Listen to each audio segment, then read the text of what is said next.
Secret Maneuvers in the Dark. For Felipe Rodriguez. Thanks. Geert Lovink for guiding me through the wilderness, Burrow Jansen and Jansen for all those years, David Miller and Wilden and Diank Hondius, Monique Verreek, Sheila O'Donnell, Andy Rowell, Maha van der Velden, Rob Dover, Rick Van Amersfoort and all the other friends who knew that I was going to get there. The ladies' gym for their support and courage. And of course, most of all, to Mark, my love, and Castor, Franca and Renzo, my kids, for making this possible and still loving me, and everybody at Omega and Villa Spijker for taking so much weight off my shoulders. Contents. Preface, Corporate Spying Today. 1. Introduction, The Waste Paper Man. 2. Covered corporate strategy in the past. 3. Raphael Pagan, Nestle and Shell, case study. 4. McSpy, case study. 5. Cyber surveillance and online covert strategy, case study. 6. Hochlut and the jobbing spy, case study. 7. The threat response spy files, case study. 8. Conclusion, secrecy, research, and resistance. Appendix 1, Manfred Schlickenrieder documents. Preface. Corporate Spying Today. The exposure of Mark Kennedy as an infiltrator of activist groups made headlines in early 2011. Confronted by friends and fellow campaigners in the UK, Kennedy admitted to having been a spy for 7 years. Using the name Mark Stone, he had embedded himself in the environmental movement, while widening his scope to protests against the summits of world leaders, anti-fascism campaigning and animal rights advocacy. His nickname was Flash because of the money he had available. He offered transport to set up climate camps and volunteered his climbing skills to add spectacular effects to, for instance, the occupation of power plants. The Mark Kennedy case could have been a chapter in this book. It is an exemplary case, with the infiltrator providing transport and money, and sometimes crossing the thin line between facilitator and agent provocateur.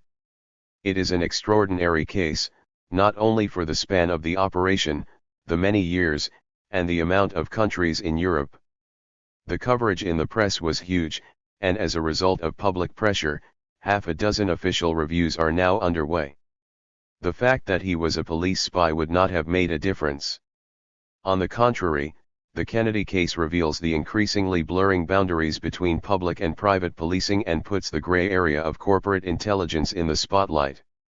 The set of secret units Kennedy worked for was founded explicitly to satisfy the needs of companies targeted by activists.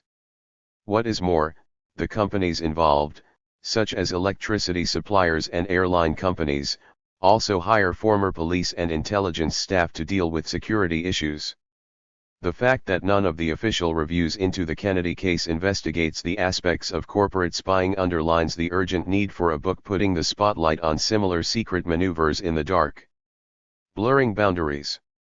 The exposure of Mark Kennedy put the spotlight on secret police units making a profit from selling information, and showed that the police cooperate with private security services founded by former intelligence staff with long track records in monitoring activist groups.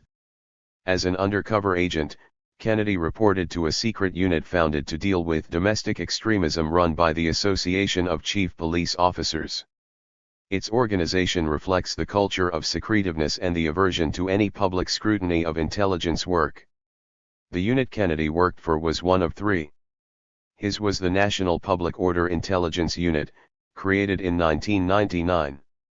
The other 2 ACPO branches are the National Extremism Tactical Coordination Unit, set up in 2004, which advises thousands of companies on how to manage political campaigns, and the National Domestic Extremism Team, added in 2005, which pools intelligence gathered by investigations into protesters across the country. The units report to ACPO's Terrorism and Allied Matters Committee. Although it is responsible for some of the more sensitive national operations, ACPO is not a public body of any sort. It is a limited company, sharing its data with clients such as energy companies running power plants and airline companies involved in the expansion of airports and flights. In its 2008 Statement of Purpose, ACPO vowed to develop our business activities to ensure that the ACPO brand name is recognized globally as a mark of excellence in policing. A Daily Mail investigation into its activities and assets revealed that ACPO was selling information from the police national computer for up to £70, even though it pays just 60p to access those details. It offers, among other services, so-called police certificates that reveal whether someone has a criminal record, a service over which it has a monopoly.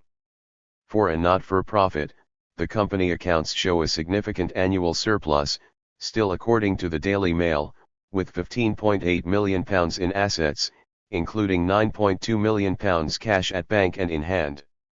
In a response, the organization defended their activities, claiming that all funds to ACPO are employed in the interests of public safety and the police service. The national infrastructure for dealing with domestic extremism was set up with the backing of the Home Office in 1997 in an attempt to combat animal rights activists. It started in Huntingdon, as a section of Special Branch, the Animal Rights National Index. At the time, the Home Office was getting really pressurized by big business, pharmaceuticals in particular, and the banks about the extreme criminal behavior of some people within the animal rights movement, according to Superintendent Steve Pearl, head of National Extremism Unit. Later, the units incorporated ARNI altogether. Since the criminal activity associated with these groups has receded, the secret units have expanded their remit to incorporate campaign groups across the political spectrum engaged in peaceful direct action. Special Branch colluded with private investigators hired by McDonald's to spy on activists in the 1990s, as Chapter 4 shows. More recently, according to Pearl, the focus shifted to the climate camp and plain stupid campaigns because environmental protesters had started shutting down airports and coal-fired power stations. A Freedom of Information request by the Liberal Democrats in 2009 revealed that the police and the Department of Business, Enterprise, and Regulatory Reform exchanged information with E.ON over the climate camp demonstrations at Kings North Power Station.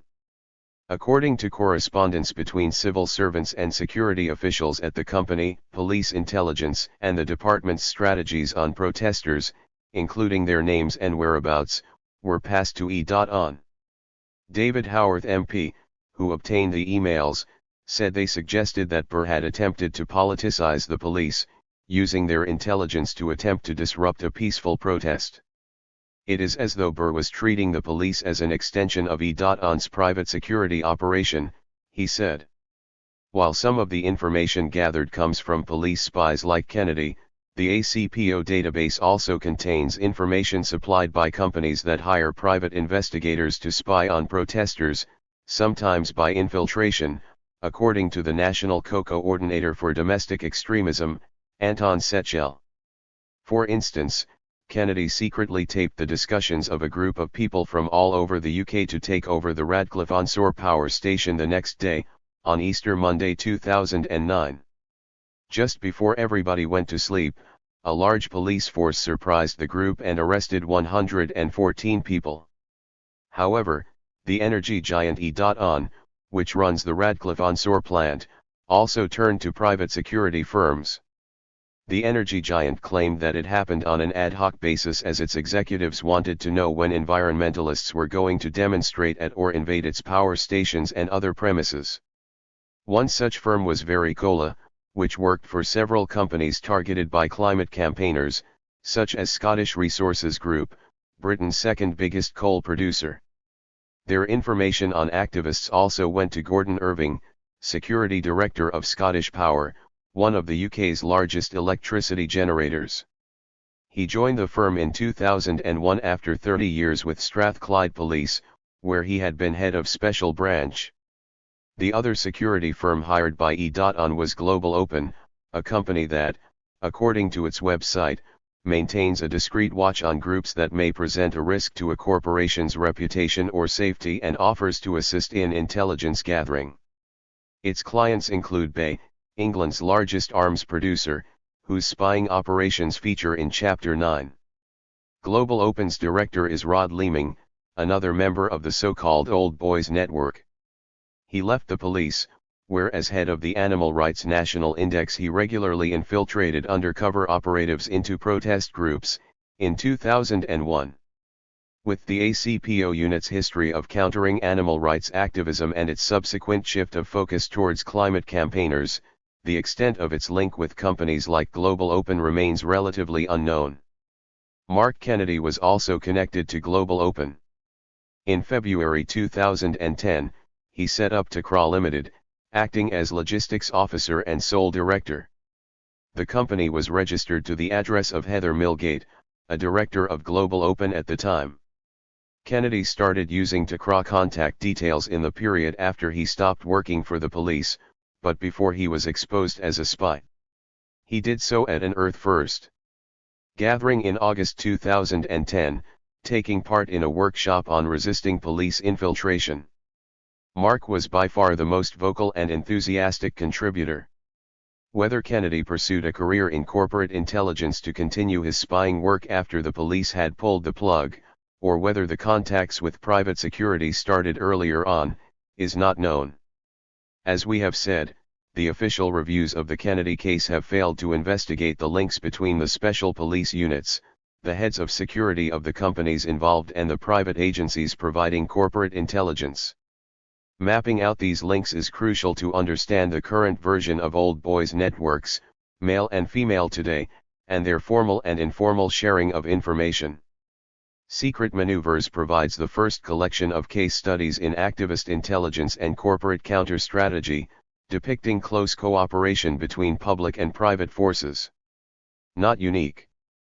With the many surprising twists in the story still unfolding, it is easy to forget that the Kennedy case is in no way unique. On the contrary, it is just the latest exposure in a long line of similar stories of intelligence operations in the UK and elsewhere, conducted either by the police or by private contractors. Several infiltrators have been exposed since. Their stories show just how difficult it is to find out for whom they were working. Just a few years ago, in 2007, someone calling himself Ken Tobias joined the protests of Plain Stupid, a loose network that takes action against the aviation industry's climate impact. He spent a year covertly gathering information on Plain Stupid, attending meetings and participating in protests. Tobias' infiltration was exposed when Plain Stupid fed the Oxford-educated activist false information that found its way back to the aviation industry and journalists. When he was confronted, he denied being a spy, but failed to produce a passport or a photo ID. Following up his supposed Oxford connection, students shown a photograph recognized Ken as Toby Kendall, an Oriental Studies student from Wadham College. A quick Google search then revealed that Ken claimed to be an analyst at C2I International, a company advertising itself as specialists in security crisis risk management with aerospace at the top of the client list. However, since BAA denied any contacts with C2I, it remains a mystery as to who paid for Ken Tobias spying. C2I was founded by Justin King, another example of an ex-police officer now working with his former colleagues. He had been a helicopter pilot in the Special Forces, and was trained to British Police Special Operations standards in surveillance and counter-espionage. The agents for the company, now called Linsers Consulting Ltd, are handpicked from Special Operations at New Scotland Yard, according to the company website. After Plain Stupid Scotland had managed to close down Aberdeen Airport for a day in March 2009, several activists were approached for information on the group's activities. Among them was Tilly Gifford. She was offered cash in return by two men, of whom one claimed to be a detective constable, the other an assistant. Plain Stupid decided to expose the police's recruiting tactics in the media, using a spycam and recording conversations on a mobile phone. Gifford recorded almost 3 hours worth of talks with the two men before she ended the contact. In an attempt to identify the two spies, Gifford has been locked in a bureaucratic maze ever since. Strathclyde Police confirmed that the names of the two police officers did not feature on their databases at the time they approached her. After Gifford's request for the officers' date of commission in the Strathclyde force was refused, her case went all the way to the Scottish Information Commissioner, but she still does not know who the men were or even if they were police officers. Her lawyer, Patrick Campbell, is not sure whether the covert operation is being run with Strathclyde Police, or just using its name. Either way, he says, the methods employed are disturbing, and more worrying yet is the lack of any clearly identifiable body responsible for this. As it turned out, Gifford was not the only one. More members of Plain Stupid in Scotland have been separately approached by what they thought to be plainclothes police in early 2009. The Sunday Herald reported that in addition to environmental protest groups, individuals protesting against the Faslane naval base on the Clyde were offered cash for intelligence. Some, arrested for protesting, were taken out of their cells for cozy chats with two female mod police officers. Others were approached by Strathclyde Police and had similar problems tracing the officers. However, Assistant Chief Constable George Hamilton confirmed the police action, saying, "Officers from Strathclyde Police have been in contact with a number of protesters involved with the Plain Stupid protests, including Aberdeen Airport. The purpose of this has been to ensure any future protest activity is carried out within the law. Not without precedents. Outsourcing surveillance and employing spies to monitor public protest is not a new phenomenon, and the present cases should not be seen in isolation. The climate change movement has its roots in the direct action campaign against the Tory road building program in the early 1990s. The state employed a whole range of tactics against protesters, including surveillance, legal and physical intimidation, and disinformation. But contractors were also involved. For many, the defining anti-roads campaign was that of Twyford Down, where the route for the M3 was bulldozed through the chalk downs of Hampshire. In what was believed to be the first time a government department, rather than the security services, had spied on environmental protesters, the Department for Transport hired the Brays Detective Agency from Southampton. Brays ran up a bill of £700,000 spying on the protesters for the government, a move condemned by the organisations involved, including Liberty. "We believe that collecting information on people solely because they are protesters is a breach of their privacy under international law," said Liberty, in a statement that has ramifications for the Mark Kennedy case. Another defining anti-roads battle was that over the Newbury bypass. Thames Valley Police later admitted paying for someone to spy on the protesters. Further intelligence was collected on Newbury activists for the security company Group 4 and for the police by Evline L. Chain, the security consultant featured in Chapter 7. At the time, it was known that security companies were in regular contact with Special Branch, which had started compiling a list of environmental and animal rights activists. Fed by Special Branch, the press started a disinformation campaign against the protesters, often labeling them as violent and extremist. The road protests marked the beginning of political policing as we know it today in the UK. Secret Manoeuvres. As with most of the other cases related in this book, exposing Mark Kennedy would not have been possible without the unremitting efforts of a few of the activists involved, their research and the cooperation of committed Guardian journalists. The story is typical in terms of the damage done and the trail of ruined friendships and relationships Kennedy left behind. The feelings of loss and betrayal on both the political and the personal levels tend to hamper crucial investigations by those involved in an attempt to map out what happened in more detail, and to understand the impact and the full consequences of the operation. Several of the stories in this book relay similar experiences. The ongoing exposure in the media, with the undercover police officer flawlessly recasting his character to the duped victim, did not help those involved to acquire the necessary distance from their object of investigation. The Mark Kennedy case is more than a sensational scoop. The focus on his person and his personality obscures the underlying development of corporate spying on activists. Secret Manoeuvres in the Dark aims to address this trend of conjunctions between the state and the corporate world aimed at suppressing the critical voices that are indispensable in a democratic society. 1. Introduction: The Waste Paper Man. This book is about intelligence and activism. It addresses the ways in which large corporations seek to manage and manipulate public protest, and it reveals the informal dimension of information gathering hidden behind the politics and practices of public relations and reputation management. It brings together a set of case studies examining corporate espionage, based on exclusive access to previously confidential documented sources. Each story is systematically unraveled to map the different aspects of the spying process. Detailing chronology, agents, and strategy, each case is analyzed as an actual intelligence operation, creating a new perspective on the events. To make a proper risk assessment, first and foremost a company needs to know what is coming its way.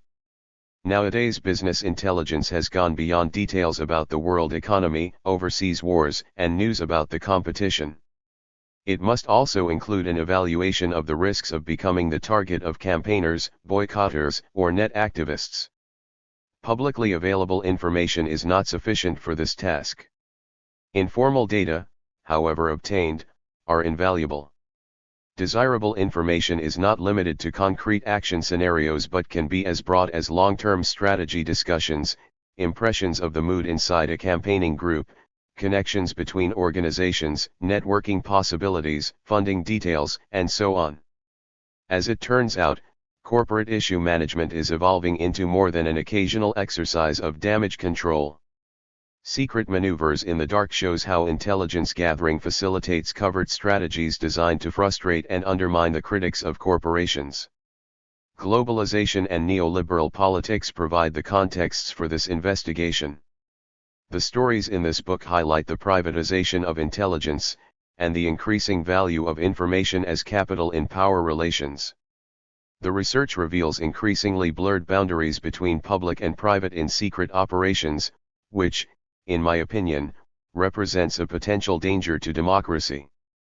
The importance of the issues at stake calls for a more active role for social scientists, investigative journalists, politicians, and non-governmental organizations, and others concerned about the role of public protest in society.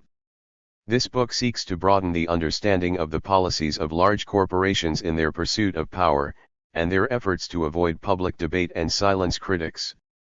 Battling Big Business. The first time I encountered a case of corporate spying was in 1994, when I was involved in exposing a spy called Paul Oosterbeek. At the time, I was working with Bureau Janssen and Janssen in the Netherlands, monitoring police and intelligence.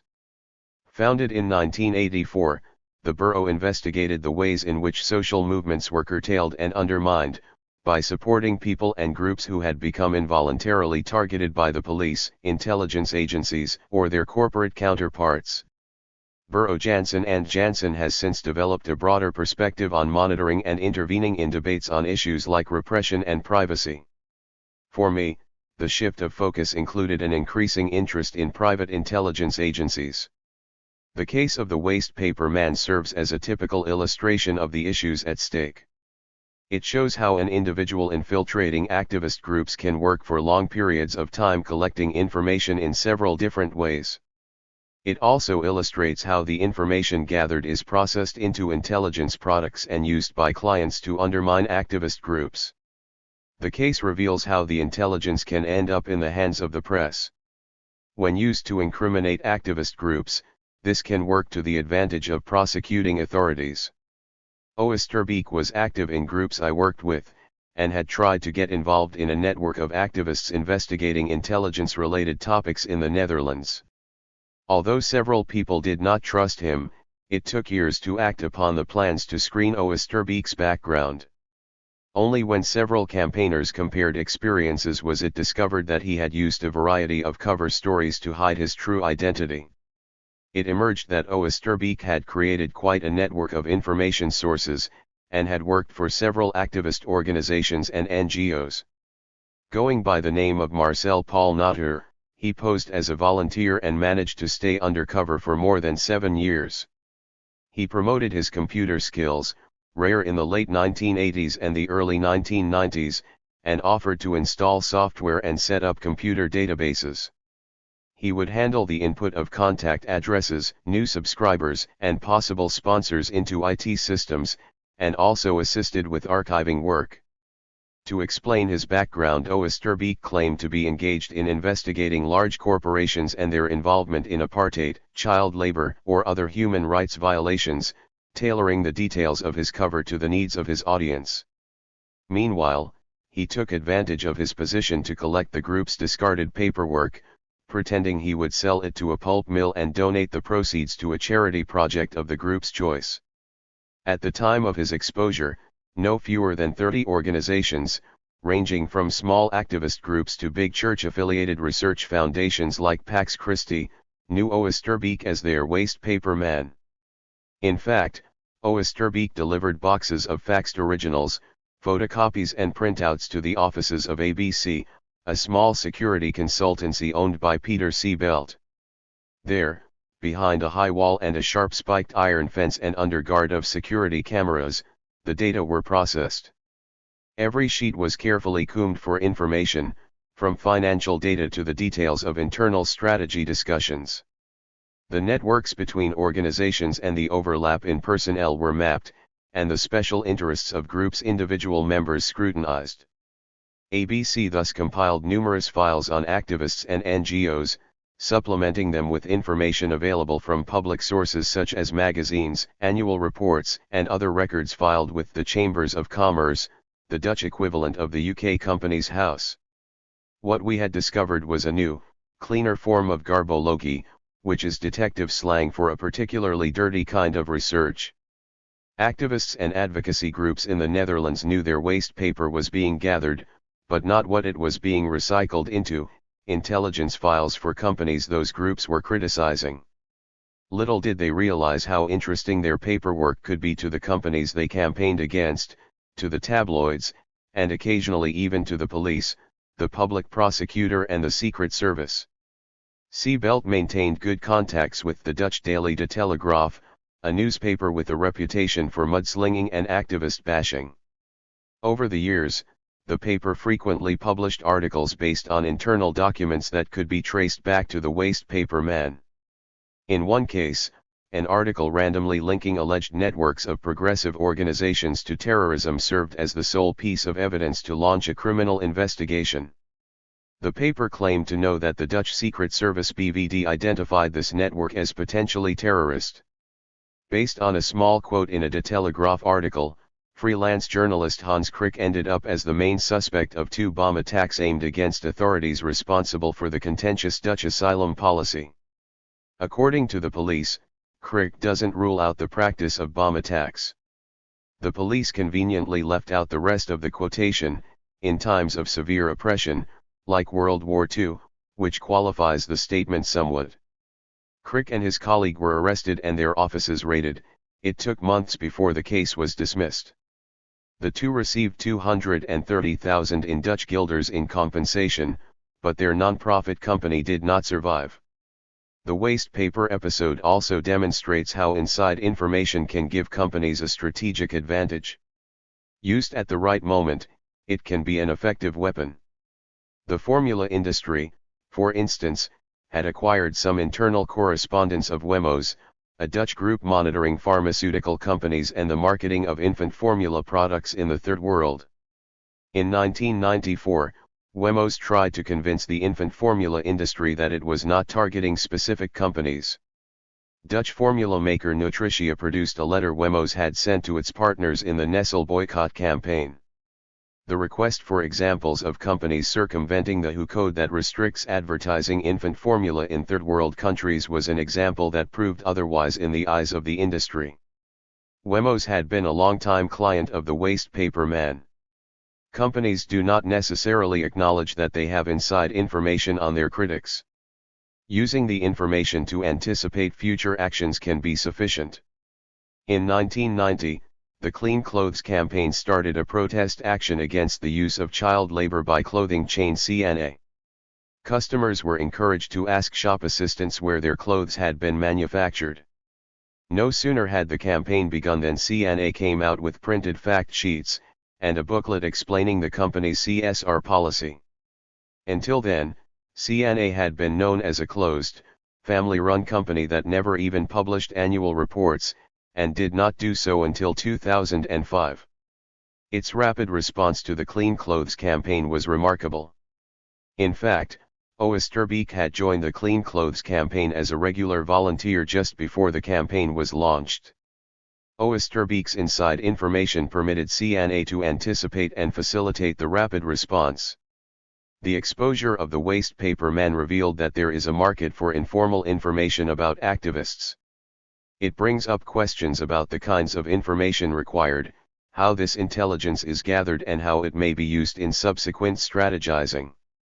This book seeks to answer these questions by presenting a set of detailed, well-sourced case studies. To address the blind spots in investigating corporate spying, I will outline a specific field of research best described as activist intelligence, focused on the gathering of information, the methods used and the people professionally involved. It also includes the processing of the information into intelligence, and the strategic planning by corporations to make use of it, the covered corporate strategy. The impact of infiltration. My commitment to do the research for this book originates from my work with Burrow Jansen and Jansen. Investigating cases of infiltration by either the state or private spies hired by corporations, I discovered the impact of such intrusions for the groups involved. The result, as explained below, was a quest for a wider and deeper understanding of what was behind the stories I encountered. Burrow Jansen and Jansen was rooted in the same network as the movements it sought to support. Although this made us a trusted party, our investigations were sometimes hampered by differences of opinion about the implications of infiltration, and the need for security awareness. Exposing stories was part of the Jansen and Jansen strategy, challenging the power of the responsible authorities. However, this strategy was not always seen as being in the best interests of the people involved. Some of the infiltrated groups preferred to avoid publicity, afraid that it would affect the perceived trustworthiness and reliability of their work. A group that has experienced infiltration often wants to return to business as usual sooner rather than later. Dealing with surveillance and infiltration is not part of their core activities. It is often regarded as a waste of time and contrary to the aims of the group.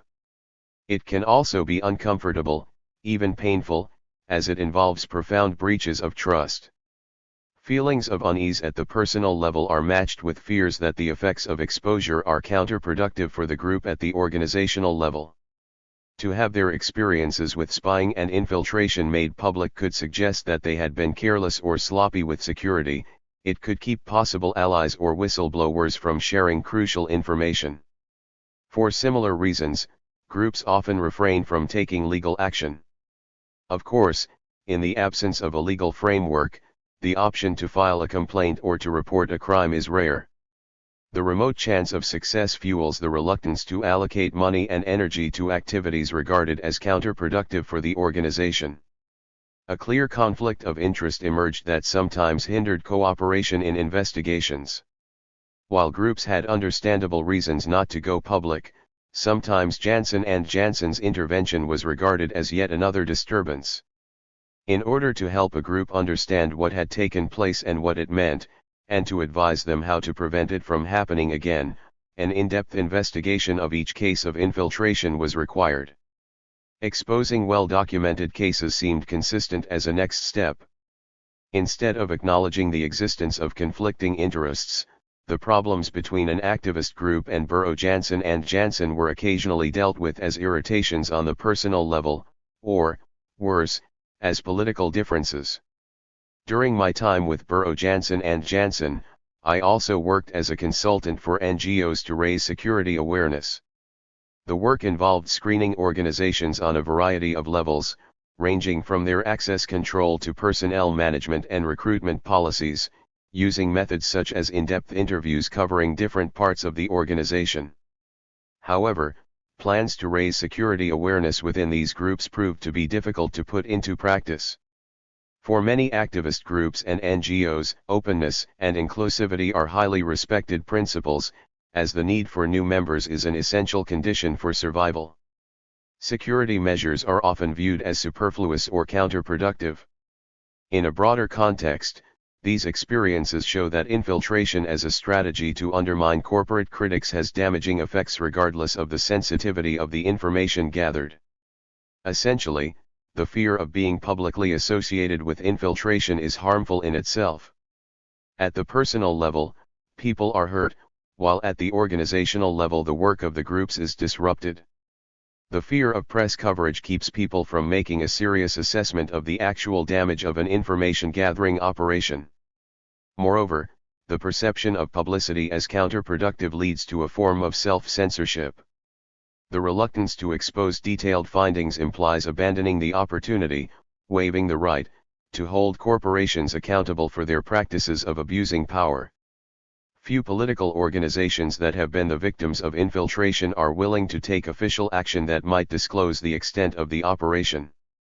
Patrice Brodeur of the University of Montreal, who studied the policing of political activities, confirms this. From 1979 to 1981, he was involved in the Cable inquiry into police wrongdoing in Quebec, and he concluded that for political groups, revelations about the extent of infiltration are liable to drastically reduce their credibility in the eyes of other movements and their membership. Ironically, he argues, this makes the victims partners in secrecy with the police, politicians, the courts and the press. The police, well aware of this reluctance to expose experiences, deliberately spread rumors of infiltration to destabilize political groups. The issues that arise regarding the exposure of cases of infiltration illustrate the chilling effects of covert corporate strategy. The fear of being associated with espionage keeps the groups involved from addressing the issue in a public debate. This indicates a need for evidence-based research, as substantiation is essential on the road towards comprehending the meaning and effects of infiltration and espionage. Furthermore, in order to comprehend the significance and the implications of this issue, corporate spying needs to be understood in the broader context of corporate strategy. Undercover operations. To explain the dangers of infiltration and espionage, only strong arguments and evidence will persuade people to consider any form of security. To substantiate my arguments, I felt the need to put my experiences and knowledge into context. I set out to understand the broad range of corporate strategies for dealing with critics.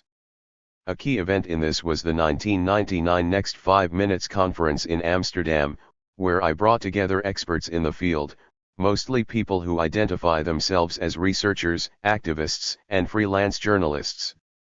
The panel discussion on corporate counter-strategies was the beginning of a network, which eventually resulted in the book Battling Big Business, Countering Greenwash, Infiltration, and Other Forms of Corporate Bullying, 2002a, and the founding of spinwatch.org in 2004.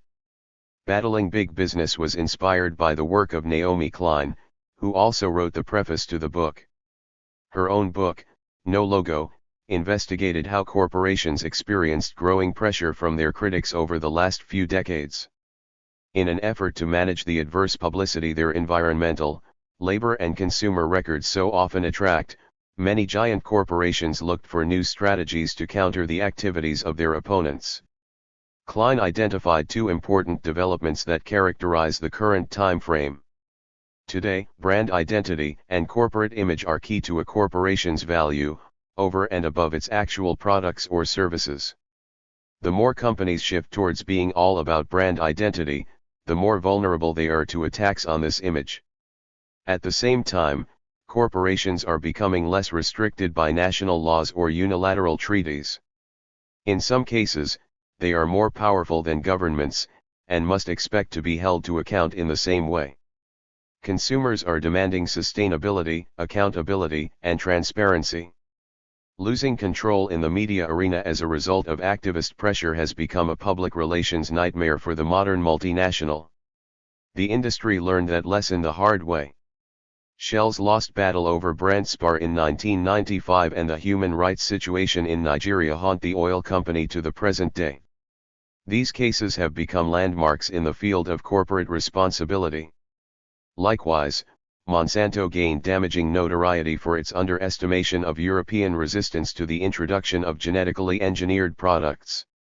The power of spin cannot easily protect big businesses' growing vulnerability. This was the starting point of battling big business. Public relations departments struggle to deal with today's complicated stakeholder demands.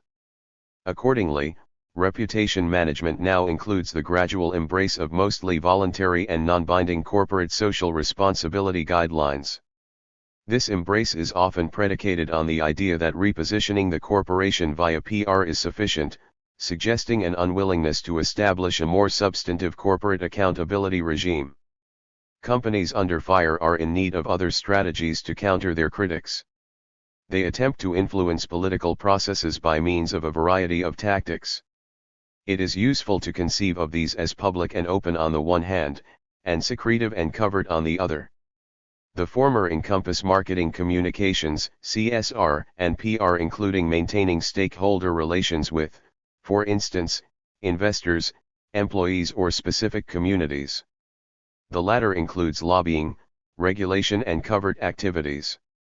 The past 2 decades have witnessed the development of a wide range of such tactics.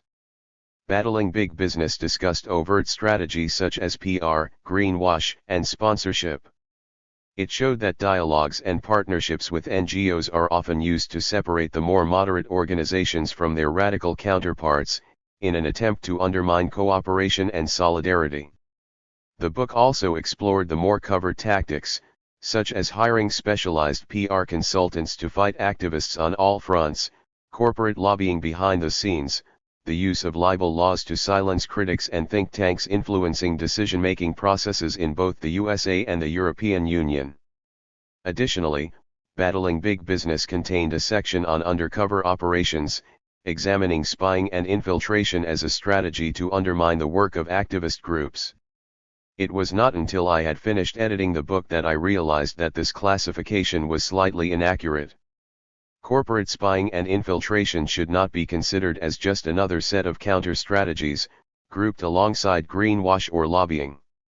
Corporate spying and infiltration can be used as such, but there is more to it. Spying also involves the gathering of intelligence that precedes the development of corporate counter-strategy.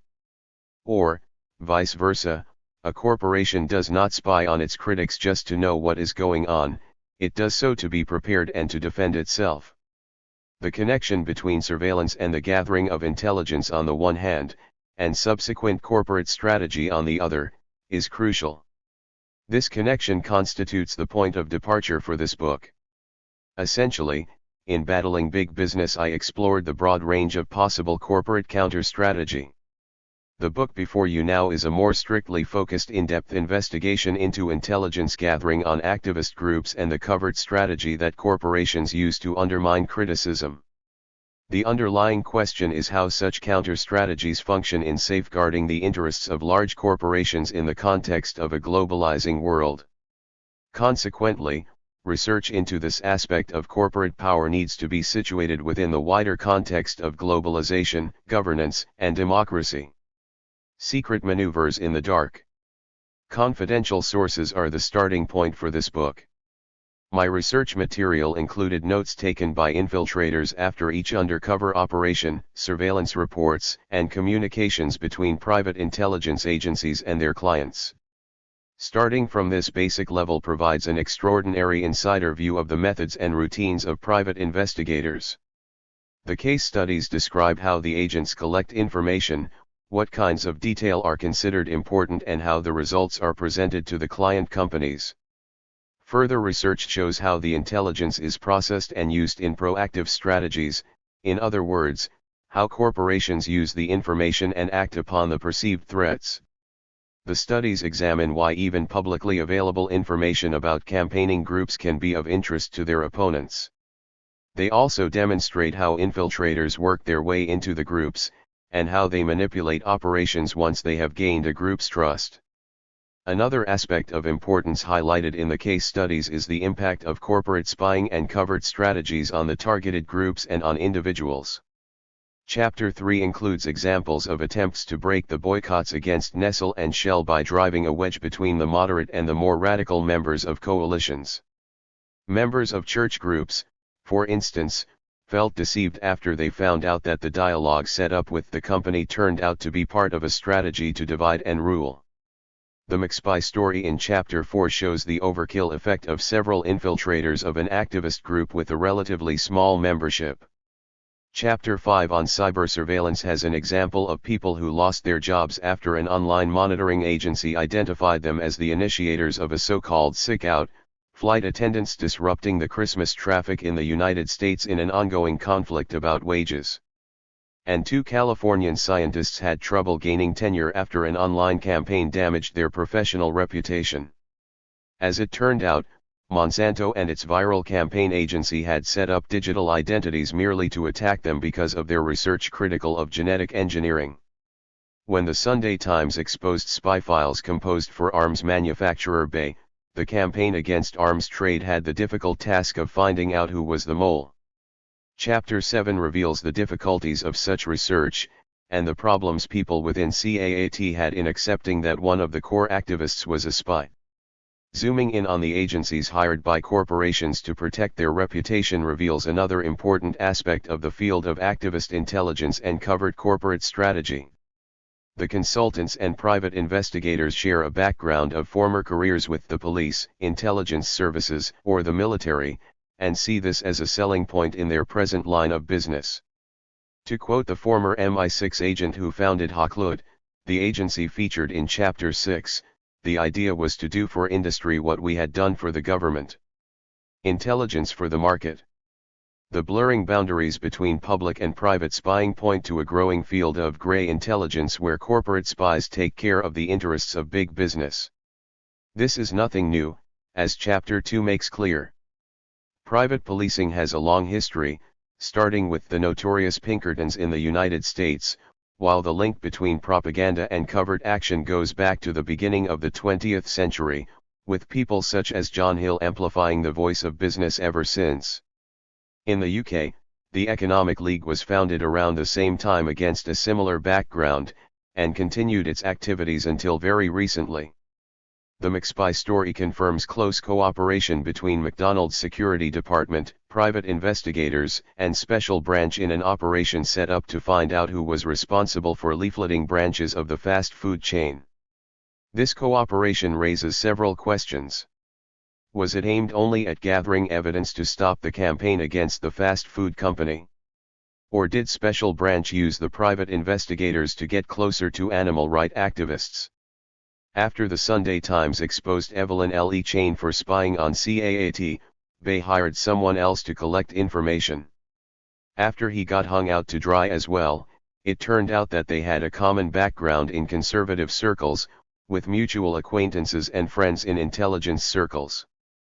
Further research revealed that Le Chain had a long history in intelligence and covert operations going back to the Cold War. She headed a propaganda organization linked to NATO and the CIA aimed at fueling fears of the dangers of communism, and she herself was actively involved in covert actions in southern Africa directed against the ANC, and in supporting Jonas Savimbi. After the end of the Cold War, Le Chain increasingly focused on activists and campaigners, although, in her worldview, this was more a matter of continuity than of a major change. This background sketch adds several layers to the issues discussed in Secret Manoeuvres. It links corporate intelligence more closely to a deeply conservative and capitalist ideology aimed at keeping critical voices down, at undermining protest and resistance, both with propaganda and covert action, and at conserving the status quo. It shows us a glimpse of today's old boys network, the blurring boundaries between intelligence and its privatized branches, as a distinct aspect of globalization and neoliberalism wherein the state provides the optimum conditions for business and capital to accumulate. History of the present. Research into activist intelligence and covert corporate strategy is almost by definition historical, for the simple reason that ongoing operations are hardly ever exposed. Cases of corporate spying are typically concealed beneath a cloak of secrecy. Source material is difficult to access.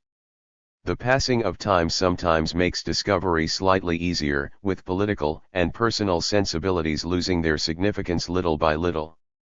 Most of the case studies researched for this book would not have been revealed but for the persistent investigations of activists targeted by corporations, through complicated and lengthy court cases, and with the help of dedicated investigative journalists and their whistleblowers. This work can, however, be described as a history of the present. my concern is both archival and analytical.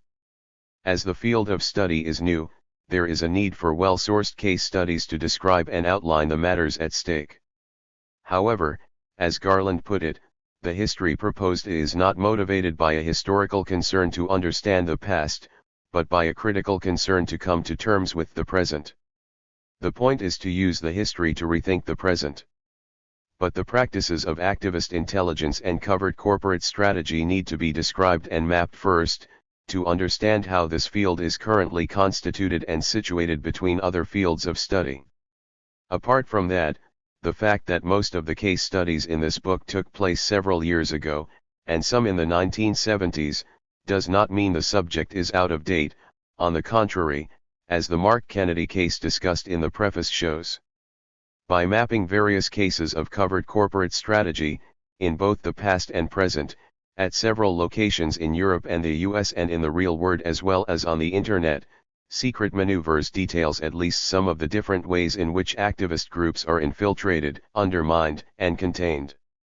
The main criterion for the selection of case studies was the availability of original source material, which allows the research to go beyond the publicly known version of the various cases.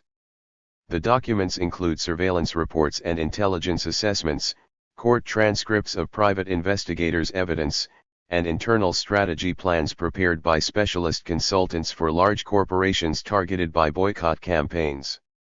The choice of case studies was influenced by the desire to cover as much of the playing field as possible. Several cases have come to light in recent years. To initiate more investigations was, unfortunately, beyond the scope of the project. Not included for similar reasons are cases that have already been extensively documented by other investigative journalists, researchers, activists, and academics. Secret Manoeuvres is situated in a tradition of existing work on related issues. The covert strategies discussed here are among the strategies used in the wealthy countries of the Western world. Whether they are applied elsewhere in the world is beyond the current focus. That said, the intelligence gathered from groups in Europe and Northern America may include information about people involved in resisting or opposing the work of TNCs in the South. Such information may have serious consequences in countries where people are killed for taking part in protest actions. An example of such a link is now being investigated in court, and discussed in Chapter 3. Nestle had the Swiss chapter of ATTAC infiltrated in 2003-4. One of the activities of ATTAC is supporting people in their struggle against Nestle in Colombia. Early in 2005, Luciano Enrique Romero was brutally murdered shortly after he filed a wrongful termination lawsuit against the company over there. His widow joined a lawsuit against Nestle in the US. The company is charged with acting in complicity with the paramilitary. A court case could reveal whether there are connections between the infiltration in Switzerland and the murder in Colombia. PR, propaganda, and issue management. The stories related in this book are each typical examples of public relations, unless, however, one is prepared to understand PR and promotion as all the activities which corporations engage in to exert influence. Nevertheless, the term public relations is misleading. An essential characteristic of corporate PR, or corporate propaganda, as it used to be called, is that it is concealed. In this context, it is all the more important to remember, public relations is also the art of camouflage and deception. The growth of corporate-led globalization has prompted the fine-tuning of corporate communication and its more widespread use with the aim of influencing international politics in favor of corporations. If PR can also be seen as the sum of political activities of corporations, one would expect it to include strategies to counter their critics. However, covert action is a topic that many corporations prefer to avoid, while academic research does not address it either. The only place where such counter strategy is sometimes discussed is under the generic category of issue management. W. Howard Chase coined the term in 1977. An influential consultant since the 1950s, he recommended a new kind of corporate communication response to the critics of business activities who were gaining influence in the 1960s and 1970s. His issue management council uses a very broad characterization, Think of an issue as a gap between your actions and stakeholder expectations. Issue management is the process used to close that gap. Agreeing on a more detailed definition of this form of corporate communication and strategy is difficult. Heath devoted a lengthy chapter to the definitional question, assessing 20 years of available literature, starting in the late 1970s. He quoted Miller to summarize the lack of consensus. Issue management is not quite public relations. Neither is it government relations, nor public affairs, nor lobbying, nor crisis management, nor futurism, nor strategic planning.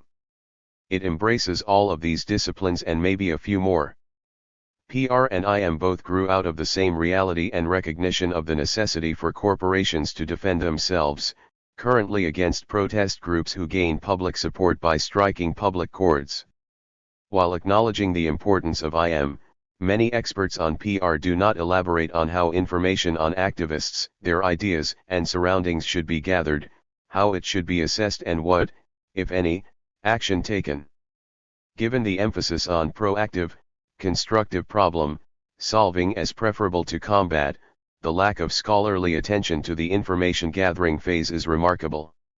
To avoid unpleasant surprises, organizations should scan, monitor, and track external forces. These forces should be analyzed in terms of their effects on an organization's image, profit, and ability to act. Based on that analysis, an organization's policy must be developed, strategy planned, and action implemented. But what that action implies is not discussed in any further detail. Renfro is one of the few authors to mention the intelligence character of IM. With the focus on the intelligence aspects, issue management consists of at least 4 interlocked stages: scanning for emerging issues, researching, analyzing, and forecasting the issues, prioritizing the many issues identified by the scanning and research stages, and developing strategies and issue operation plans. Heath explains that issue management should track the coalescence of individuals and unorganized publics into organized activists. The aim would be to provide insight into how and where corporations can constructively intervene to reduce the strain that motivates activism. The various authors allied the question of intelligence gathering as such. While emphasizing the importance to corporations of proactively managing public opinion at formative stages, they do not elaborate on corresponding covert corporate strategy. Confronted with matters that might raise wide discussion and scrutiny, private corporations under fire often decide to deal with those matters in secret. Such secrecy might be understandable from a corporate point of view. However, the studied silence about IM in advanced industrial societies is disconcerting. Moreover, it seems to overlap with a similar silence about covert action in intelligence studies, as will be detailed below. The concluding chapter addresses the dangers of secrecy in governance more in general. In an attempt to get rid of vague and evading language, Richter proposed abandoning the term issue management in favor of engineering of consent. Such strategy, typically concealed, usually has 3, sometimes overlapping, components, she said. Intelligence gathering and an assessment of the socio-political climate in which the particular company is operating. Attempts to manipulate public debates in a direction favorable to the company, and attempts to exclude what the industry perceives as diverging or antagonistic voices from the public debate. But like Renfro, Richter outlines a typical intelligence operation here, from the beginning to the end. That is why, although the aim might be the engineering of consent, I would rather describe this specific subject as activist intelligence and covert corporate strategy, as explained above. In his work on the Risk Society, Ulrich Beck explored issues of agenda setting and engineering of consent in a manner that is more pertinent to the subject of this book. The issues are, Beck argues, who gets to decide, and on the basis of which legally defined norms of liability and proof, what counts as a risk, who counts as the responsible party and who therefore, is to pay if the worst comes to the worst. An important aspect of corporate PR is the promotion of the policies of rational and responsible leaders versus the short-term goals of emotional protesters. Directors of multinational corporations, politicians, and governments tend to consider conflicts over risks, such as protests against oil drillings, child labor, or genetically modified food, as single-issue affairs. In weighing environmental costs against economic growth, they consider themselves to be the ones to see the bigger picture and to reach a rational view. Secret Manoeuvres examines several specific aspects of the connection between risk and power, in order to, as Beck put it, get some indication how changes in the power relation of definition can influence the political dynamic of risk conflicts. The gathering of intelligence about campaigning groups is an indicator of what the corporation employing the investigators considers as a risk, and how the corporation interprets the balances of power. Subsequent covert corporate strategy can be understood as an attempt to determine the definition of what is best for society as a whole. Information wars. Those who have power also have capital and vice versa, as Marx and Engels pointed out in 1848. Among the first to identify the growing importance of information as a new form of capital were Alvin and Heidi Toffler. In their book Power Shift, the Tofflers too argued that the very nature of power was changing. Throughout history, power has often shifted from one group to another. However, in the 1990s, the dominant form of power was changing. During the Industrial Revolution, power shifted from nobility acting primarily through violence to industrialists and financiers acting through wealth. A new wave of shifting power is taking place, with wealth being overtaken by knowledge. Even without accepting that information is now the most important form of capital, the relevance of the Tofflers' ideas is evident. For management today, whether in the financial world or public bureaucracy, in the retail trade or manufacturing, information is an important asset. Companies need information on clients, competitors, consumers, workers, regulators, and others. They need information for market research, product adaptation, marketing, control of the production process, restructuring of the organization, for protection against economic espionage or internal fraud. In what the Tofflers named the third wave, they saw the rise of a new branch dedicated to the collection and selling of information. Such information has economic value. The information society also changes the nature of military conflict.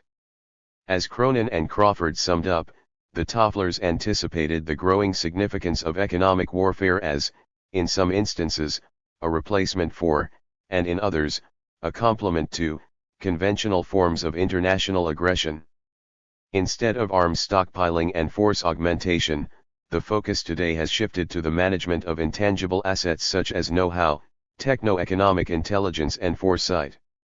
In this framework, the exploitation of intelligence becomes a multiplier of power. In 1990, they predicted that as the stakes rise in global trading rivalries, intelligence rivalries will heat up in parallel.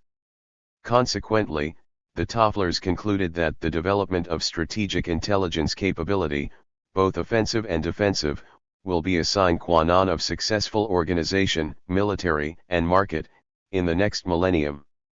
It is in this context that the Tofflers speak of information wars.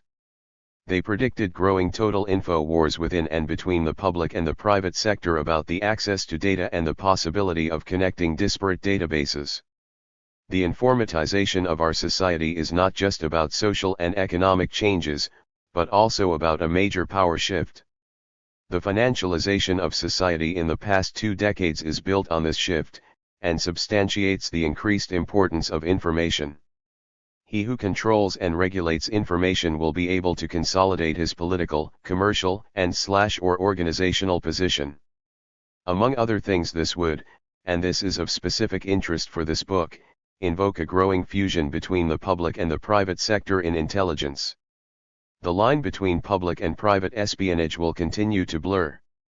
As multinational corporations proliferate, many grow their own private intelligence networks, paraches, as the Tofflers called them.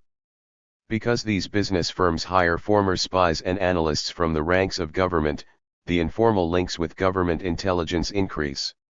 Such incestuous relationships will multiply as a consequence of the restructuring of world business now taking place, which is leading to complex cross-national business alliances.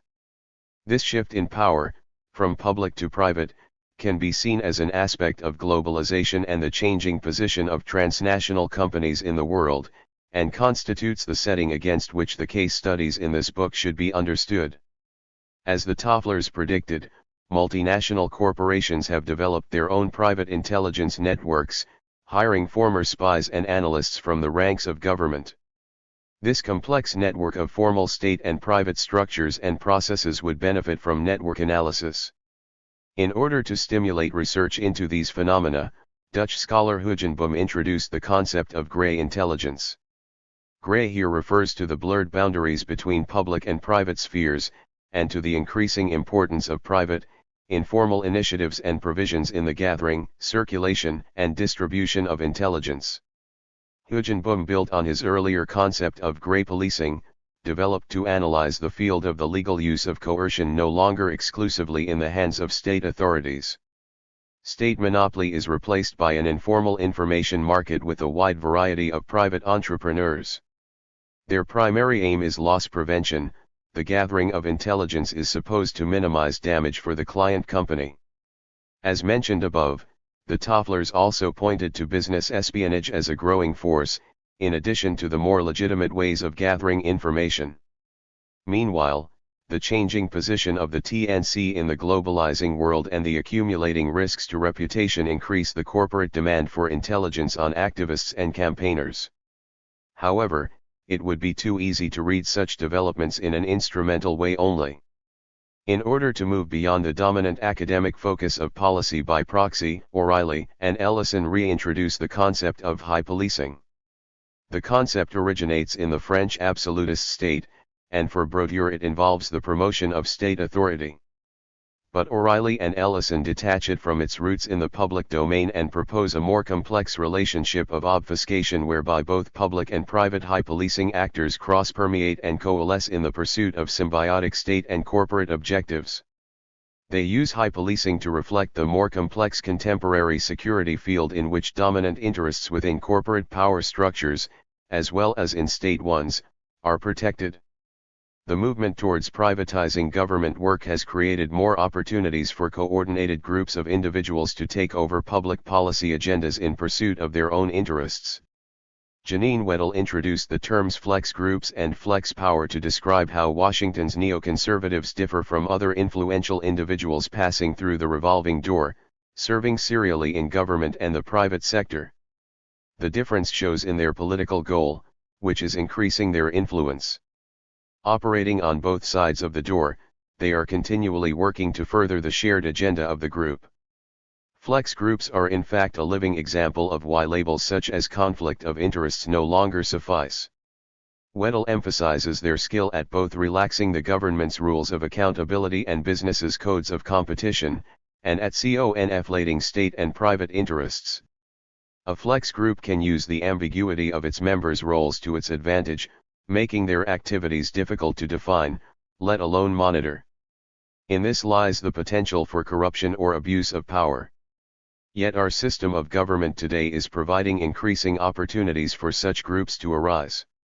In security governance, the network concept is, as yet, under-theorized. Johnston emphasizes the need to analyze the functioning of security networks, to map the nodes and analyze the dynamics. There is a tendency, he says, among those writing about both domestic and transnational commercial security to take this for granted. It is necessary to go beyond what we know about the operation of the old, boys network and the old, spies network. Flex groups and flex power seem useful concepts to understand the dynamics of high policing and corporate intelligence. By examining relationships among formal and informal institutions, organizations, and individuals, is ideally suited to map mixes of organizational forms, the changing, overlapping and multiple roles that actors within them may play and the ambiguities surrounding them. All in all, intelligence should never be studied as an isolated activity. It is an integral part of government, or rather governance, and it has a peculiarly intimate relation to political power. Much of the study of intelligence concerns the relationship between power and knowledge, or rather, as Scott and Jackson point out, the relationship between certain kinds of power and certain kinds of knowledge. Dover also emphasizes the power issue when posing the question of whether corporate intelligence can be included in general definitions of intelligence activity. The central question within intelligence studies should not be merely the production of knowledge, but the power context in which it is produced, and what the information is used for. The structural advantage of the knowledge producer over the surveyed, and the ends to which the intelligence product has been used.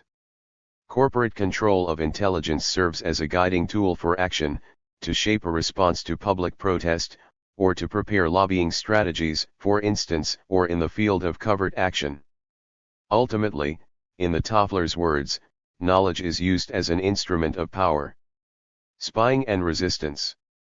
A useful framework to study activist intelligence and covert corporate strategy can be found in the work of Peter Gill. He proposed some core concepts: surveillance, power, knowledge, secrecy, and resistance. Surveillance relates to the gathering and storing of information as well as to the supervision of people's behavior. In other words, it is concerned with the relationship between knowledge and power.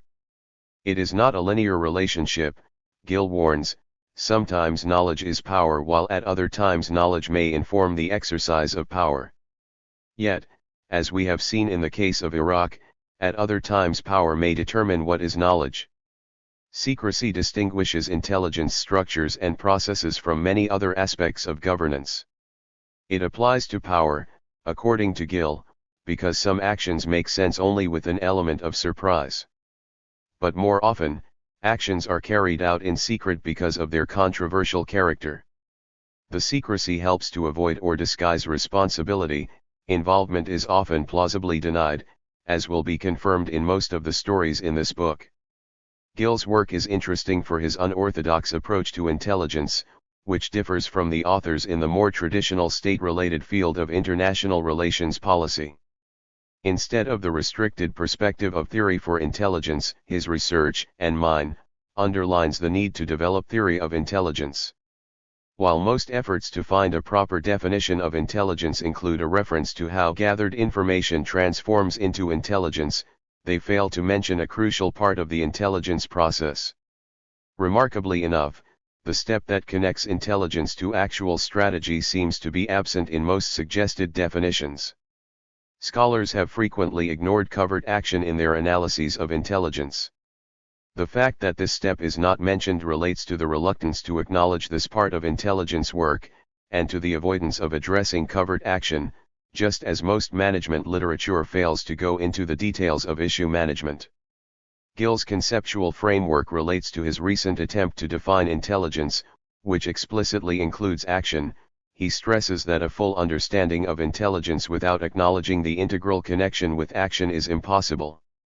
Furthermore, Gill and Pythian have added a practical description of covert action in their latest work. Covert action is a kind of institutionalist hypocrisy in which ethics and the rule of law are subjugated to the achievement of short-time political gains, when the costs are borne by some national or political other. In the long term, of course, such policies may come back to haunt the perpetrators. The connection between surveillance and the gathering of intelligence on the one hand and the subsequent corporate strategy and covert action on the other is crucial, and not just in this book. Action is an essential element in any conceptual framework of intelligence. The case studies in this book present examples of infiltration and expose secret documents. The research goes beyond verifying the original sources and profiling the private investigators and their respective clients. The aim is to understand how spying or infiltration is used as a tactic to gather intelligence as well as to undermine the targeted groups. Secret Manoeuvres aims to provide an oversight of the various techniques used. The case studies illustrate the different kinds of information they were interested in, and how the intelligence informed strategy to damage the work of activist groups and other corporate critics. Analyzing the case studies within Gill's framework allows answers to the central question of this book. Should the cases of infiltration be recognized as covert corporate strategy in relation to the exercise of power? Once we understand the workings of activist intelligence within the framework of surveillance, power, knowledge, and secrecy, we can start to appreciate the value and the necessity of the last, and rather underdeveloped, part of the framework, Resistance. 2. Covered corporate strategy in the past. Modern corporations exist to make profit, and to promote and defend their core interests, while modern states seem to be organized to suit the demands of business, in part, at least. This symbiotic relationship has a long history, as is shown below in two examples of corporate strategy and political tactics in the USA and the UK. Of course, the targets of corporate strategy have changed, and the use of armed force has diminished, but there are similarities between the strategies and tactics used then and now. At the end of the 19th century, the United States saw agencies like the notorious Pinkertons provide armed guards and strike breakers to deal with social unrest. Later, during the Depression and the New Deal reforms in the 1920s and 1930s, employers hired PR professionals to defend the need for violent confrontations and for covert operations such as espionage and infiltration. In the UK, the government as well as organizations of employers had learned to appreciate the value of propaganda and internal surveillance during the First World War. They continued to use such practices because they were afraid of revolutionary outbreaks in the early 1920s. The Economic League was a long-running project set up by British industrialists to defend corporate interests. This organization spanned most of the 20th century and existed until it was officially disbanded in the mid-1990s. Recent discoveries revealed that people involved in the Economic League continued their blacklisting work until early 2009. The cooperation between the state and the private sector in gathering information about people potentially posing a risk to the stability of society or of the economy can be dated back to the beginning of the Industrial Revolution. This supports the hypothesis that public and private intelligence derive from the same set of circumstances and represent the same social practice divided into distinct areas of responsibility. The United States, the voice of business. At the end of the 19th century, the steel industry was a rapidly growing sector of the economy in the United States. Early industrialization and the expanding railroads required growing supplies of steel and associated products. Steel factories set up in smaller towns often became the largest local employer, with a corresponding influence on local affairs. On a national level, the steel industry was a powerful force in the economy. Most employers in the steel industry fiercely denied workers their rights, and outbreaks of worker militancy brought forth a varied corporate reaction. When threats, armed guards, and violent confrontations did not stop workers from asserting collective rights, American corporations sought strategies that were more sophisticated. Propaganda and covert operations were used in conjunction with violence. Workers responded creatively to these onslaughts. Just as modern social movement organizations have developed a variety of responses to corporate covert action, they developed ways to take on strike breakers and to make it difficult for spying to be effective. In the developments discussed below, the Memorial Day Massacre in 1937, a violent confrontation that left 10 people dead on the street, became a turning point. The U.S. Congress quickly set up a committee to investigate the role played by industry in undermining and attacking organized labor. Chaired by Senator Robert La Follette, this subcommittee of the Education and Labor Committee held an impressive series of hearings over the course of 5 years to question those involved. This inquiry inspired several authors to write detailed accounts of what had happened. The committee specified 4 strategies that were used to frustrate the organization of labor: espionage, strike breaking, industrial munitions, and private police. The following account provides a description of these strategies and the accompanying use of propaganda around the turn of the last century. Union busting. Perhaps the best-known exponent of union busting and strike breaking is Alan Pinkerton. A Scottish immigrant in the United States, he moved from providing watchmen for the protection of banks and merchants to supplying guards for labor disputes. Pinkerton wrote in his memoirs Strikers, Communists, Tramps and Detectives in 1878 that he regarded union activity as not only criminal but also contrary to American values. Pinkerton's Protective Police Patrol, battling angry workers at a miners' strike in Illinois in 1866, marked the starting point of 2 decades of unprecedented levels of violence. The use of armed guards against strikers and the constant harassment of union organizers provoked violent reactions, resulting in many injured and some mortally wounded. The end of the 19th century showed a growing antipathy towards the agency, with various unions denouncing what they called Pinkertonism. A first petition to outlaw the private guard industry was presented to Congress in 1890. However, it would be another 2 years before members of the House started an official investigation. As a result, lawmakers across the country enacted bills that became known as anti-Pinkerton laws. For the image-conscious Pinkerton National Detective Agency, the realization that many Americans questioned the presence of private armies for hire in a modern republic provided the impulse it needed to end its armed guard service.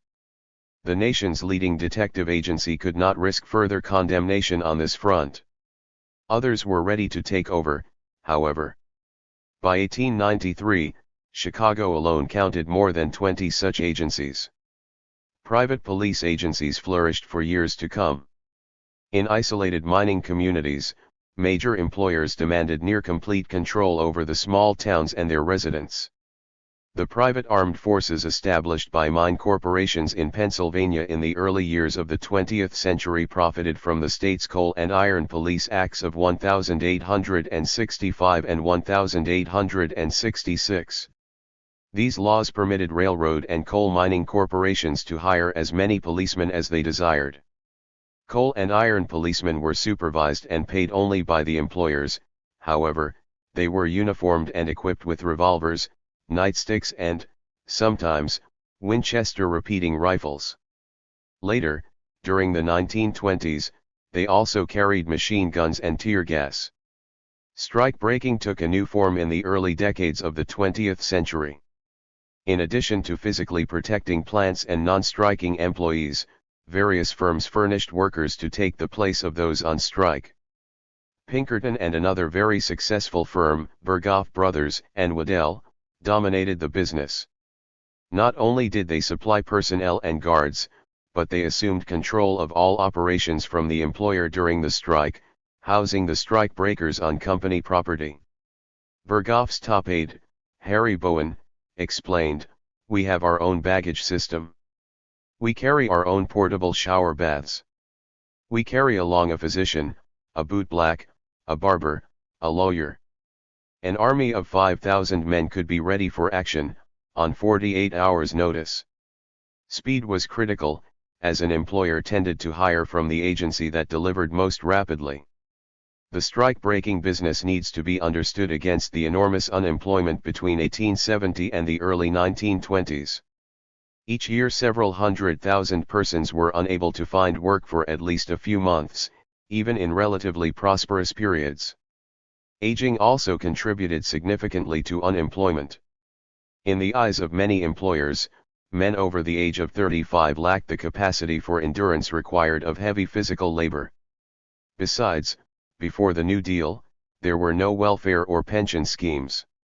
This permanently unstable situation created a great industrial reserve army of potential strike breakers. Their often violent behavior led to excesses that were justified as the defense of free enterprise. Propaganda. The American elite discovered the power of propaganda when President Wilson launched a campaign on America's entry in the First World War in 1917. The result, an intense anti-German hysteria, impressed American business with the potential of large-scale propaganda to control public opinion. Edward Bernays led the transfer of wartime propaganda skills to business peacetime problems of coping with democracy. Born 1891 in Vienna to Jewish parents, and a nephew of Sigmund Freud twice over, he was one of the first to attempt to manipulate public opinion using the subconscious. At the time of his death in 1995, he was widely considered the originator of modern public relations. The old justifications for economic power, the Christian virtues of thrift and hard work, the law of the survival of the fittest, and the routine workings of the free market, no longer satisfied a more skeptical public. The Great Steel Strike of 1919, over the right of wage earners to bargain collectively, was the first big confrontation. At the outset, public opinion favored the strikers, who worked an 84-hour week under very poor conditions. The Steel Corporation launched a campaign of full-page advertisements denouncing the leaders of the strike as trying to establish the red rule of anarchy and Bolshevism and the strike as anti-American. One advertisement even suggested, he Huns had a hand in fomenting the strike. This propaganda assault on public opinion widened until it produced an anti-communist hysteria about an invented plan by workers to overthrow the government. In retrospect, this can be categorized as a precursor of McCarthyism, shorter, but more severe. The onset of the Great Depression in the 1930s brought another period of labor conflicts. The 1935 Wagner Act guaranteed workers the right to organize without employer involvement. However, the new law did not impress the leaders of Little Steel, who strongly believed maximizing profitable production was the company's only responsibility. This left no room for democracy in the production process, as, in their vision, only hierarchy would lead to efficiency. Little Steel comprised of several, formerly independent steel companies, such as Republic and Bethlehem. With more than 185,000 workers, Little Steel was only relatively little compared to U.S. Steel, the other American steel giant. The company's influence in the ongoing labor conflicts was critical. Because of Little Steel's rigid position, numerous strikes ended in violent confrontations. The worst confrontation was during the Little Steel strike of 1937, the Memorial Day massacre mentioned earlier. Most of the 10 people who died that day had been shot in the back. To manage its reputation, Little Steel hired one of the first PR consultants, John Hill.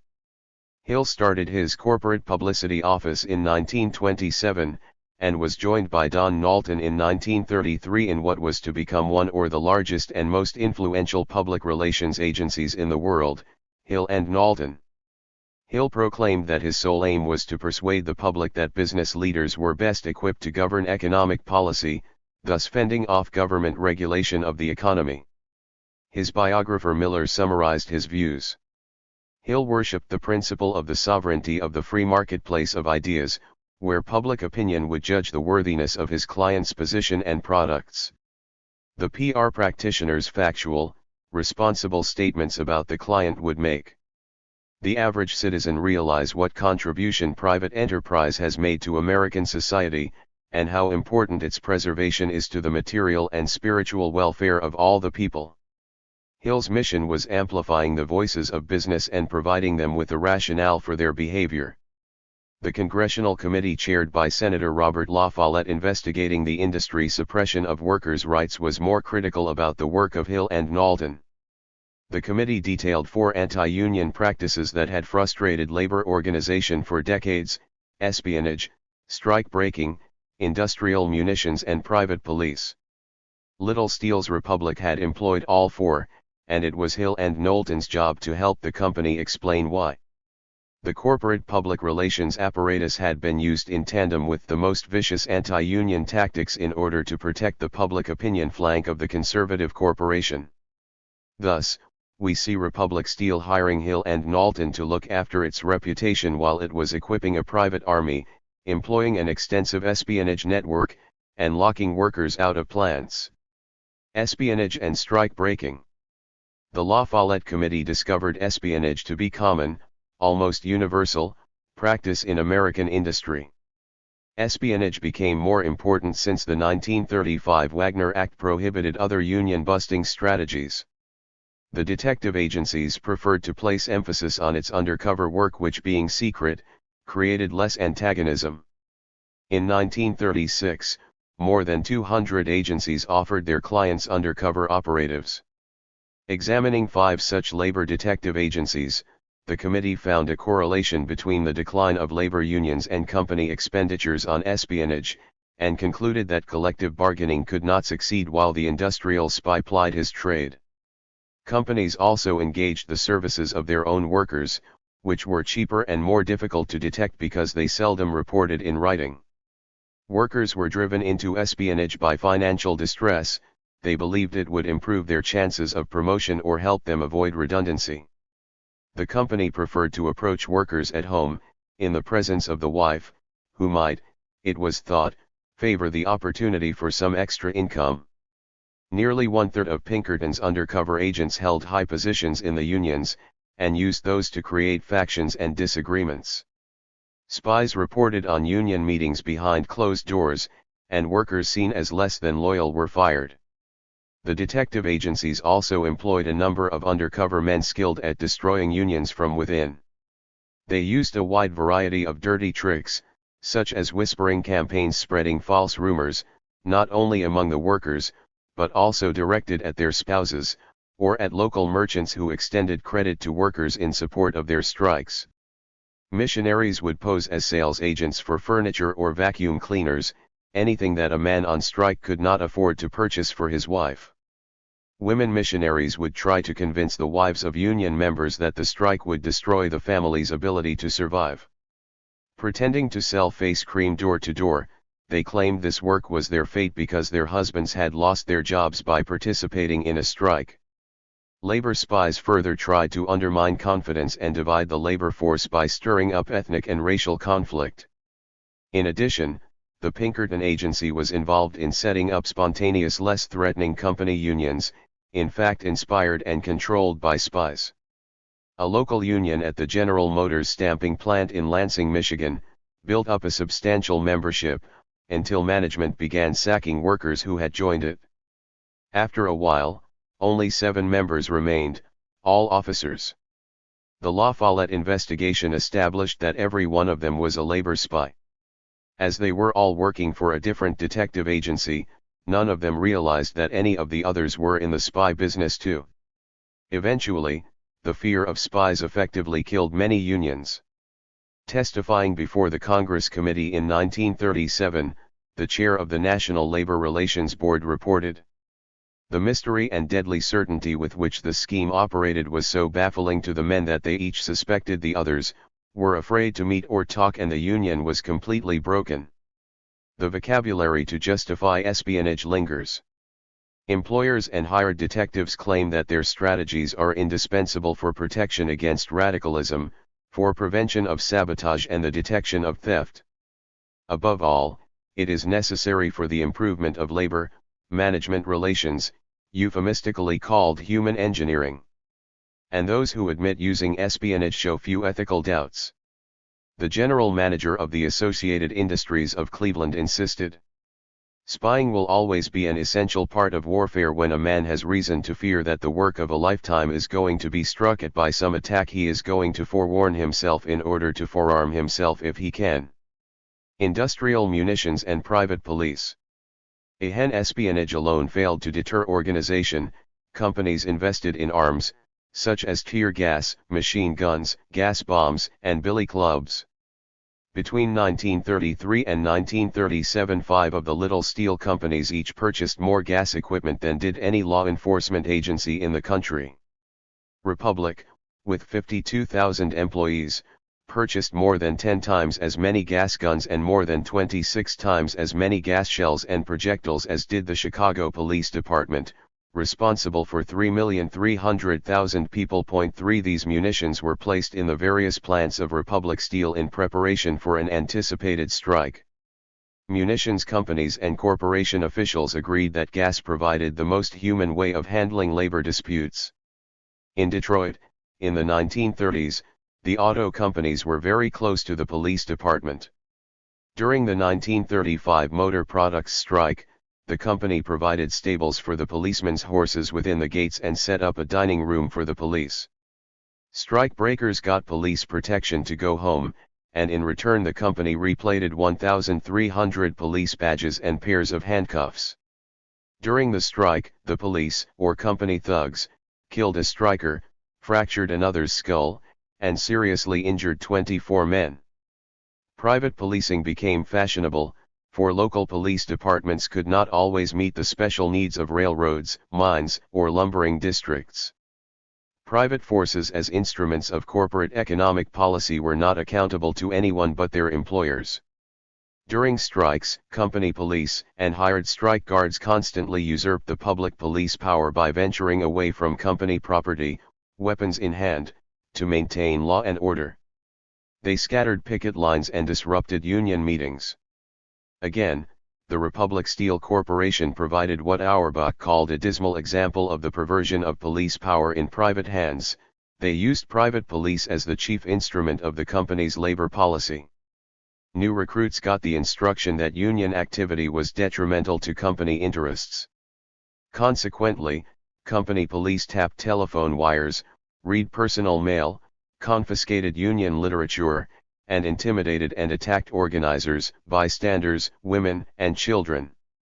The La Follette Committee concluded that violations of civil liberties ensue whenever private police systems are used as instruments of labor policy to thwart self-organization of workers, and issued a vigorous indictment of private police systems, charging that they abridged civil liberties, violated the statutory rights of workers, spawned violence and bloodshed, endangered public safety, fostered labor, management bitterness, encouraged private usurpation of public authority, and perverted representative government. Like espionage, munition stockpiling, and strike breaking, Auerbach concluded, private police systems testified that industrial autocracy was incompatible with civil liberty. Public opinion and citizen committees. The steel companies added a modern refinement to traditional anti-union practices, the organization and manipulation of public opinion. At first it was difficult to convince employers that advertising was worthwhile as an anti-strike weapon. The National Association of Manufacturers circulated a March 1937 Printers Inc. article to all its members, stating that if employers would just invest 1/10 of the money in advertising preparation that they are apparently quite willing to invest in labor spies, tear gas, and other methods, which have proved worse than useless, they will stand a far better chance of winning public support than is possible under the present circumstances. To place anti-union messages in the news media, the American Iron and Steel Institute and individual little steel companies paid Hill and Knowlton a sum of $323,000. The PR agency employed a variety of strategies to reach this goal. The Hill and Knowlton representative in Birmingham A.L., Edgar S. Bauerfeind, tried to make local newspapers see the rectitude of Republic Steel Corp's position on labor problems. Personal and confidential documents discovered by the La Follette Committee showed that his technique consisted of visits to local editors and pressure judiciously exerted through advertisers.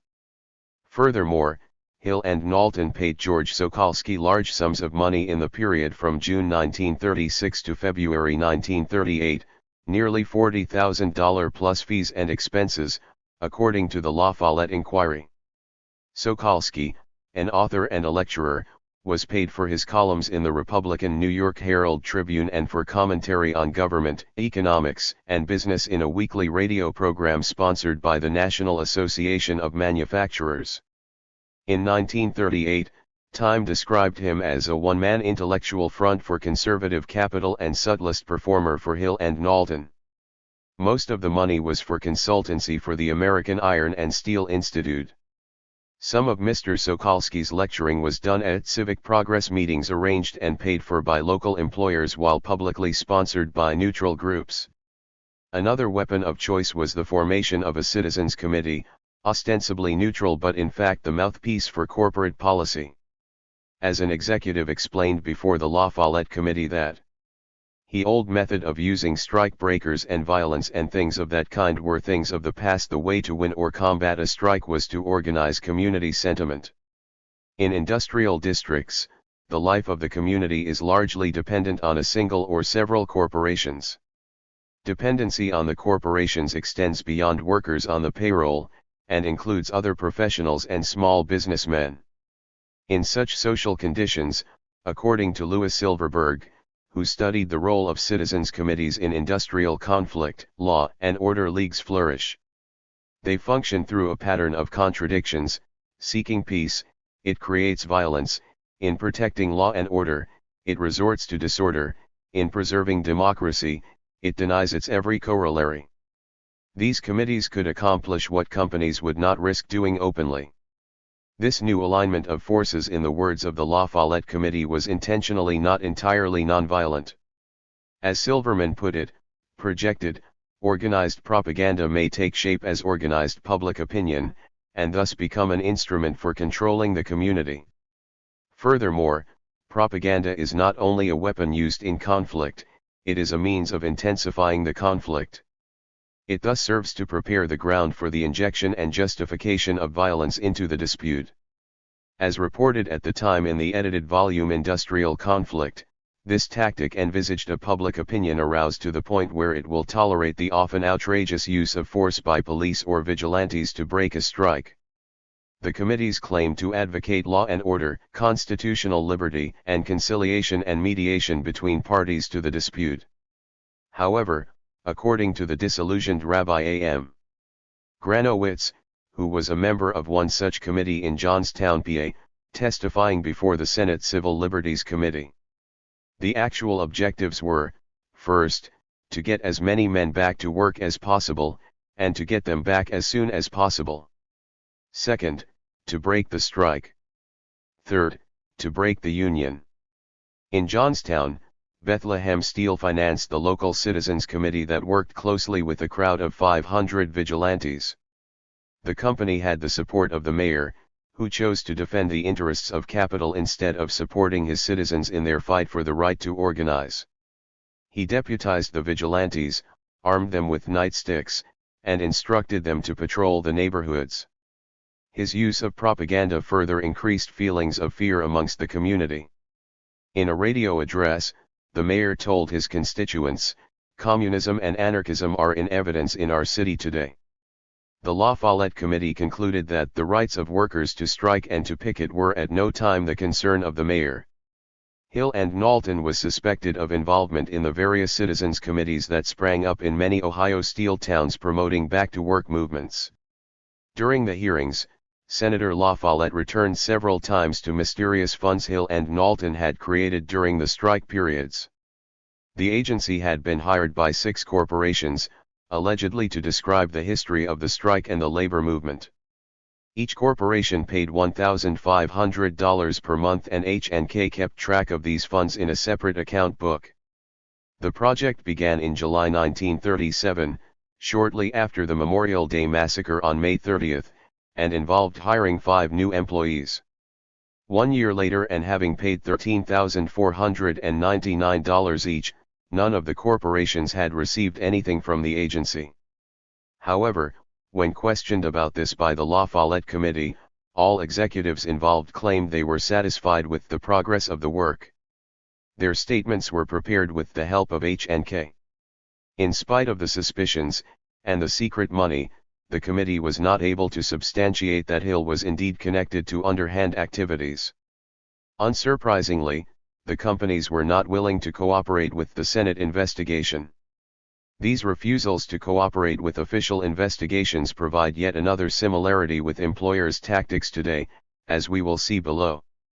When La Follette asked the largest detective firms and their most important clients to turn over all documents relating to the use of anti-union agencies, the committee encountered duplicity, evasion, and open defiance. The Pinkerton Agency refused to submit its files, particularly those containing the names of its secret operatives.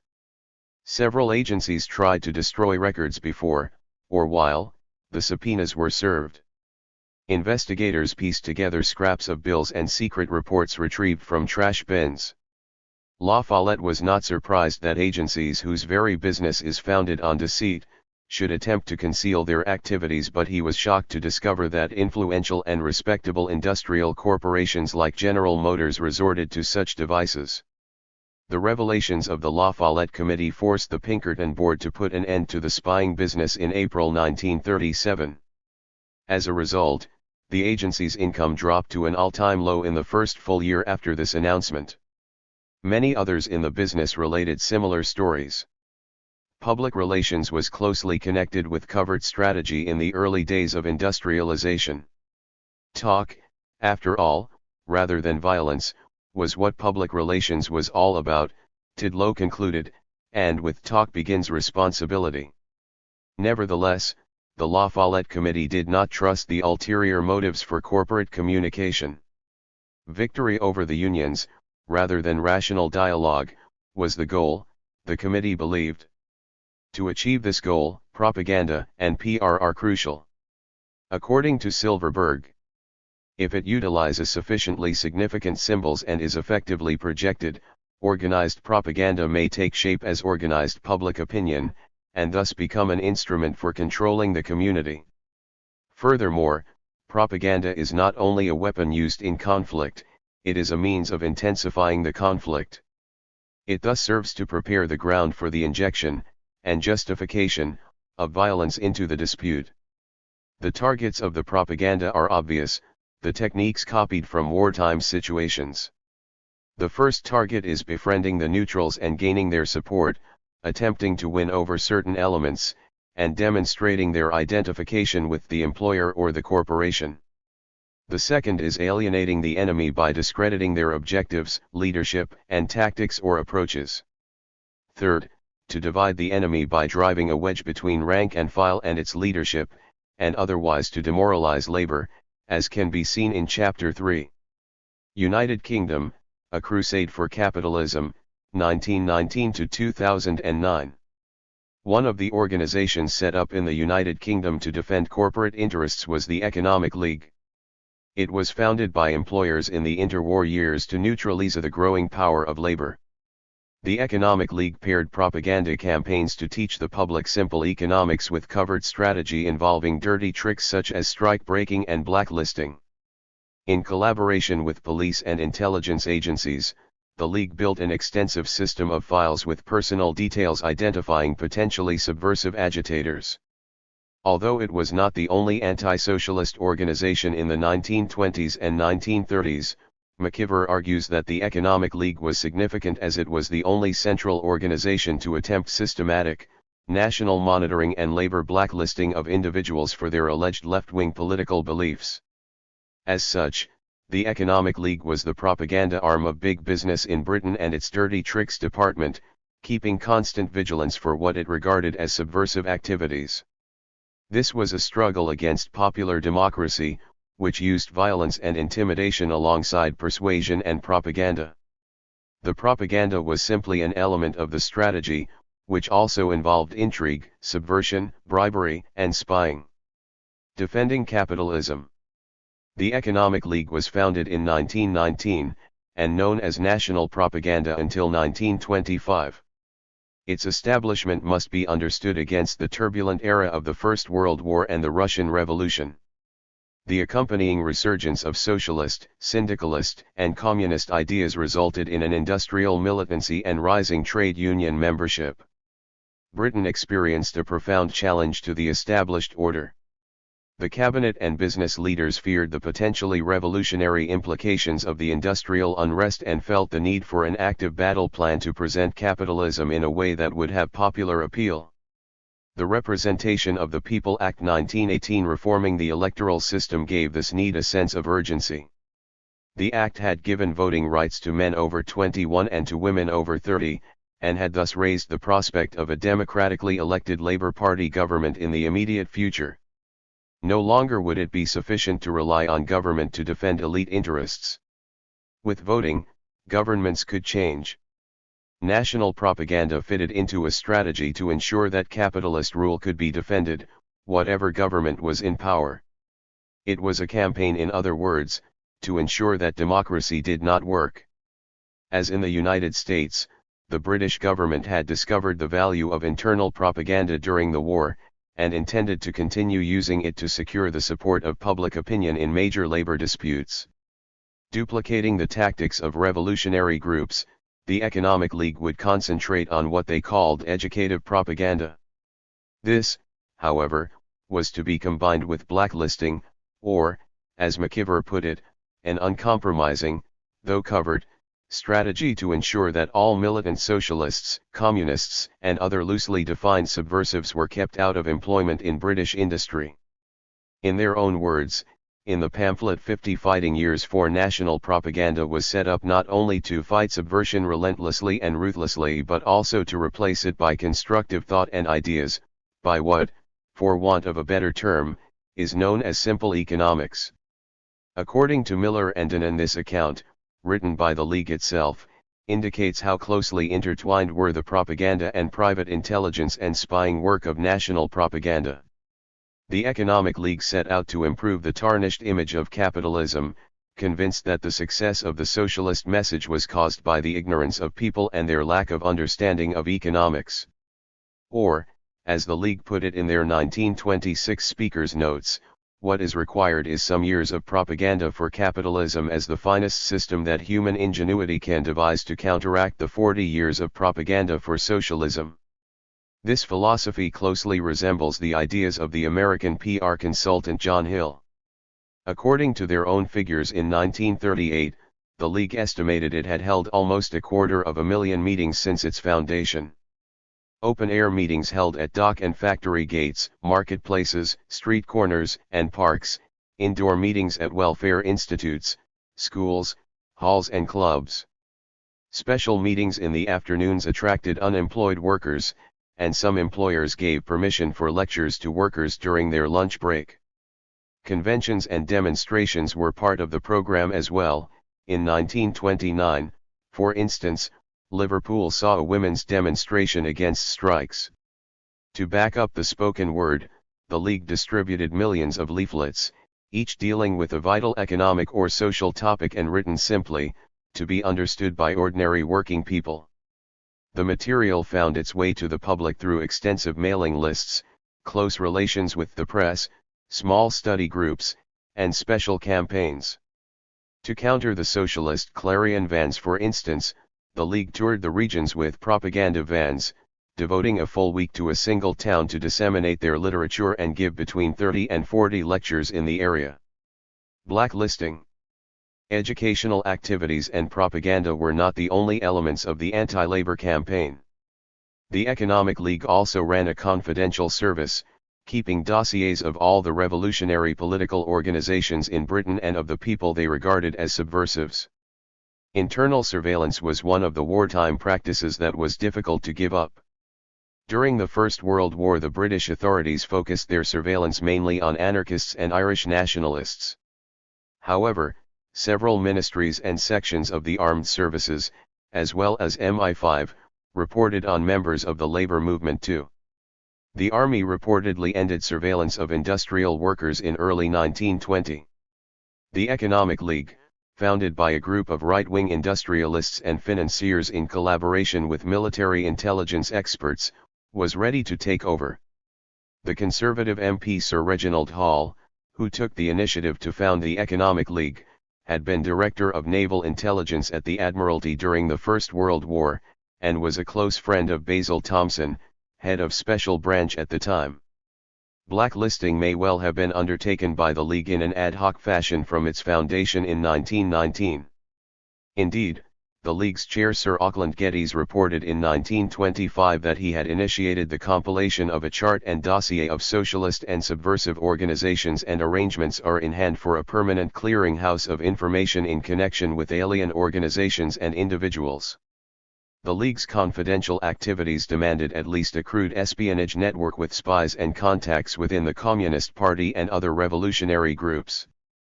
Several exposures in the press in 1937 proved that the League operated closely with local police forces, specifically in Manchester and Lancashire. This involved meeting with detectives specialized in subversion, arranging mutual cover of meetings and surveillance, and sending reports to the police on radical activities. In return, the League was allowed access to police files and reports on left-wing extremist activities. The Economic League supplied the information to employers, on request or on its own initiative. The legacy of the Economic League. The Economic League continued its blacklisting business. Hughes extensively documented its involvement in the post-war period, the Wilson years, and in what has been dubbed the secret state. More than 2,000 companies once subscribed to the League, which in the 1980s had an annual income estimated at £1 million. In the 1970s and 1980s, the organization accumulated files on more than 30,000 people. The targets included Labour MPs, trade union activists, and many individuals who campaigned on local issues or protested against government policy. The information was held on cards, and thus escaped the provisions of the 1984 Data Protection Act, which only covered information in computer databases. After repeated disclosures in the press in the late 1980s and the early 1990s, the Economic League was forced to close its doors in 1994. But this did not mean an end to blacklisting. The exposure of the secretive organization in the mainstream media is directly attributable to the laborious efforts of campaigners and the courage of whistleblowers leaking inside information. With their help, investigative journalists revealed the League's controversial methods and inaccurate files, and how individuals were unfairly blocked from jobs based on hearsay only.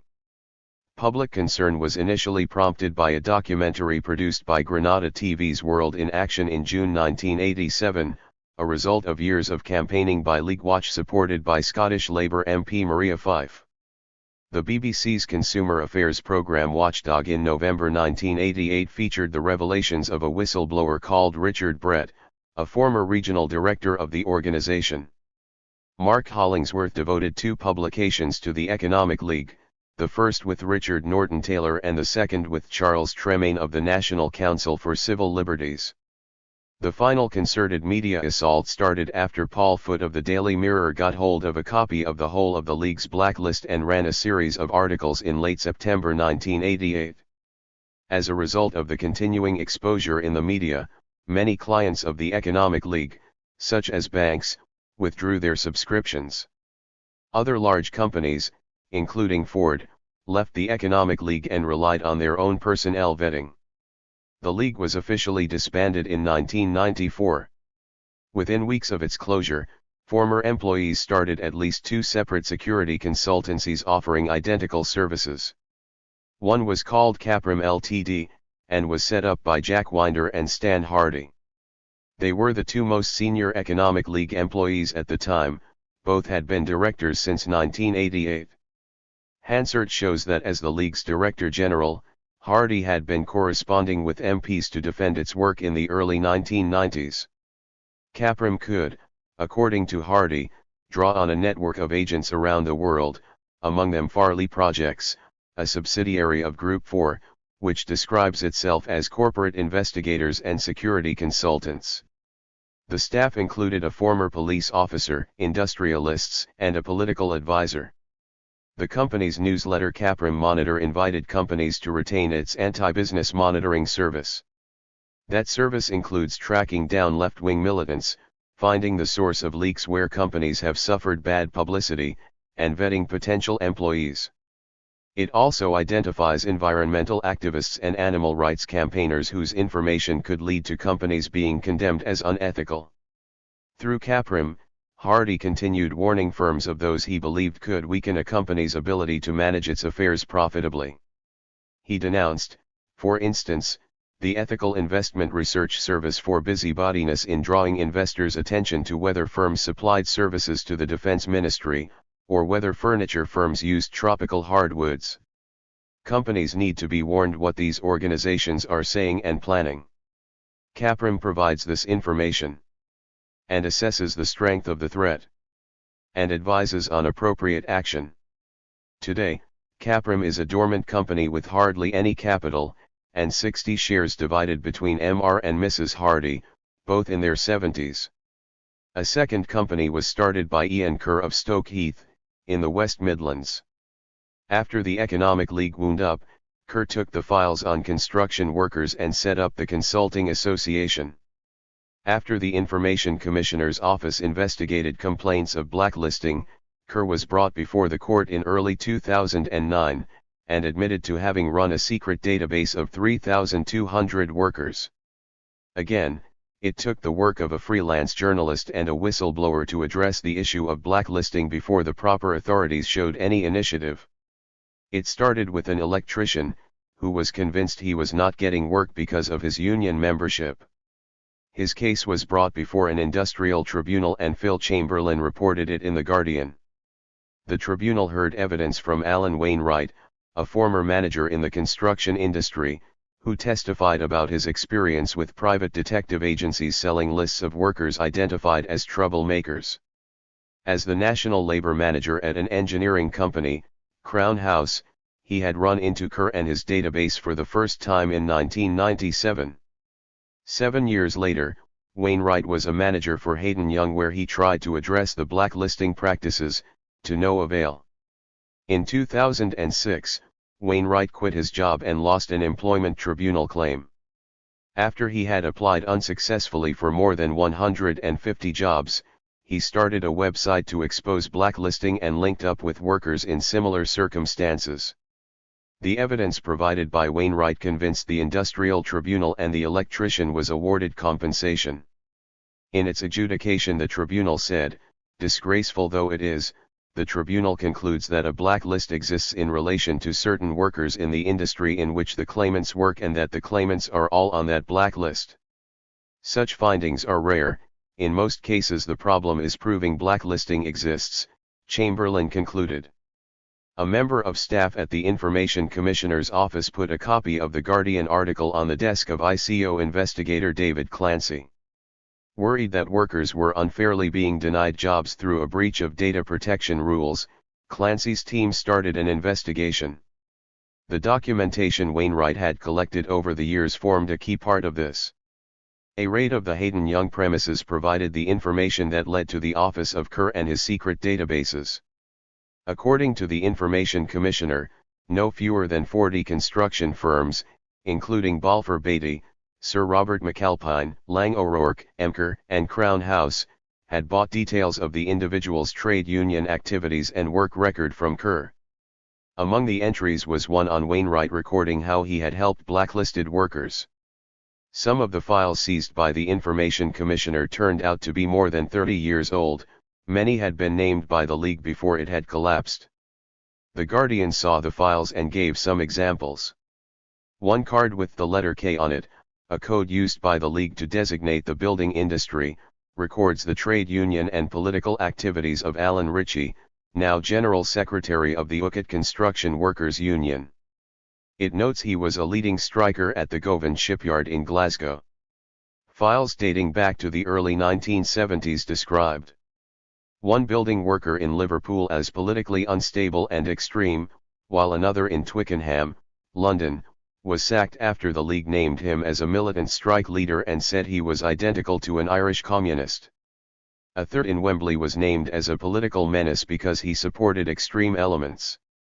Kerr had worked for the organization since the 1970s, infiltrating a lot of trade union and political meetings, recording who had said what and taking away documents such as attendance lists.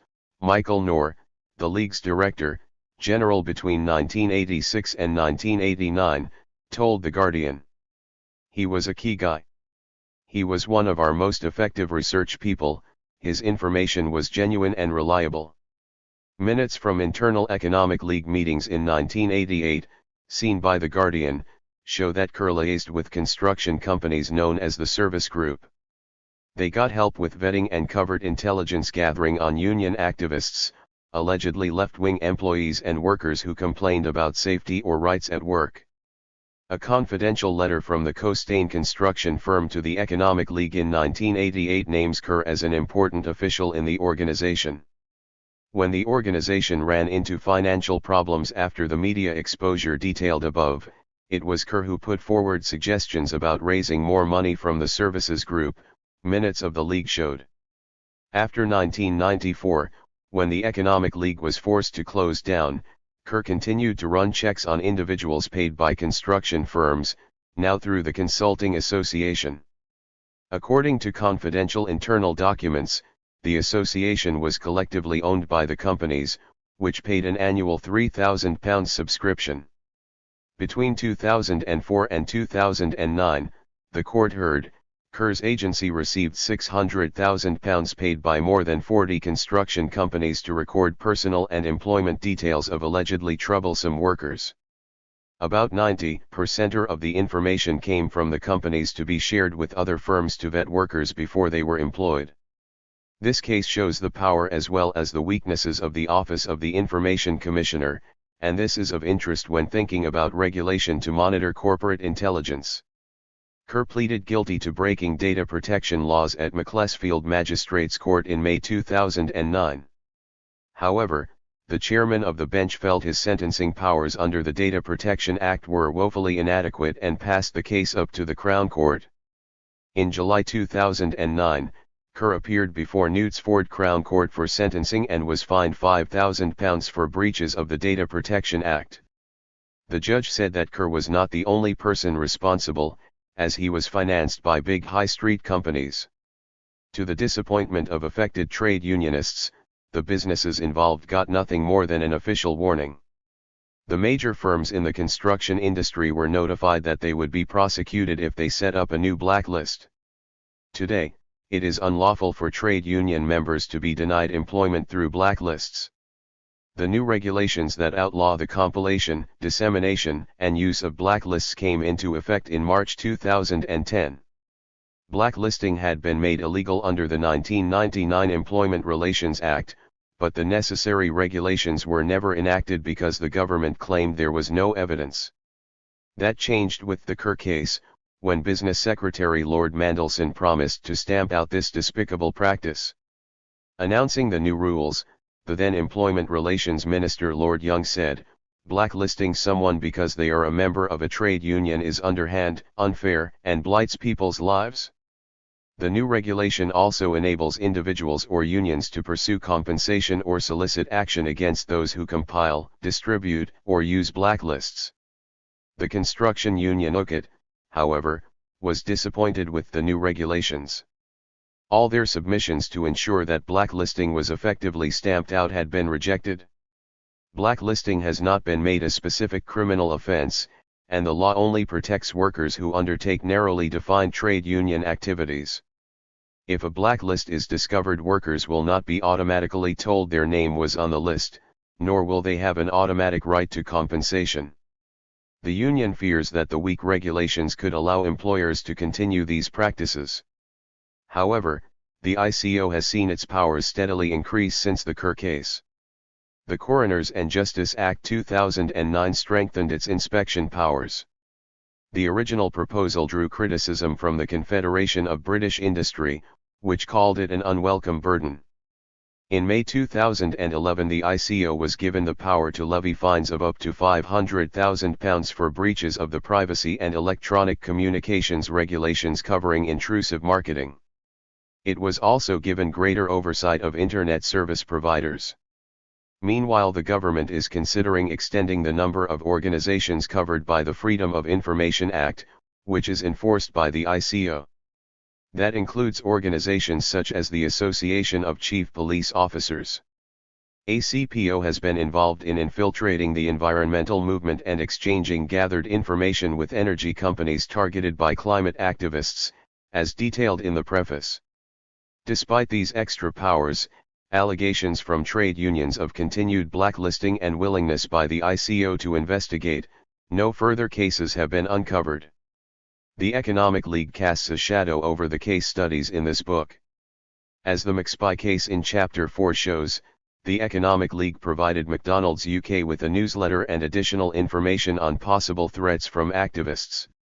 The Threat Response Spy Files case study is built around infiltration operations led by Evline L. Chain.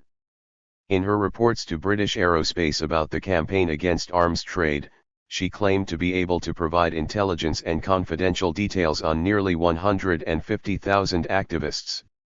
Her history puts her in intelligence circles. Her background is one of strong anti-communism and defense of capitalism, as detailed in Chapter 7. The legacy of the Economic League is not just in the archives, although the question of who is using these databases on British subversives now is an interesting one. There is a historical continuity in surveillance and covert counter-strategy in defense of corporate interests, as the case studies in this book show. Mapping the gray area of overlapping state intelligence services, corporate security consultants and private investigators is now as important as it was in the past, because critical voices need to be heard. 3. Raphael Pagan, Nestle and Shell, Case Study. The roots of today's activist intelligence can be traced back to the 1980s, when the new phenomenon of worldwide boycotts of multinational corporations required sophisticated corporate plans to counter them. Raphael D. Pagan Jr. was one of the first American specialists to develop such counter strategies.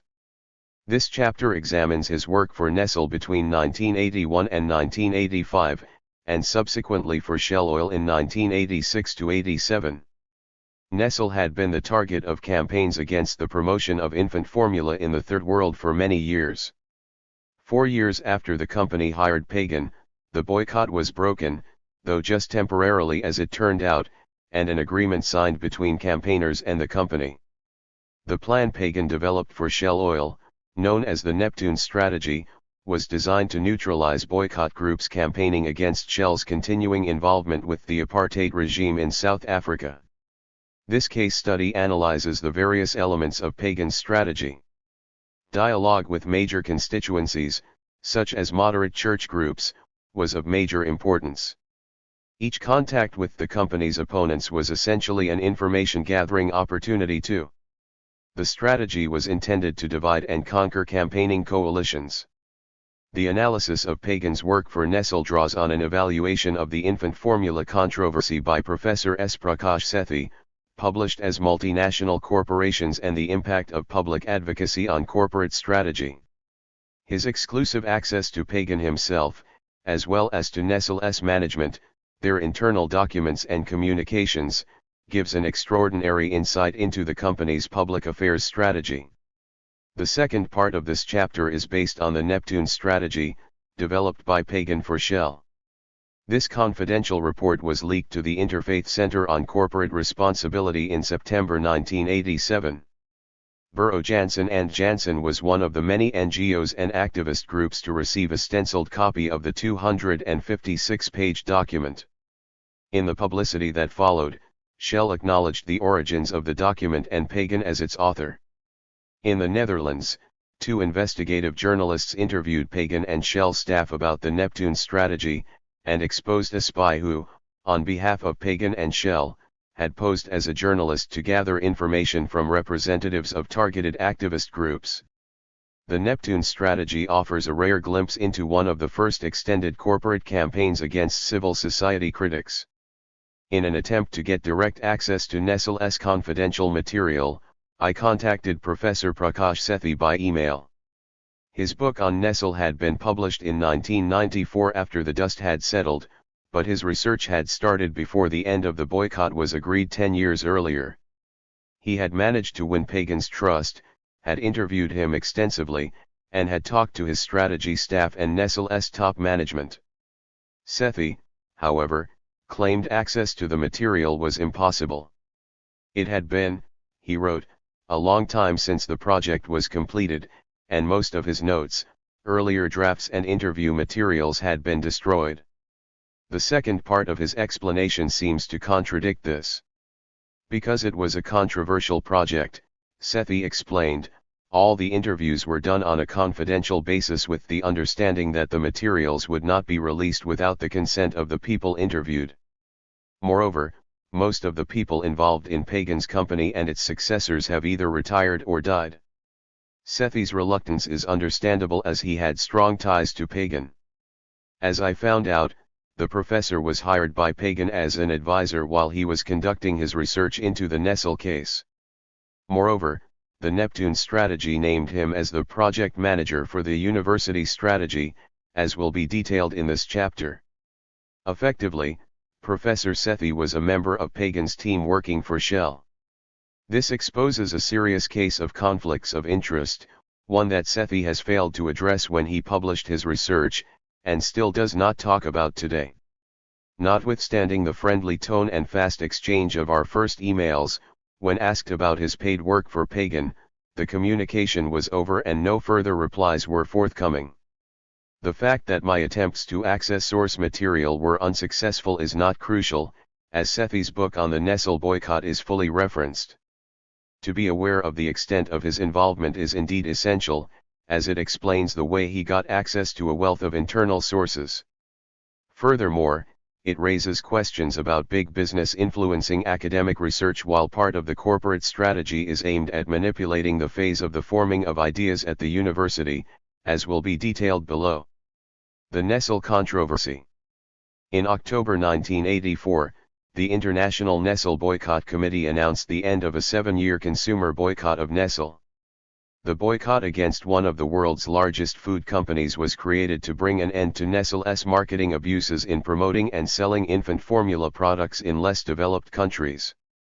The Nestlé boycott had become virtually synonymous with the infant formula controversy, and was an important factor in the development, adoption, and implementation of the World Health Organization's International Code of Marketing for Breast Milk Substitutes. The Nestlé boycott has had a major impact on the interpretation of corporate accountability and the reconciliation of human rights and commercial interests. The coalition against Nestlé consisted of many different groups including health professionals, church groups, and anti-corporate activists. Leaders in business sometimes felt the boycott was a holy war against the infant formula industry, if not a challenge to free enterprise and capitalism itself. Hiring Raphael Pagan. The controversy over the marketing of infant formula in third world countries dates back to the early 1970s. The hiring of Raphael Pagan in 1981 meant a radical shift in Nestlé's strategy for dealing with the boycott. A highly decentralized corporate structure had allowed the head of Nestlé's USA subsidiary, David Guerrant, to maintain his ostrich policy, hoping the issue would go away.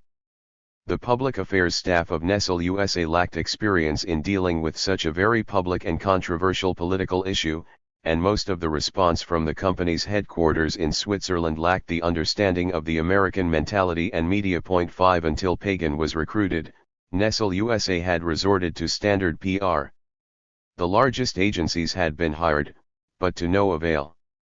Edelman, still the largest private PR firm today, had advised the company to continue to ignore the problem. Hill and Knowlton unsuccessfully tried a Truth Squad strategy, using a massive education campaign including mailing information kits to 300,000 clergy. Several other public relations experts, such as Gary Raff and Henry Sioka, were consulted, but none worked for the company very long. Nestlé's top management in the United States were unwilling to consider viewpoints that were different to their own. 6 A critical factor in the decision to hire Pagan was the change in Nestlé's top management in Switzerland. According to Sethi, Helmut Macher, Chief Executive Officer, and Karl Angst, Managing Director, were willing to try new strategies. The decision was taken in late 1980, when the boycott of Nestlé products was gaining momentum. In a secret memorandum, Vice President Ernest Saunders expressed his concern over the professionalism of the forces involved and pleaded for a similar operation. It is clear that we have an urgent need to develop an effective counter-propaganda operation. To establish a strategic capability, Pagan asked for an office, a staff, and a budget, as well as unrestricted access to Nestlé's top management. At his request, the company founded an independent subsidiary, divorced from the day-to-day operations of Nestlé USA. Pagan also negotiated full freedom in selecting his own staff and an independent budget necessary to meet the challenge of his mission. The new office was located in a prestigious building in Washington, D.C. with no expense spared to provide it with top-of-the-range furniture and equipment. Although it was essentially an issue management unit dealing exclusively with the controversy, everything was done to avoid the charge that Nestlé was creating a lobbying and PR group to fight the boycott. Pagan's desk officially had a broader public function, to coordinate Nestlé's worldwide efforts in nutrition research, as was reflected in its name, the Nestlé Coordination Center for Nutrition. Divide and rule. To break the boycott against Nestlé, Pagan developed a strategy that can be summarized as divide and rule. Pagan's background in the armed forces shaped his worldview, equating issue management with military action and what he called corporate combat. Based on analyses of the key critics' motives, NCCN aimed at resolving the boycott by a long process of dialogues and one-to-one discussions designed to achieve what one boycott leader called a win-win result. The campaign was divided into 4 phases. The first was the containment of critics' initiatives by listening to both sides, covering the first 6 months of NCCN's existence. Phase 2, from June 1981 to October 1982, explored relations with moderate groups to see whether NCCN could work with any of them. The third phase was a breakthrough that led to the erosion of support for the boycott among moderate critics and to discussions with activist leaders for the purpose of resolving the conflict. This phase lasted from May 1982 to October 1984, when the boycott was lifted. Phase 4, consolidation, was to be conducted while Pagan was writing his account of the campaign. It aimed at the establishment of a stable corporate social environment and public policy implementation. The following brief chronology contextualizes Pagan's strategy. In spring 1980, the United Methodist Church formed a task force to examine Nestle's practices. By October 1982, the MTF was scheduled to advise the Methodist Church on joining the boycott, a date critical to Pagan's planning. In the meantime, in May 1981 the World Health Assembly adopted its Code on the Marketing of Infant Formula, endorsed by UNICEF. A year later, in May 1982, the company created the independent Nestle Infant Formula Audit Commission.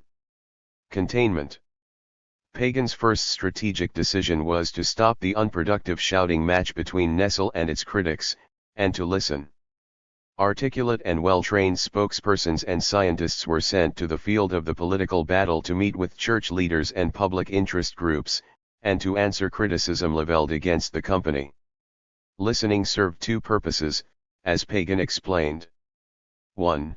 It enabled NCCN to gather information about the critics and their objectives so appropriate strategies could be developed. And 2. It allowed NCCN to earn the right to be listened to by the critics, in turn. Stopping the shouting freed Nestle from having to defend fixed positions. Damage control and containment in order to prevent the boycott from gaining momentum were important tactics that bought Nestle time and allowed them to become proactive. NCCN also began a well-focused information-gathering effort. Intelligence on critics and their objectives delivered the stepping stones to develop appropriate ways of combating them. In Pagan's words, this phase was to explore the relations with moderate groups by hearing out our adversaries. Upon listening to the critics, NCCN soon discovered that while the critics were led by skillful political activists, the campaign against Nestle received its moral authority and most of its popular and financial support from religious groups and critics of conscience.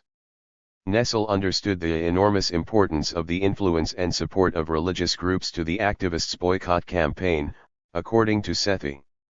The power base of the professional leadership of the boycott movement was very narrow, but for the fact that they were supported by a wide variety of organized religious groups. Pagan observed that while many of the church-based critics were uncomfortable with profit-oriented multinational capitalism, they also did not like the idea of being used for extraneous purposes by activists or of being viewed as clever, amoral, or radical political activists. But these critics were willing to work with Nestle on behalf of the world's poor and to see if multinationals were as useful and as caring as Nestle claimed. Pagan considered the groups coordinating the boycott, in fact, and the Interfaith Center on Corporate Responsibility, to be more radical. He decided to bypass them and go directly to the National Council of Churches. This strategy was predicated on the actions taken by various church groups independently to investigate issues at stake. Instead of endorsing the boycott right away, the United Methodist Church had established the Methodist Task Force in May 1980 to investigate the misuse of infant formula and to instigate a constructive dialogue with the companies involved. Pagan thought of moderate church groups as a very large constituency of thoughtful and concerned people who would be absolutely necessary if Nestle were to improve its credibility and at the same time make a dent in the activist support base. Jack Manoeuvres, the strategist working with Pagan, explained why they had strategically chosen to put pressure on the church community. The weakness and the strength of the church institutions are first and foremost that they have a conscience, and that, once they know the truth, the pressure on them to act accordingly is very heavy. Because they are committed to doing that which is ethical, they became our best hope. The truth Manoeuvres is referring to was the fact that selected church people had to be convinced that Nestle was determined to resolve its critics' legitimate concerns. Likewise, doing what is ethical in Manoeuvres' eyes, involved not joining the boycott. Reaching out. In May 1981, the WHO passed its International Code of Marketing of Breast Milk Substitutes. Pagan used this moment as an opportunity to begin seizing the moral initiative from the confrontationists. At his insistence, Nessel immediately issued a statement supporting the aim and principle of the code. Although many activists saw this statement as a cosmetic PR ploy, seeds of doubt were sown. What was the moral basis for a boycott against a company that did support the code, rather than against other companies that opposed it? Pagan's NCCN and the Methodist Church were then exploring a basis for dialogue, and Nessel's statement of support for the code helped them find common ground. Eventually Pagan brought together the new managing director of Nessel and the new head of the National Council of Churches, James Armstrong, who, until his election in April 1982, had been on the Methodist task force.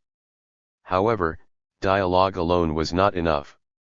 The Methodist Church demanded that Nessel demonstrate its compliance with the WHO Code, and provide evidence that it was indeed changing its marketing practices. Having put major emphasis on wooing the Methodists, Nessel could not do otherwise. At the Church's suggestion, Nessel issued instructions requiring unilateral compliance for those third world countries that had no code yet. Further steps were taken to build trust between the two parties. At Pagan's recommendation, Nessel shared sensitive internal documents with the Methodists, which helped convince them of Nessel's bona fides. The Methodists honored these confidences.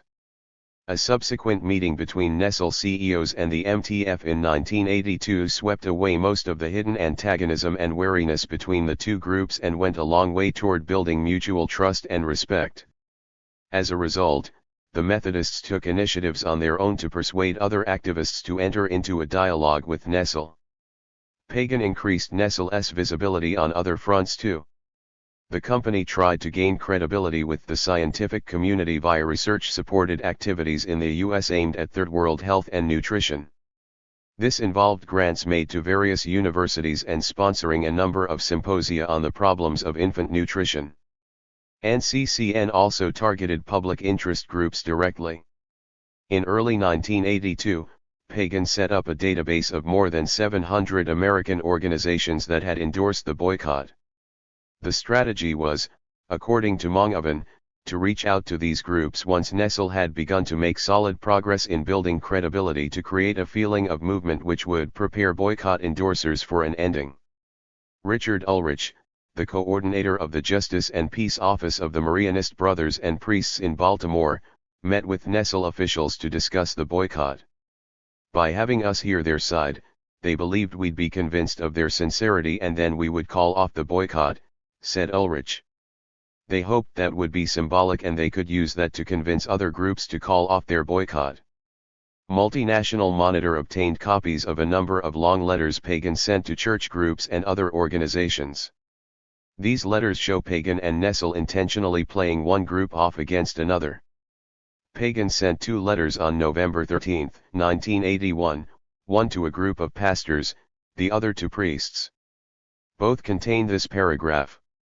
We regret that so much strident rhetoric has often characterized the debate on this critically important issue. It is obvious, however, that more and more religious bodies are giving this issue the time, effort, and research it merits. We applaud these efforts.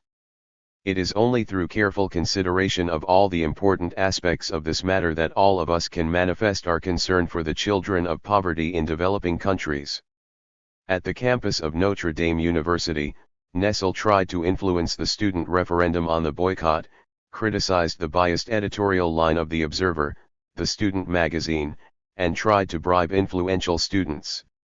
Notre Dame has become known for its interest in third world and humanitarian issues, John McGrath, editor of the magazine, told Multinational Monitor, and a no to the boycott would thus serve as a victory that could be exploited on other campuses. Multinational Monitor concluded in September 1998. The tactics Pagan and Nessel employ with church and educational groups reveal an organized effort to confuse and splinter Nessel's critics. This suggests the company may be more interested in altering the public perception of its practices than in changing those practices themselves. This analysis is confirmed by the fact that Nessel News, the newsletter published to publicize Nessel's many constructive efforts in the Third World, almost always led with a positive story about progress in resolving the boycott issue or partnership with a responsible organization. PR was always more important than real change. Outside validation. Another strategy to secure an end to the boycott was to seek outside validation. To overcome public distrust in early 1982, Pagan established the Nestle Infant Formula Audit Commission. Its official mission was to answer inquiries from the public and to monitor the company's application of WHO codes. The commission was chaired by former U.S. Secretary of State Senator Edmund S. Muskie, who was considered strong enough to withstand public pressure. He had a reputation for integrity and a commitment to the disadvantaged. Muskie insisted on independence for NIFAC, and full control of the finances and staff. Public reaction to the commission was mixed, for many different reasons. Although it had been established to investigate Nestle's marketing practices in the Third World, none of the members had any direct expertise in those fields. Doubt was cast over the Commission's impartiality, because Nestle financed it. Its legalistic and bureaucratic approach was criticized too. The creation of NIFAC neatly shifted the burden of proof, as if it were a court of law. Nestle was now innocent until proved guilty. According to Johnson in fact this meant that the responsibility for establishing violations was unduly placed on those organizations that had the least capacity and the fewest resources to pursue them. The complicated juridical requirements kept many organizations from filing complaints, especially those in developing countries unfamiliar with the procedures NIFAC applied. The boycott movement was primarily rooted in the USA and Western Europe, while the field of operation concerning infant formula marketing was in Africa, Asia, and Latin America. The movement lacked a structure of field offices and networks to collect complaints and the additional detailed paperwork the procedure involved. This was before the age of the Internet. The creation of NIFAC served as an effective deflection shield for Nestle. Rather than having to deal with complaints directly, the company could plausibly claim that NIFAC was studying the situation. Pagan and Manoeuvres explained how the commission served as an instrument for damage control and containment. Muskie's operation created a regular event hook for news media. The media focus on the new commission also put some boundaries around the issues that activists might raise, and the manner in which they were addressed. Pagan pointed out that the establishment of the commission created much disarray and confusion amongst the activist leadership. The Muskie Audit Commission was to cause an erosion of the rationale for boycott, narrow the differences between the opposing groups from broad generalities to specifics of content and process. One of the conditions for a satisfactory negotiation of the boycott termination. In short, the Commission was a key component of the divide and rule strategy. Breakthrough. An important moment in breaking support for the boycott was when the Washington Post changed its editorial line on the issue. The newspaper had been a key outlet supporting the boycott. In the first 6 months of 1981, it published 91 articles critical of Nestle. The paper had exposed secret internal Nestle documents on several occasions that had seriously damaged the corporation's reputation. But in November 1982 the Post published an editorial arguing that international health policy needs a broader perspective than the anti-formula crusade. Pagan had persuaded the management of the paper to assign its science editor to the issue. Nestle kept him so informed of our activities he tired of us. The editorial included critical assessments of evidence presented by the campaign. Upon closer inspection, the data linking formula marketing and infant mortality turn out to be sketchy at best. The shift had started a few weeks earlier, when Pagan had achieved a crucial victory in separating the fanatic activist leaders from those who are decent concerned people. As scheduled, Pagan proudly noted, the Methodist Task Force recommended the church should not join the boycott.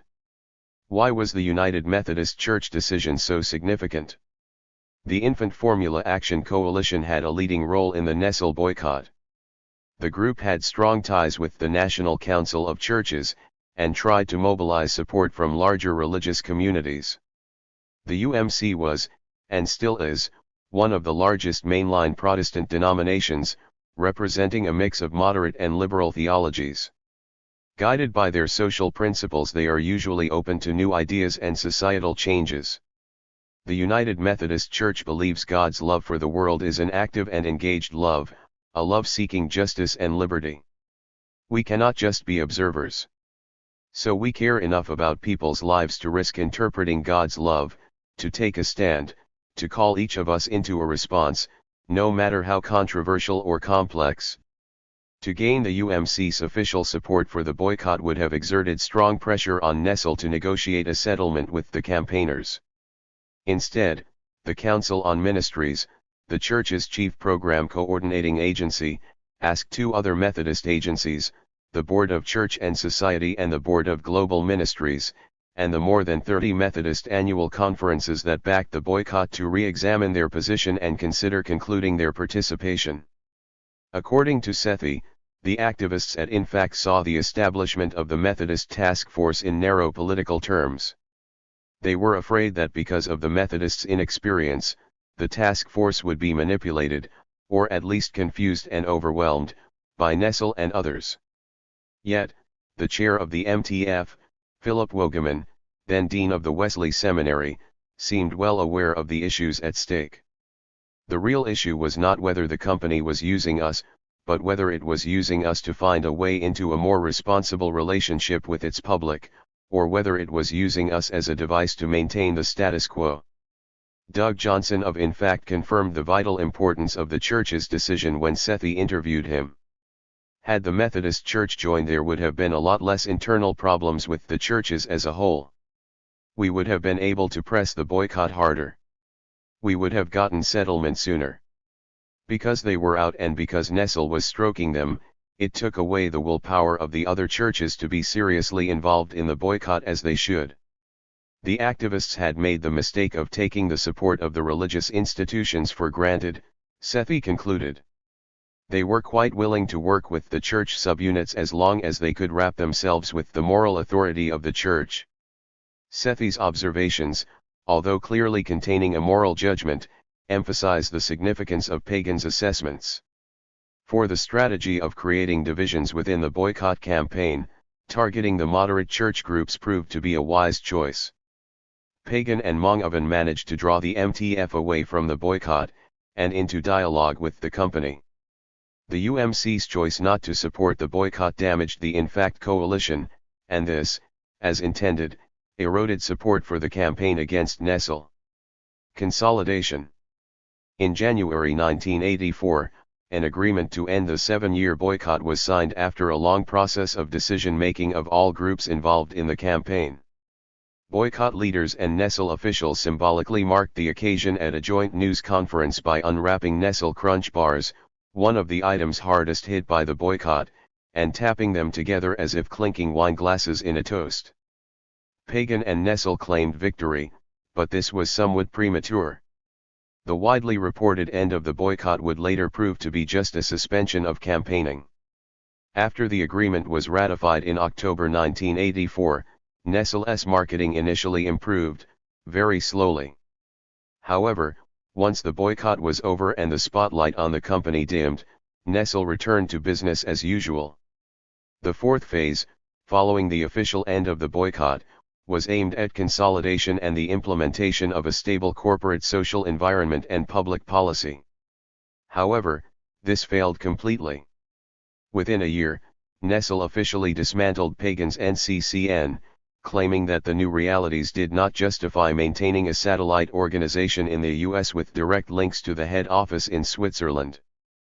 Pagan and Manoeuvres declined senior positions in the Nestle hierarchy and decided to start their own firm, Pagan International. Financial claims were settled in kind.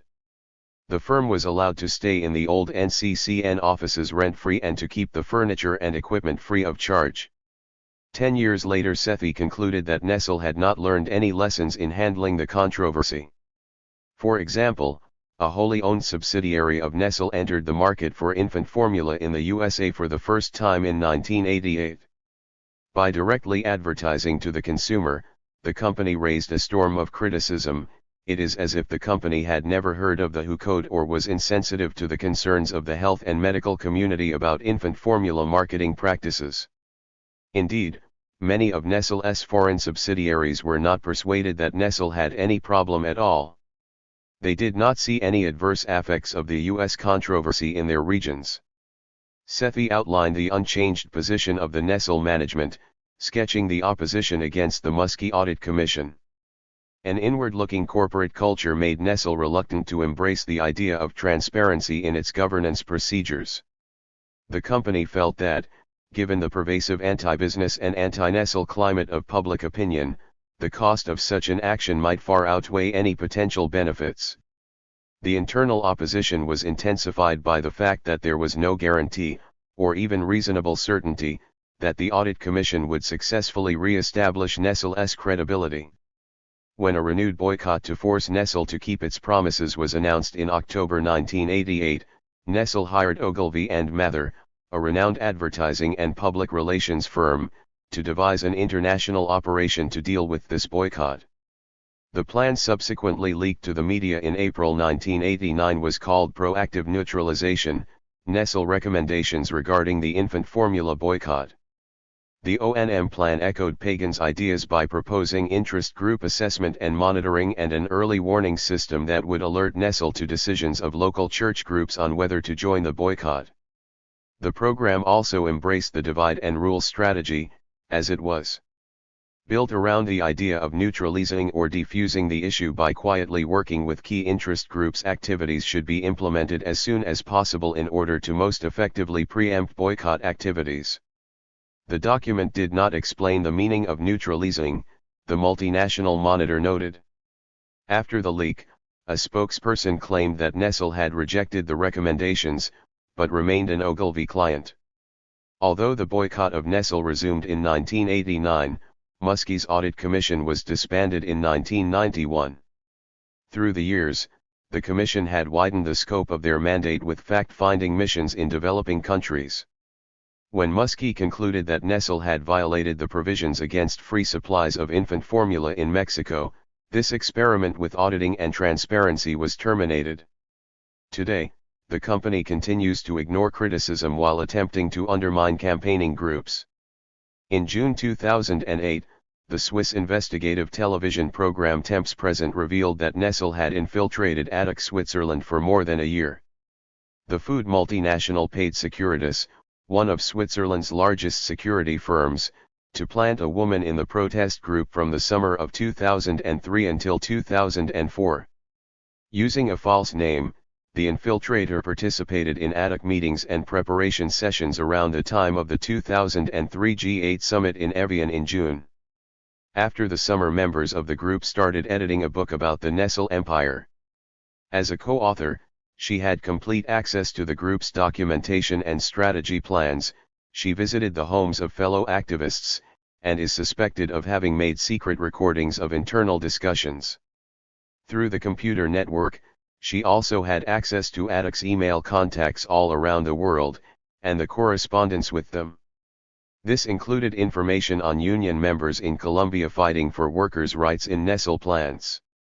Such information is potentially dangerous in the wrong hands. As detailed earlier in this book, a Colombian union man was killed after filing a complaint against the company. The infiltrator wrote regular reports about the group's meetings for Securitas, and was also introduced to Nestle's head of security to clarify her findings. The surveillance reports were subsequently passed on to the federal police to be used according to their needs. Nestle refused to comment on camera and issued a written statement instead, aimed at downplaying the affair.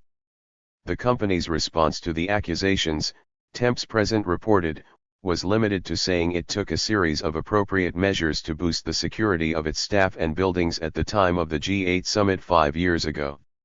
The company added that it took these measures in close cooperation with Securitas and the Vaud cantonal police, while strictly respecting the law.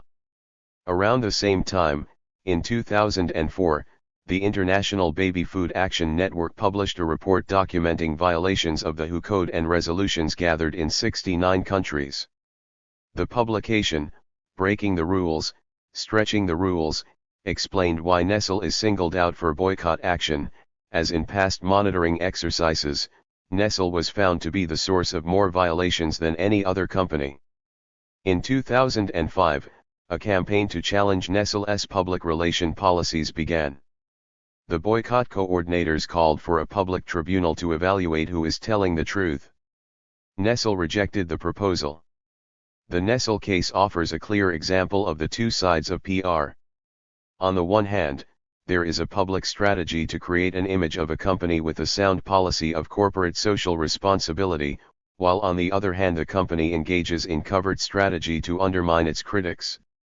The examples discussed here show that this dual strategy has been applied consistently from the 1970s up to the present day. The Neptune strategy. After the settlement in the Nestle case, Pagan and his associates founded Pagan International as an independent company in 1985. Among its first clients was Shell Oil. The company needed help in dealing with the growing support for the anti-apartheid boycott in 1986. The plan Pagan developed to address this issue, the Neptune strategy, aimed to neutralize the boycott in 3 years. The Neptune strategy was anonymously sent to the ICCR, the large coalition of church groups that played a key role in coordinating the Shell boycott, as it had in the Nestle boycott. Ideas and strategies developed while working for Nestle reappear, often in a more elaborate form and structure. Some of the key people Pagan encountered when working for Nestle had now been added to his team, and important figures within the church groups were targeted once again.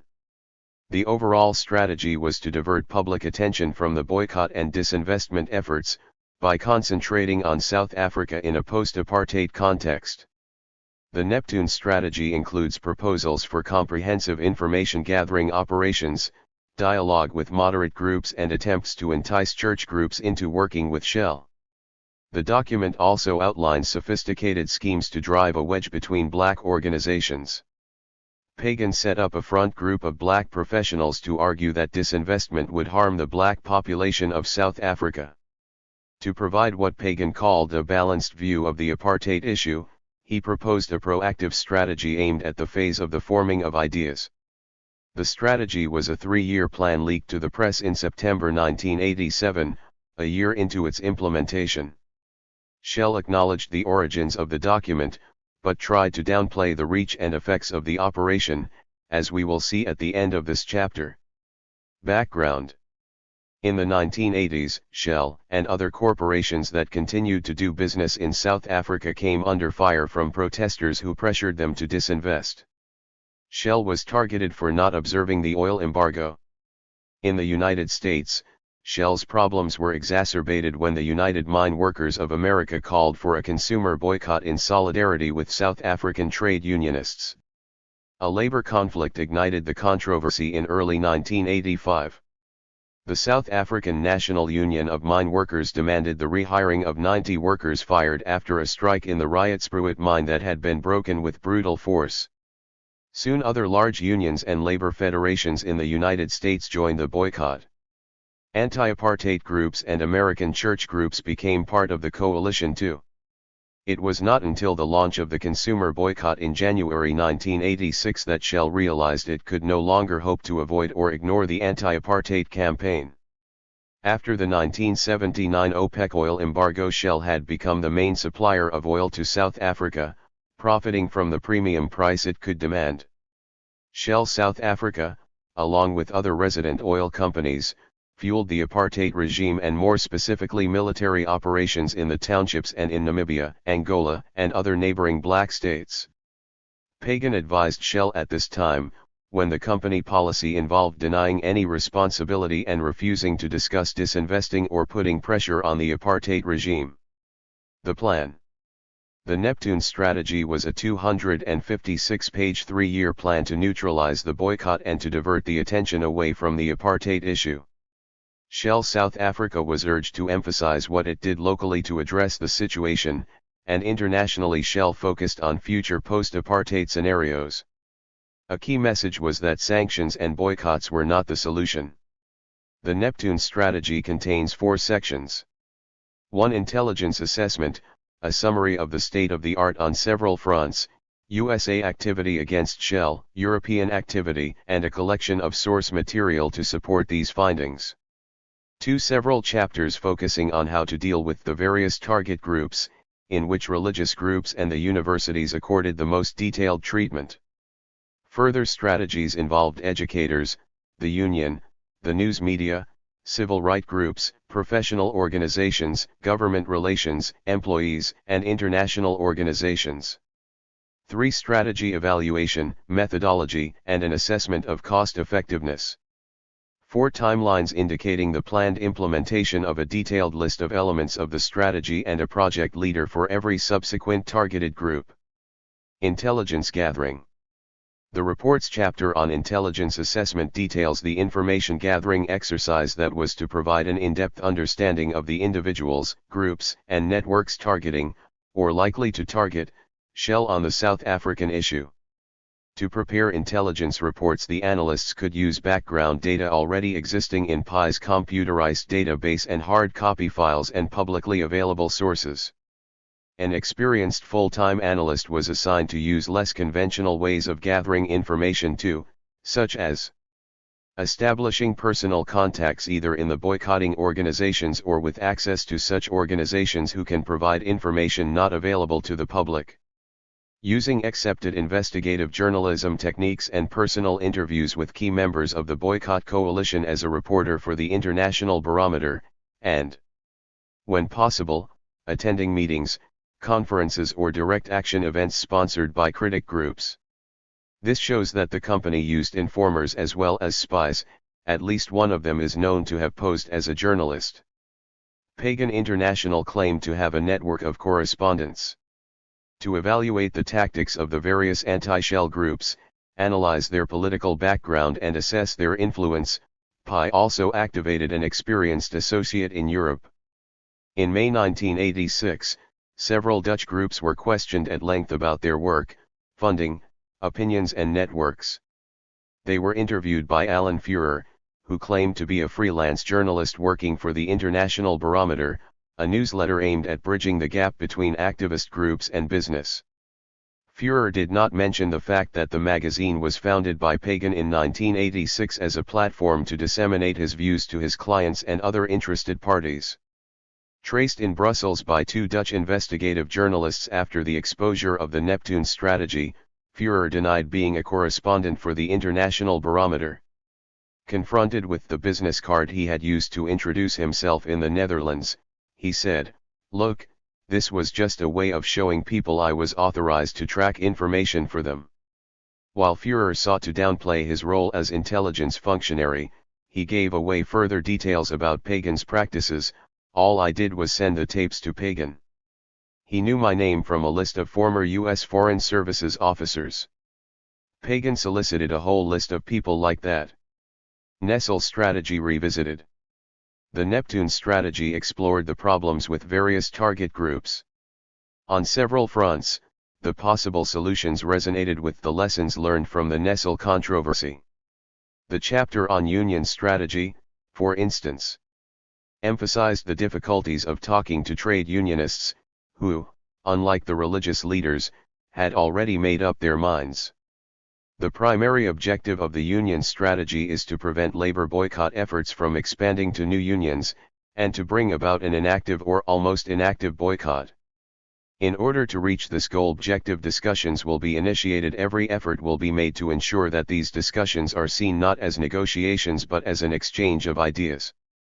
However, it becomes clear that this initial meeting was actually an information gathering session and would establish the baseline from which other steps could be formulated. Pagan advised Shell to try to convince union leaders that the role of the company in South Africa had been misrepresented in boycott rhetoric. Pagan looked for an equivalent of the Muskie Audit Commission and suggested appointing a senior, respected, well-known public figure as an ombudsman between Shell and organized labor. The aim of these informational meetings was calming the rhetoric used by the unions and seeking points of mutuality. This clearly echoes the plan to stop the shouting match between Nestle and its opponents. Labor was not the only target. The strategy proposed for local classroom teachers included community building and the creation of citizen committees that in some respects resembled those set up to break strikes early in the 20th century.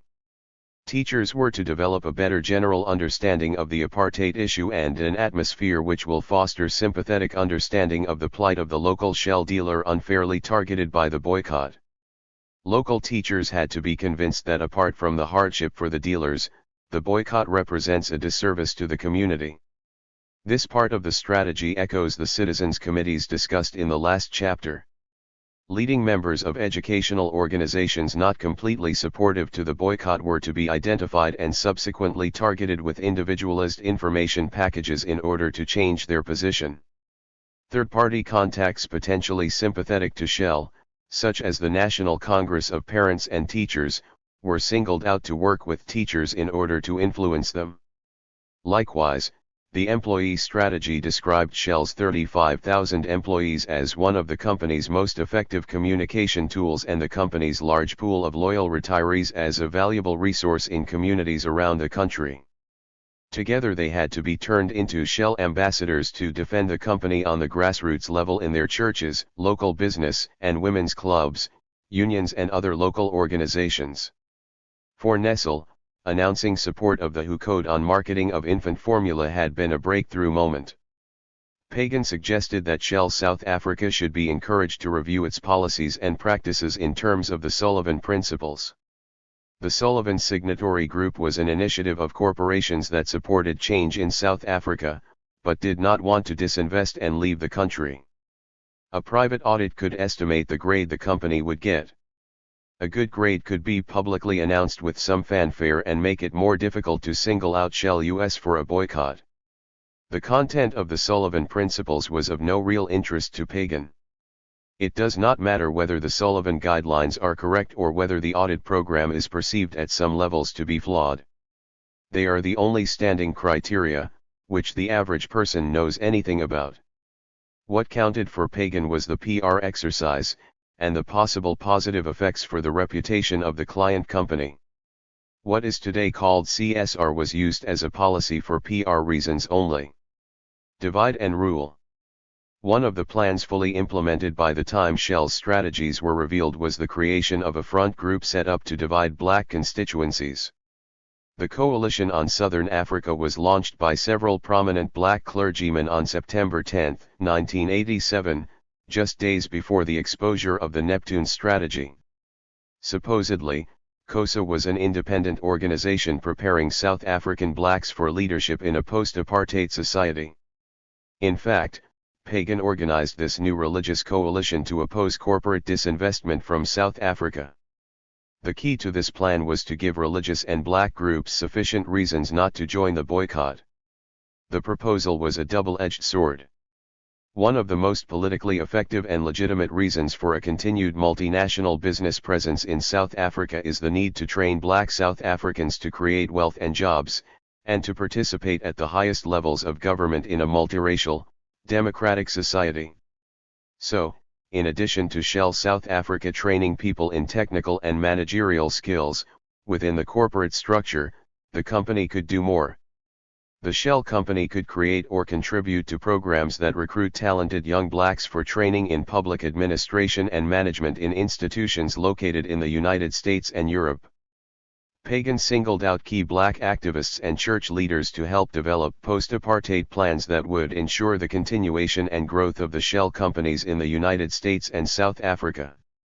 Manoeuvres confirmed that Pagan International had provided free office space and use of telephones to COSA, and had paid for travel by COSA staff. Mobil Oil, Johnson & Johnson and several other companies with interests in South Africa, provided the startup capital, $765,000. Companies with South African operations immediately began to point to COSA to show that not all U.S. church groups backed disinvestment. Donna Katzen, a leader in the Shell boycott, claimed executives of Mobil Oil, Caltex, and Colgate-Palmolive cited COSA during board meetings at which shareholders raised questions concerning these companies' South African operation. However, the effect was short-lived. Although Pagan stepped down as a paid advisor of COSA after the exposure of Shell's involvement, the organization was branded a front group for business interests. Sacrificing trust. A large part of the plan focused on cultivating relations with religious organizations in a move to deflect their attention away from boycotts and disinvestment efforts. Drawing from his experiences with the Nestle controversy, Pagan emphasized, mobilized members of religious communions provide a critical mass of public opinion and economic leverage that should not be taken lightly. James Armstrong was responsible for the outreach program to organized religion. He was introduced to Shell as a former bishop and former president of the National Council of Churches with a unique knowledge of the church community and its inner workings. His biographical note in the Neptune report failed to mention his key role in Pagan's strategy to break the Nestle boycott, and the fact that he had joined Pagan International and had been promoted to CEO in 1985. The Neptune strategy identified 17 church targets with more than 50 individuals to be contacted. Most of these people were singled out because of their position, their networks, and their influence in the community. Among those scheduled to be contacted were the Rev. Emilio Castro, President of the World Council of Churches, the Rev.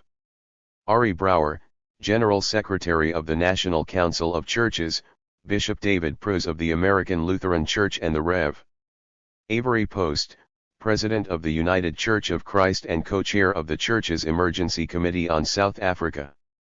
The help of Bishop Desmond Tutu and Dr. Alan Bozak would be sought in finding a constructive role for companies like Shell in changing South African society.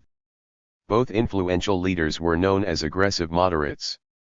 Pagan realized that Tutu was a strong anti-apartheid fighter, so securing his help will not be easy, but if successful they could be utilized in developing a strategy to deal with present realities and post-apartheid prospects.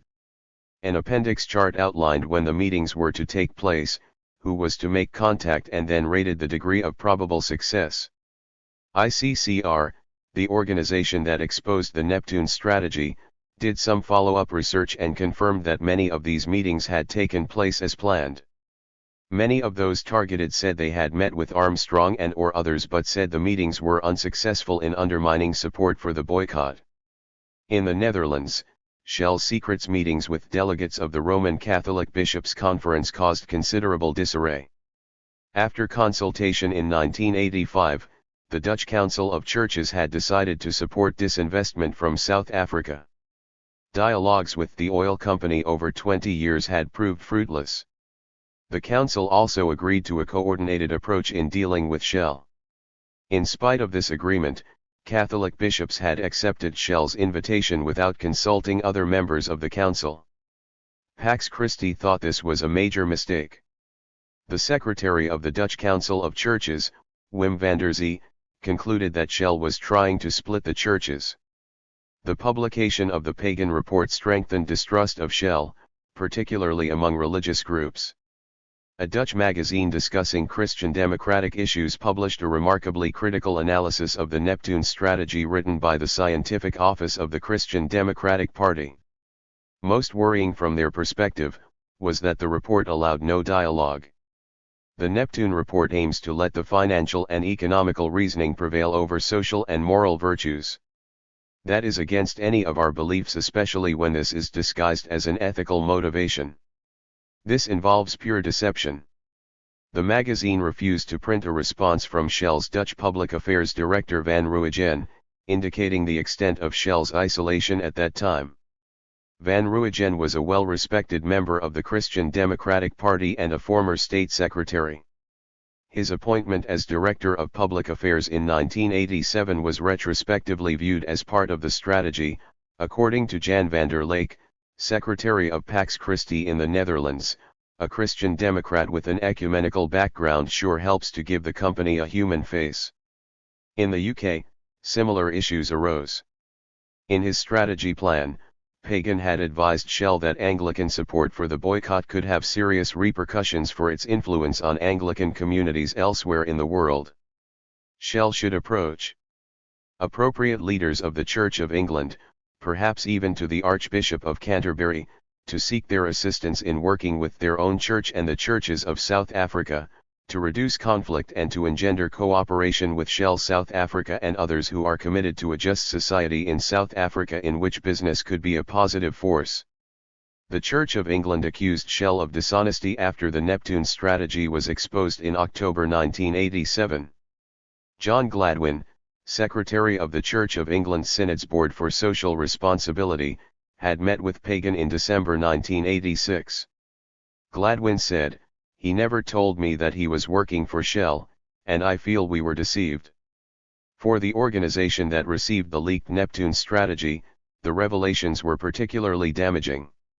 In the press release exposing Pagan's report, Tim Smith of the Council of Churches ICCR explained, "Jim Armstrong and Ray Pagan have vigorously argued on numerous occasions to the press and the public that Pagan International was not involved in defending Shell from the boycott, gathering intelligence for Shell on the campaign, or giving Shell guidance on how to counteract the boycott." The Neptune strategy revealed that Pagan and Armstrong were doing just that, defending Shell from the boycott, by gathering intelligence on activists and advising on covert corporate counter-strategies. Smith and the ICCR were specifically targeted by Pagan's strategists. Because the ICCR played such a significant role in the resolution of the Nestle boycott, they were to be approached for assistance in the resolution of the Shell US boycott.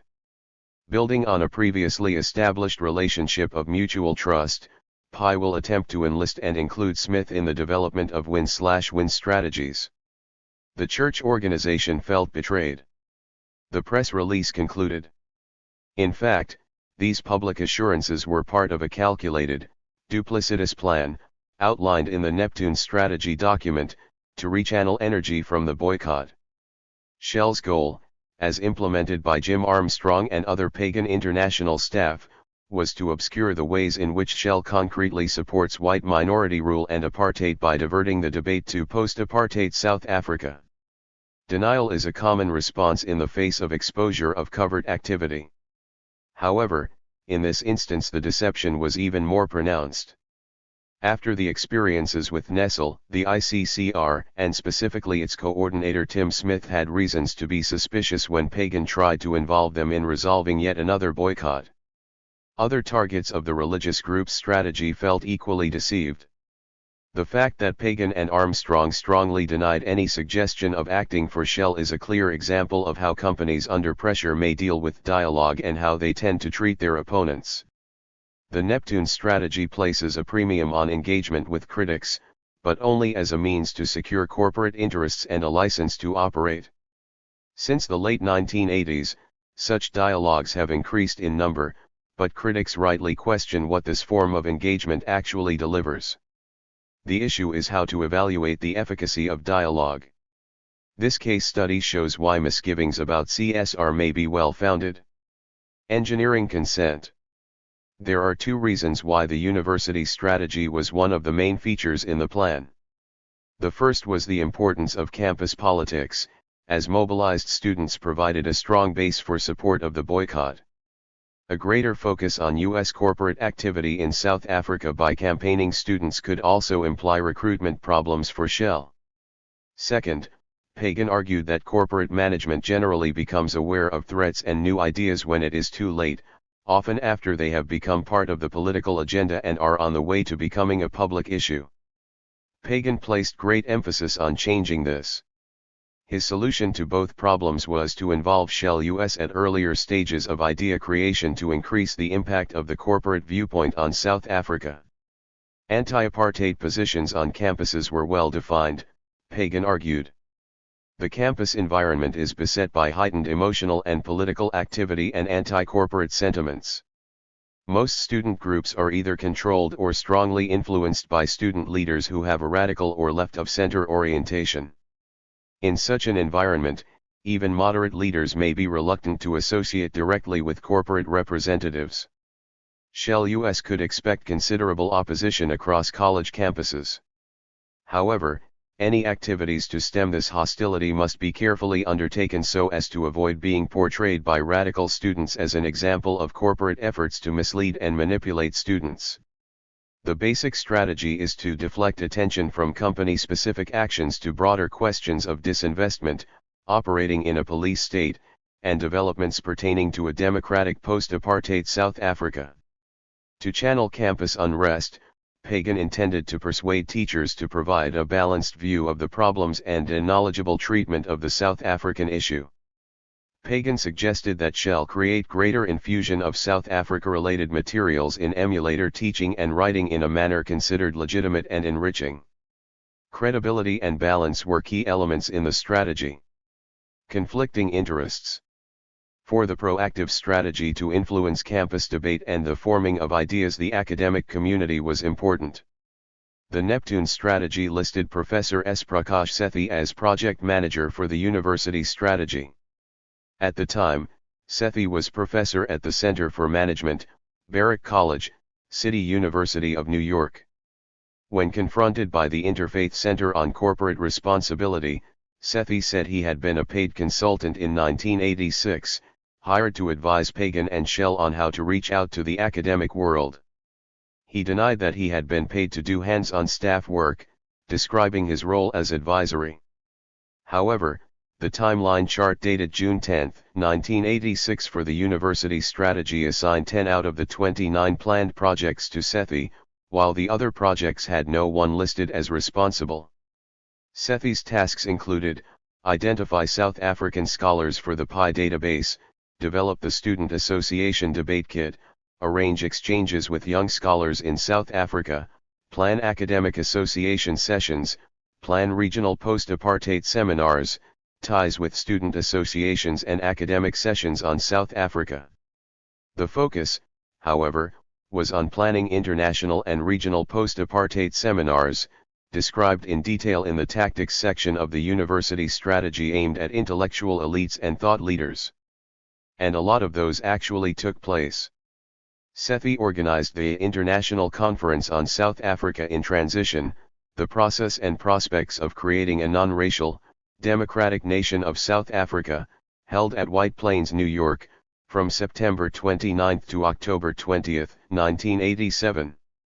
The conference mirrored the goal of the Neptune strategy. This was reflected in the objectives, focusing on South Africa after apartheid, the implementation, the delegates, as well as the support and funding. As outlined in the Neptune strategy, the speakers represented the top leadership of political, business/labor, academic and religious groups from the United States and South Africa. The strategy proposed to enlist cooperation of the U.S. and South African business community. The steering committee of the conference included Raphael Pagan and Sal Marzullo, chair of the U.S. industry group of the Sullivan Principles signatory companies, and an executive of Mobil Oil. While Shell reportedly did not fund this conference, the Sullivan signatory group did provide a grant, just as the Neptune strategy had suggested. Furthermore, James Armstrong convinced Bishop David Prose of the American Lutheran Church to offer a $6,000 grant for the conference. After the Neptune strategy was exposed, several church leaders involved in the conference canceled their participation and financial support. Although Shell denied it had anything to do with the event, the ALC grant was withdrawn. "What poisoned it for me," said the Rev. Ralston Diefenbach of Lutheran World Ministries, who was originally on the planning committee for the conference, is that it seemed aimed at helping Shell break the boycott. The papers produced in the seminar were placed in respected academic/professional journals just as the Neptune strategy had proposed to give them wider currency and be used as source material for the media. Both the spring and summer issues of Business and Society Review were dedicated to the conference in 1986. The proceedings of the conference were published in book form to be made available to libraries and students used as classroom texts. The book appeared as The South Africa Quagmire, In Search of a Peaceful Path to Democratic Pluralism, edited by S. Prakash Sethi. In the preface, Sethi acknowledged the help of James Armstrong in encouraging religious leaders and other public figures to write for Business and Society Review, and Sal Marzullo from Mobil Oil for his efforts in the business community. He does not, however, refer to the White Plains conference that preceded the book. The Quarterly Foreign Affairs dedicated a short and critical review to the book, pointing at its biased premise. Trying to close the barn door after the horses have fled, this collection of essays musters some cogent economic and political arguments against sanctions, and a number of essays amount in effect to a defense of inaction by outside parties. The editor himself advocates a visionary scheme for aid to South Africa coupled with precisely targeted sanctions, and a few advocates of international pressure, including Archbishop Tutu and Congressman Howard Walp, are given a platform alongside more than 30 opponents, mostly Americans and white South African moderates. Notably missing, apart from Tutu, are any voices of the authentic black opposition. Sethi not only advised Pagan on the university strategy, but was also engaged in putting it into practice. As a result, his academic work on business ethics intertwined with developing strategies for companies. A few years earlier, in a discussion on corporate money and co-opted scholars in Business and Society Review, Sethi took the position that most academics would see through cheap attempts to influence the direction of research findings. However, Sethi wrote that he was not against corporations funding research in areas of particular interest to them or funding research scholars whose policy views may be more in line with those advocated by the corporation. Sethi thought of these approaches as quite honorable and legitimate. In the Post-Apartheid Conference volume, Sethi acknowledges the support and cooperation of the research program in Business and Public Policy, Center for Management Development and Organization Research, Barrack College, City University of New York. He also mentioned that the research program received partial financial support from the business community to conduct studies on different aspects of business and public policy. The center's resources made available his time as well as other logistical support. Others in the academic world were not so happy about Sethi's involvement with Pagan. The Faculty Senate of the University of Notre Dame had an extensive discussion about the Neptune strategy. Professor Kathleen Biddick sought clarification of the university's involvement in the attempt by Bishop James Armstrong and Professor S. Prakash Sethi of New York to circumvent or compromise the university's policy on South Africa and its reputation. The president of the university, Rev.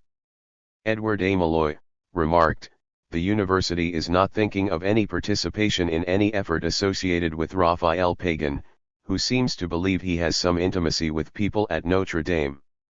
The president referred to sections in the Neptune strategy, citing his university as a unique opportunity for creating an institution for the study of post-apartheid problems as well as the alleged close ties of some of the senior people with the South African business community. The president concluded that apologies to Notre Dame and several of its people are in order from Armstrong, Sethi, and Pagan. The minutes of the Faculty Senate of the University of Notre Dame do not mention receiving apologies or further clarifications.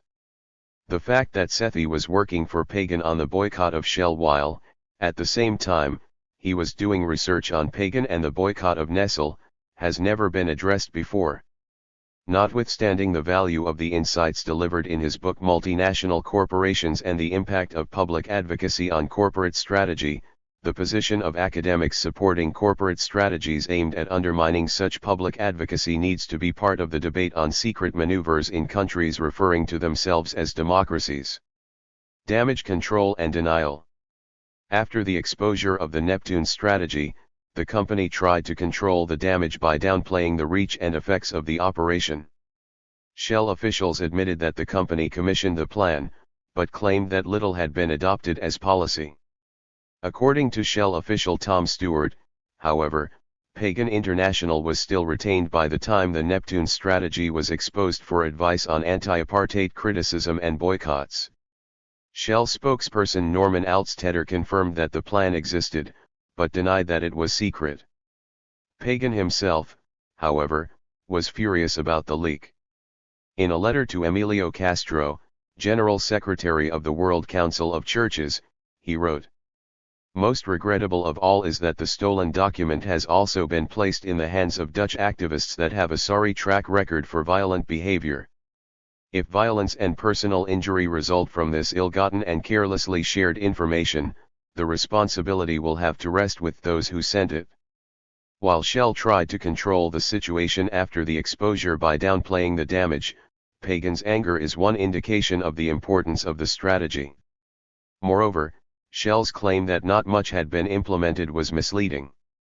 Close reading of the report indicated that some of the strategies had commenced as planned.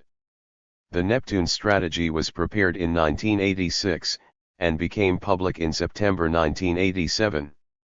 Pagan had developed specified strategies for different target groups, as detailed below. The report included timelines pointing out the implementation of the various aspects for every subsequent group strategy. The religious group strategy and the university strategy had been prioritized, because churches and students represented a crucial threat in terms of widening support for the boycott. The timelines also identified a project leader for the union strategy, Paul Jensen, a partner in the consulting firm Public Strategies. Together with Robert Strauss, former Democratic Party chairman, he had started making calls on Shell's behalf to approach union leaders. Judging by the parts that evidently had been implemented, it is fair to say that Shell appreciated the intention of the Neptune strategy and were following Pagan's counsel.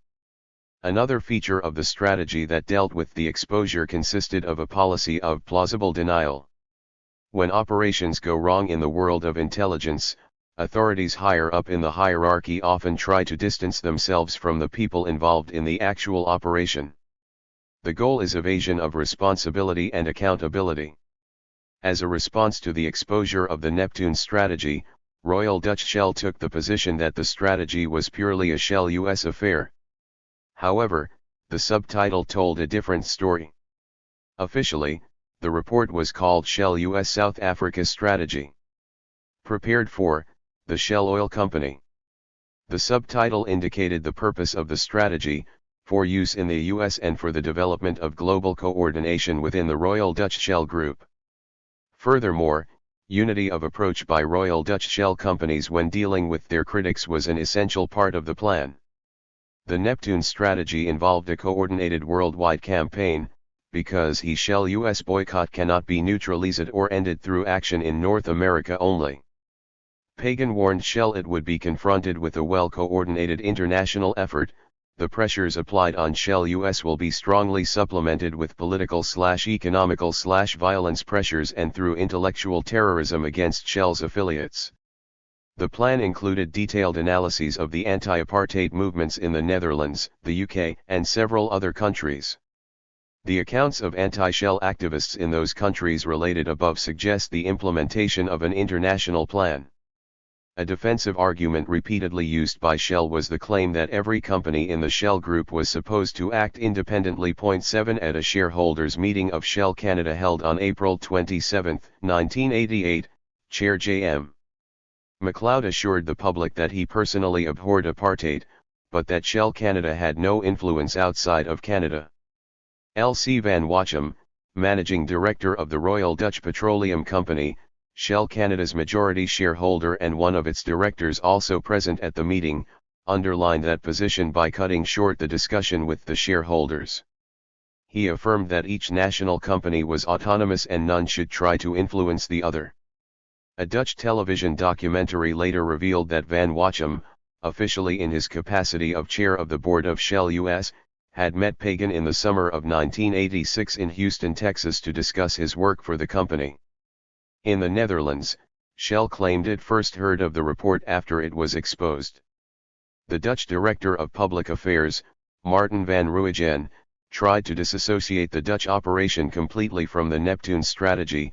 A report like that is something Shell Netherlands can do without, he told a Dutch weekly. Our actions are open and above board. A statement that unintentionally qualified the operations of the American sister company Shell Oil, the author of the article remarked. However, Van Ruijgen did coordinate a series of secret meetings with Dutch church leaders to set up a dialogue, which followed the Neptune strategy to the letter. Misleading shareholders, activists, and the press were essential elements of both the covered corporate strategy and operational damage control. These were part of the broader plan to influence public opinion and to engineer consent in order to minimize the effects of the boycott. Company and people, Pagan and Manoeuvres. Pagan wrote a clear outline of his strategy in the early days of his work for Nestle in a speech delivered to the Public Affairs Council in 1982. He argues that any company's primary goal is survival. To do so, a company must separate the fanatic activist leaders from those who are decent concerned people. In particular, strip the activists of the moral authority they receive from their alliances with religious organizations.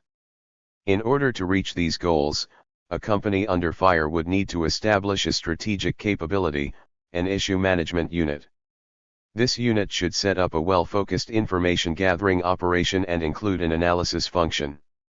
For Nestle, Pagan developed a database of more than 700 organizations that had endorsed the boycott and a distant early warning system to monitor any issue or trend as it passed from the initial forum to scholarly journals to church bulletins to political broadsheets and local magazines to the general media.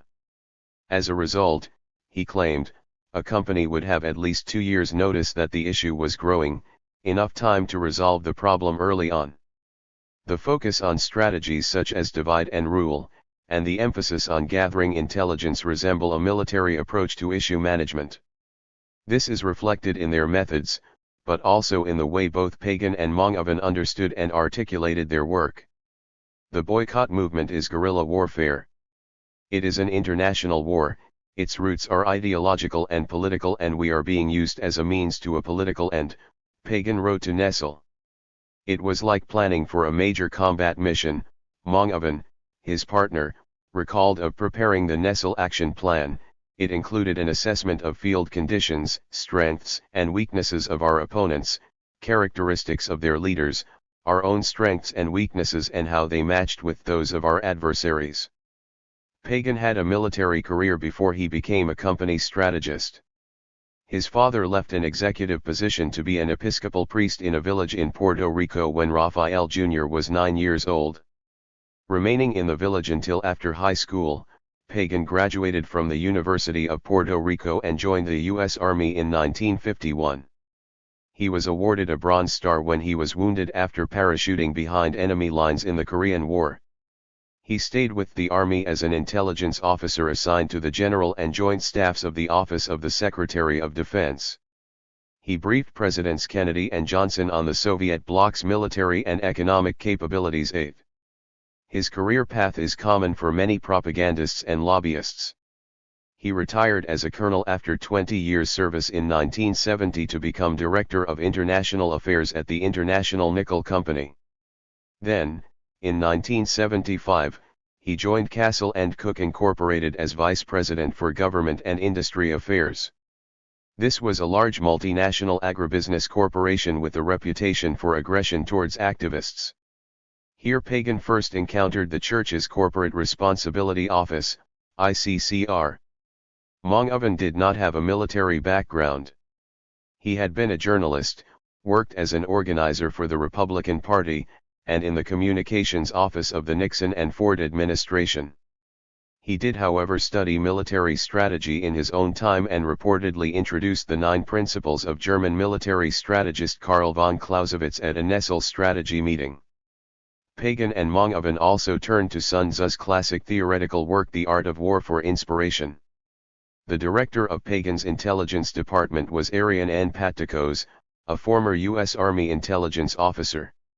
As a colonel in the Army, in 1978, Patikos prepared memoranda for the Director Defense Communication Agency and signed for the Joint Chief of Staffs, as a recently declassified but still heavily censored document shows. He worked for Nestle, Pagan International and later Manoeuvres, Bisco and Dutch. In .9 a 2006 biographical note adds that he is also a principal instructor/facilitator for the CIA course in analytical risk management, and a founding member and former president of the Operations Security Professionals Society. Pagan International became an independent company in May 1985. The company reportedly offered advice to defense contractors as well as the chemicals, pharmaceuticals, and food industries. The client list included Union Carbide, Chevron, Campbell, and the government of Puerto Rico. After a couple of years of successful expansion, however, Pagan International fell on hard times. Pagan's success with Nestle made him quite attractive to some companies, but others considered him too controversial. The new firm also had problems matching the terms and conditions which the executives had become accustomed to while working for Nestle. After a fallout between the partners, Manoeuvres and two other senior PI executives left and formed Manoeuvres, Bisco and Dutchen Incorporated, a public affairs consulting company with offices in Washington, D.C. Lawsuits followed, with MBD complaining that Pagan owed them money, and Pagan accusing them of deliberately undermining the firm by leaking the Neptune strategy to the press. The lawsuits revealed that Shell, according to PI, had a written contract to pay Pagan $50,000 monthly until June 1989. Pagan told the respected PR trade magazine Odewires that the firm started having trouble when the Neptune strategy leaked to the press even before the company had a chance to see it. Pagan International went bankrupt and was eventually dissolved. Pagan International had failed to capitalize on its strength, issue resolution in the public policy arena, where it had built a unique niche for itself, according to Sethi. Manoeuvres, Bisco and Dutchen did manage to take PI's work to a higher level, by fine-tuning the divide and rule strategy, prompting Pagan to sue the company for stealing trade secrets. Ron Dutchen, the third partner in the firm, graduated from the U.S. Army War College and worked for the Department of Defense and as Director of Public Affairs for the Veterans of Foreign Wars before joining Pagan International and then MBD. In 1991, Dutchen, speaking at a conference of the National Cattlemen's Association, outlined MBD's strategy to divide and conquer activist movements. Dutchen's speech was extensively quoted by Montague and Blayfuss, and by Carter in her sharp analysis of how MBD destroyed tobacco control from the inside. Dutchen explained that activists fall into four categories: radicals, opportunists, idealists, and realists, and a three-step strategy was needed to bring them down. First, you isolate the radicals, those who want to change the system and promote social justice. Second, you carefully cultivate the idealists, those who are altruistic, don't stand to gain from their activism, and are not as extreme in their methods and objectives as the radicals. You do this by gently persuading them that their advocacy has negative consequences for some groups, thus transforming them into realists. Finally, you co-opt the realists into compromise. The realists should always receive the highest priority in any strategy dealing with a public policy issue. If your industry can successfully bring about these relationships, the credibility of the radicals will be lost and opportunists can be counted on to share in the final policy solution. Opportunists, those who are motivated by power, success, or a sense of their own celebrity, will be satisfied merely by a sense of partial victory. Confidential MBD memos found their way into the public domain in the 1990s, often published by PRWatch.org, the American NGO monitoring the PR industry. Military terminology recurred throughout MBD's 1994 reports for the Chlorine Chemistry Council, which warned that activist groups were preparing for protracted battle recruiting and training activists in an anti-chlorine campaign initially targeting the pulp and paper industry. MBD's memos showed that the industry was aware of the risks of dioxin and did not attempt to refute the U.S. Environmental Protection Agency's 1994 reassessment of dioxin. This EPA report indicated that there is no safe level of dioxin exposure and that any dose, no matter how low, can result in health damage. Rather than show concern for these complex and severe effects, however, MBD was worried about defending the chlorine industry's image. An example of this is the 1996 advice prepared for the chemical industry on how best to counter activists' claims of the evils associated with dioxin as a weapon against chlorine chemistry. MBD have created their own form of scaremongering, Stauber and Rampton argued, where the industry is an innocent giant under attack from radicals, mobilizing grand narratives of modernization, technology, and Western values against the threats of community concern and the developing world. MBD are specifically unconcerned about the impact they have on disempowered others. Conclusion. Pagan's work for Shell and Nestle is a perfect example of activist intelligence and covert corporate strategy, encompassing the defining elements of intelligence, surveillance, power, knowledge, and secrecy. It includes many examples showing the tangled relationship between the gathering of intelligence and subsequent covert action. Although for reasons of comprehension, At first sight it might seem useful to distinguish between corporate tactics and strategy. The reality is more complex. The Pagan case study illustrates that dialogue between a company and its critics is a vital element of the corporate counter-strategy and needs to be understood as a tactical information-gathering exercise too.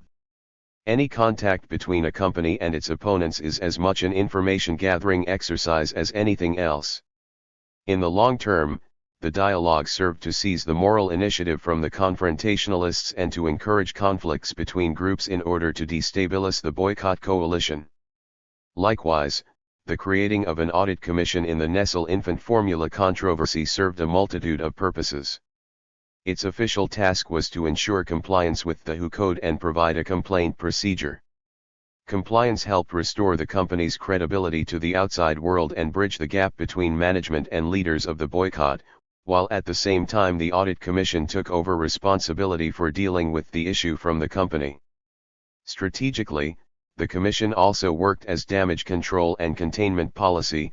It diverted the media focus away from activists, and caused disarray amongst boycott groups, which together eroded the rationale for the boycott. Secrecy is an essential element in Pagan's work. It is crucial in securing the credibility of the PR work on what we now call corporate social responsibility. Many of the moves Nestle made were meant to weaken the support for the boycott more than effectively changing corporate policies. Battlefield strategy acquired in former careers in the military was reflected in subsequent work for big business. In Pagan's words, any company's primary goal is survival, to continue business as usual. This case study shows that activist intelligence is essential to that survival, and is part of the corporate exercise of power. Pagan's strategy includes various examples of the engineering of consent, such as his advice to have Shell focus on the post-apartheid area and to influence the phase of the forming of ideas at universities and elsewhere in education. It also shows in his attempts to erode the rationale for the boycott by trying to convince union leaders that the role of the company had been misrepresented by boycott rhetoric. Furthermore, his proactive work on various campuses was intended to hamper the recruitment of activists. Moreover, where Pagan persuaded church leaders to work with Shell and Nestle, he effectively neutered their leading role in the boycott. Pagan's strategies and tactics belong to a repertoire of misleading and deceptive manipulation of sentiment and opinion. He is part of a long tradition of corporate propagandists that also includes Edward Bernays, Ivy Lee, Nick Nichols, Eric Dezenhall, John Hill, and Donald Knowlton. The Pagan case study provided examples of the overall strategies developed to undermine corporate critics, thanks to the unique nature of the source material. The other case studies will highlight more specific elements of covered corporate strategy. The next one focuses on the effects of infiltration for the targeted group, and explores the collusion between corporate spies and special branch. 4. McSpy, case study. Fast food company McDonald's hired at least 7 private detectives to identify who was responsible for London Greenpeace's leaflet "What's Wrong with McDonald's?", which had been distributed outside many McDonald's outlets in the UK since the mid-1980s. The surveillance operation was exposed after McDonald's sued the activist group for libel. Under cross-examination, the company was forced to provide many details of its extensive surveillance operation on London Greenpeace. Agents infiltrated London Greenpeace for varying lengths of time between October 1989 and early summer 1991. The court transcripts and notes made by the investigators reveal the lengths McDonald's went to in procuring information about this small activist group. London Greenpeace had been campaigning on a variety of environmental and social justice issues since the early 1970s.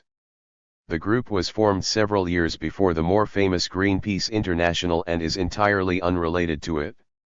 In the mid-1980s, it began a campaign against McDonald's as a high-profile organization symbolizing everything it considered wrong with big business.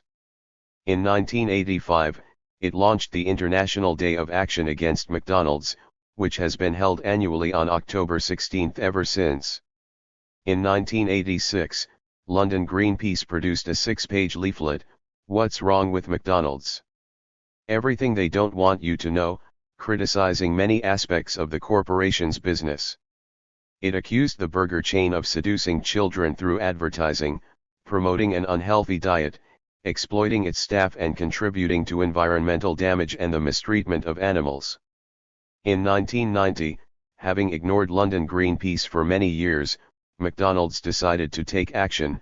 It sued for libel. McDonald's is extremely sensitive about its reputation.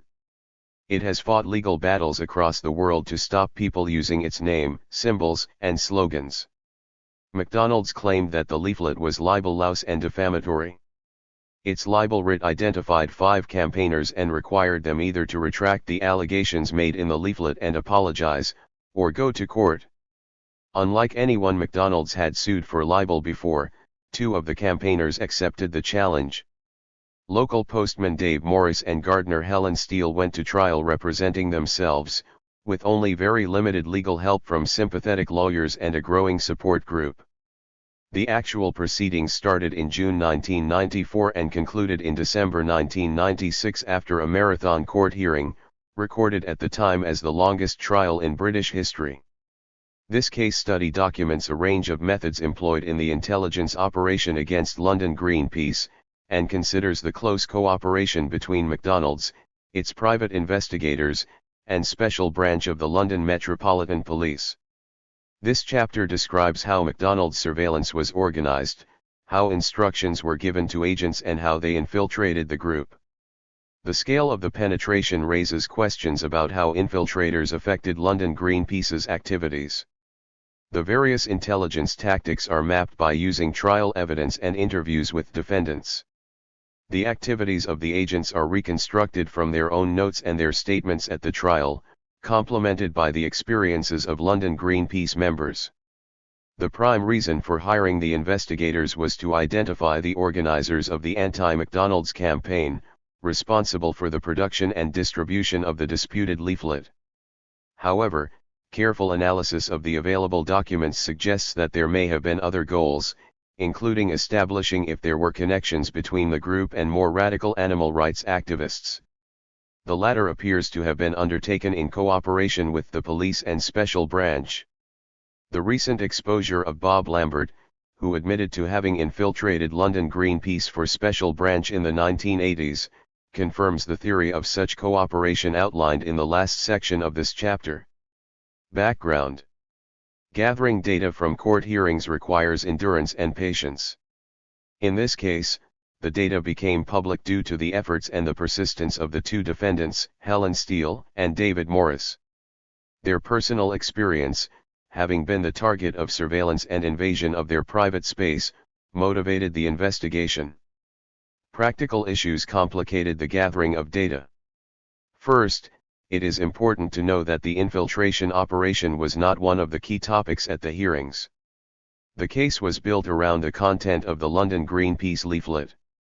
McDonald's had to prove that the defendants were personally responsible for publication of the pamphlet, and it was for this aspect of the case that the private investigators were called as witnesses.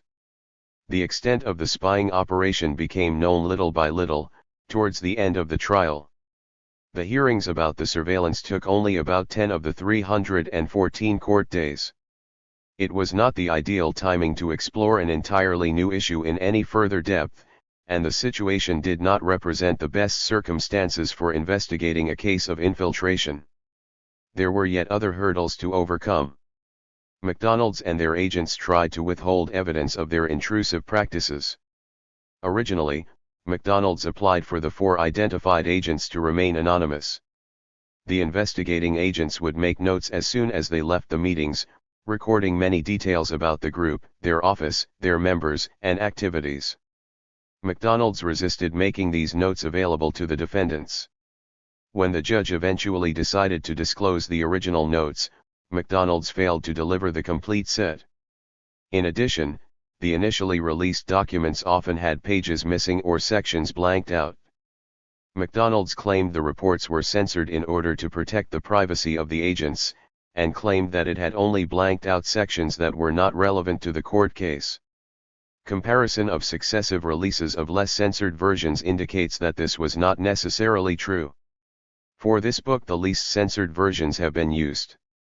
Although the evidence gathered in this court case offers a rare opportunity for research, and the extensive reporting at McSpotlight.org website certainly helped, several other limitations need to be mentioned. When examined in court, the investigators necessarily relied on their notes rather than on memory or recollection, since 6 years had passed since the infiltration took place. They were sometimes reluctant to reveal details or to disclose any further evidence. Every so often, they evaded questions or gave different answers to the same line of questioning on different days. Judge Justice Bell eventually ruled it unsafe to rely upon the evidence of Alan Clare, one of the agents, when other reliable evidence did not support it. This case study maps the various intelligence tactics and strategies used by McDonald's agents by comparing what was asserted in testimony to what was actually done. The mapping started with uncovering the discrepancies between the reports of the spies and the experiences as the activists recalled them. As members of London Greenpeace targeted at the time, the defendants, Dave Morris and Helen Steele, were in the unique position to investigate the surveillance of their own group. And just before Secret Manoeuvres went to press, they did it again, in October 2011. At an anti-racist conference at the Trades Union Congress HQ in central London, they confronted Robert Lambert about his past infiltrating London Greenpeace in the 1980s, and supervising the operation of other undercovers since. Now an academic involved in countering and preventing the radicalization of Muslim jihadis in the UK, Lambert worked continuously as a special branch specialist counter-terrorist and counter-extremist intelligence officer from 1980 until 2007. He has publicly acknowledged his involvement and apologized for it. Details of his involvement published since his exposure helped to flesh out a better picture of the cooperation between police and corporate spies. The references in this chapter link to the court transcripts and documents available at McSpotlight.org 10 and the investigators' notes from Steele's trial archive. Secret Alliances and Strategies. The London Greenpeace leaflet came to McDonald's security chief Sidney Nicholson's attention in 1987 when it was sent to him by the Economic League, an organization that he described as aiming to defend the interests of multinationals. 11. The infiltration of London Greenpeace, however, was initiated through close contacts between McDonald's Security Department and Special Branch, the Intelligence Department of London's Metropolitan Police. Nicholson told the court he had quite a lot of experience with Special Branch. He had been meeting with intelligence officers since 1984 to discuss animal rights activities. In 1987, Special Branch founded a dedicated desk to monitor animal rights activists and supply intelligence information to forces across the UK. This department was called the Animal Rights National Index. Nicholson's contacts originated from his long career with the police. Prior to working for McDonald's, he had spent 31 years policing, first in South Africa and then in London. He reached the rank of Chief Superintendent in charge of Brixton Police Station, a multi-ethnic neighbourhood in the British capital.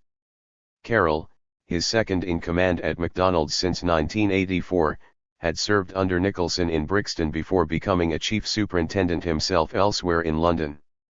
Nicholson explained in court that all the security department have many contacts in the police service, they are all ex-policemen, I would not ask them who their contacts were.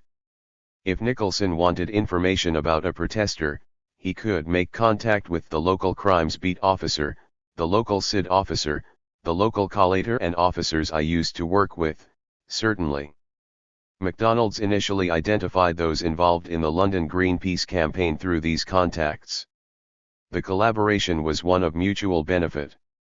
Army Special Branch officers called Nicholson in September 1989 to warn him of a planned demonstration outside McDonald's offices.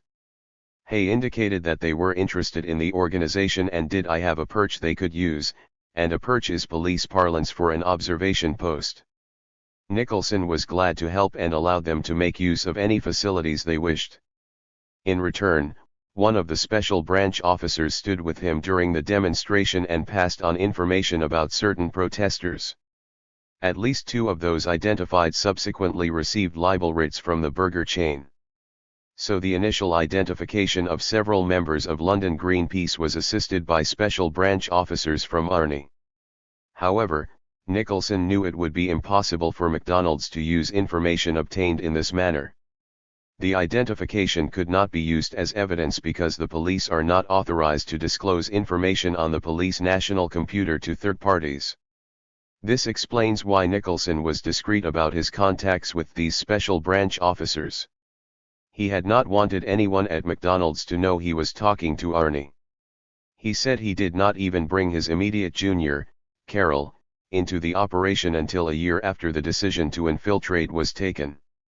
In court, Nicholson also tried to downplay his relations with Special Branch.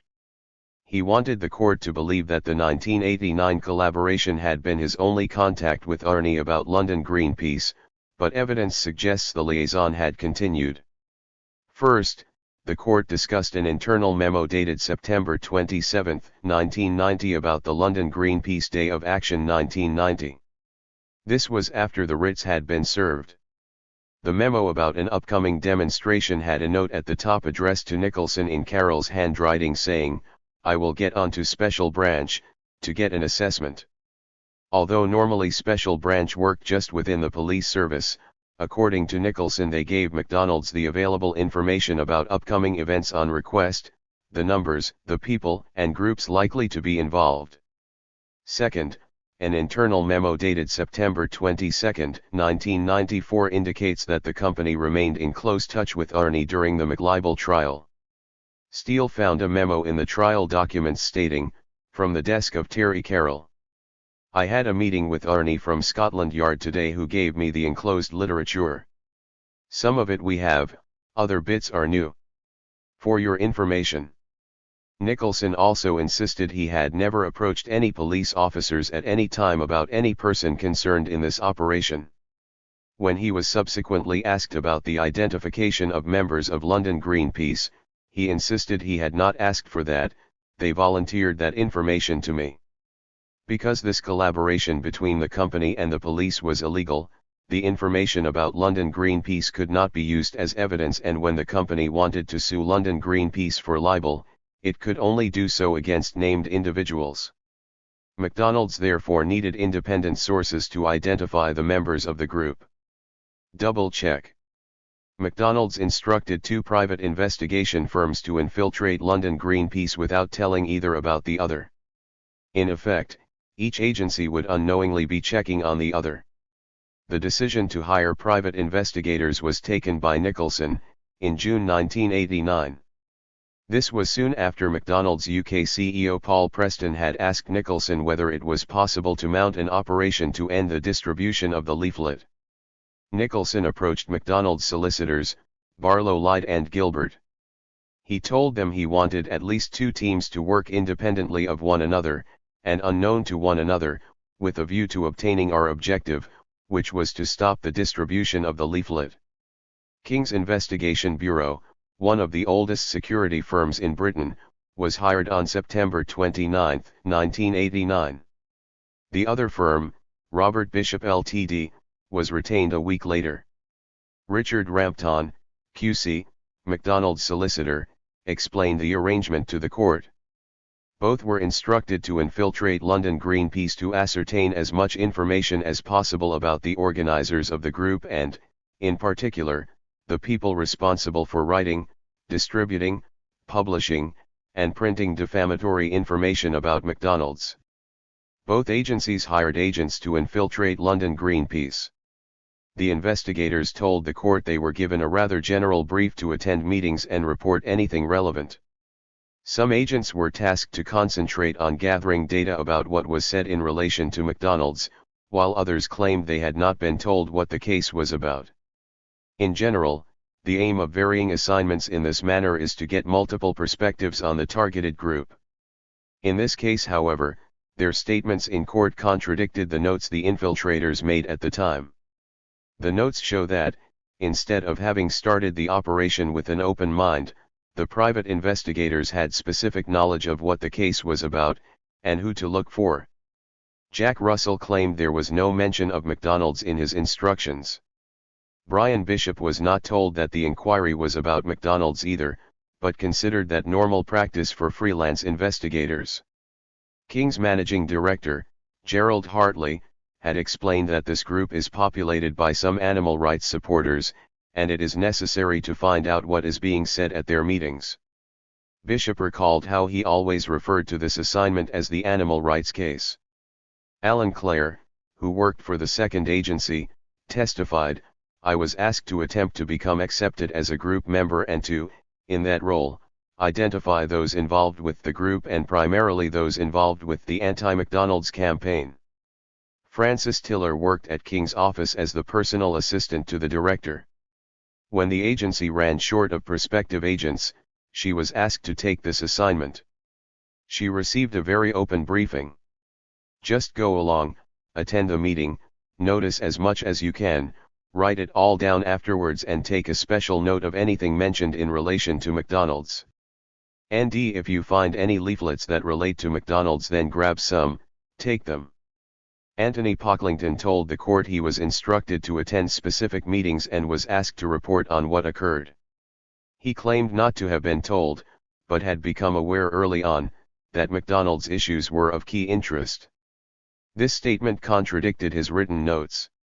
He had already referred to McDonald's as the client company in his first reports on the public meetings of London Greenpeace.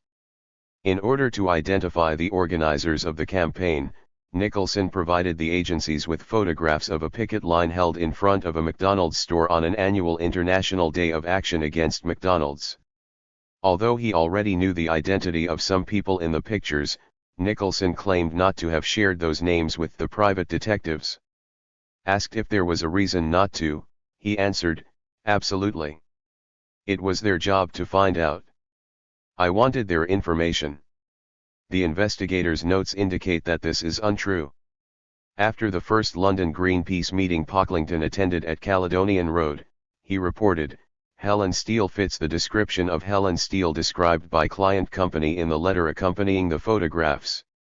Russell also testified that the managing director of King's had shown him half a dozen or so photographs of particular people to look out for, Morris and Steele among others. Overkill. It became evident from the statements and notes of the private investigators that the activist group was in fact quite small. During the surveillance period, attendance at London Greenpeace meetings varied between 5 to 10 people, and sometimes it was even less. With at least 7 spies infiltrating the group, each over a period of time, their presence, absolute and relative, was fairly large. Entry into the group was gained simply by attending public meetings. These meetings were held on the last Thursday of every month at Ensley Street, while group meetings took place every week on the remaining Thursdays at the London Greenpeace office on Caledonian Road. The public meetings were organized around a special theme and usually attracted 20 to 30 people. At the group's meetings, organizational topics were discussed, including the incoming mail, financial affairs, and upcoming events. The turnout at these meetings was significantly lower. A breakdown of the attendance at the various London Greenpeace meetings shows a heavy presence of infiltrators, both in absolute figures and in relation to presence of genuine campaigners. The overview, based on the minutes of the meetings and the notes of the spies, reveals a high frequency of investigators visiting meetings. Pocklington attended 26 London Greenpeace meetings and events between October 1989 and June 1990. Clare attended 19 meetings in 4 months through 1990, half of which overlapped with Pocklington's. Bishop attended at least 12 meetings in 4 months through 1990, and he started before Clare disappeared from the scene. Tiller attended 6 meetings over 3 months' time, while Hooker went to 4 meetings in the first 4 weeks after she was introduced. Between them, the agents of McDonald's attended a total of 68 meetings and events until the end of September 1990. The sequence of meetings the investigators attended made them regulars in the group. On a number of occasions, meetings were made up of as many spies as campaigners. The investigators' notes show that at 2 separate meetings, the 4 people attending included 1 spy from each bureau. On 5 different occasions, there were 5 people, 2 of whom were spies, 5 further meetings included 2 spies and 4 or 5 others. Half a dozen meetings had 1 spy and 4, 5, or 6 activists. Tiller mentioned a meeting with at least 3 investigators in the room, and perhaps only a maximum of 7 or 8 people altogether. Such a ratio of activists to spies apparently happened twice. In May, 3 spies reported the presence of 3 activists plus someone not fully attending the meeting. 4 months later Bishop reported 4 activists present, one of whom left early, plus both Hooker and Tiller. Nicholson received weekly reports from each agency, and had a progress briefing every month at Barlow Solicitor's office. Nicholson said he never issued any instruction regarding the numbers of agents that should attend or not. The agencies could use as many agents as they wanted. However, he claimed he had no idea an agency would put in more than 1 agent on any night. The reports on occasions did refer to Agent A or Agent B or Agent C, but generally it was just a report of what an agent had seen, no identification, no numbers, nothing. The reports from the separate agencies were received at different times. The calculations about which agent had been where, and when, were not made until much later.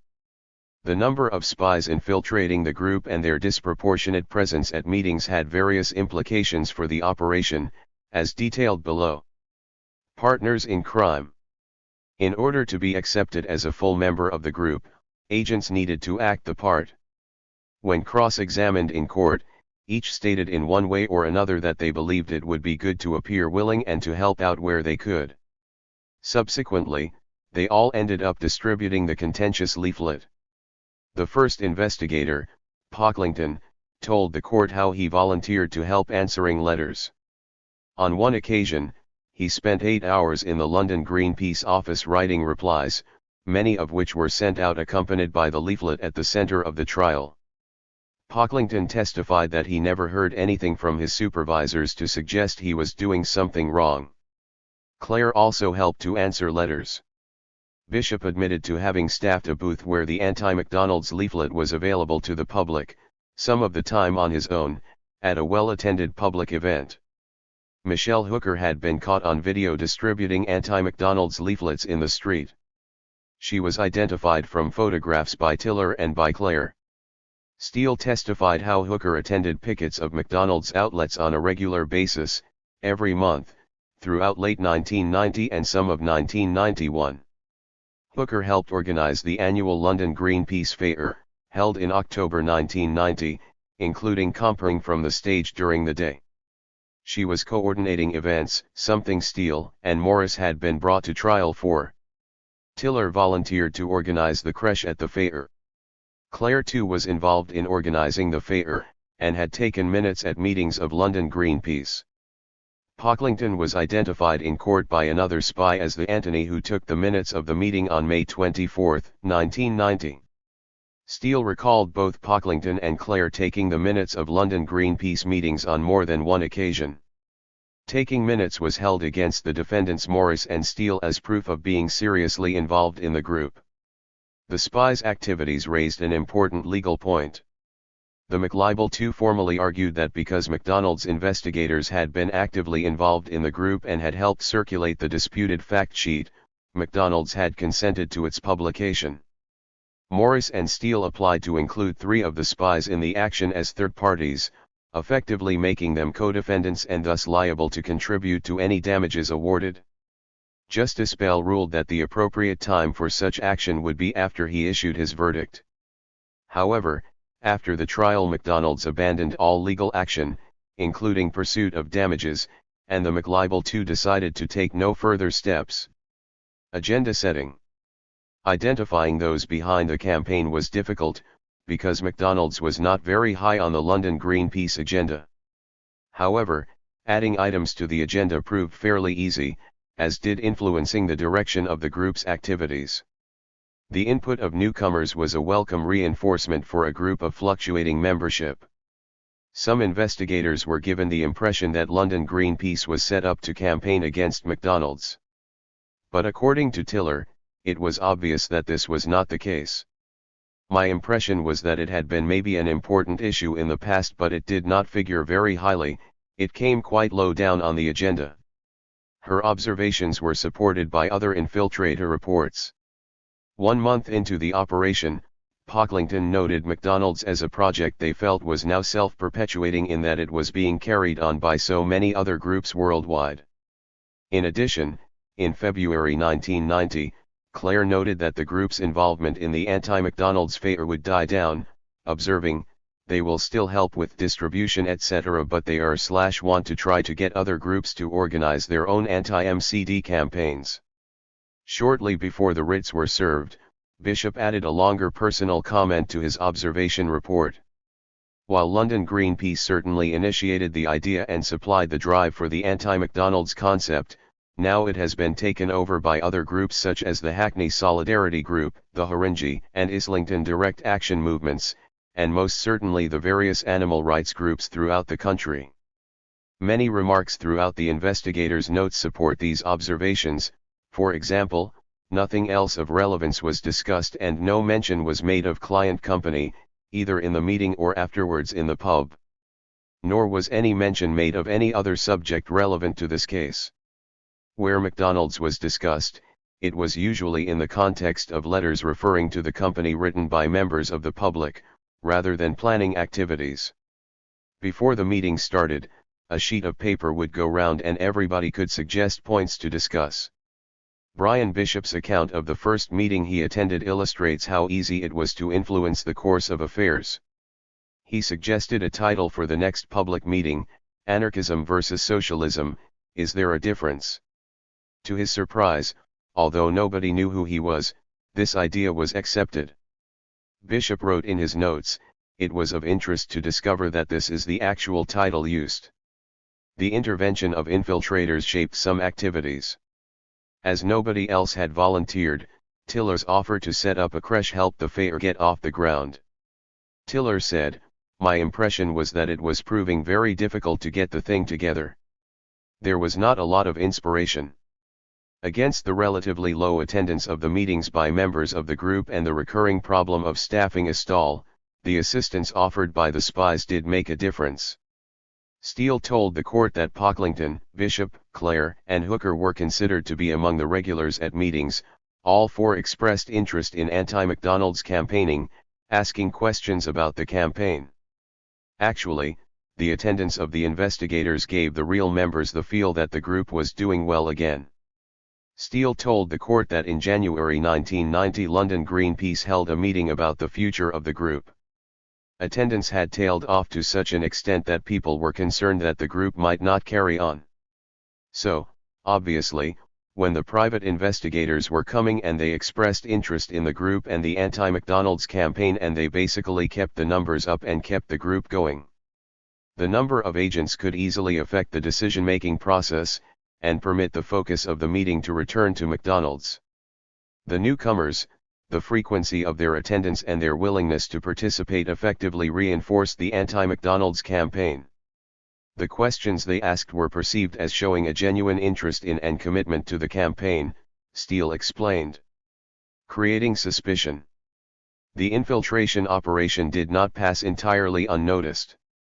There were moments when members of London Greenpeace felt there was something amiss within the group.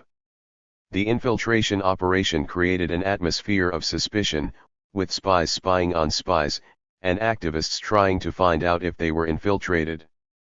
Since McDonald's had not told either agency about the other and not all investigators of the same bureau necessarily knew one another, the spies were also spying on each other. This sometimes showed in their notes.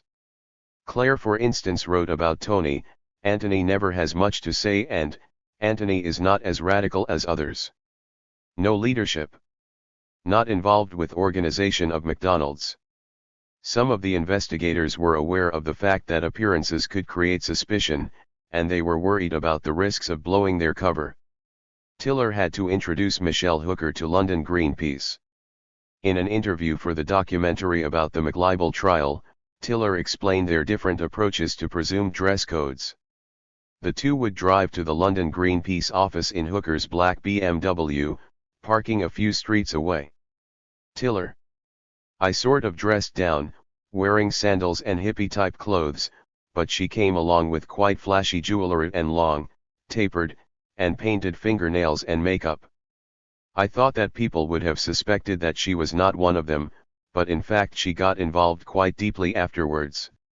When Michelle Hooker was introduced, Bishop made a note about her appearance. She was about 5 feet 6 inches tall and aged around 19 to 22 years. She had full, light brown hair. She was of medium build and had a fresh complexion, devoid of makeup. She was attractive in both face and figure. He felt there was something suspicious about this new woman.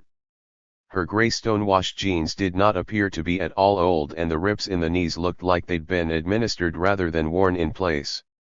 He had his doubts, he told the court. I reported on her as being a member of the group that I was a bit suspicious about. She was a bit too keen. When Claire managed to borrow some photographs from the group, the pictures went missing. Steele recalled there was a big row about whose fault this was, with several people accusing each other. In this discussion, Pocklington claimed that Claire was the last one seen with the photographs. Sometimes the investigators followed people home from meetings to discover or verify addresses, Pocklington confirmed in cross-examination. In his notes about a meeting in 1990, Pocklington wrote, "As arranged, I left the building talking to Helen Steele. When asked in court about the reason for this arrangement, he said, I can only assume it would have been to aid any surveillance that might have occurred or any identification."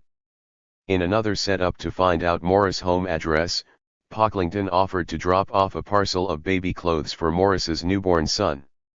In turn, suspicious members of London Greenpeace were observing the spies. As the group was only involved in legal activities such as leafleting, picketing and demonstrations, we had no real reason to suspect that it might be infiltrated, says Steele. But every now and then, some got the feeling that something was wrong. Suspicions were discussed outside of the meetings. Bishop once reported having been subject to counter-investigation in the pub after a meeting. I stayed in the public house for around 1 hour, during which time I was gently questioned by Helen as to my age, occupation, and present domicile, etc. On several occasions during this period I saw Helen looking at me. The campaigners eventually followed some of the suspected agents after a meeting, but discovered nothing that proved they were spies.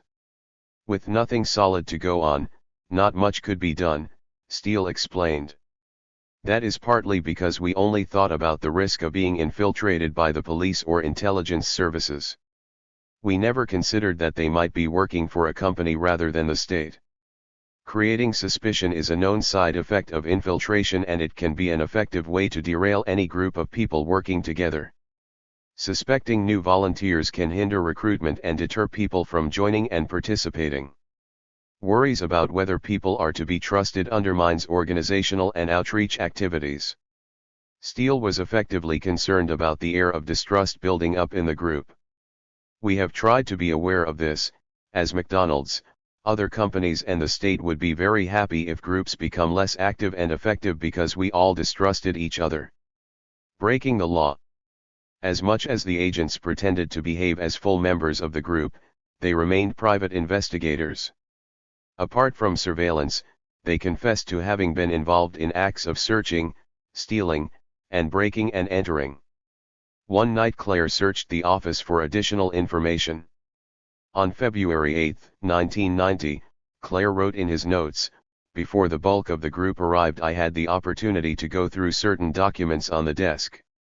I managed to find in a drawer bank statements for London Greenpeace." He wrote down the name of the bank and the account number. In his notes, Claire mentions borrowing letters several times. When he was asked in court, "When you say borrow it, you do not say you said to the meeting, do you mind if I take it away for a little while? I will bring it back." Clara's answer was, "No, I do not." On September 13, 1990, Bishop reported that a letter concerning McDonald's had been discussed at the meeting. "I managed to purloin this letter and have enclosed it with this report." He showed no doubts when he was cross-examined about taking letters. Bishop stated, an inquiry agent would be required to obtain written evidence if it were possible to do so. Yes. The agents testified that they never received any specific instruction to steal letters. Nor were they told not to take them. Absolutely not, Bishop confirmed, nothing was ruled out. When the agents handed the letters to their principals, they were photocopied and returned. The agents were never given instructions to stop passing letters, and the ethics of taking letters was not discussed. They were given a free hand. The letters were not always returned though. In the pre-trial proceedings, Steele asked McDonald's lawyers for copies of the stolen correspondence. 15 original letters were returned. The letter from the lawyer's office did not explain whether these were all the letters the spies had taken, or just Clara's share of borrowed letters. Nicholson said he had not approved the theft of letters. He claimed he could remember only one occasion where he received a letter obtained by an investigator attached to a report from the agency. Nicholson was certain he ordered his lawyers to tell the managing director of King's that this was contrary to his instructions. It was not to happen again. However, this order apparently never reached the agents in the field. In his defense, Nicholson insisted he had instructed the agencies to do nothing illegal and nothing improper when he hired them, but also admitted to not issuing specific instructions beyond that. He claimed to have been concerned about the reliability of agents. People do make mistakes.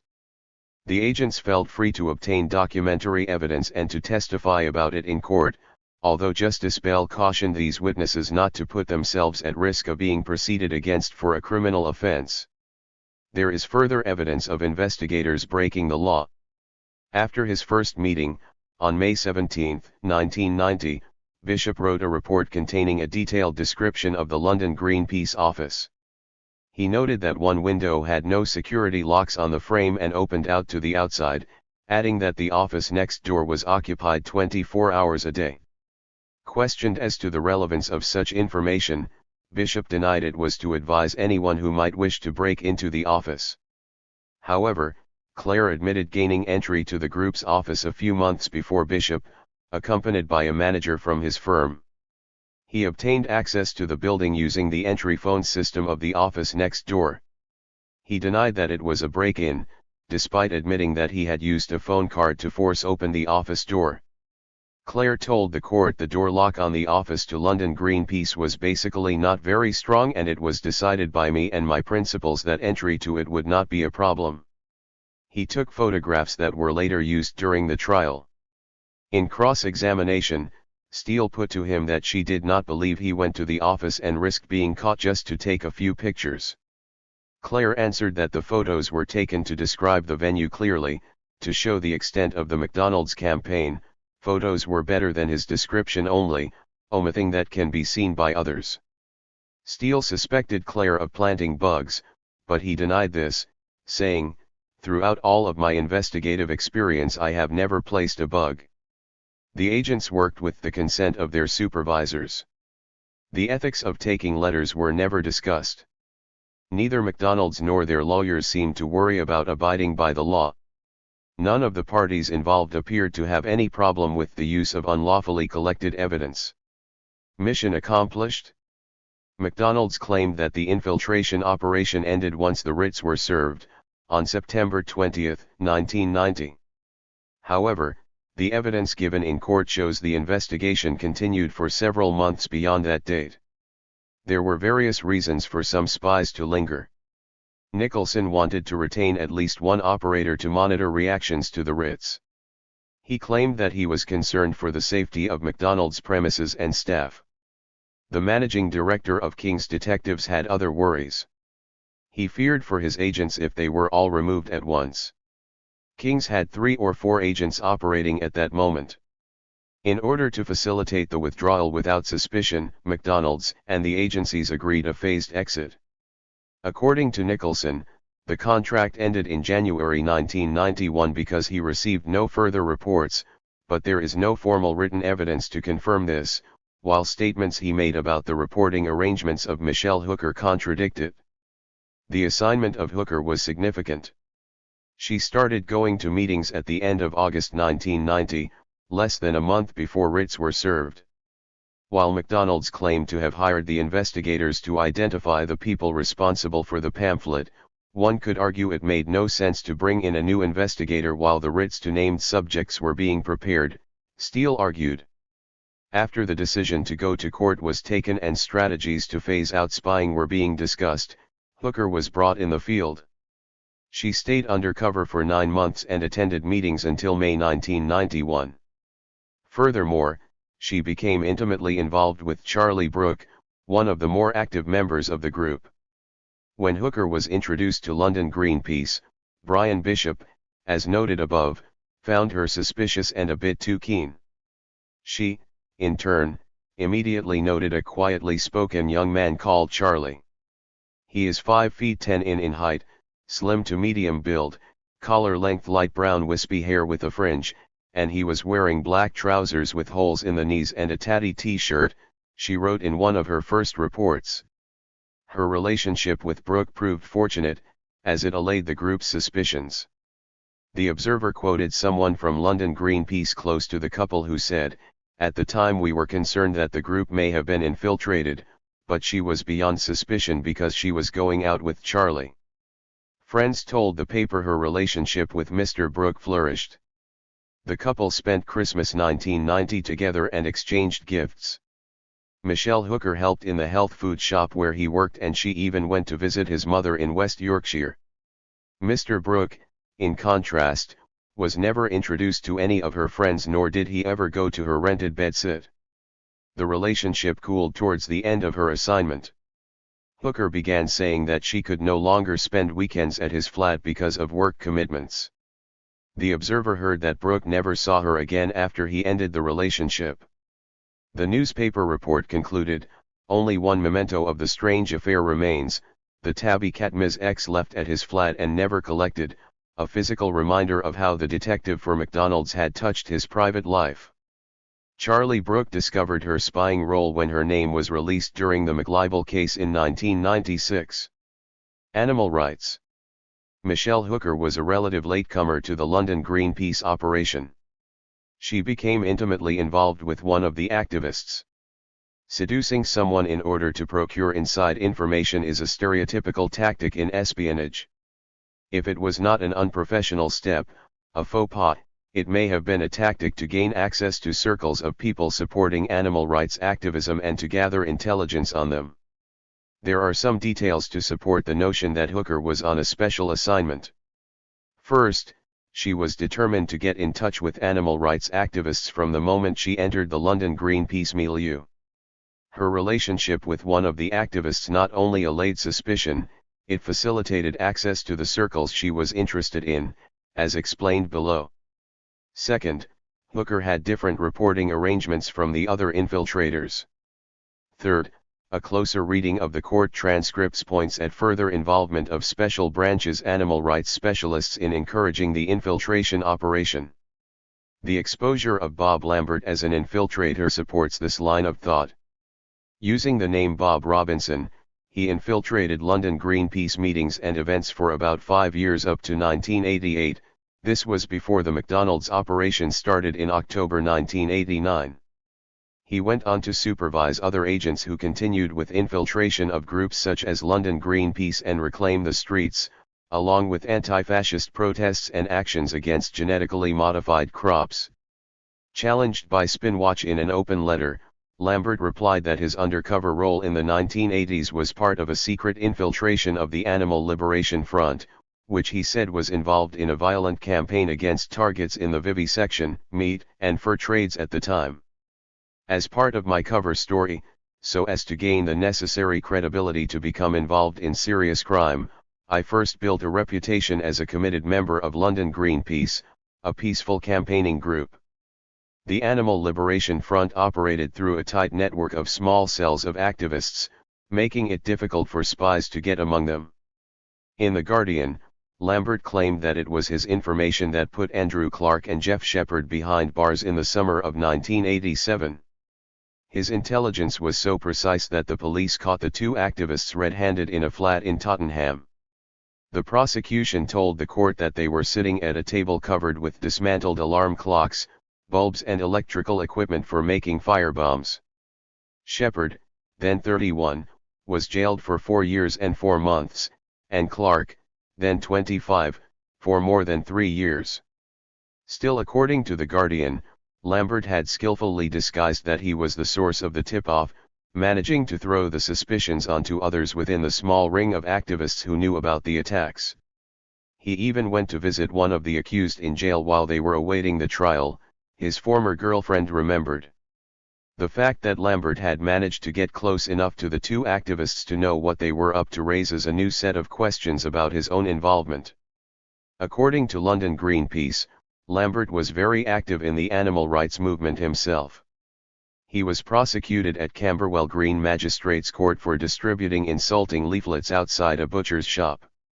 At the request of Scotland Yard, the Independent Police Complaints Commission opened an inquiry into Lambert and an undercover officer acting under his supervision called Jim Boyling, who disclosed in The Guardian that he had given evidence under oath concealing his real identity in court. The inquiry was still underway at the time of writing. Unfortunately, none of the present set of official inquiries into police infiltration of the activist movement in the UK addresses the issue of provocation, of undercover officers recruiting activists, changing agendas, and inciting violence. The McLibel case shows that the role of corporate infiltrators and their cooperation with the police needs to be put on the agenda as well. Lambert's past with Special Branch helps to confirm that more recently exposed police spies were not rogue officers. They were part of a pattern of infiltration of environmental and other activist groups, which seems to have been condoned at the highest level. This section of the McSpy chapter summarizes the evidence pointing towards close collaboration between the McDonald's private investigators and Special Branch, closer than has been recognized so far. Getting through. Hooker used her new contacts at London Greenpeace to get in touch with activists who were more radical. After the second meeting she attended, Hooker talked to two members of London Greenpeace and immediately brought up the topic of animal rights. The talk in the pub went fine, she reported. I appeared to get on well with both of them and felt that they spoke openly and freely with me. When Hooker indicated she was interested in animal rights, she was referred to someone associated with the activists who were responsible for breaking into several laboratories and releasing animals. Hooker misheard the name of his group but understood that it was associated with the Animal Liberation Front. It was her impression that this group was a radical organization, prepared to actively back up its views. Hooker also managed to get the diary of events for September 1990 issued by the Hackney and Islington Animal Rights Campaign, a group she would subsequently infiltrate as well. Hooker became an active member of London Greenpeace. As already noted, she was one of the organizers of the fair, compering on stage and handing out leaflets. She regularly attended actions throughout her assignment. Through her relationship with Brooke, Hooker met many other activists who were of interest to the animal rights officers at Special Branch. Brooke worked with London Greenpeace only part-time and was more involved with Hackney and Islington animal rights. One of this group's members was Paul Gravitt, who, according to The Observer, the authorities considered a linchpin in both the animal rights group and the anti-McDonald's campaign of London Greenpeace. Another member, Geoffrey Shepherd, had been convicted for setting off sprinkler systems and destroying fur stocks at 3 Debenhams department stores in the mid-1980s. Hooker, The Observer reported, hosted dinner parties for both of them at Brooke's North London flat. She also became very active in the animal rights group, joining pickets and handing out leaflets. Hooker's trajectory mirrors the route Lambert took to get access into animal rights groups. Taking London Greenpeace as a starting point was only one of the similarities. To enhance his credibility, Lambert also used the tactic of pursuing a long-term intimate relationship. Admitting that this was just a part of his alter ego's cover story, in his reply to Spinwatch Lambert apologized unreservedly for forming false friendships. The woman, who asked to withhold her name, discovered his true identity more than 20 years after they first met. She told The Guardian that the discovery left her feeling that Lambert had deceived her about the bedrock of any relationship, his identity. I was cruelly tricked and it has made me very angry. I feel violated, she said. Another detail linking Special Branch to the McDonald's operation is the fact that Hooker set out to become close to Shepherd, one of the activists Lambert claims to have put away a few years before that. Meanwhile, Lambert was promoted to a position in which he controlled a network of spies, a position he held at the time Hooker started her undercover operation. Reporting arrangements. At the very end of the trial, Morris and Steele tried to force McDonald's to disclose the names of all agents hired to infiltrate London Greenpeace. The aim was to gain access to the investigators' notes dated after the writs were served, and to get a full overview of who worked on this operation and for how long. Although this appeal was not granted, the legal battle revealed some information about Hooker. Rampton, solicitor to McDonald's, disclosed that Hooker's assignment and reporting arrangements were different from those of the rest of the agents. He told the court that when there was only one inquiry agent still in the group, a number of the reports were sent to Nicholson instead of directly to the lawyer's office. Rampton revealed the existence of these reports in order to protect them from disclosure. Those, if the question should arise, are plainly covered by litigation privilege, but my primary submission about those is that, in any event, they are completely irrelevant, since they do not bear on any question arising in this action, interesting though, because they are personal contact. With this, Rampton also revealed the existence of personal contact between Nicholson and Hooker. It also contradicts Nicholson's claim that he did not know any of the hired agents, except from meeting Claire once. Encouraging infiltration. Both Nicholson and Preston made statements in court confirming that concern about animal rights action was a factor in deciding to infiltrate London Greenpeace. Nicholson had since 1984 been discussing animal rights issues with special branch officers. They were, he stated, of much more concern to me at that time. He claimed that London Greenpeace had come to his attention in that context. In 1984, Lambert started to infiltrate London Greenpeace as an undercover agent for Special Branch. In early summer 1989, McDonald's suffered several arson attacks on their outlets. These were claimed by animal liberation activists. Nicholson argued that the attacks justified the infiltration operation. The McDonald's UK president, Paul Preston, also stated that he was told London Greenpeace had something to do with the fires. He could not remember who told him. It had to be either internally or by someone from the police. Steele and Morris were infuriated by this attempt to connect London Greenpeace to the arson attacks. There was no proof of any connection. In a subsequent attempt to convince Morris and Steele that no harm was meant, Nicholson disclosed Arnie's underlying intentions. They told me they were not particularly interested in London Greenpeace. They regarded you as a small organization of very little importance. What they were interested in was the possible connections with the animal liberation groups, and they did not indicate either of you two were involved in that. They said there were associations between the group and animal liberation. In the context of the McLibel trial, these statements from Nicholson and Preston are nothing more than efforts to justify the infiltration operation in court. Furthermore, they indicate that Special Branch played some role in prompting the London Greenpeace inquiry. Arnie suggested links between the group and firebomb attacks, and these alleged links persuaded McDonald's to take steps. But these statements also point to Special Branch's special interest in gathering intelligence about animal liberation activists. And, reading back once more, the infiltrating agents were focused on the topic too. Bishop was initially told that some animal rights supporters populated the group, and he needed to find out what they talked about. He had always referred to this case as the animal rights case, and his notes indicate that for him this was part of the assignment. For instance, Bishop reported how 2 members of London Greenpeace had been involved with an all-night vigil outside an animal research centre in Mill Hill. Not a great deal of activity had apparently taken place during this event. Referring to the group's annual mail-out, he reported, without exception, all the addresses I saw were of animal rights groups, spread through the country.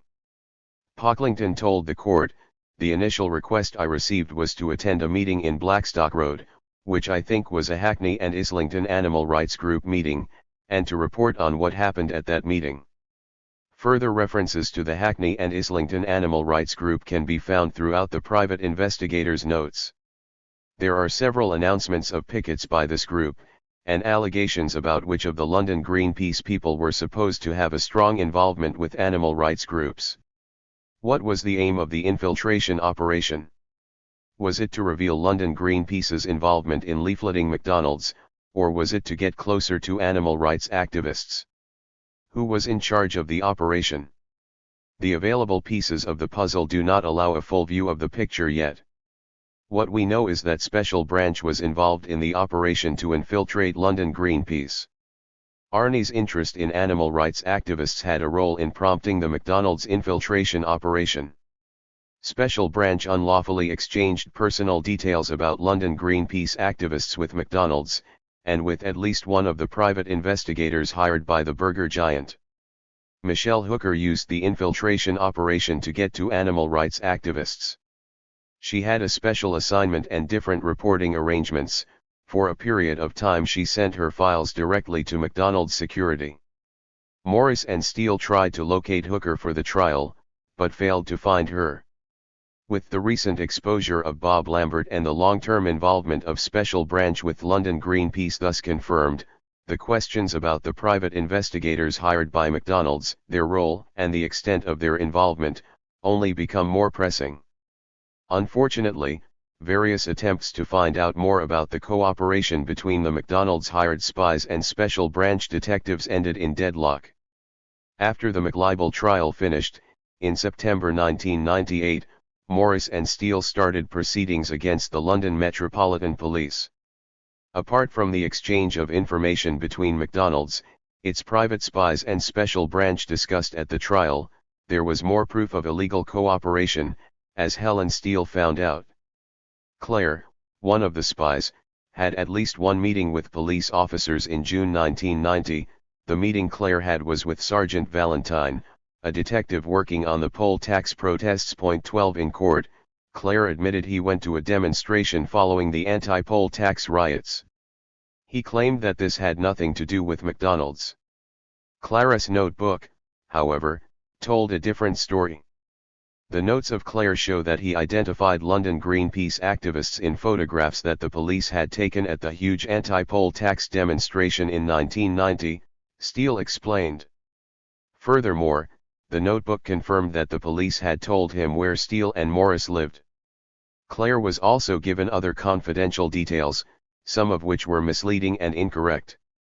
Information collected by the private spies likewise found its way to the police and Special Branch, according to Steele.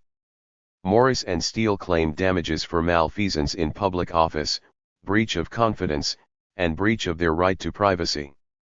In July 2000, almost 2 years after the start of the proceedings, the police announced that they preferred an out-of-court settlement. In order to avoid what the police called a difficult and lengthy trial, they agreed to pay the McLibel £10,000 plus legal costs. Detective Sergeant Valentine even apologized for distress caused by the disclosure of claimants' personal details to the private investigators. The settlement also required the London Police Commissioner to remind all officers of their responsibility not to disclose information. Although, de facto, the police admitted to the unlawful exchange of information, they successfully evaded the disclosure of more details about the collusion between them, McDonald's and the private investigators. Several requests under the UK Freedom of Information Act did not disclose any new evidence either.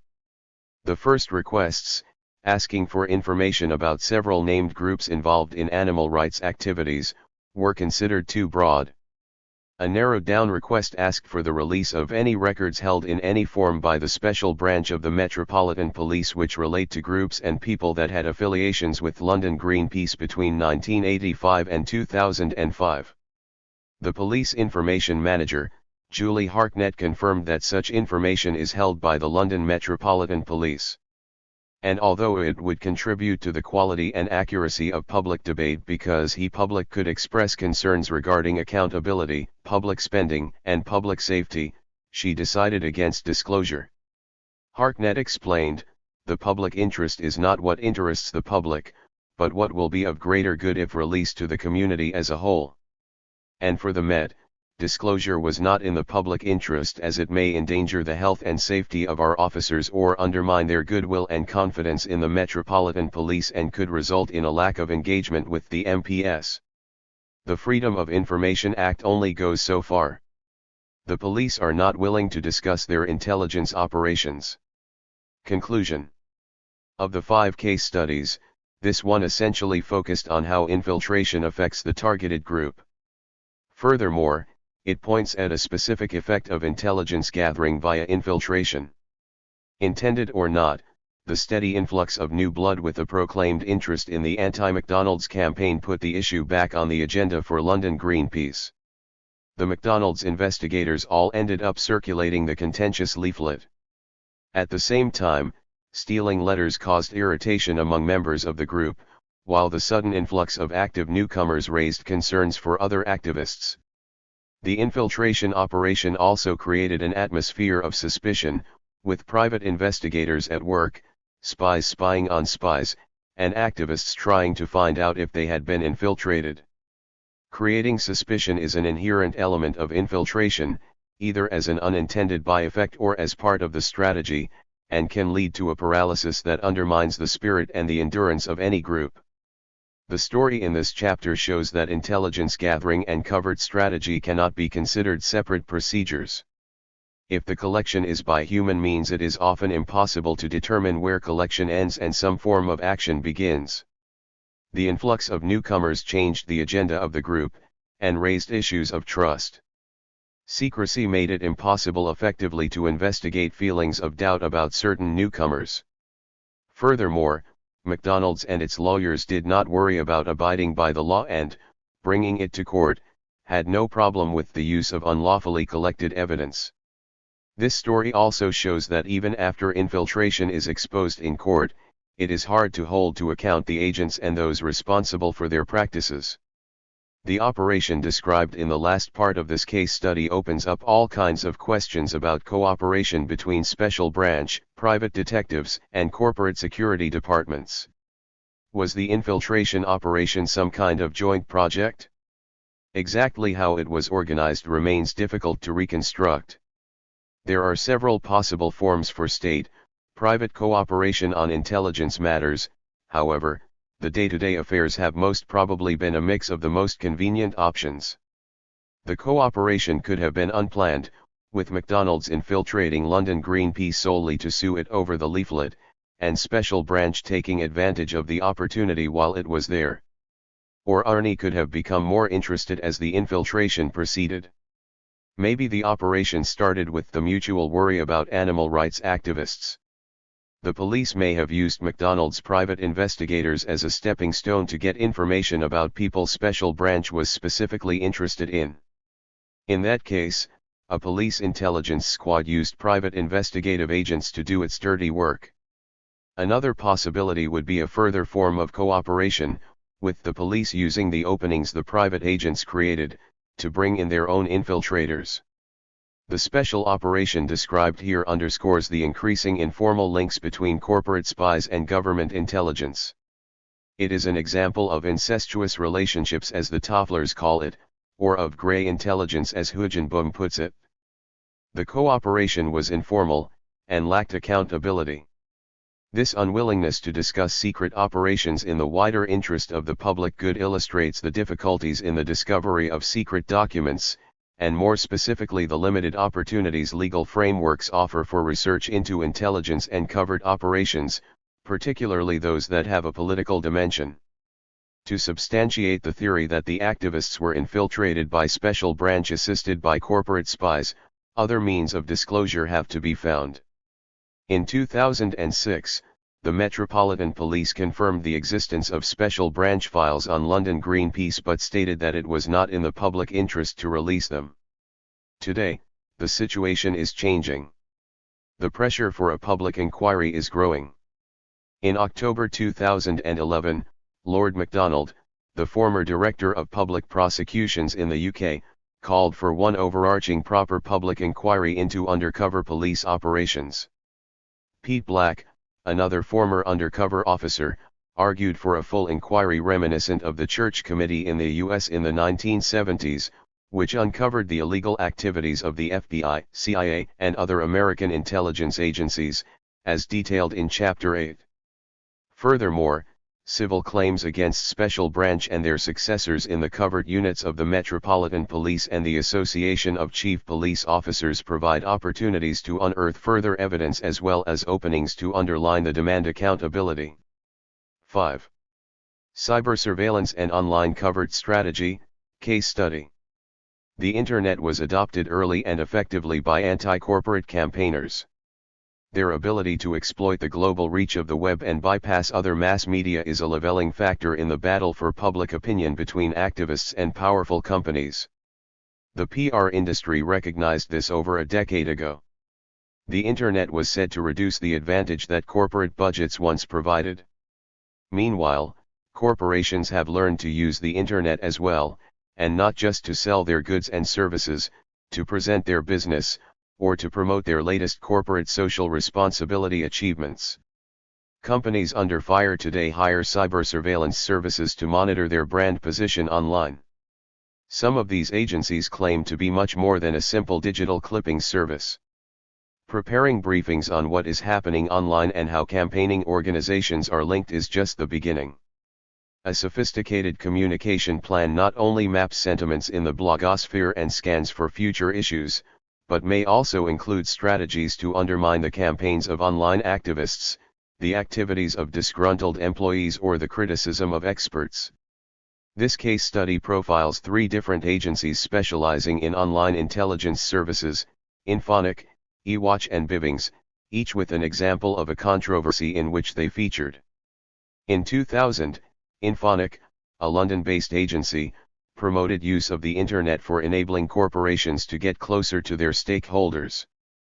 However, when asked to advise the IT industry on how to deal with a campaign demanding regulation for waste from electronic goods, their advice included counter-strategies such as approaching the funders of the campaigning groups to undermine their financial stability. Also in 2000, the American agency eWatch explicitly promoted its cyber sleuth services. It offered to neutralize news and to identify and eliminate online activists. This second example explores the potentially far-reaching consequences of being labeled a perpetrator by eWatch or other monitoring agencies. The third and last profile investigates Internet communications firm the Bivings Group, hired by the largest developer and producer of genetically modified seeds, Monsanto. Together they manipulated online discussions and attacked critics of genetically engineered maize. The companies had created online identities exclusively for this purpose. Monsanto used these so-called independent third parties as a covert strategy in an attempt to influence the debate on genetic engineering. As far as is known, this was the first time that the use of electronic personae had been convincingly proved. The controversies discussed in this chapter took place between 2000 and 2002. The period is significant, as it represents a loss of innocence regarding virtual communities and networks. Today, TNCs have become more aware of online risks, and as a result, online counter-strategies are more difficult to detect. While the importance of online communication and virtual networks is still growing, the monitoring industry had kept pace. Recent exposures of sophisticated online intrusion, including the French electricity company building nuclear plants accessing the hard disks of Greenpeace campaigners, indicate a continued market for inside information on the work of campaigners provided by consultancies that specialize in cyber surveillance. Background: Shell was one of the first companies exposed to a new media battle. The company was taken by surprise in 1995 when a Greenpeace campaign to stop the sinking of the redundant Brent Spar oil platform succeeded. Shell was forced to shift ground, surrendering a position it had held too fiercely. The company had done too little too late to defend itself, refraining from publicly explaining why dumping was the best solution, according to Eric Faulds, head of the Brent Spar decommissioning project. This only reinforced the image of Shell as arrogant in the eyes of campaigners and members of the public. Brent Spar has since become a celebrated case study in poor issue management and crisis PR. Even the use of language in the Brent Spar case has been analyzed in eco-identity as discursive struggle. After the crisis, the company got involved in setting up a private intelligence company with former staff of MI6 to keep track of potential opponents, as we will see in the next chapter. Shell also appointed its first internet manager, Simon May. I first met him at a PR conference called Putting the Pressure On, The Rise of Pressure Activism in Europe, held in Brussels in 1998.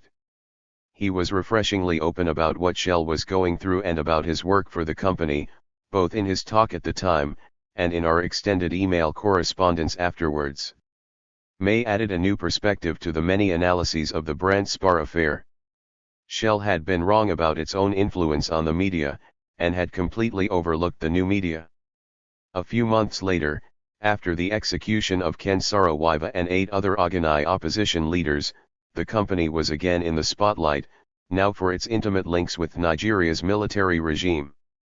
This also prompted what May called a massive online bombardment of criticism. A third PR disaster could not be allowed to happen. Shell International's online strategy after Brandt Spar was an example quickly followed by other companies under fire. The strategy required constant monitoring of what was said about the company in cyberspace. The company hired specialist, external services to trawl the web daily, listing all the places the company was mentioned, and in which contexts. May insisted, you need to keep track of your audience all the time, since you may learn a lot from it. May believed that the online community could not be ignored. There are pressure groups that exist only on the internet. They are difficult to monitor and to control. You can't easily enroll as a member of these closed groups. The agencies Shell hired to conduct this monitoring were Infonic and eWatch, both of which are profiled in this chapter. Point 13. How well this monitoring worked, I was soon to find out. A day after I first published an article about the Brussels conference, I got an email from Infonic's director expressing his interest in explaining more about his work and his views, an offer I gladly accepted. eWatch, however, was less pleased by my awareness of their activities hunting down critics of companies, as detailed below. Another industry that quickly discovered the power of the internet was the biotech industry, producers of GM seeds and food. Monsanto made a huge error of judgment in underestimating the resistance against the introduction of GM food in Europe, which included Prince Charles speaking out against what the tabloids called Frankenstein food. In 1999, the company nearly collapsed because of the disaster on the European market. For help with their internet strategy, Monsanto turned to Bivings. The examples presented here cover a wide range of countering critics online and involve monitoring, spying, targeting and the use of fake identities to manipulate public debates. Bivings called covert methods to influence discussions viral marketing, and described it as using word-of-mouth strategy to disseminate clients' views online. Infonic.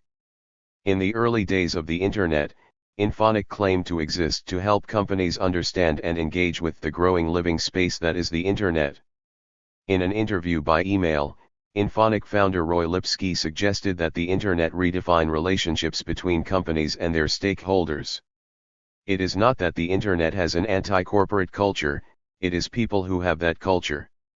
What Internet has allowed us to do is simply to see the scale of that anti-corporate culture. The agency believed it was better positioned to advise its clients on the most appropriate course of action, because Infonic thinks from and for the point of view of the online communities that we are in touch with. However, when a leaked document suggested that Infonic was undermining those online communities, Lipsky changed his tone and denied any involvement. NGO strategy. In the late 1990s, environmentalists were pushing for regulations to make electronics manufacturers responsible for their own toxic waste. These efforts culminated in what is known as the European Commission Directive on Waste from Electrical and Electronic Equipment. The proposed law would force producers of electronic products and electrical equipment to take financial responsibility for managing their products throughout their life cycle, and for their disposal. As might be expected, the industry was not amused. Organized in the European Information and Communication Technology Industry Association, the industry set out to undermine the environmental campaign pushing for the regulation. Since renamed Digital Europe, this trade association is based in Brussels, and according to its mission statement, it is dedicated to improving the business environment for the IT industry. In other words, it is a lobbying organization. Among its 61 digital technology company members from 28 European countries are large IT companies such as HP, Nokia, Dell, and IBM, as well as smaller corporations. In the summer of 2000, EICTA had a plan. Andrew Baines from Sony explained the details at a meeting of the organization, but his PowerPoint presentation was subsequently leaked to the independent news agency Interpress Service and Inside EAP Weekly Report. The NGO strategy outlined an action plan for counteracting the efforts of several domestic and international environmental groups. The IT industry was advised to set up a detailed monitoring and contact network NGOs. Infonic was the web intelligence agency recommended for this task. Initial work had already been conducted. The first section of the NGO strategy, called NGO Overview, disclosed names and contact information for groups that allegedly posed a threat to the IT industry. The report described Greenpeace, Friends of the Earth, and the small California-based Silicon Valley Toxics Coalition as highly active, well organized, with a successful global reach in their efforts to expose human health hazards. The EICTA members were advised to look into partnership support with reliable NGOs and the accompanying availability of tax rebates in some member states for doing so. Future legislation could be preempted by working with NGOs on localized recycling campaigns. While some of the recommendations showed great similarity to Infonic's mantra of getting closer to stakeholders, other strategies proposed were aimed at undermining the work of the campaigners. The section entitled Action Strategy Proposal urged a unified action strategy to deal with the environmental groups. Don't wait. The companies were advised to confront the waste campaign allegations from a high level within the company, and to prepare industry template responses in order to avoid individual fragmented responses. The electronics industry was also encouraged to try to curtail the funding of the campaigning groups. Early pre-funding intervention could be beneficial, it said in the leaked document. According to the Inside EAP Weekly Report, this likely refers to a growing movement in the business community to take industry problems with activists' agendas directly to donors, charitable foundations, and companies that sponsor the environmental organizations, in an effort to stall the campaigns before they even commence. Together, the recommendations outlined a basic set of counter-strategies to deal effectively with an activist campaign. To have these details reported in the press is damaging for the online intelligence agency, and its potential clients and targets. Denial. When the strategy leaked and attracted widespread criticism, Sony and Infonic went to great lengths to deny any involvement in preparing the strategy plan. EICTA also kept a low profile. Roy Lipsky did not like his company being portrayed as spying on activists. He insisted that Infonic had nothing to do with the action plan beyond providing a standard information pack. One representative within Sony had misinterpreted what we do and had presented ourselves in a manner which suited their own objectives, without our knowledge or consent, and which did not reflect what we do or believe. Sony too attempted to distance itself from the NGO strategy. A spokesperson told the Wall Street Journal that it was not a Sony document, although the company's name was on the document and one of its employees had written it. It was not Sony's, because it had been created on behalf of EICTA. A few months after the exposure, on October 30, 2000, Sony met with a delegation of the activist groups targeted in the document. Iza Kruszewska of ANT, the Northern Alliance for Sustainability, was at the meeting, where Sony denied it had hired Infonic, and claimed it had merely mentioned the company as an example of a service others might want to use. The content of the NGO strategy, and the subsequent damage control operation, show that there is a demand for such plans as well as a desire to keep such strategies secret. Furthermore, Infonic was monitoring Greenpeace closely in the months prior to the presentation of the NGO strategy. In those days, Greenpeace's web statistics were available on its website. The statistics show that Infonic was among the 10 most frequent visitors for 6 months in a row, with an average of 300 to 450 hits a week. Infonic alone entered the Greenpeace site more often than all the users via Google or AltaVista combined. This intensive monitoring started in December 1999 and, coincidentally or not, ended in the week the Sony presentation was held. 14. Additionally, in the first media reports about the NGO strategy, Sony freely acknowledged that the company was tracking environmental groups. Before ranks closed, the company's vice president of environmental, health and safety issues, Mark Small, said, "We are obviously concerned about our image. If Greenpeace is pushing something, we want to be on top of it." He also admitted that the NGO strategy had not been put together in the most tasteful way, but said the presentation had not been meant for public release. The plans presented to the IT industry show the apparent need for a set of counter-strategies to deal with an environmental campaign on responsible disposal of toxic waste. The NGO strategy reflects the connection between gathering intelligence and developing counter-strategies. Detailed monitoring of NGOs, their contact network and their online activities provided the intelligence needed for strategic action. A part of the plan implied covert measures to undermine critical NGOs, such as an attempt to challenge the funding of NGO campaigns and to drive a wedge between groups in a coalition by seeking cooperation with the more moderate ones.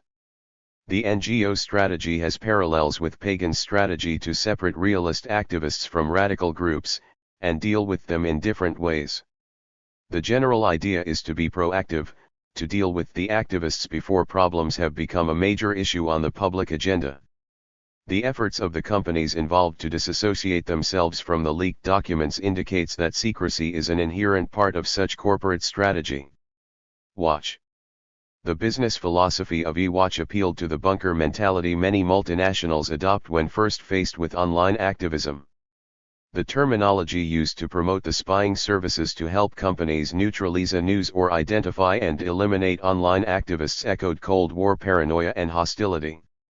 eWatch pioneered Internet monitoring in 1995, scanning online publications, discussion forums, bulletin boards, and electronic mailing lists on behalf of clients.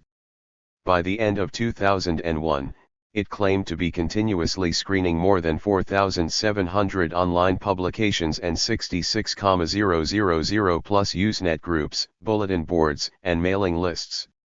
A growing number of large corporations, more than 900 by late 2000, used this virtual clipping service. These statistics remain largely unchanged over the years. Early in 1999, eWatch launched a service called Cybersleuth, targeted at counteracting online anti-corporate activism. The promotional website was unambiguous about the services for sale. First, if a corporation wished to know who was behind a given screen name, the service would provide a complete dossier in 7 to 10 days. The price for targeting individual users was $4,995 per name. Identifying these perpetrators is done using a variety of methods, such as following leads found in postings and websites, working ISPs, involving law enforcement, conducting virtual stings, among other tactics. Depending on the seriousness of the offense, Cybersleuth promised to take appropriate countermeasures. These may include everything from simply exposing the individual online, all the way to arrest. In some cases, the perpetrator is an employee of, or contractor to, the targeted company. In these cases, termination of employment is customary. And Cybersleuth would make sure no further damage was done. We can neutralize the information appearing online, identifying the perpetrators behind uncomplimentary postings and rogue websites. Info cleansing was an essential part of Watch's containment policy. This may mean something as simple as removing a posting from a web message board on Yahoo to the shuttering of a terrorist website. Cybersleuth claimed a success rate of more than 80% in rooting out online offenders. Cybersleuth was advertised on the eWatch website from February 1999 until mid-July 2000.15. An article in Businessweek made eWatch understand the downside of being so explicit about its intentions, methods, and techniques. The magazine reproduced the website's promotional text and quoted Watch's product manager Ted Skinner on a recent success story. Early in 2000, Cybersleuth had helped Northwest Airlines track down the alleged organizers of an employee sickout that had nearly halted flights over the Christmas holidays. The airline had fired the alleged organizers, and eWatch claimed a court had upheld the legality of the action. Northwest had since continued to use Cybersleuth, according to Skinner, to help it target, for re-education, the most teed off of its fed-up flyers. This was one of the first times that people discussing labor conditions on a public website had been the target of a far-reaching virtual and real investigation. What are the possible consequences of being labeled a perpetrator by eWatch, or a similar service? The target of this online surveillance was a chat room on a flight attendant's website where Northwest employees discussed work-related issues. This included a long-running dispute between the airline and its 11,000 flight attendants, dating back to 1993, when Northwest employees accepted pay cuts to help keep the airline solvent. They had been working without a contract since 1997. Their pay therefore lagged dramatically behind the industry standard. Northwest Airlines and the Flight Attendants Union, Teamsters Local 2000, entered contract negotiations in late 1998, but reached a stalemate on December 7 that year. The postings on the flight attendants' website voiced a wide range of opinions, from employees advocating sickouts and strikes, to others opposing such actions. After the sickout, Northwest filed a federal lawsuit in Minnesota. District Judge Donovan Frank granted NWA a temporary injunction prohibiting the union from encouraging its members to participate in a sickout or other illegal activity. This in itself is a far-reaching decision. Then, the company obtained a court order requiring 43 named defendants to turn over their office and home computer equipment. Instead of going to the authorities, the machines were handed to the accounting company Ernst & Young. They copied information and communications before returning the computers. After the E&Y inquiry, Northwest Airlines fired more than a dozen employees for having participated in a sickout. The union filed grievances claiming that none of the employees' sick calls were false. Eventually, however, all lawsuits were dropped as part of a collective bargaining agreement to improve working conditions. 16. This case raised questions among defenders of civil liberties in the United States. Harvard law scholars at the Berkman Institute of Internet and Society queried whether an employee who expresses support for a sickout or strike on a publicly accessible website should properly become the target of further investigation. Jim Dempsey of the Washington-based Center for Democracy and Technology warned that such searches mark a departure from normal evidence-gathering procedures. Usually, parties that have to produce evidence in a civil law case are permitted to do their own review and then turn over relevant material. In this case, Northwest confiscated the computers. Dempsey pointed out that they should have given the evidence to the union's attorneys first. This arrangement is setting more intrusive rules for digital evidence than we have for paper evidence. The effect on employees' use of the website forums has been marked. Posts critical of Northwest dwindled, and some worried that more messages since have been posted anonymously. This case marks an important shift towards private justice. The airline used an online monitoring agency to track down employees who expressed support for a strike from their office and home computers, and an accounting company reviewed the evidence. The discovery and investigation were never judged, the accusations never proved, the employees never tried in a court of law. But they were clearly punished. They lost their jobs. Furthermore, this case touches fundamental issues such as the freedom of association and the freedom of expression. It brings back elements of blacklisting, as practiced by the Economic League in the UK for decades. To participate in online discussions about working conditions was sufficient to become suspect in the eyes of employers, and perhaps adversely affected career progression and job security. Research on monitoring employee email and web use confirmed that these forms of surveillance have increased enormously since the beginning of this century.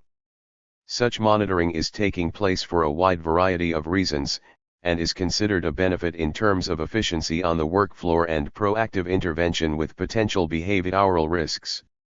In 2007, Walmart was involved in a widening spying scandal. It was revealed that the company employed a 20-strong in-house team called the Threat Research and Analysis Group to monitor email and internet activity by suppliers and consultants working for Walmart.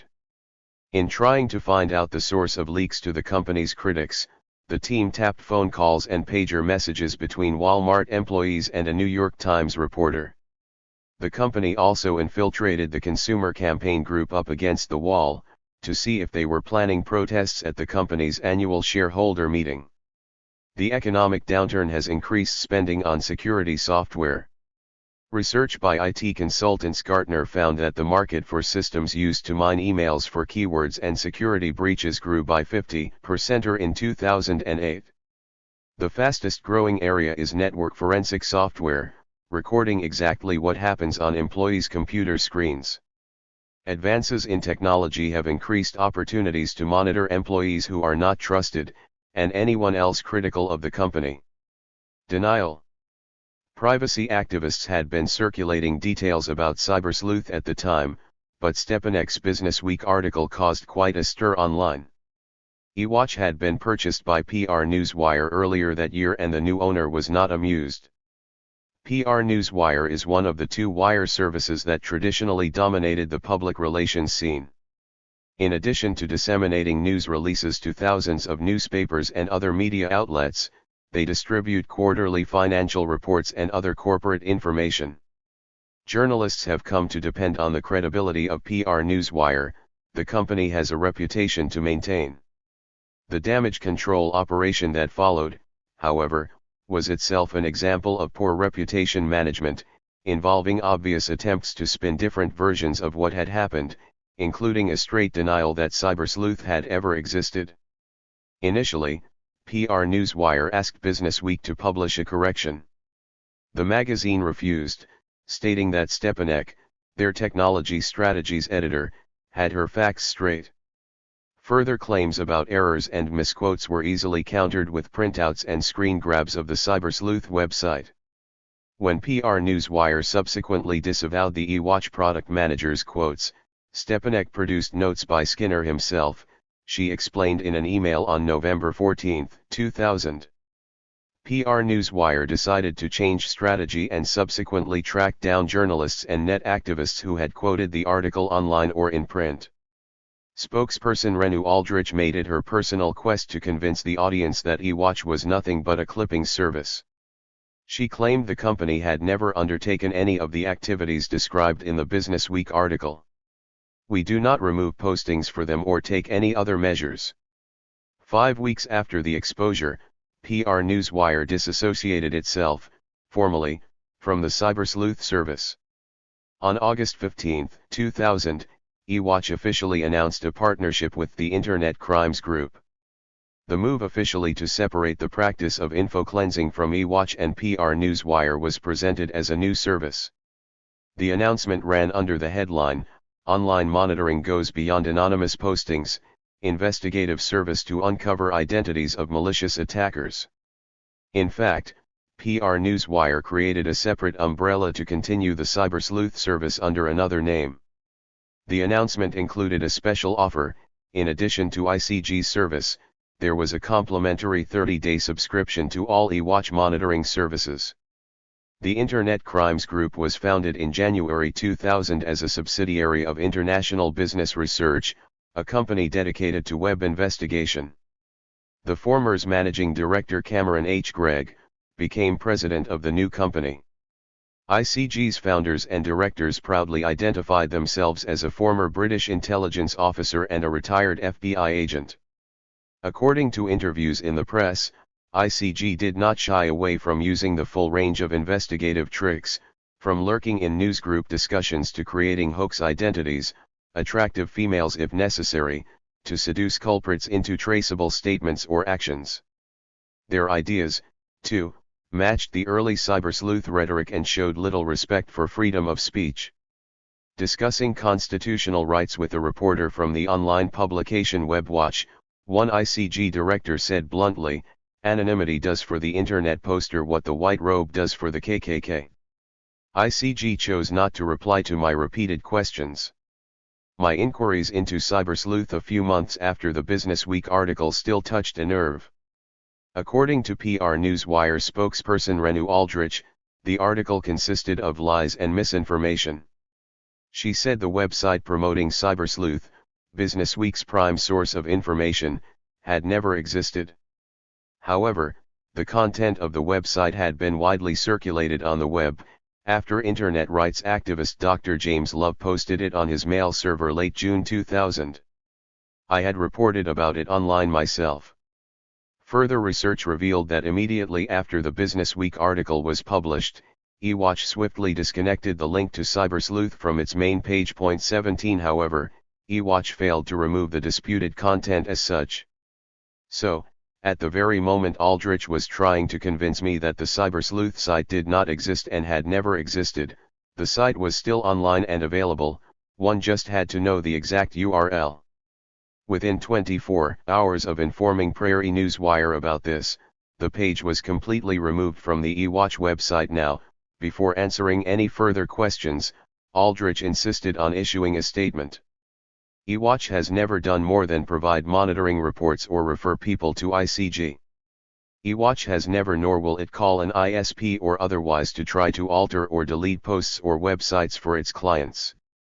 Aldrich also claimed that eWatch no longer offered the cybersleuth product. Companies wishing to investigate anonymous screen names were now referred to ICG.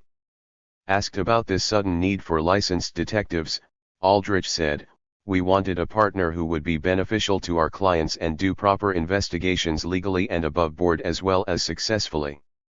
Asked if eWatch had ever gotten into trouble with the law, Aldrich did not answer with a clear no but said, "Not that I am aware of, certainly nothing untoward has occurred since PR Newswire has owned eWatch." Nancy Sells, vice president of eWatch Services, had a similar explanation as to why eWatch did not provide strategic analysis for its clients anymore. "We deliver the information to the customer. It is up to them to do what they see fit. We do not take a stance, intervene or do anything else. Our customers don't want us to do that for them." For an agency offering reputation management services to other companies, the sudden need for public relations advice for itself is somewhat ironic. But this case touches upon fundamental issues of the information society, fundamental rights, and privatization. This example marks the growing importance of the Internet as a useful tool to discuss work-related problems and to organize collective action. The cases involve issues of freedom of expression, freedom of organization and modern forms of blacklisting.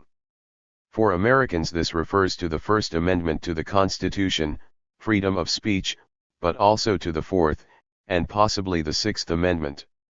The Fourth ensures the right of people to be secure in their persons, houses, papers, and effects, against unreasonable searches and seizures. Writing something on a public forum, DeWitt argued, would still constitute papers or effects. Even if someone posted a message anonymously, it seems that ferreting out the human behind the screen name would be a search without probable cause. The Sixth Amendment guarantees a speedy and public trial in all criminal prosecutions, which is a basic right in most if not all democratic states. When users are banned from public forums, their messages removed, their content destroyed by an ISP threatened by a corporate lawyer, their rights to fair trial are being violated. They've often had no opportunity to find counsel because the corporations were able to take action secretly and without notice. In Orwell's 1984, the oppression was government-based, DeWitt writes. In real-life 2000, newspeak and oppression are carried out by corporations with tacit government approval. The possible danger of a cease and desist order could evoke self-censorship. Finally, the eWatch example shows several levels of plausible denial. Responsible authorities, such as spokesperson Aldrich, sought to create as much distance as possible from the exposed malpractices. Often tactics involved lies and threats to prevent the scandal from spreading. These cases illustrate the variety of ways that corporations sought to gather intelligence to use it. The intelligence is connected to concrete action. An unfounded accusation led to a privatized search of the content of home computers and far-reaching consequences for those involved. In this case, It may not have been covert action in the strictest sense, but it was not accountable or controlled by a court or a judge. Bivings. TNCs have become increasingly sophisticated in their use of the web. This section explores the wide-ranging attempts of Monsanto and its online PR consultant Bivings to shape discourse and opinion. It involves the use of fake identities, exclusively existing on the internet, to influence and manipulate online discussions critical of genetic engineering. The Bivings Group specializes in online PR. The company's slogan used to be, "Wired Engagement." Global reach. Lasting impact. Until mid-2006 the more compact version Wired.Global.Impact was part of the company's logo. The company was founded in 1993, and was originally known as Bivings Waddell Inc. It has developed internet advocacy campaigns for corporate America since 1996 and serves a number of Fortune 100 clients in the biotechnology, chemical, financial, food, consumer products and telecommunications industries. Among the notable clients are Dow Chemicals, Kraft Foods, Philip Morris, BP Amoco, the Chlorine Chemistry Council and CropLife International. Many of those clients have been targeted by campaigners for their environmental, labor and consumer records. The biotechnology industry was a particularly visible target. As a response to marketing and regulatory problems in the late 1990s, Monsanto hired Bivings to develop a wide-ranging internet strategy. In 2002, Bivings had more than a dozen Monsanto companies as clients and it ran the main Monsanto website, as well as some of their European sites. Bivings also designed several sophisticated campaigns for the company to influence the debate on the risks of GM. Bivings' work for Monsanto was widely praised for its transparency. The company received the Advocacy Award from the New Statesman, which described its work as "peniness in the face of controversy." According to a PR Industries trade report, he cites provide a wealth of information on GM foods and engage the company's critics in a non-confrontational discussion of the issues. The PR Professionals magazine Inside PR praised Bivings' work for Monsanto for addressing consumer concerns about genetically modified foods in a calm and rational way, even providing access to opposing viewpoints so that consumers can be better informed. Open, calm, and rational were the buzzwords, but the following case shows that Bivings and Monsanto had other ways of dealing with life science industry critics. The Mexican maize controversy.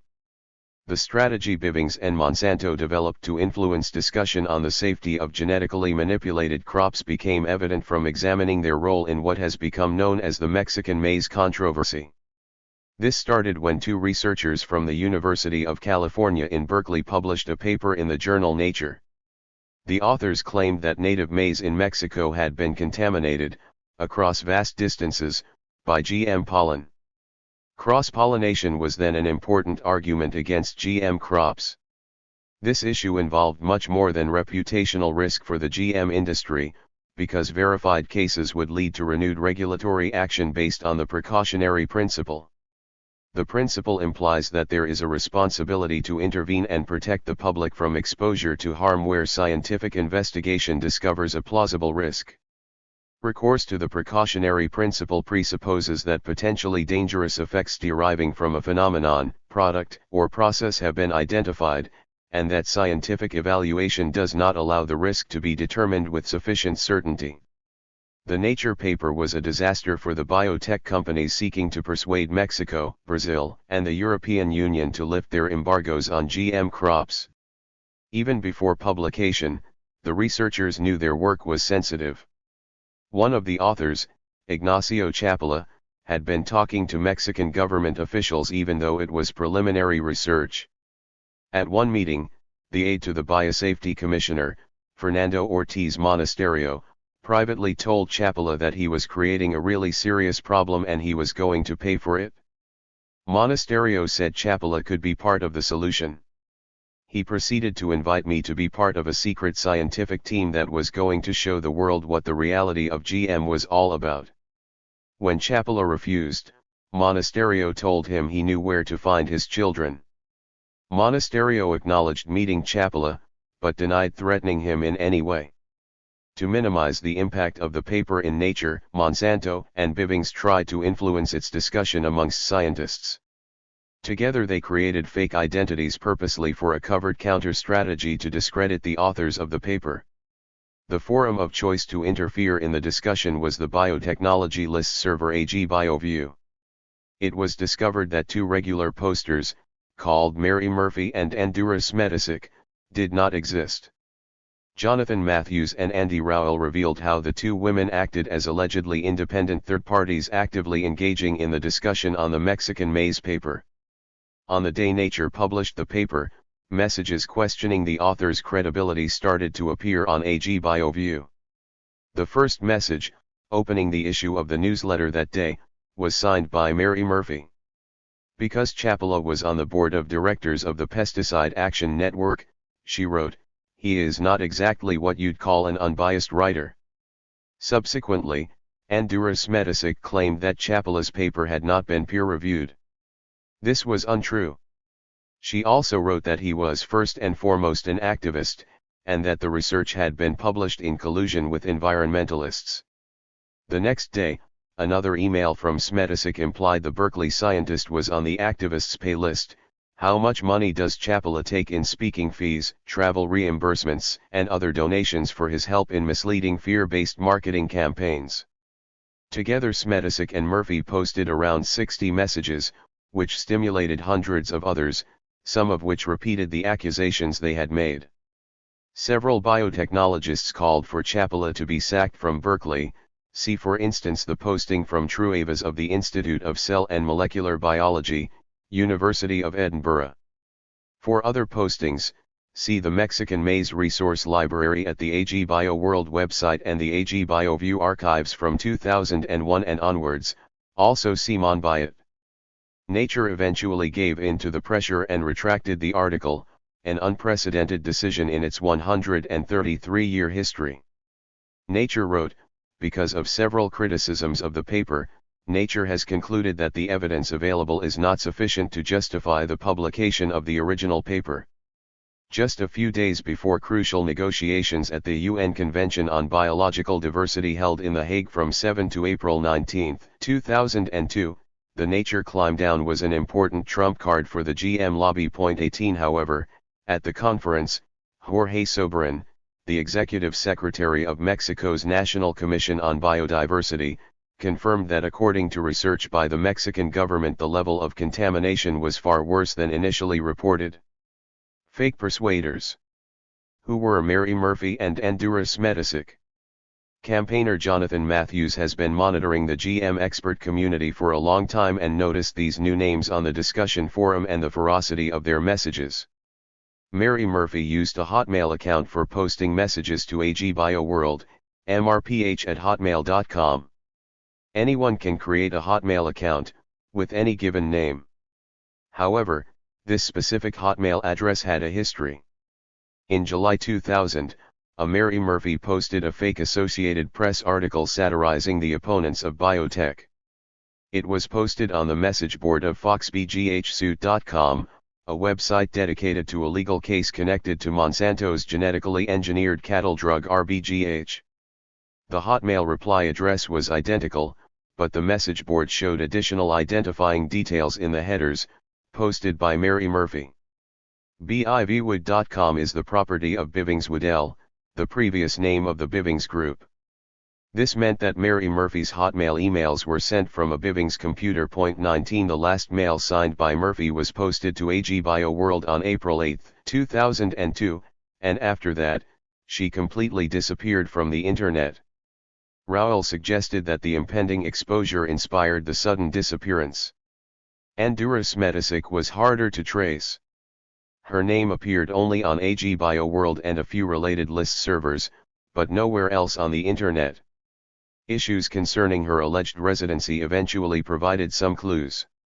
Smedisic refused to verify a land address or to provide an employer, despite numerous requests by the ecologist, nor did she respond to emails from other journalists in the UK and the US. In her emails, she claimed to live in London and in New York. Matthews checked every available public record, but found no person of that name in either city. Further research revealed that Smetisic was indeed connected to Monsanto. In her first email to the AG BioView list, she presented herself as a concerned observer of the GM debate writing from London. However, this email arrived with the Internet Protocol address 199.89.234.124.20. This was, and still is, the address assigned to the server gatekeeper2.monsanto.com, belonging to the Monsanto headquarters in St. Louis, in the United States. So, from her email address, it seems that Andura Smetisic writing from London never actually existed. She was a virtual person whose role was to direct debates on the web and denigrate the opposition. Smetisic also disappeared just before exposure. The third key player in this affair was Dr. C.S. Prakash, the founder and moderator of the AG BioView mailing list, where the fake emails were posted.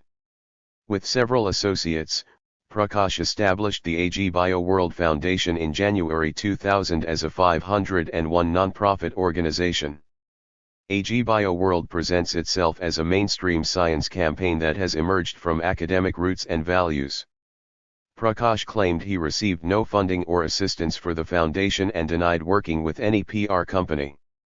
However, a connection to Bivings was established when an error message appeared while searching the AG BioView online archives: "Can't connect to MySQL server on apollo.bivings.com 21. The error message revealed that the AG BioView archives were stored on a Bivings computer. Apollo.bivings.com was, and still is, one of the 3 servers of the Bivings Group. Although the foundation carefully eschewed corporate support, it was set up in close cooperation with the Competitive Enterprise Institute, a conservative lobby group with a multimillion-dollar budget. Its sponsors include Monsanto, Philip Morris, and Dow Chemicals. The cooperation is most evident through the involvement of Gregory Konko, one of the original founders of AG BioWorld in 2000, who has since become vice president of the foundation and a member of the board of directors. At the time, Konko was director of food safety policy at CEI, and in 2009 he became a senior fellow at the institute. The book he co-authored, The Frankenfood Myth: How Protest and Politics Threaten the Biotech Revolution, reflected his particular interest in the debate over the safety of biotechnology and bioengineered foods, as well as the application of the precautionary principle to domestic and international environmental and safety regulations.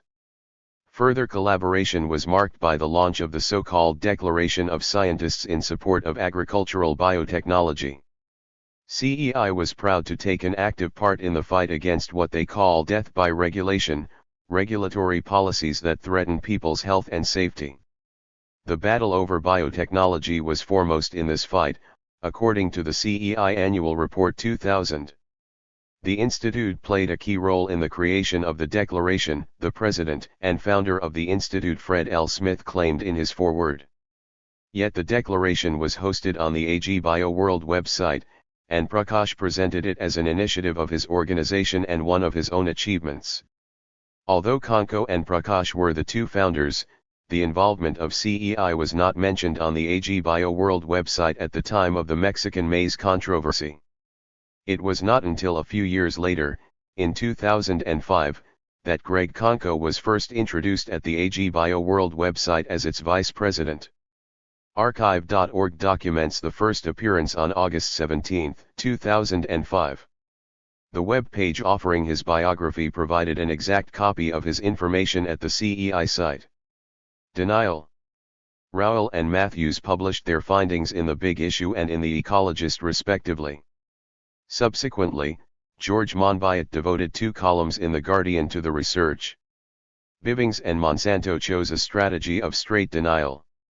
The PR company issued a statement on The Ecologist story, saying, "This author and publication have a long history of making these types of baseless claims.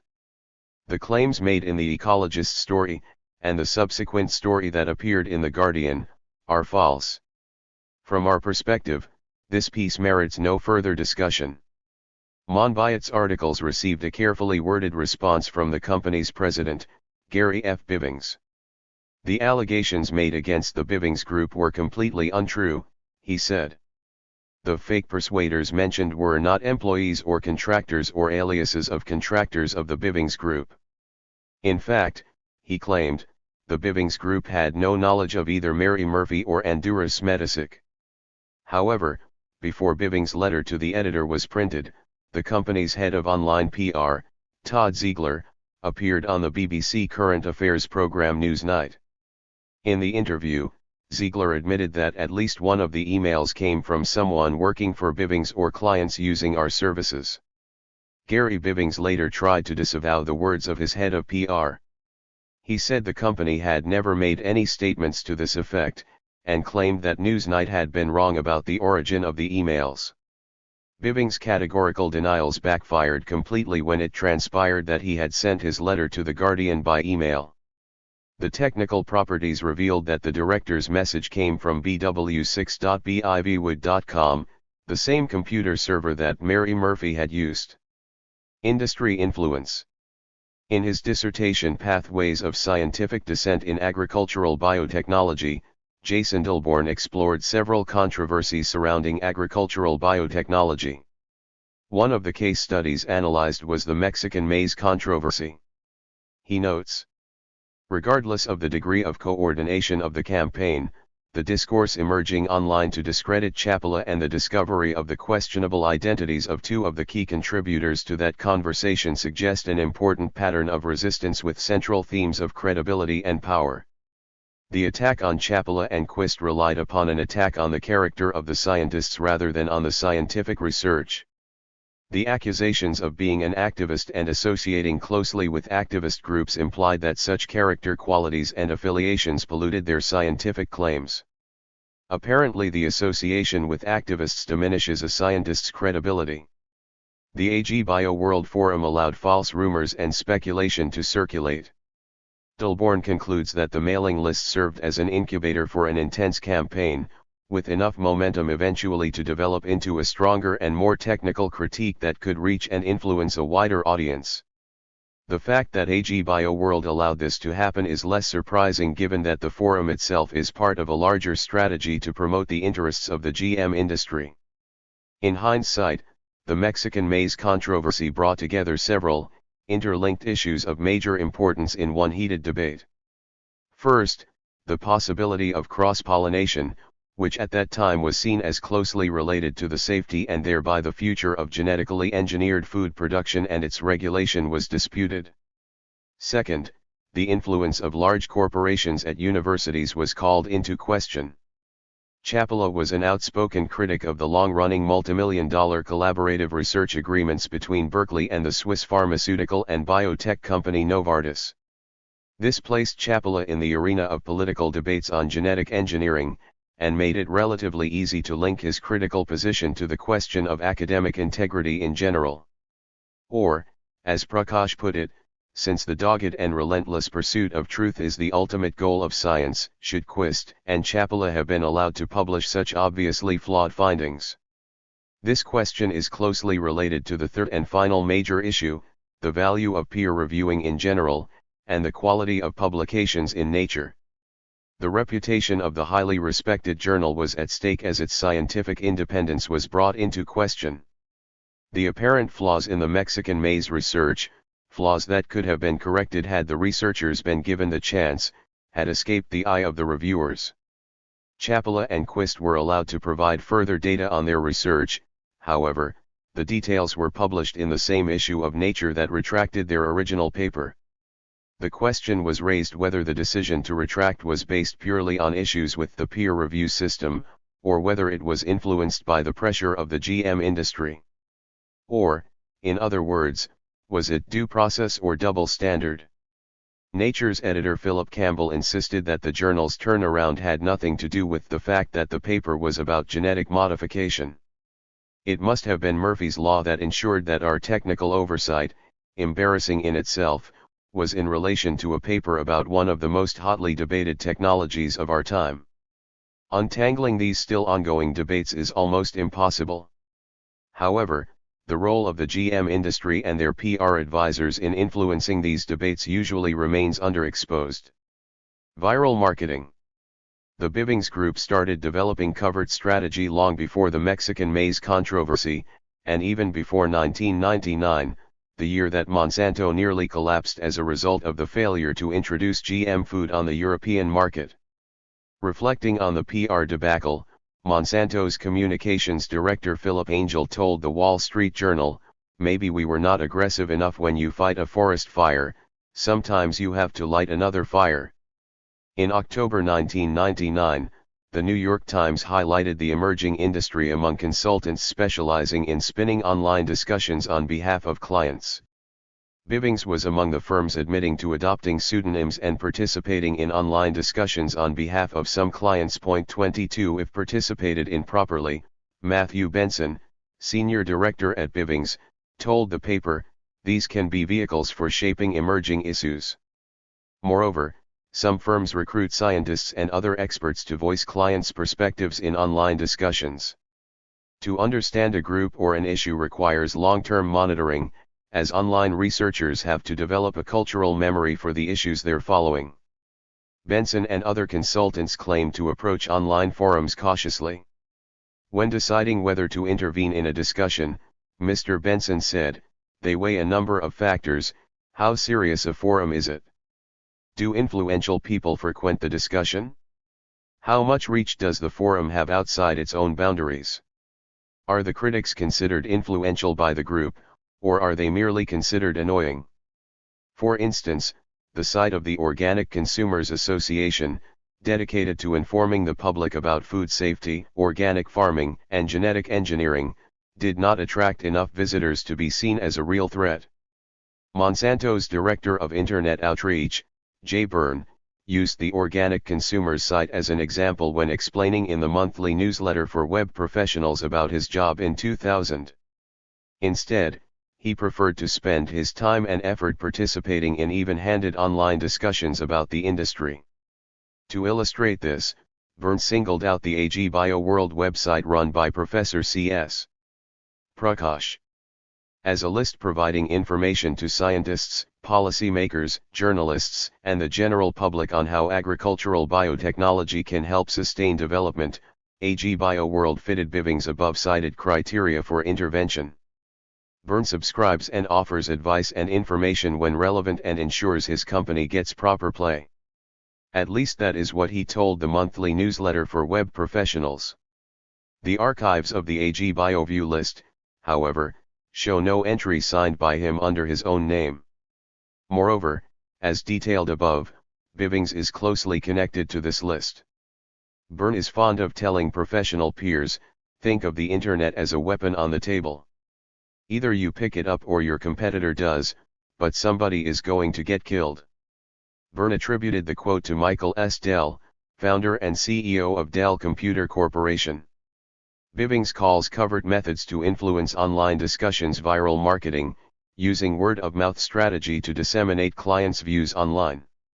Andrew Dimmock, head of online marketing and promotions, explained the concept of viral marketing on the Bivings website. The original version was published in November 2001 as thebivingsreport.com. However, following the Mexican maize controversy, Dimmock's piece was amended to eliminate the following quotation. There are some campaigns where it would be undesirable or even disastrous to let the audience know that your organization is directly involved. It simply is not an intelligent PR move.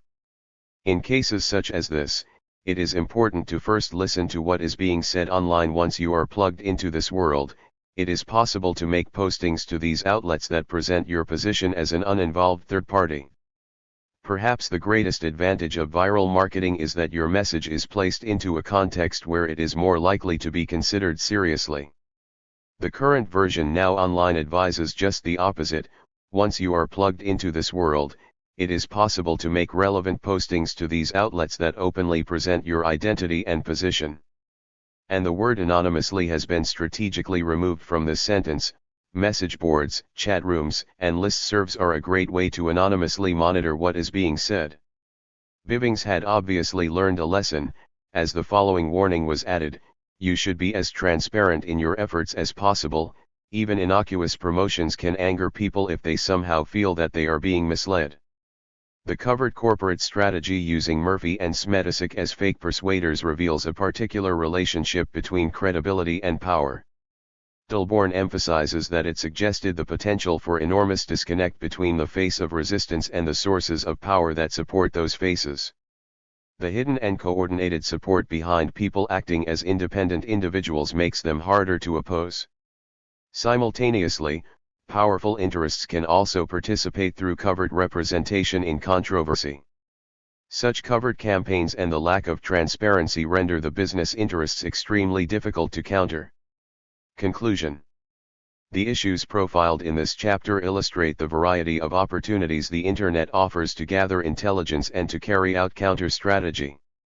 Online monitoring agencies provided client companies with practical advice in countering the campaign groups under surveillance. The IT industry received advice to curtail funding of campaigning groups, which is an example of restricting a movement's resources and limiting its facilities. Specialist technical knowledge allowed Bivings and Monsanto to introduce virtual identities aimed specifically at manipulating online discussions about genetic engineering. The digital identities encouraged a mudslinging campaign against two scientists critical of GE techniques that can be understood as a serious attempt of character assassination. The affair caused lasting work-related problems for the scientists.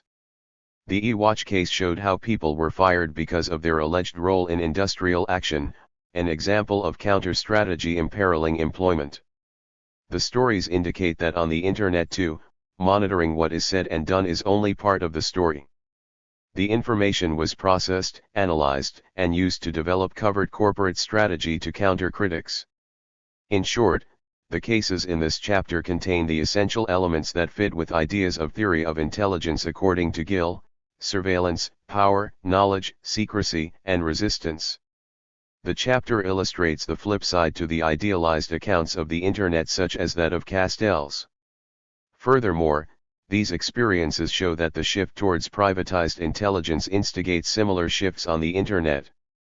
Corporations hire private firms to manage critics and opponents online.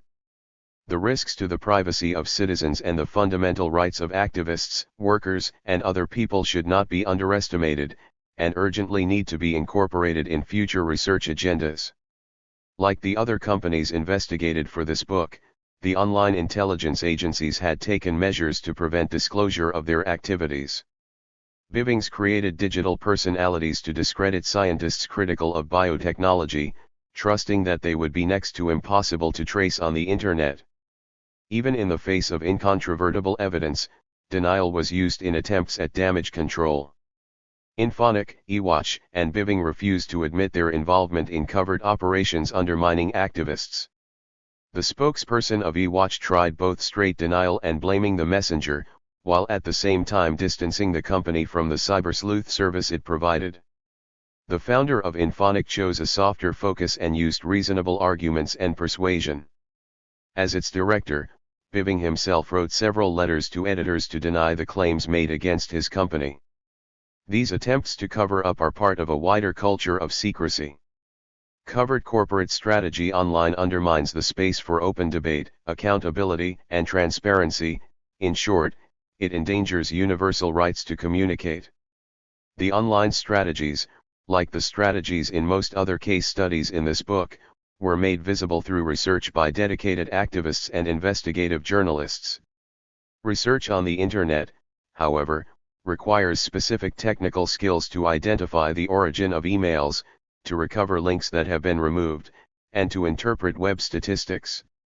Technologies have progressed rapidly and the possibilities of acting anonymously on the Internet have increased, which may add to the temptation to choose this as a covert strategy. At the same time, such strategies are implemented by people, and people make mistakes or might be willing to talk, or to leak. In other words, these increased possibilities on the Internet might also offer an avenue of opportunities for research and investigation. The cases underscore the need for research on the field of cyber surveillance, the political economy of agencies specializing in online monitoring and strategy, as well as investigations into the specific techniques used in covert operations. 6. Hochlaut and the Jobbing Spy, Case Study. This case study first examines how a private intelligence firm linked closely to the British Foreign Intelligence Service spied on environmental campaign groups to collect information for oil companies.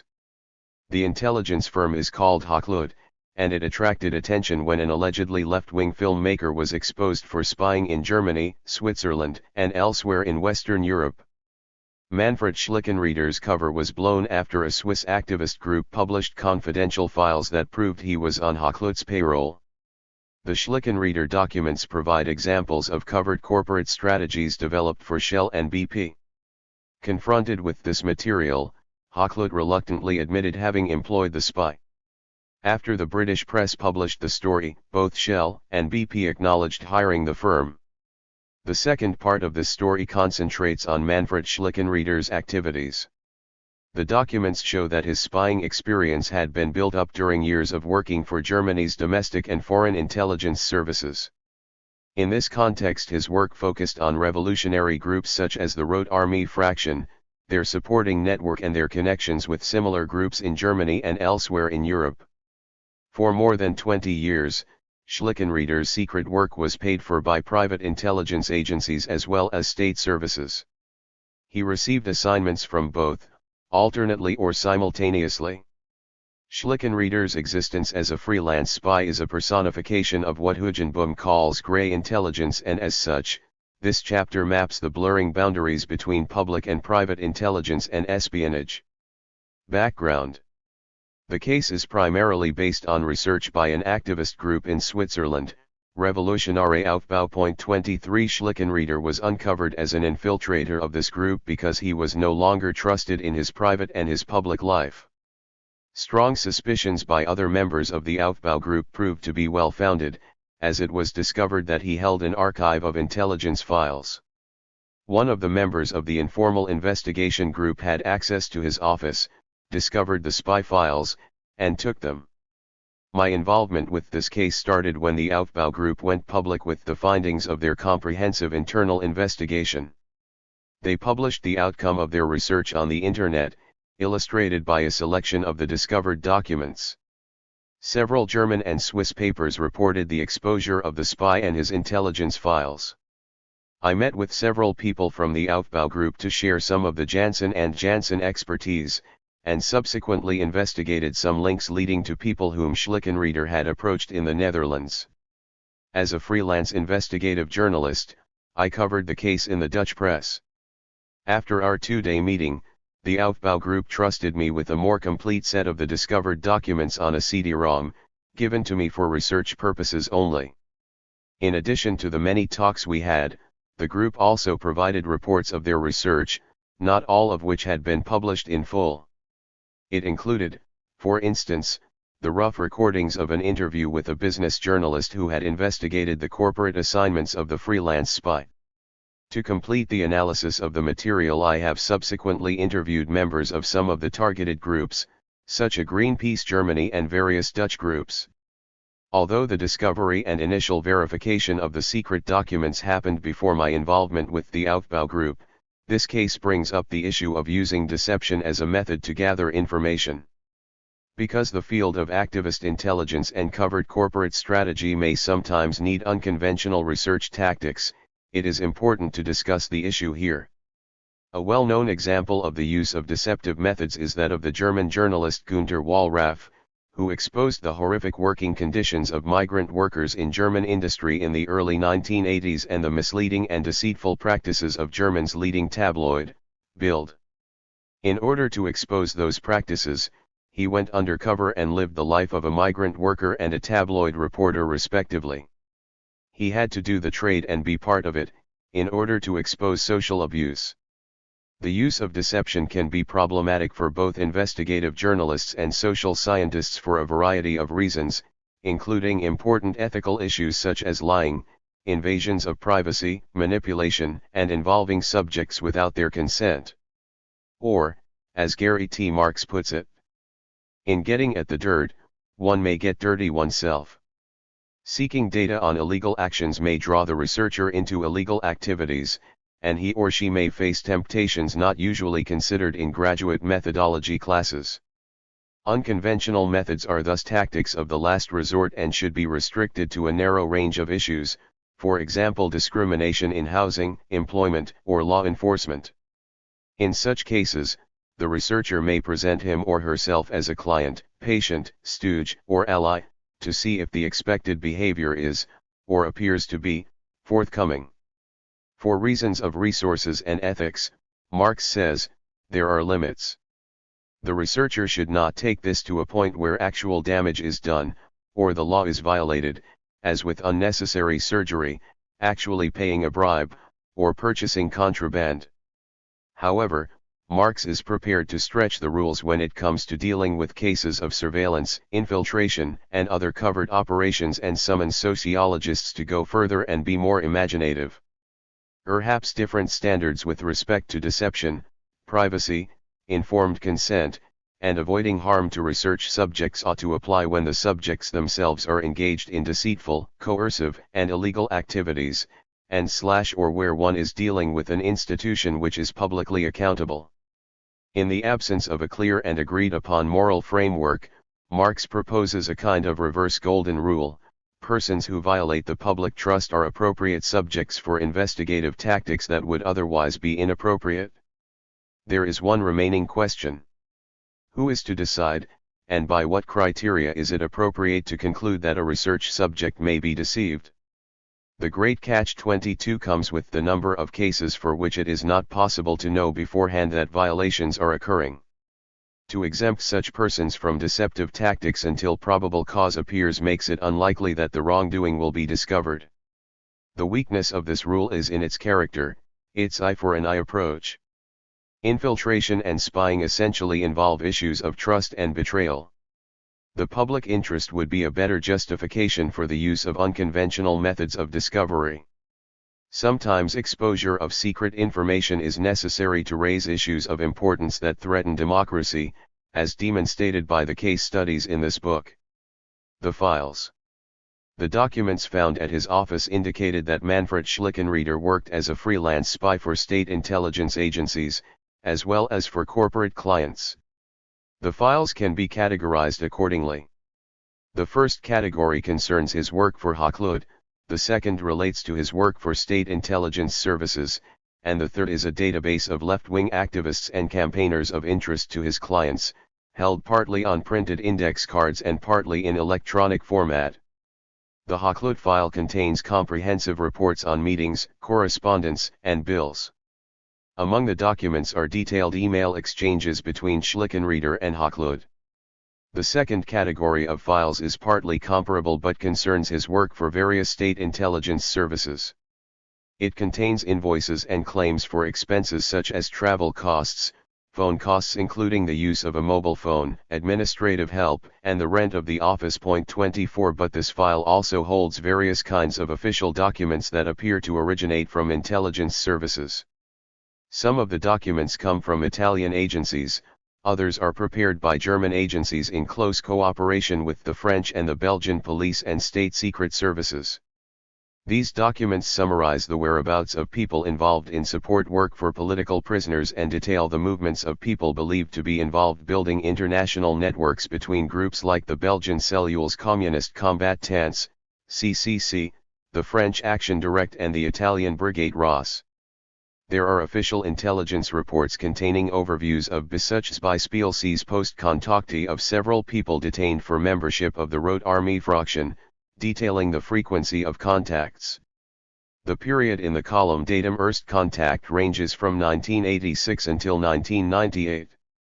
There are two telex messages about the alleged resurrection of the Red Brigades and their anti-imperialist struggle. They read as an alert by the Italian National Secret Service updating fellow agencies about a campaign called Primavera Rossa targeting NATO during the military interventions in Serbia, in 1999. The third set of files is a database compiled of people Schlickenrieder had met, interviewed, or filmed. The Swiss researchers discovered a detailed archive of the members of their own group, Revolutionäre Aufbau. Each record contained two photographs of the subject, one full face and one in profile. According to the appended references, most were video stills taken from the films Schlickenrieder made while posing as a documentary maker. The files record personal details such as special features and nicknames, addresses, and telephone numbers, but also the subject's main activities and his or her contacts with other groups, at home or abroad. There is a dossier on people active in Italy. The filing method, the sequence of the codes used, the numbering of the individual items, indicate that the Aufbau and Italian archive was just a small part of a larger documentation system. The expert who attested to the authenticity of those documents attributed to state intelligence agencies was Otto Diederichs. Working at the Berlin Institut Bürgerrecht and Öffentlichkeitssicherheit and publisher of the Institute's quarterly magazine Silab, he has been studying police and intelligence services since 1990.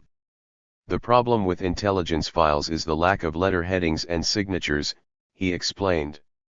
Therefore, they need to be identified by the specific language, codes, and abbreviations used. Diederichs writes, "My contacts at the Domestic Intelligence Service, the Bundesamt für Verfassungsschutz 25 and at the Bundeskriminalamt 26 have seen the Aufbau website, and they confirmed these documents could indeed be originating from their respective services. None of the German agencies or other intelligence services involved publicly acknowledged that Schlickenrieder had been working for them." However, Diederichs understood the general feeling about the agent's exposure was that of ein peinlich Pan for the German intelligence community, an embarrassing blow. Furthermore, the Schlickenrieder case was discussed in Prime Minister Schröder's weekly meeting with the German secret services, the so-called Dienstagsrunde on February 6, 2001. This is a confidential meeting where pressing issues are discussed, held every Tuesday, hence the Dienstag, for which no minutes are published. 27. Later that week, the parliamentary committee monitoring the German secret services discussed the case, also behind closed doors, Diederichs confirmed. The references in this chapter link to an overview of the available Manfred Schlickenrieder documents, in Appendix 1. Translations are by the author, unless stated otherwise. Intelligence for sale. The company Schlickenrieder worked for is itself a perfect example of the gray area between public and private in the field of intelligence operations. Hochlut and Company Ltd. was established in 1995 by former members of the British Foreign Secret Service, MI6. To quote Christopher James, one of its founders, "The idea was to do for industry what we had done for the government." Hochlut filled a niche in the intelligence sector by specializing in upmarket business, where it has been very successful. The company started in a one-room office in 1995. In 2001, it claimed that its clients included 1/4 of the FTSE 100 companies. Today, Hochlut is housed in a stylish Victorian house in Upper Brook Street in London, and its customers are treated as members of an exclusive club. Its founders have always cultivated secrecy, its executives almost never appear in public, and the firm did not have a website until 2007. In 2009, the company hosted a one-screen internet presence providing nothing but the contact details for the firm at www.hakluyt.co.uk. Nicholas Rufford, investigative journalist for the Sunday Times, was among the first to profile Hochlut for Management Today in 1999. He followed the company closely through the years, together with his colleague Maurice Chittenden. Hochlut hardly ever gives interviews to the press. The only known exception was made for Christopher James of the Financial Times, in effect some PR for the company. Necessarily, this profile is based on what the company wishes to share, combined with what others in the business have to say about them. Specialized outlets such as Intelligence Newsletter and Intelligence Online provided additional details on the career profiles of some of Hochlut's staff. To appreciate the Schlickenrieder files, some understanding of the methods of this agency and how it deals with critics is necessary. The London company was named after an economic intelligence specialist avant la lettre. Richard Hochlut was a 16th-century geographer, born in London, who wrote up the tales told by returning explorers such as Drake and Frobisher as Hochlut's voyages. He was one of the principal inspirations for the East India Company.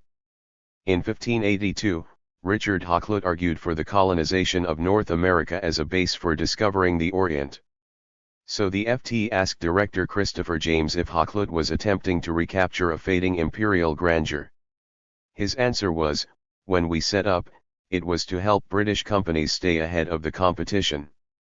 We now have international clients, but there is still something in staying ahead of the game, of expansion in our message. James' description of the ancient geographer's characteristics also classifies the present company. He is the silent man, seated in the dark corner, who is content to listen and remember. The first directors, Christopher James and Mike Reynolds, were both former members of MI6, the British Foreign Intelligence Service. Reynolds founded its counter-terrorism branch and was the head of station in Berlin. Richard Dearlove, head of MI6 from 1999 to 2005, is a close friend of his, according to Intelligence Online. James led a section of MI6 that liaised with British firms. Over his 20-year career, he got to know the chief executives and directors of many of Britain's top companies. In return for a few tips that helped them operate in various foreign markets, James persuaded them to pass on intelligence from their overseas operations. After the Cold War, James argued that MI6 should expand this role, but others in the organization feared that this could be mistaken for economic espionage. James subsequently left MI6 in 1995, applying his intelligence expertise for the private sector. He explained that support had come from a roll call of establishment grandees, which also gives a clue to the contacts Hakluyt can muster, the Financial Times wrote in 2000.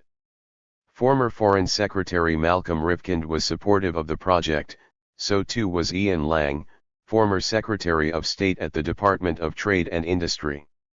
The late Earl Jellicoe, president of the SAS Association, provided early encouragement. The current DTI likes the idea. Hakluyt was set up with the blessing of Sir David Spedding, the then chief of MI6. The first management board demonstrated the kind of reputation the company was aiming for, closely linked to the world of intelligence veterans. The prestigious supervisory board, the Hakluyt Foundation, would help the firm to establish solid contacts across the boardrooms of leading multinationals. Michael Maclay joined Hakluyt in 1997 as one of its directors. His career included work as a journalist and a diplomat. He was special advisor to Douglas Hurd, former Foreign Secretary, and Carl Bildt, UN High Representative in Bosnia. Another member was Winston Churchill's personal envoy to Marshal Tito during the Second World War, former soldier, spy, and diplomat, the late Sir Fitzroy MacLean, also Ian Fleming's model for James Bond.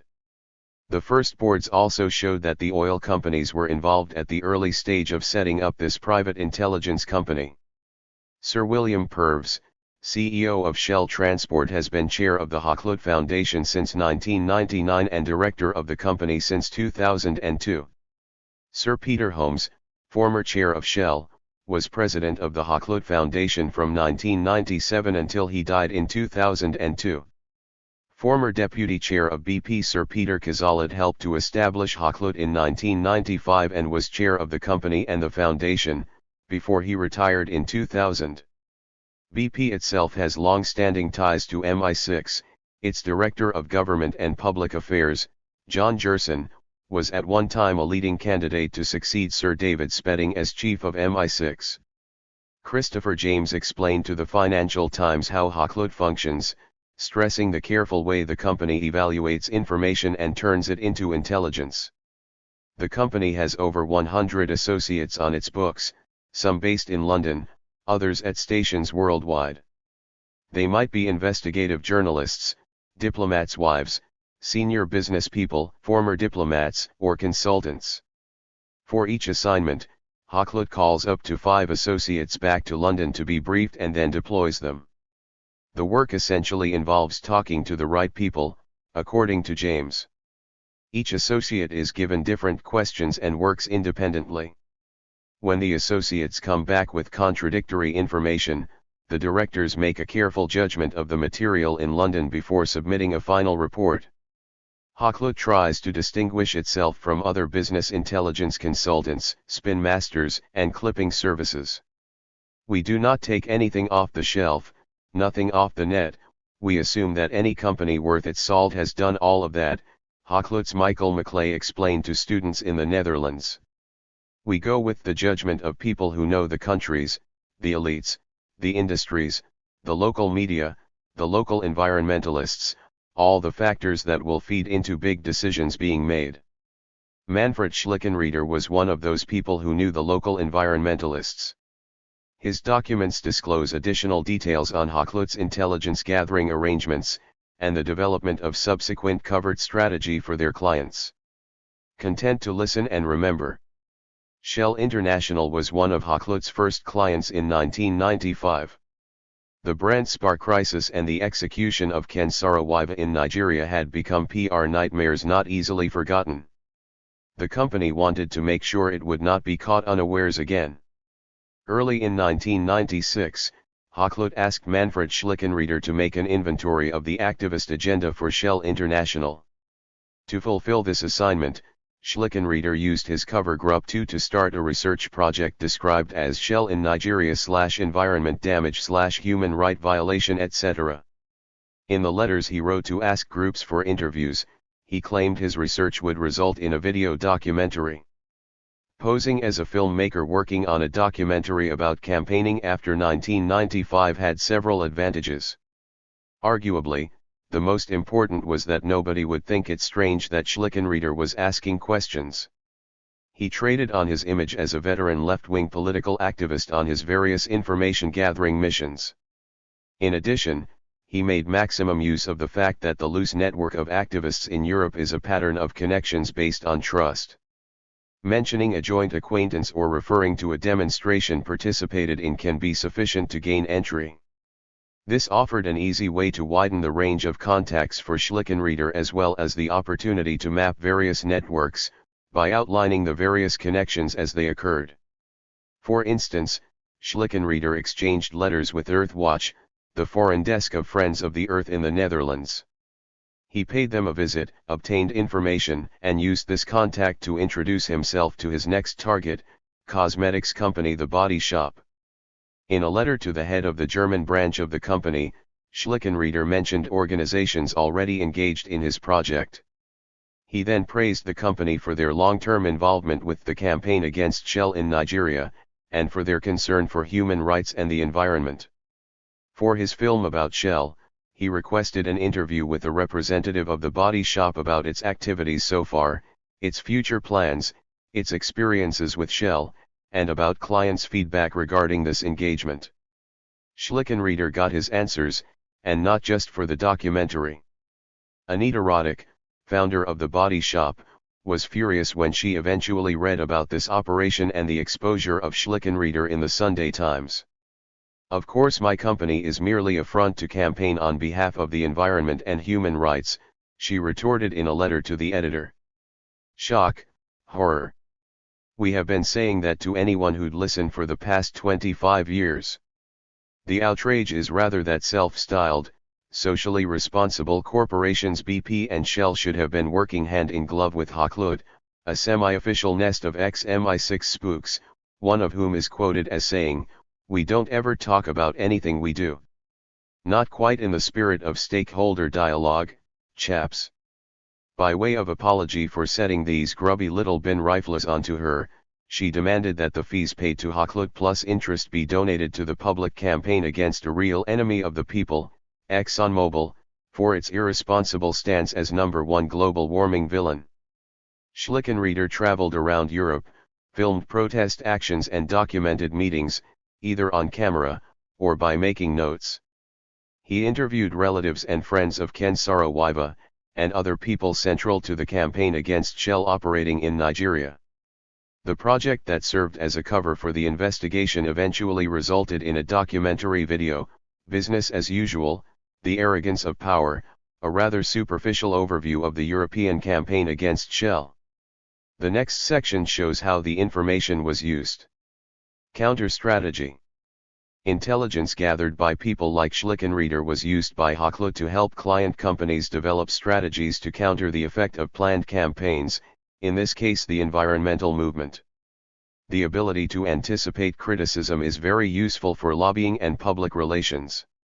Chapter 7, for instance, details how British Aerospace used intelligence to counteract specific plans of the campaign against arms trade to undermine their campaign. After the confrontations of 1995 around Brandspar and Ken Saro-Wiwa, other oil companies feared being targeted by Greenpeace. BP turned to Hochlet for help after it learned that a campaign was planned to stop the development of new deep-sea drilling sites in the Atlantic Ocean northwest of the UK, the so-called Atlantic frontier. Hochlet subsequently asked Schlickenrieder to deliver details about what was going to happen, and to assess how Greenpeace might respond to legal damage claims. Schlickenrieder delivered and billed the London company DM20,000 for the Greenpeace research. The intelligence was used for, at least, two separate proactive strategies prepared for BP. For the first strategy, inside information from the environmental movement was effectively used to polish its press and PR communications. Hochlet combined Schlickenrieder's information about Greenpeace with material from other sources. Reynolds claimed, for instance, to have obtained a copy of Putting the Lid on Fossil Fuels even before the ink was dry. This document was meant to kick off the Atlantic Frontier campaign, and apparently it provided timely and relevant material for the oil company. BP countered the campaign in an unusually fast and smart way, Greenpeace Germany spokesperson Stefan Krug said. We continuously had the feeling that every step we took was already known by the target of our campaign in Britain, Jan Respens from the energy unit at Greenpeace Germany told Aufbau. Since the company knew what was coming in advance, BP was never taken by surprise. Second, BP used Hochlet's information to plan a lawsuit against Greenpeace. In an email message to Schlickenrieder, Hochlet's director Mike Reynolds inquired about the possible impact of suing the environmentalists for mounting a campaign such as Brandspar, asking whether Greenpeace was taking legal steps to protect its assets against seizure in the event of being sued by an oil company. The answer to that question is not among the leaked documents. However, when BP's Stena D oil installation in the Atlantic Ocean was occupied 2 months later, the company sued Greenpeace for DM $4.2 million in damages, insisting that its work was being delayed. BP got an injunction to block Greenpeace UK's bank accounts, which caused serious financial problems for the group. Damage control and plausible deniability. The exposure of Manfred Schlickenrieder put the spotlight on Hochlet, a company that prefers a low profile. All parties involved, including Greenpeace, tried to downplay the damage by denying the infiltration. Asked for a comment about the exposure of its spy, Hochlet first denied knowing him. However, the email correspondence that surfaced clearly suggested a working relationship. Schlickenrieder and Reynolds addressed each other as Liebe Manfred and Liebe Mike. The meaning of the German Liebe is more intimate than its English equivalent dear. Confronted with this evidence, Hochlet reluctantly admitted that it had employed the freelancer but claimed that it had only been for one assignment, and for a limited period. This was not true either, as detailed below. When asked which companies were involved, Hochlet claimed not to be able to reveal details about its clients, but added that they were not Shell or BP. Nevertheless, when the Sunday Times broke the story in Britain almost 6 months later, both BP and Shell acknowledged having hired Hochlet. Both claimed, however, that they had been unaware of the tactics used. BP acknowledged that it had hired Hochlet, but claimed to have asked for a report based on published material only. This contradicted the specific questions Hochlet asked Schlickenrieder and the detailed reports he subsequently delivered. Delegating dirty work allowed Hochlet's clients, Shell and BP, to maintain that they had not been aware of the methods used. This damage control operation recalled Shell's efforts to distance itself from the Neptune strategy, as detailed in Chapter 3. Communication with Fuad Hamdan, spokesperson for Greenpeace Germany, documents the change of heart in the organization's public relations strategy following the exposure in Britain. First, Hamdan said Manfred Schlickenrieder was trusted within the organization, that everybody knew him and many people had talked to him. Because he was seen as someone sympathetic to Greenpeace, he was kept up to date about upcoming campaigns. He had planned to make a film about the Atlantic Frontier campaign. Hamdan confided that he had told the Sunday Times that the bastard was good. However, within a few days, Hamdan sent me the official Greenpeace statement on Schlickenrieder and the organization's instructions on how to deal with the press. This statement denies any involvement and encourages members of Greenpeace to react gelassen, which translates as calm, composed and unconcerned. Schlickenrieder had visited Greenpeace in 1997, presumably for an interview, but nobody here can remember him, and no, we don't know if he has delivered information of any importance about our campaigns to Hakluyt. The quote that Schlickenrieder's activities had effectively sunk the Greenpeace campaign against BP's exploration in the Atlantic, was retracted to and attributed to a mix-up between the German Press Association DPA and the Sunday Times. When confronted about his efforts to downplay the damage Schlickenrieder had done, Hamdan claimed it was all a misunderstanding. After double-checking with the oil campaigner at the time, we discovered that no one remembered the guy. Hakluyt added a level to the damage control operation, insisting that Schlickenrieder worked for the company for only a few months between 1996 and 1997, and just on the Greenpeace research commissioned by BP. However, this does not correspond with the findings of Swiss business journalist Residential Strehl, who evaluated the available Schlickenrieder documents. Strehl discovered that the German spy worked for Hakluyt for at least 4 years, up until he was exposed in 2000, and possibly even longer. The year before he was exposed, he received 3 checks from Hakluyt totaling more than DM 9,000. Hakluyt was his best client and hired him regularly for consultancy work, mostly due diligence. In 1999, he did research for the former German state telephone company Deutsche Telekom to prepare acquisitions, confirmed by an invoice Schlickenrieder sent to Hakluyt. In the same year, Schlickenrieder investigated Günter Zobel, the then owner of the petrol supplement producer Markiskfasen, for a competitor interested in acquiring the company, according to Strehl. Also in 1999, Schlickenrieder was commissioned to work on the business relations between commodity trader Mark Rich and Glencore, the company Rich had founded more than 30 years previously. At the time, Rio Tinto, a Hakluyt client, was interested in a takeover of Glencore.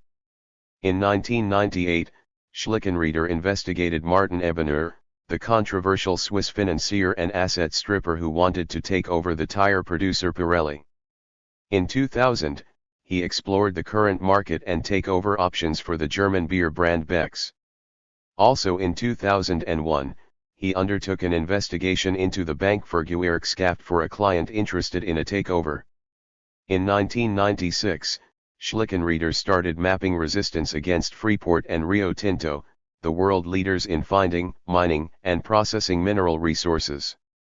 He assessed the possible resistance to a Rio Tinto project planned in Liberia. He evaluated local opinions and contacted the Unrepresented Nations and Peoples Organization and the International Federation of Chemical, Energy, Mine, and General Workers Unions.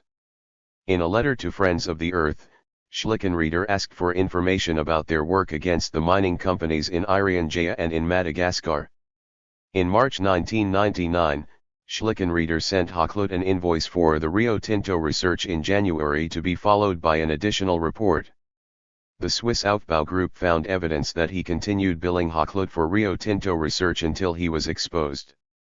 This is supported by the experiences of the West Papua Network in Wuppertal, Germany. Schlickenrieder subscribed to their newsletter and contacted them more than once to be updated. The last time he called to get a video about Freeport had been in June 2000, just months before his cover was blown. Both Freeport and Rio Tinto have been involved in controversy over their mining activities for many years.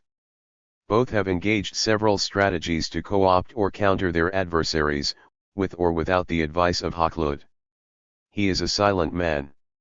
Schlickenrieder had built up spying experience during his years of working for Germany's domestic and foreign intelligence services, the Landesamt für Verfassungsschutz and the Bundesnachrichtendienst respectively.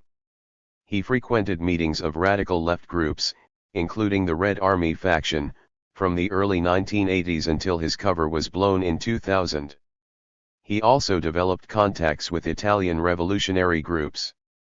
For 20-odd years Manfred Schlickenrieder was able to move around in radical left-wing and revolutionary circles, without raising suspicion.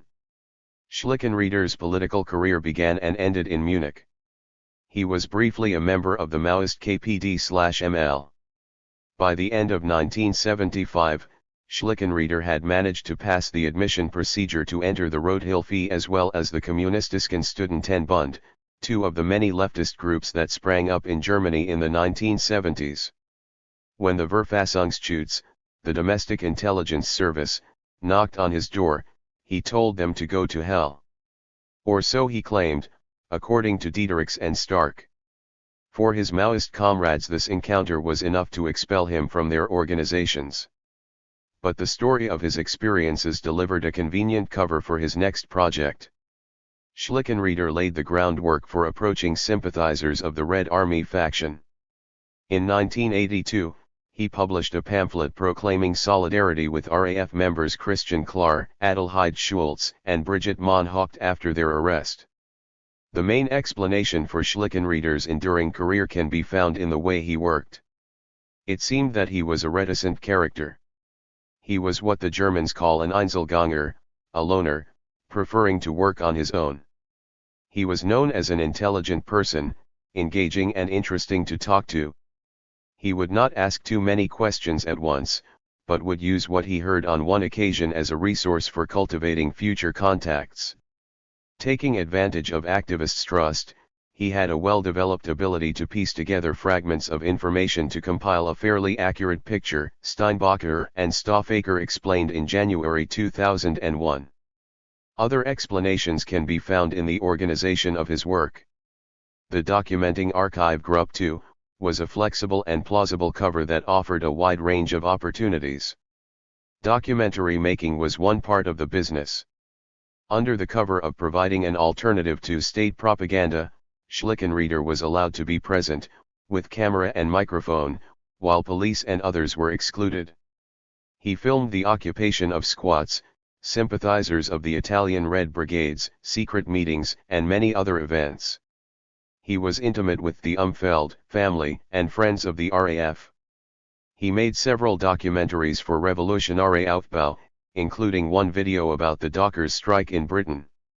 Another about the RAF, called Was aber waren wir für Menschen, featured solidarity groups and relatives of convicted comrades, following several of them from the moment they were released from prison.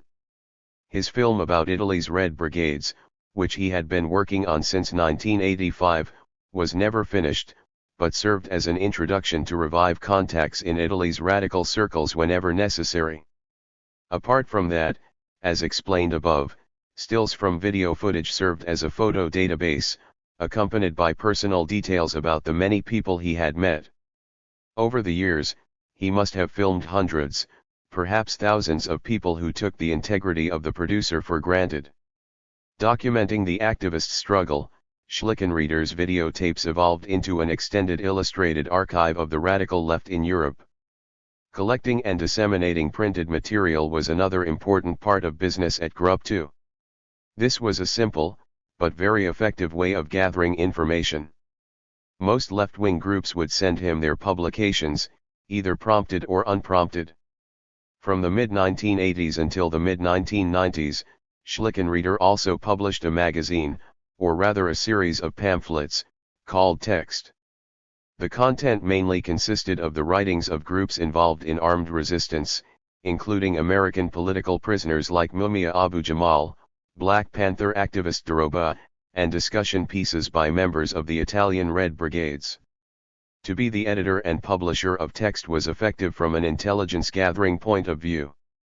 The content offered an insight into what kind of texts were of importance to the subscribers.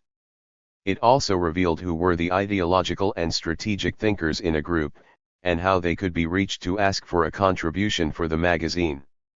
The distribution of pamphlets gave an overview of who was interested in reading such material in Germany, Switzerland, and elsewhere in Europe. Apart from that, reproducing work from others excused Schlickenrieder from contributing substantial content himself. For groups that ceased to exist, Schlickenrieder readily offered to archive their legacy. He was about to receive the archive of Vreni Lauterbach, a long-term activist of the Gruppe der Einheitlichen Politischen Gefangenen in der BRD. After Lauterbach's death, it was decided Gruppe 2 would inherit the archive. Schlickenrieder's exposure only just prevented this, Steinbacher and Stoffaker explained in January 2001. Schlickenrieder offered the kinds of practical support that resource-poor groups needed. He offered to establish a postal address at the office of Gruppe 2 for local activist groups. This convenient arrangement would deliver interesting mail right to Schlickenrieder's desk. The anti-fascist magazine Pro K was one of the groups that took up the offer.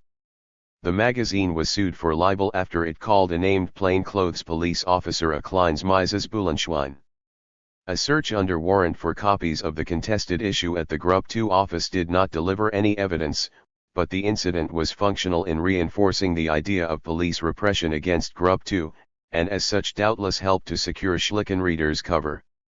Ironically, Schlickenrieder was the person who spread the news in Germany about the exposure of an infiltrator and spy in the Netherlands, Lex Hester.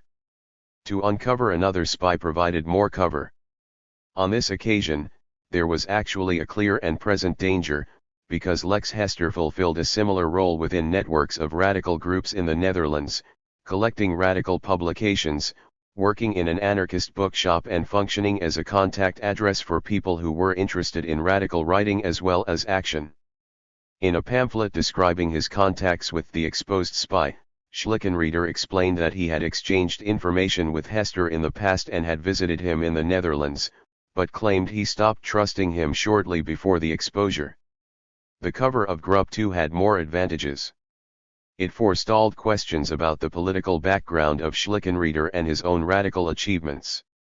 Gruppe 2 was the answer. The documentary maker accommodates the process of struggle, he does not initiate or determine it.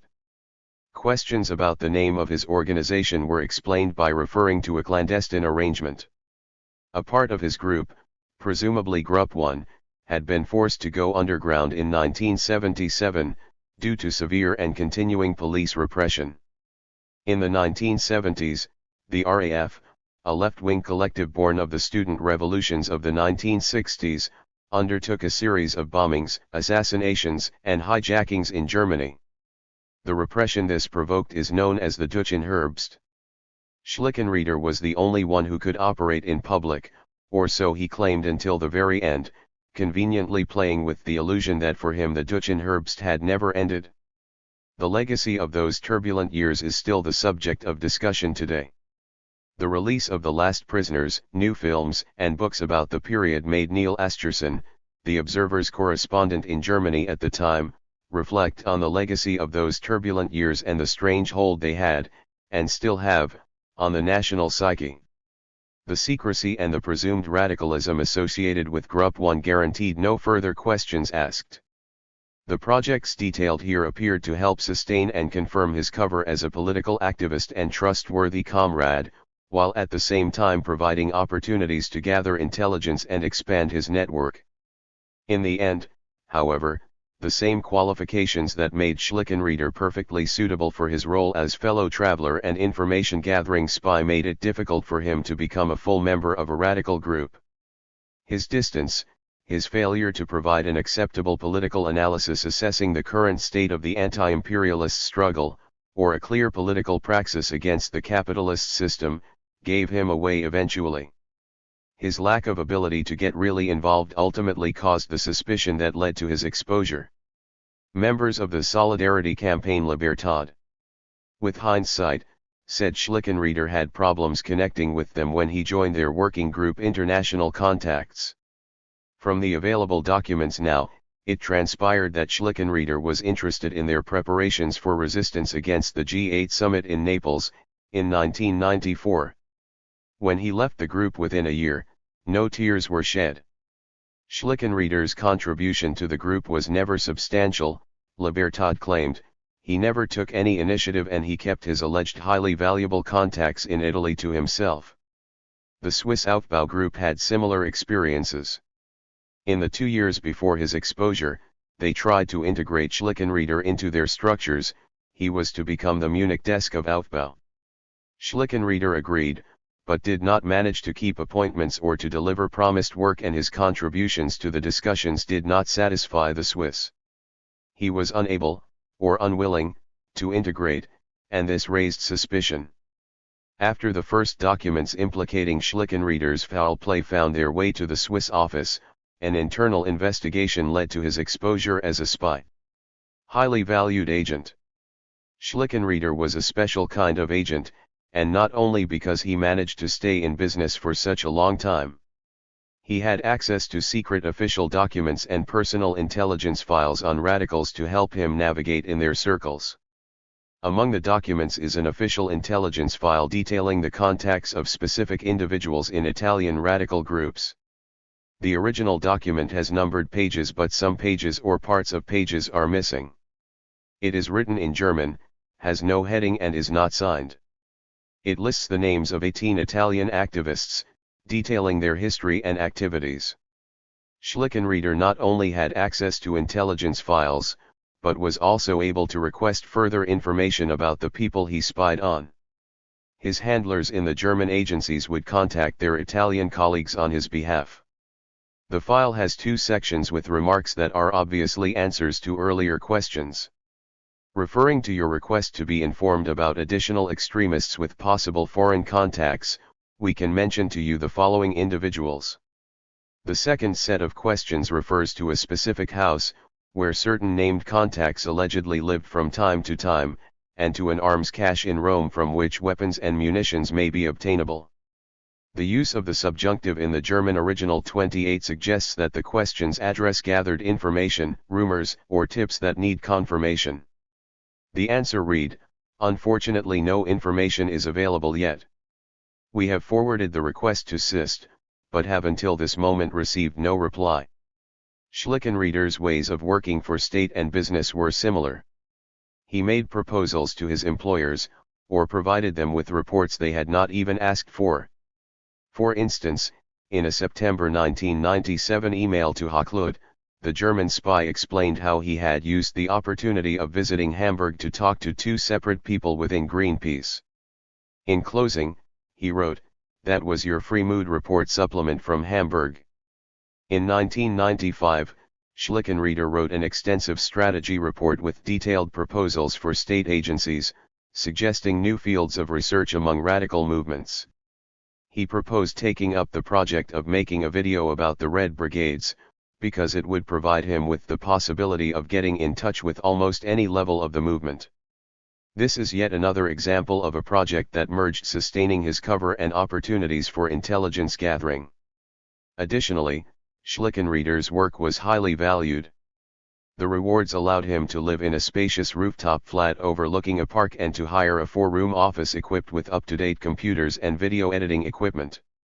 Schlickenrieder drove 2 cars when he was exposed in 2000, a VW Sharon and a BMW Z3, the model of sports car driven by James Bond in GoldenEye.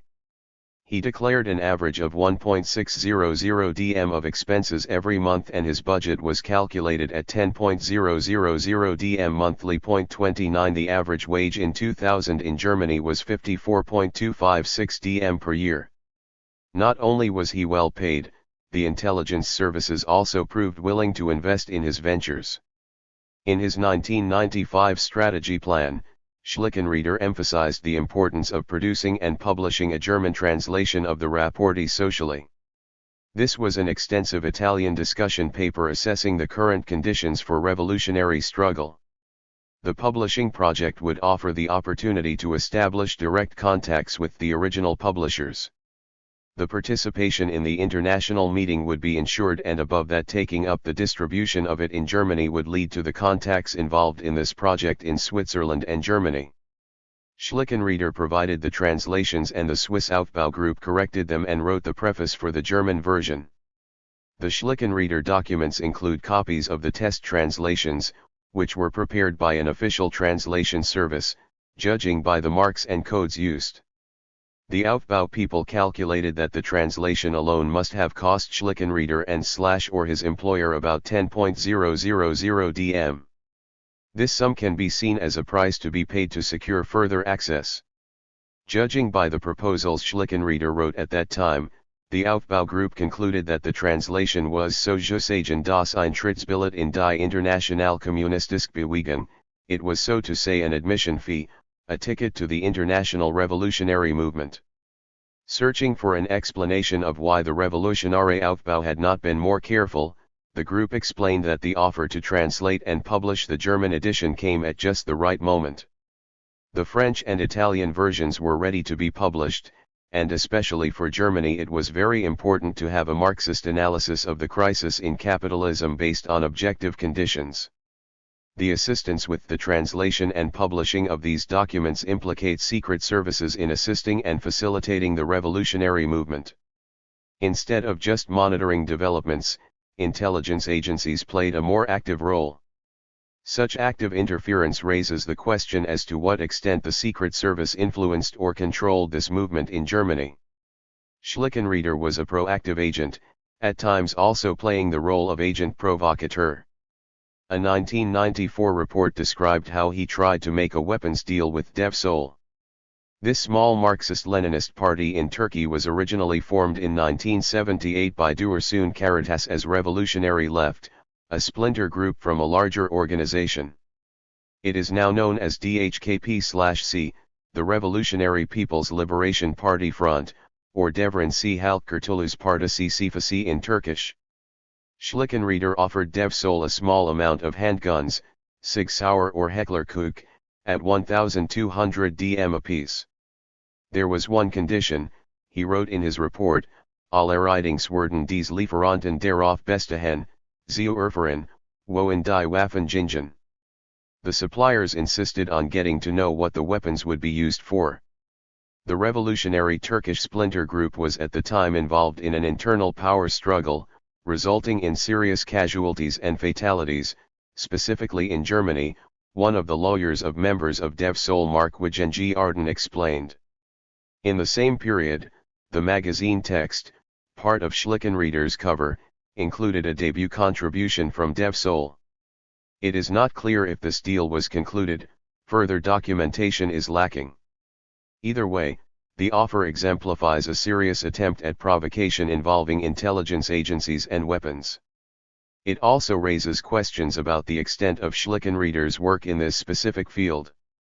Was he prepared to act as provocateur in his dealings with other revolutionary or activist groups as well?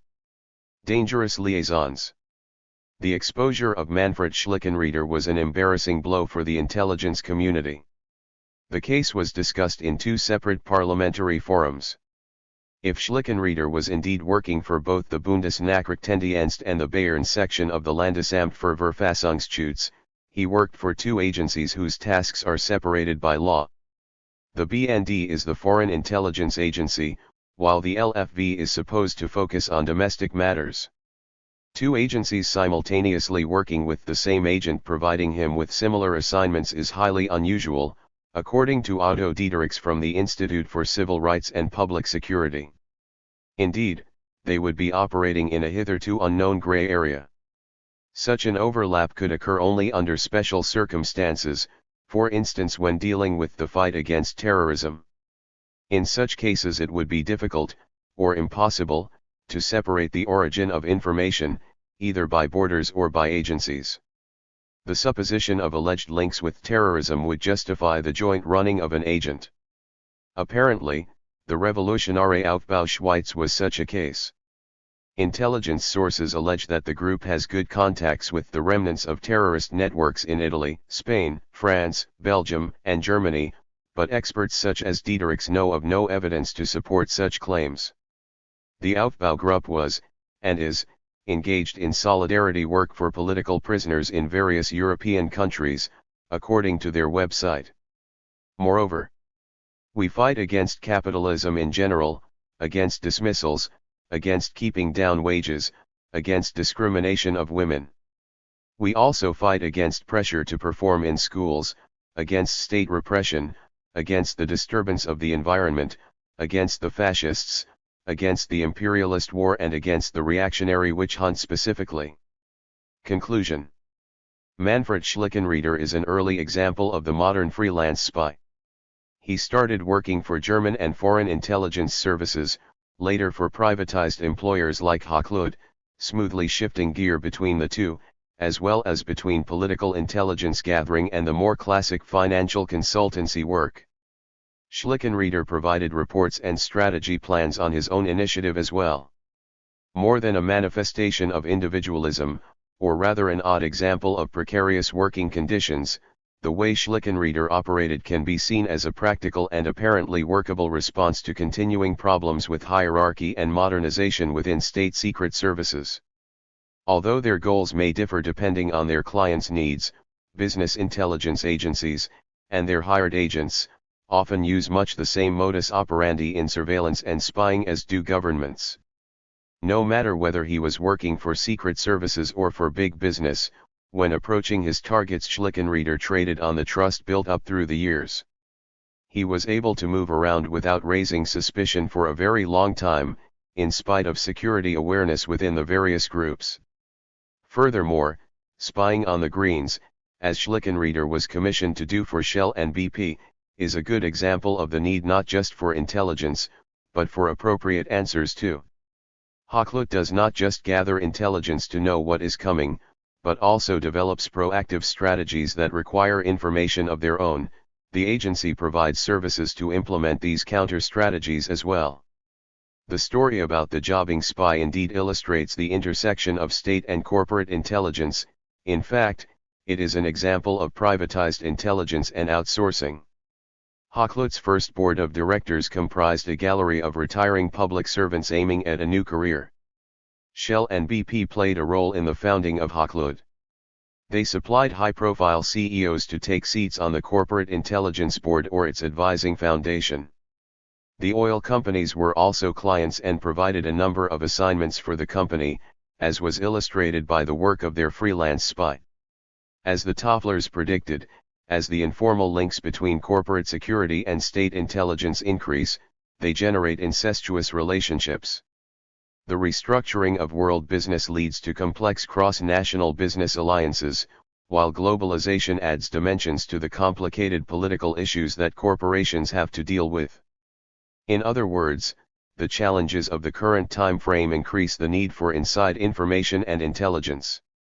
Schlickenrieder and Hochland operated at the forefront of the information wars, while their activities exemplify the workings of the network society.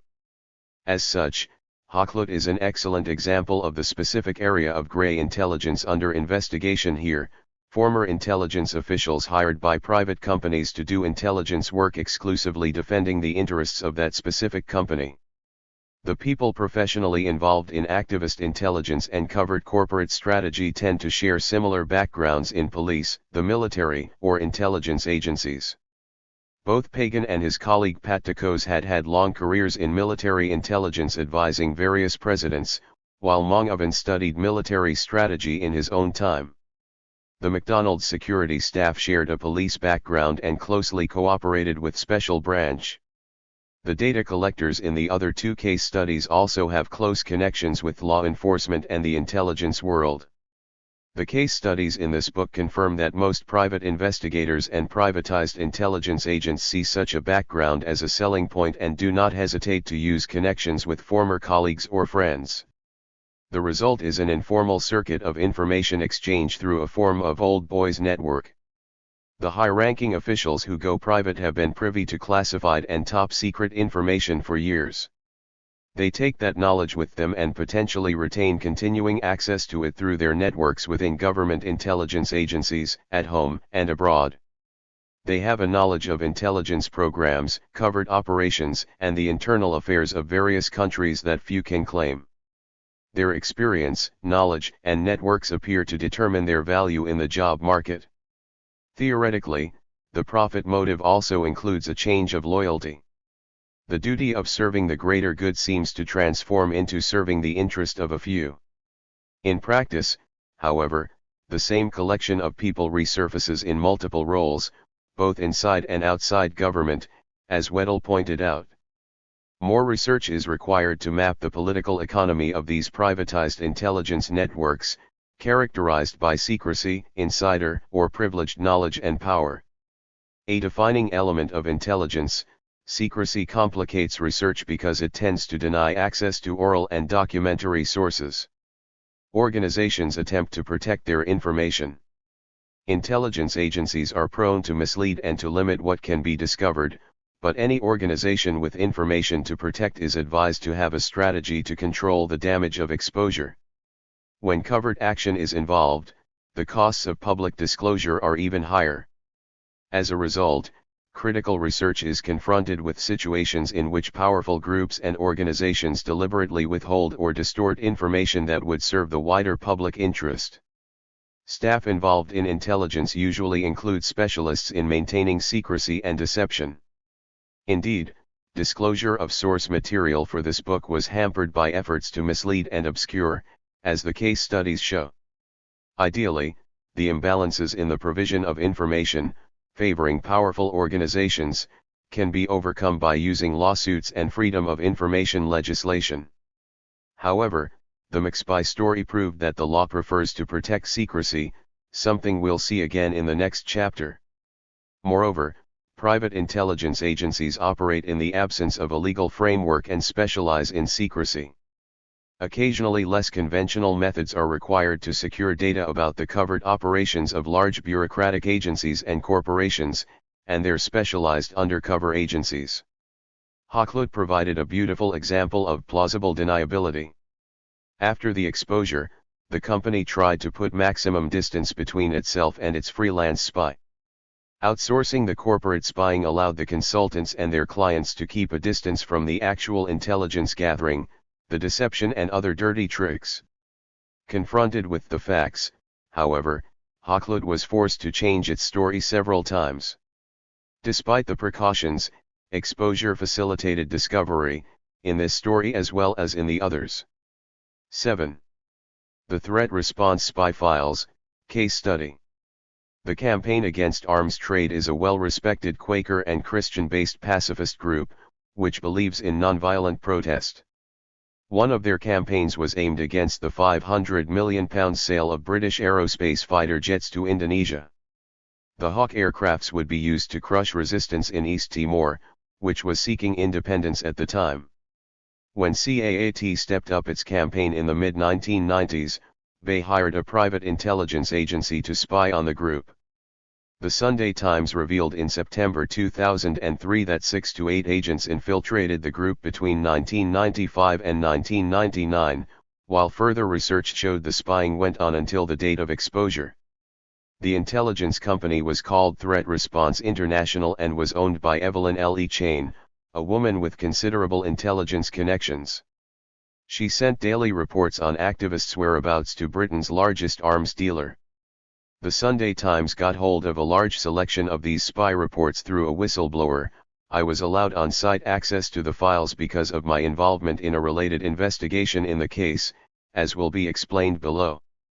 The first two sections of this chapter are based on a detailed analysis of Evline L.E. Chain's reports. The files show how CAAT was subverted by infiltrators passing on information and manipulating the activists.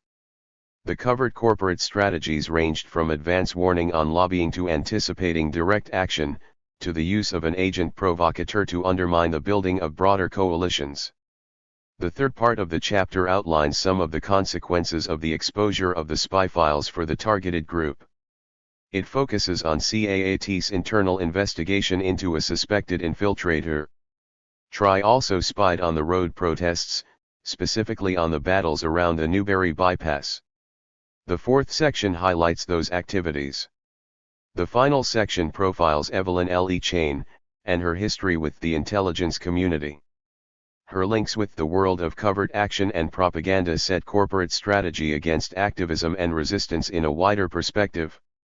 Her work can be understood in an ideological context, as a Cold War type of activity, the ring-fencing of mainstream politics away from the politics of the left. Background.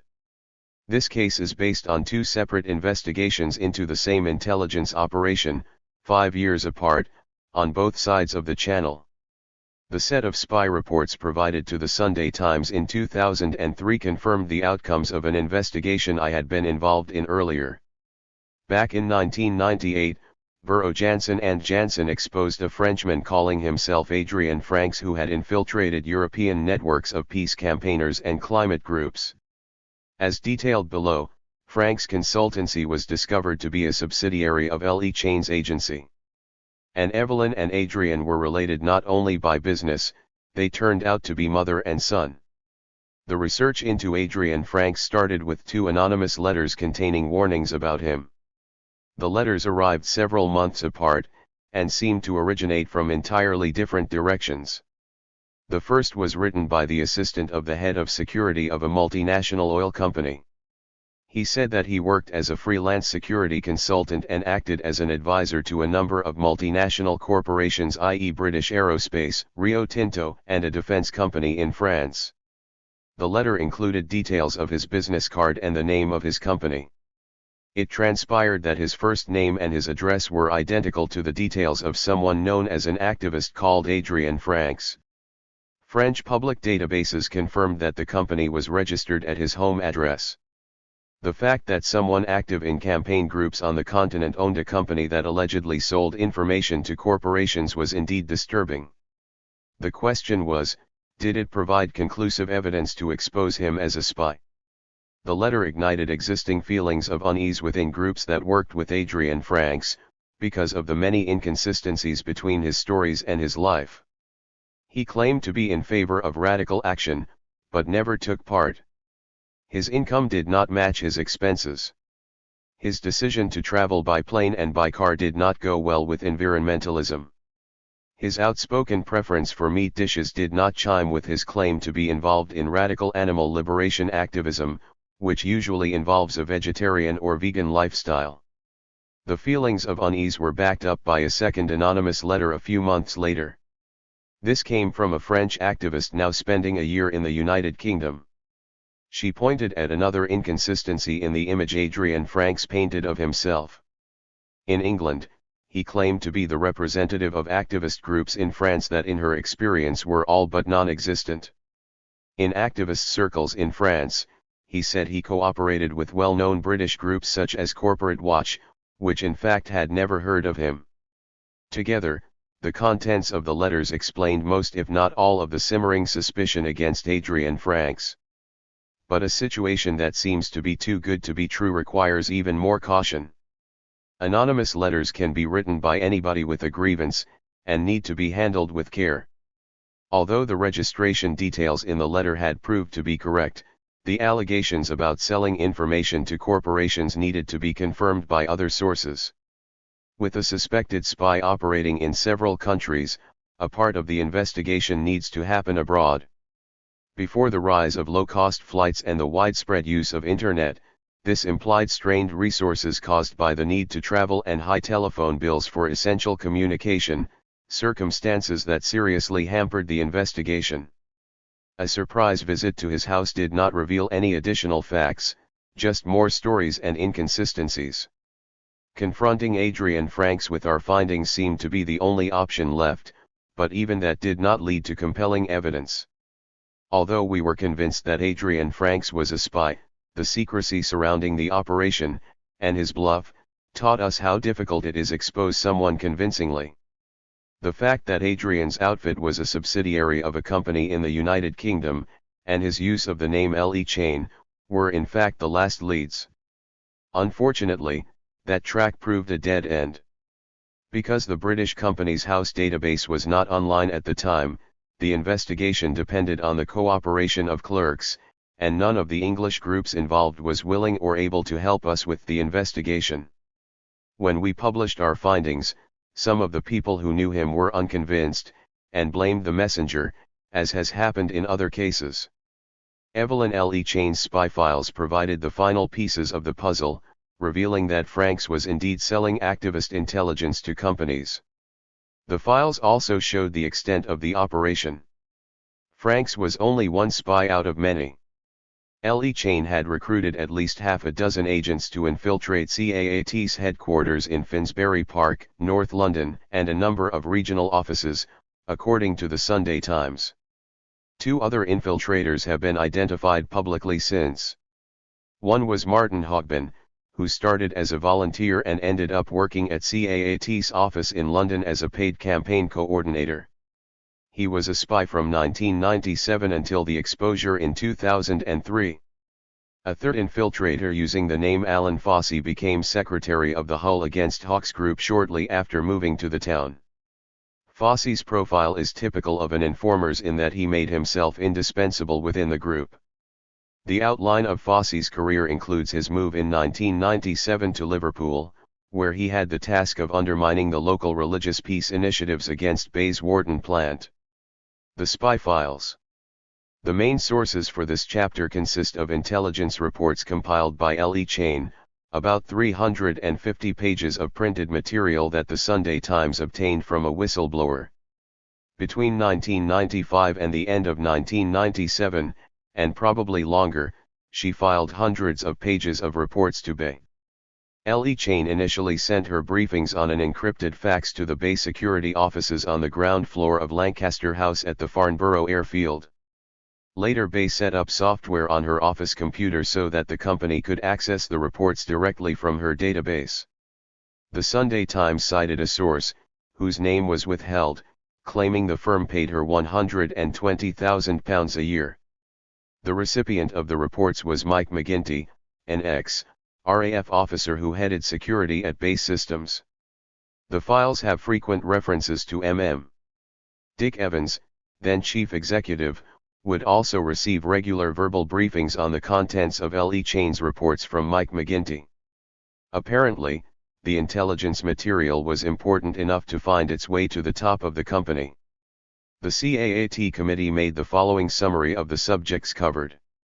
The reports contain information about CAAT as an organization, such as bank details, computer files, publications, steering committee agendas and minutes, the email password.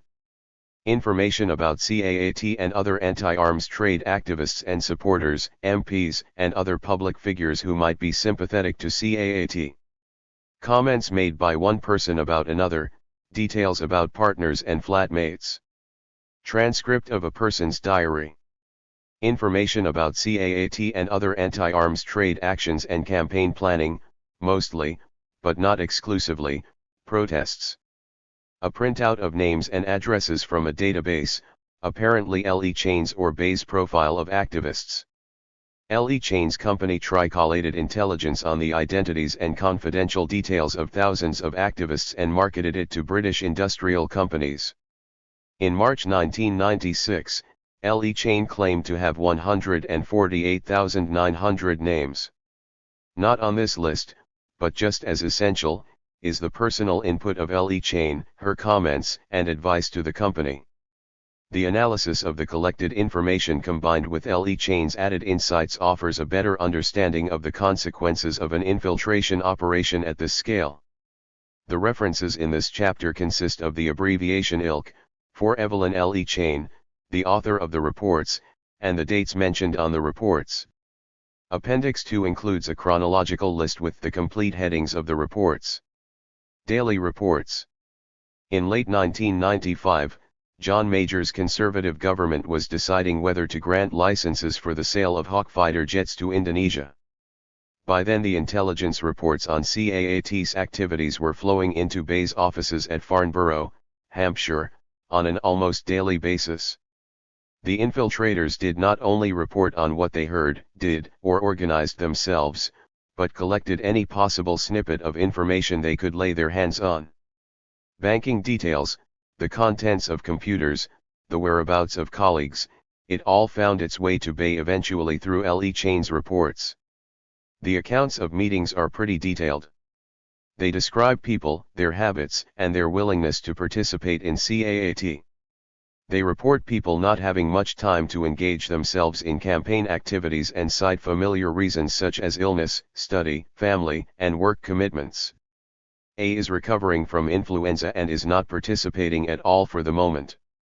She is still interested in doing CAAT things. However, this year she has been crying off sick or as being too tired or that she has something else to do when she is asked to participate in meetings and liaisons. B is increasingly tied up with writing a research dissertation for a degree, and since her hernia operation has not been very active, she has been seldom at home when contact has been attempted.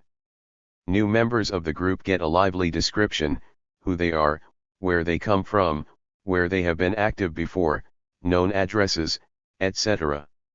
X is considered, at 25, to be a veteran of the protest movement, having previously worked Faslane Peace Camp. Her speciality appears to be the stopping of convoys of nuclear missiles, but she seems to be capable of turning her hand to anything. She is a white female approximately 5'6" tall and quite slim. Her long wavy light brown hair was tied back. She wears loose ethnic clothing.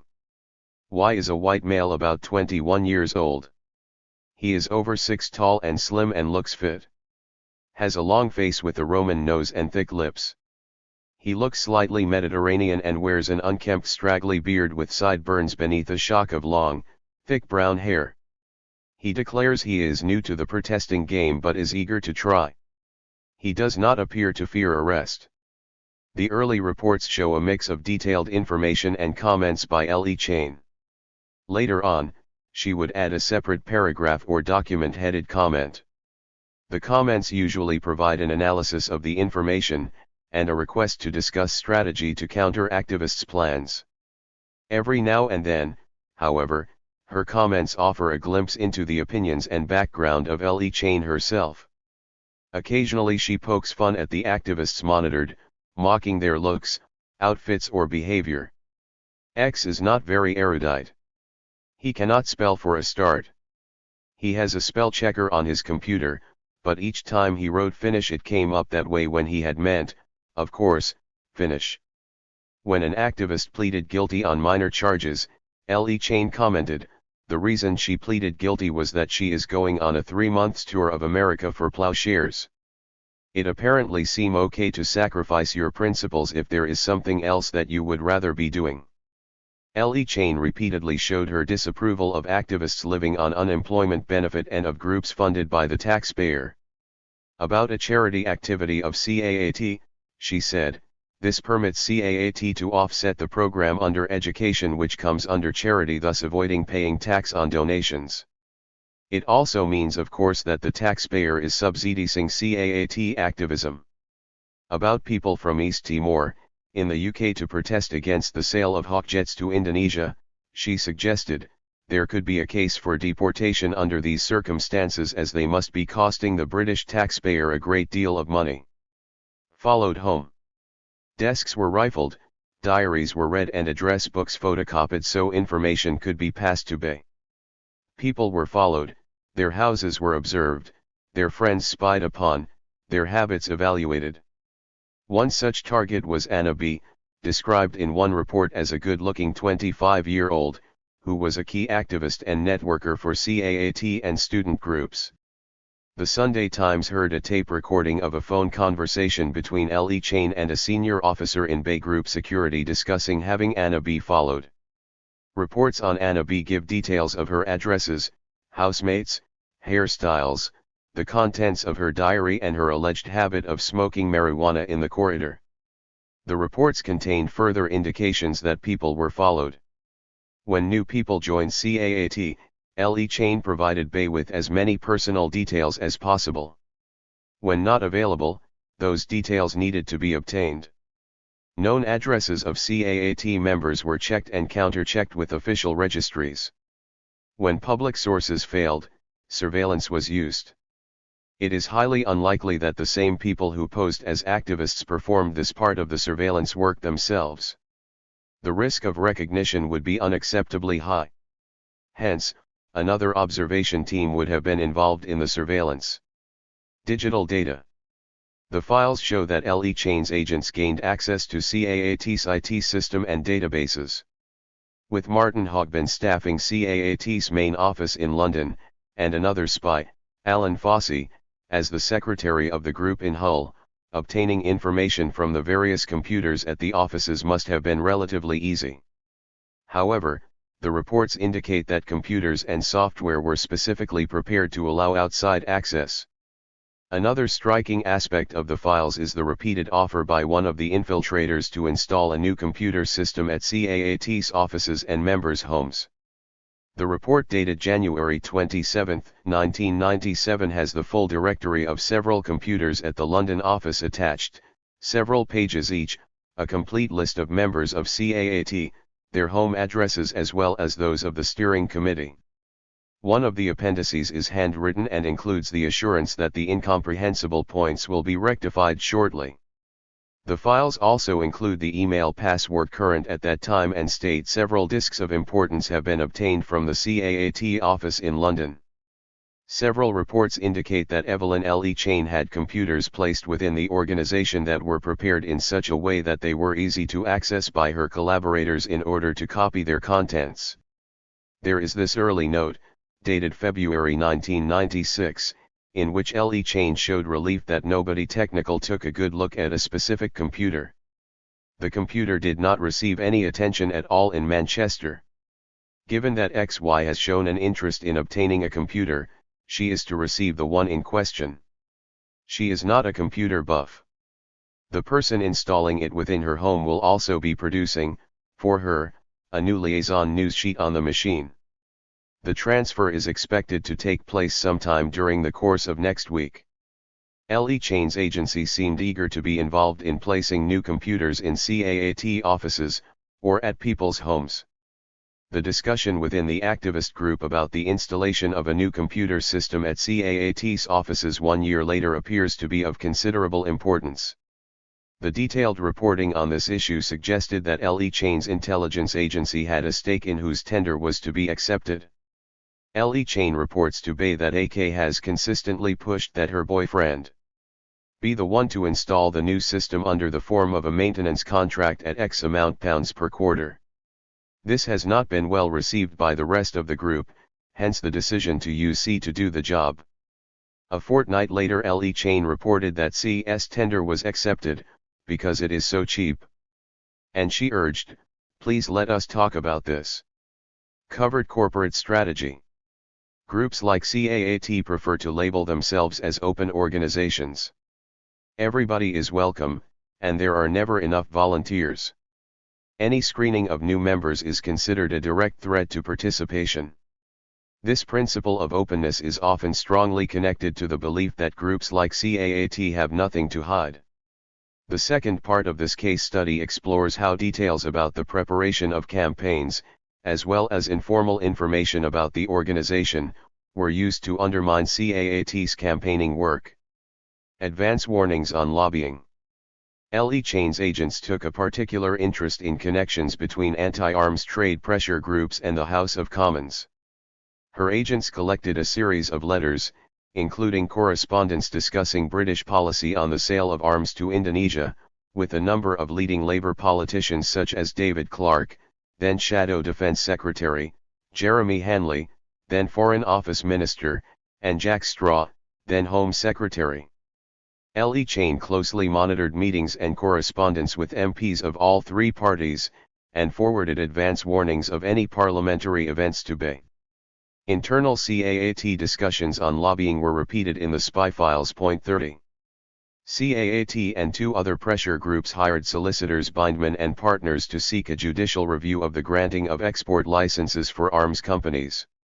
Bay was alerted to the contents of a letter sent by the firm to the then Trade Minister, Ian Lang. Bay's security department filtered the information, and passed it on to their in-house government relations teams. As a result, Bay could be one step ahead of the campaigners when lobbying in Parliament. Even links with celebrities were noted. The files mention the actors Helen Mirren and Prunella Scales and their opposition to the torture trade. A letter from the Clean Investment Campaign promoting ethical investments addressed to Anita Roddick, owner of the Body Shop, received special attention too. This is a very important document. The request is for the Body Shop to have declarations in their shop windows against the arms trade. If this is granted by the shops, then the clean investment campaign's first success will be notched up. Countering CAAT. Evline Le Chain tried to counter CAAT on every front, no matter how small the opportunity. When she heard that CAAT always received BAE press releases immediately after they were sent out through the BBC, her advice was, don't send them or leave them to the last when it no longer matters. When CAAT campaigners requested a copy of the Defense Manufacturers Association members list, Le Chain was consulted by its Director General. She advised him not to cooperate. In her report to BAE she explained why, having such a comprehensive and up-to-date listing of all the defense support industries would cut down their own research time by 100% and likewise their expenditure for it by 200%. However, Le Chain found out her recommendation was not heeded. According to the Sunday Times, the names and addresses of activists were routinely run through the BAE computers to check if any were shareholders. In addition, the BAE switchboard was configured to flag up any calls from telephone numbers associated with the activists. Anticipating direct action. Information on events and actions planned by CAAT was also highly prized by BAE. Often the reports detailed plans for upcoming demonstrations at BAE's sites or gatherings such as the company's AGM. Sometimes the files reported how activists intended to walk through the site, leaving behind some sign or trace of their action, varying from symbols of protest to the destruction of a hawk. In one case, the files detailed exactly how a small group planned such an incursion. A map with the planned route was attached. Hull. The HA group has organized an action for BROF after their meeting on Friday 13th. It is likely to be about 5 or 6 strong. It will be non-violent and there will be a banner and some leaflets, all relating to items in the recent TV programs World in Action. The timing is likely to be 23:00 HRS. Entry into the premises will be via the footpath that cuts across the runway. They do not intend any criminal damage nor to remain there. Comment, please discuss. By infiltrating CAAT so thoroughly, BAE were well placed to deal with the various protest tactics. Le Chain provided BAE with elaborate advice on how to deal with certain situations. Often, the reports ask for a face-to-face meeting with BAE officials, but sometimes the files included her recommendations. Every occasion required a different tactic. In March 1996 CAAT set up a rapid response network to organize a die-in outside Parliament. This event was to happen on the first Thursday after BAE announced the delivery of Hawk fighters to Indonesia. Le Chain advised caution in timing the press release. The longer BAE waited, the more effective the CAAT protest would be. More time would allow the campaigners to mobilize more people, while the warmer weather would also increase the turnout. Le Chain suggested that BAE announce the delivery to coincide with the parliamentary Easter recess. That way, she thought, the die-in would be a largely pointless exercise. Sometimes activists wanted to get arrested, planning to use the resulting court case to draw more attention to their cause. In that case, Le Chain suggested that BAE pressure the police to avoid arresting protesters, or at least not charging them. A similar pattern is evident in the BAE response to CAAT snowball strategy, which planned that each direct action that resulted in arrests would lead to further and larger actions. The resulting court cases were to be used to argue that activists were committing a crime in order to prevent a greater crime and that they were therefore not guilty. This defense was successful for Chris Cole in his 1993 BAE Ploughshares protest, and Le Chain was afraid that it would work for the 4 women activists awaiting trial for disarming a Hawk fighter with hammers on January 29, 1996. Le Chain advised that the corporate response to these actions be decided in relation to its effect on the longer-term protest. When 2 protesters went to a BAE site seeking to be arrested, the police merely confiscated their wire cutters. They were reported to be annoyed, not least because they failed to generate publicity. Le Chain wrote, "It is therefore difficult not to conclude that arresting activists does play into their hands and leads ultimately to larger protests in the future. On the other hand, one does accept that to offer no counter would be unsustainable from a company point of view. Alternatives need to be discussed. Bay also used LE Chain's insider knowledge to manage larger protests. Demonstrations outside more than 60 UK Bay sites were thwarted by tip-offs from infiltrators. A key tactic was to ambush trespassers, who were then served with injunctions preventing them from returning. To reduce publicity for the activist cause seems to be one goal, but by the same token, if any activists are arrested for assaulting a police officer, it would significantly discredit their cause. Here LE Chain seems to suggest that a violent confrontation between police and activists could have benefits for her client, Bay. Provocation. As an infiltrator, Franks had a disturbing influence on the coalition building within the European network against arms trade. His behavior at meetings had aroused suspicion in 1998. The spy files provide evidence that this behavior was part of a preconceived strategy to counter the efforts of the activist groups involved. In November 1996, N8 started to organize a protest against the large international arms fair Eurosatory in Paris in June 1998. Because of his alleged contacts in the French movement, Franks assigned himself the task of involving the more moderate French peace organizations in the campaign. However, the leaflet he produced was thought too radical, even after repeated editorial interventions from Amsterdam. It was full of empty words and bombastic language, in poor English.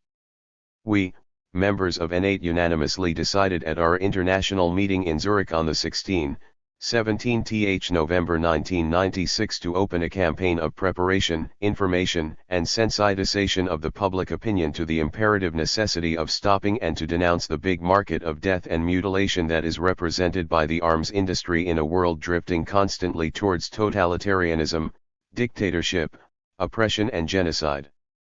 This kind of language frustrated efforts to involve Amnesty International and Agir ICI. The two had just started a campaign against electric shock torture, and could well have become partners. Furthermore, his domineering behavior during meetings made Franks unpopular. He had rather unsubtle and oversimplified opinions on the dynamics of the arms trade, banking world, and the oil industry, as the quote above shows, and vented them often. This added to the feeling of unease that people had about him.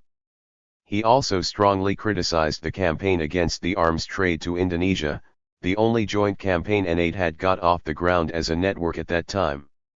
At Eurosatory meetings, he repeatedly tried to incite people toward direct action, and more violence than they intended to use. Given the pacifist origins of the groups involved, they tended to eschew violence. This was another reason for people to become suspicious in 1998. A member of the International Peace Bureau asked the Dutch anti-militarist partner in the network, Amok, what kind of person he was.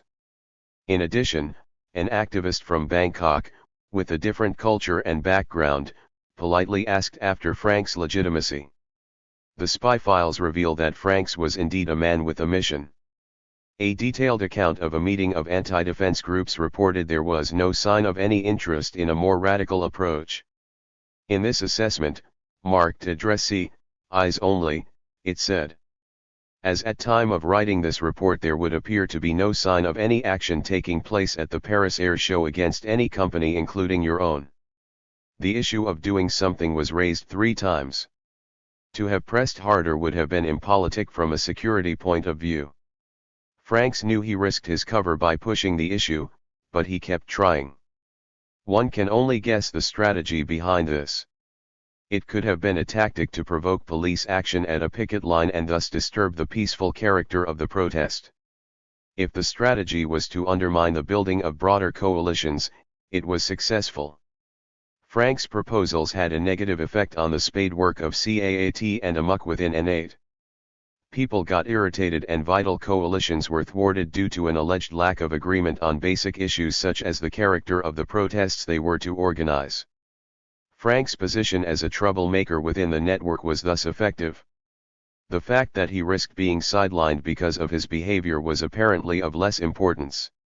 Information would keep coming in, because CAAT was also a member of the network, with Martin Hogben present at most, if not all, international meetings. In this role, disrupting the meetings of the network, undermining coalition building, and provoking more radical action. Franks was more than an infiltrator, this was work of an agent provocateur. Effects of exposure. This section focuses on CAAT's internal investigation into Martin Hogbin, his job as the staff action coordinator, and the difficulties some of his fellow activists had in accepting that he had been a spy.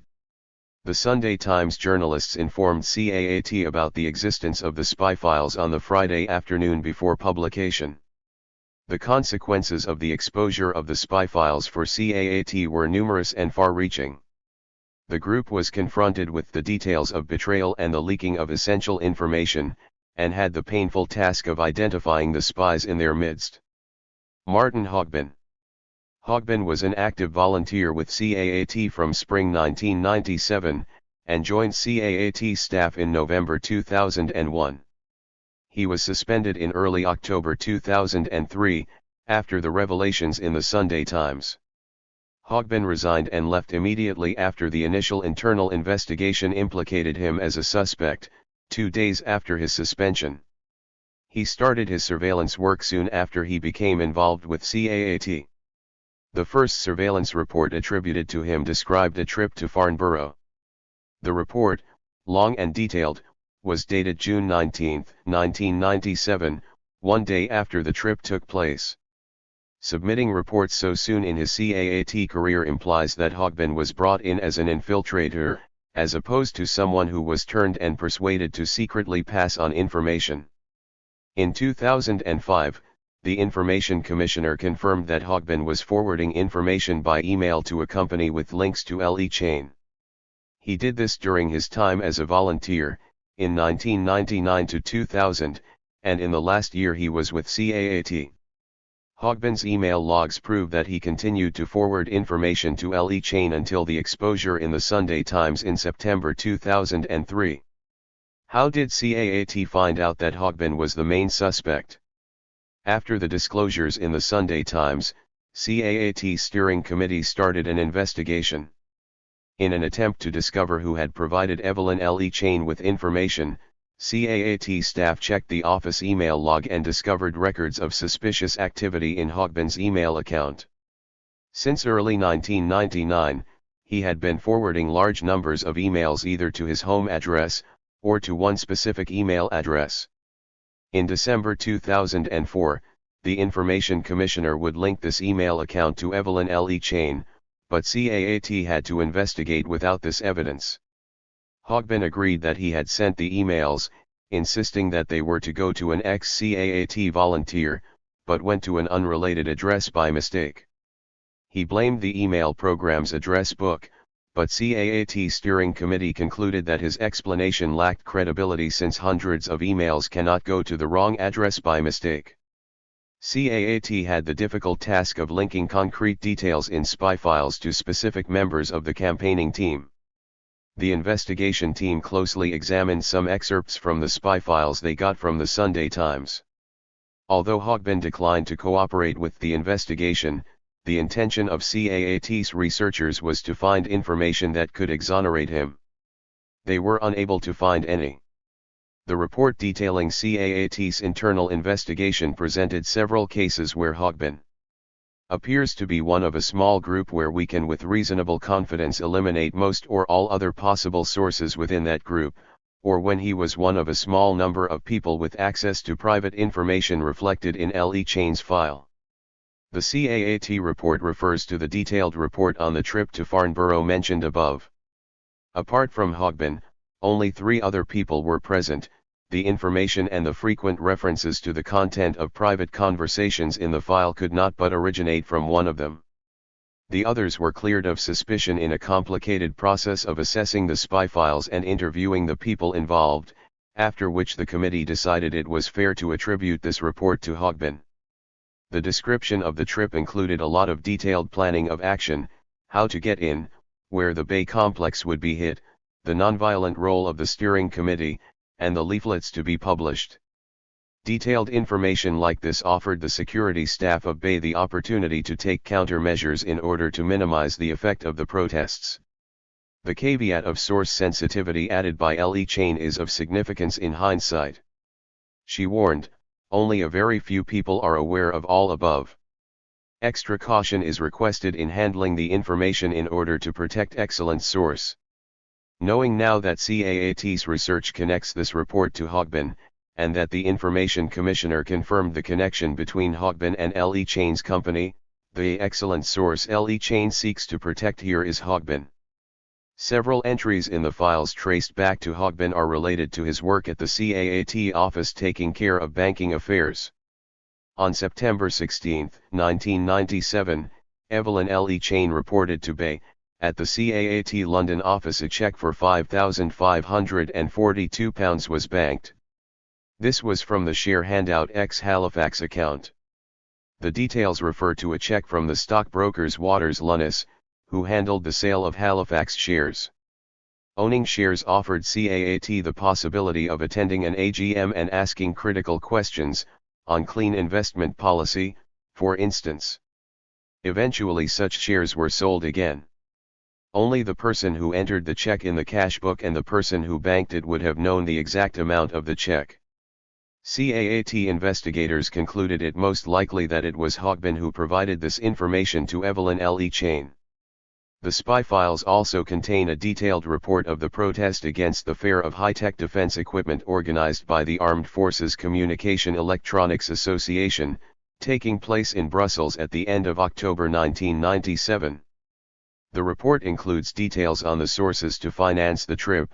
Person G withdrew £250 from a special account about which he said, no one knew to pay for the minibus to take volunteers to Brussels for the IFSA action.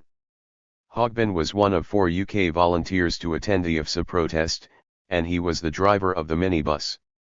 The steering committee investigation found out that Hogbin was the only one told about the source of the money.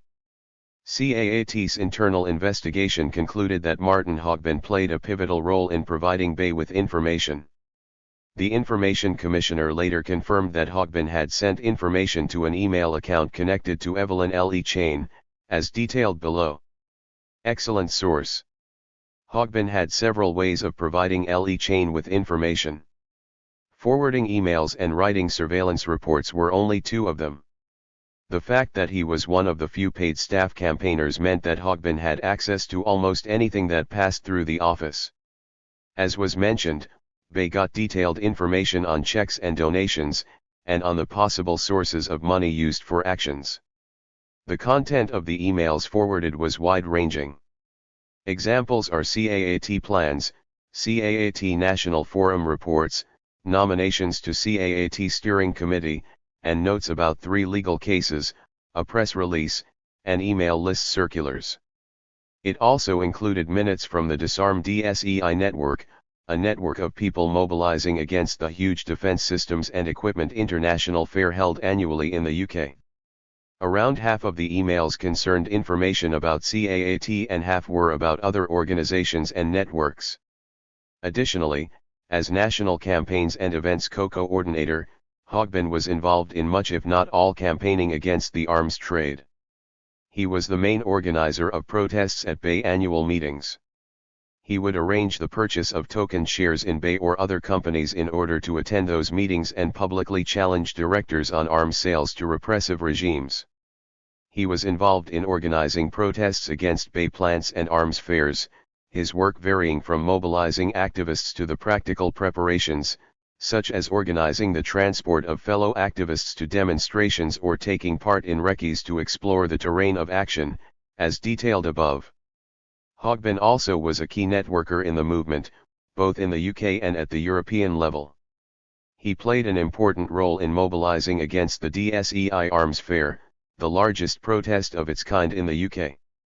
Hogbin usually represented CAAT at meetings of the European Network Against Arms Trade and coordinated the UK mobilizing against Eurosatory, the large defense fair held in Paris. With Hogbin's double role as a spy confirmed, it is possible to analyze the spy files again, and make an inventory of the information gathered by Hogbin, as opposed to by other infiltrators. Difficult to believe. At the CAAT office, Hogbin was a well-respected colleague and a much-liked member of the small staff. People thought they knew him well, including his family and children. Hogbin, in his 50s, seemed like an open and honest person, devoted to the cause. He made no secret of his past career at the South African arms manufacturer Denel. His apparent change of views only added to his credibility. Hogben's exposure caused much upheaval within the CAAT network. For most people it is hard to believe that someone they have been working with for such a long time, on such a personal basis, could be collaborating with the enemy, essentially betraying his fellow activists and friends. This usually hinders further research, as it did in this case. Some continued to trust Hogben, even against the evidence. This was one of the reasons for the decision against a broader investigation. In an atmosphere where part of the team believed that the entire investigation into Hogben's background was a political maneuver to set him up, it was impossible to get support to pursue the search for other infiltrators. Understandably, CAAT chose to avoid publicity on the matter. As mentioned, the group heard about the spy files on the Friday afternoon prior to the Sunday of publication. Avoiding publicity is a response typical of groups dealing with infiltration and spying. In this case, the delay in communicating the findings that confirmed Hogben's work as a spy nourished the belief in his innocence. The CAAT steering committee decided not to publish the results of their internal investigation until the Information Commissioner had finished its investigation. The exposure in the Sunday Times was in September 2003, CAAT's internal investigation was finished in January 2004, but not published until July 2005, together with the results from the Information Commissioner. The fact that Hogben continued to be trusted did not just complicate the investigations against him. He also continued to come to anti-arms trade events after he left CAAT. The fact that the Information Commissioner linked him to Evline Le Chain did not stop people from other campaigns, both anti-arms trade and environmental, from working with him. In July 2005, almost 2 years after the Sunday Times articles, he was still working for the Disarm DSEI campaign, according to Mike Lewis, CAAT's media coordinator and other activists. It was Mark Thomas, the activist and comedian, who managed to convince more people. His column in The Guardian describing his growing doubts about Hogben was widely circulated on the internet. Mark Thomas had believed Martin Hogben when he claimed the accusations of him spying were bollocks. For more than a year, in fact, I defended him, and once again, when it was time to tour with my stand-up show, Martin came along. Touring the country, sharing hotel rooms and kipping on the floor in a sleeping bag, Martin helped raise thousands of pounds that funded anti-arms trade groups and trade unionists' visits to Colombia. It would feel like an act of treachery on his part, Thomas wrote, to look at the file of evidence CAAT said they had on him. Nevertheless, the questions remained, and Thomas read the file in 2005. It dawned on him that Hogben was indeed a spy. However, it took him another 2 years to go to Hogben's house to confront him. In the meantime, the evidence piled up. The Information Commissioner found that a former member of CAAT had been forwarding information to an email address at a company with links to Le Chain. The careful phrasing was justified in the legal context. Technically, anyone could have forwarded the emails from Hogben's account. With Hogben having admitted the forwarding, however, the findings formed a confirmation. And in 2006, Bay acknowledged hiring Evline Le Chain to spy on CAAT in legal documents filed in a court case, as detailed below. Thomas's column sharing his doubts was published in December 2007, more than 4 years after the initial exposure in the Sunday Times. His column and the time it took him to write it are indicators of the denial and the doubts and the destruction of a friendship. Infiltration and covert action can do a lot of harm, not only on the political front, but also on the personal level. Spying on road protests. CAAT was not the only group threat response spied on. The road protests against the Newbury bypass, for instance, received more than average attention in the surveillance reports. Important events are reported on in great detail, to warn Bay against the danger of involvement of groups against the arms trade with the environmental movement. In the late 1990s, the Newbury bypass became the focus of anti-roads groups when thousands occupied the woodland earmarked for destruction. The 8-mile bypass finally opened in 1998 after years of protests delayed completion. The total cost of the project was £74 million, of which nearly a third, £24 million, was spent on security. The Sunday Times heard tape-recorded conversations involving Evline Chain reveal that she regularly passed information from her network of agents to Group 4. She said she had agents posted permanently at Newbury and passed on highly confidential personal information about protesters to the company. These included accommodation addresses, vehicle registration details, national insurance numbers, unemployment benefit details and income support information. The spy files reflect this work for Group 4. The detailed reports show that she forwarded advance warnings about the road protesters' plans to the private security forces involved, and to the police as well. Much to her frustration, Evline Chain's information was not used in the most adequate way, or rather, the way she thought was best. The policing level was low for the amount of people present and the security guard reaction was insufficient. In fairness to the latter, it has to be said that there were not enough of them to reasonably expect control of the situation with even half the protesters present. In addition, the company concerned lacks a background of control to such groups, and it showed. For protesters, this is an ideal double situation. On the police side, it was evident that they tried to make up for the lack of numbers by the use of horses, environmentalists being animal lovers. But this showed as well, and when the police, on the second occasion, charged the oncoming hand-slinked protesters, the horses naturally bumped them, and this led to an increase in tension, and the rest is history.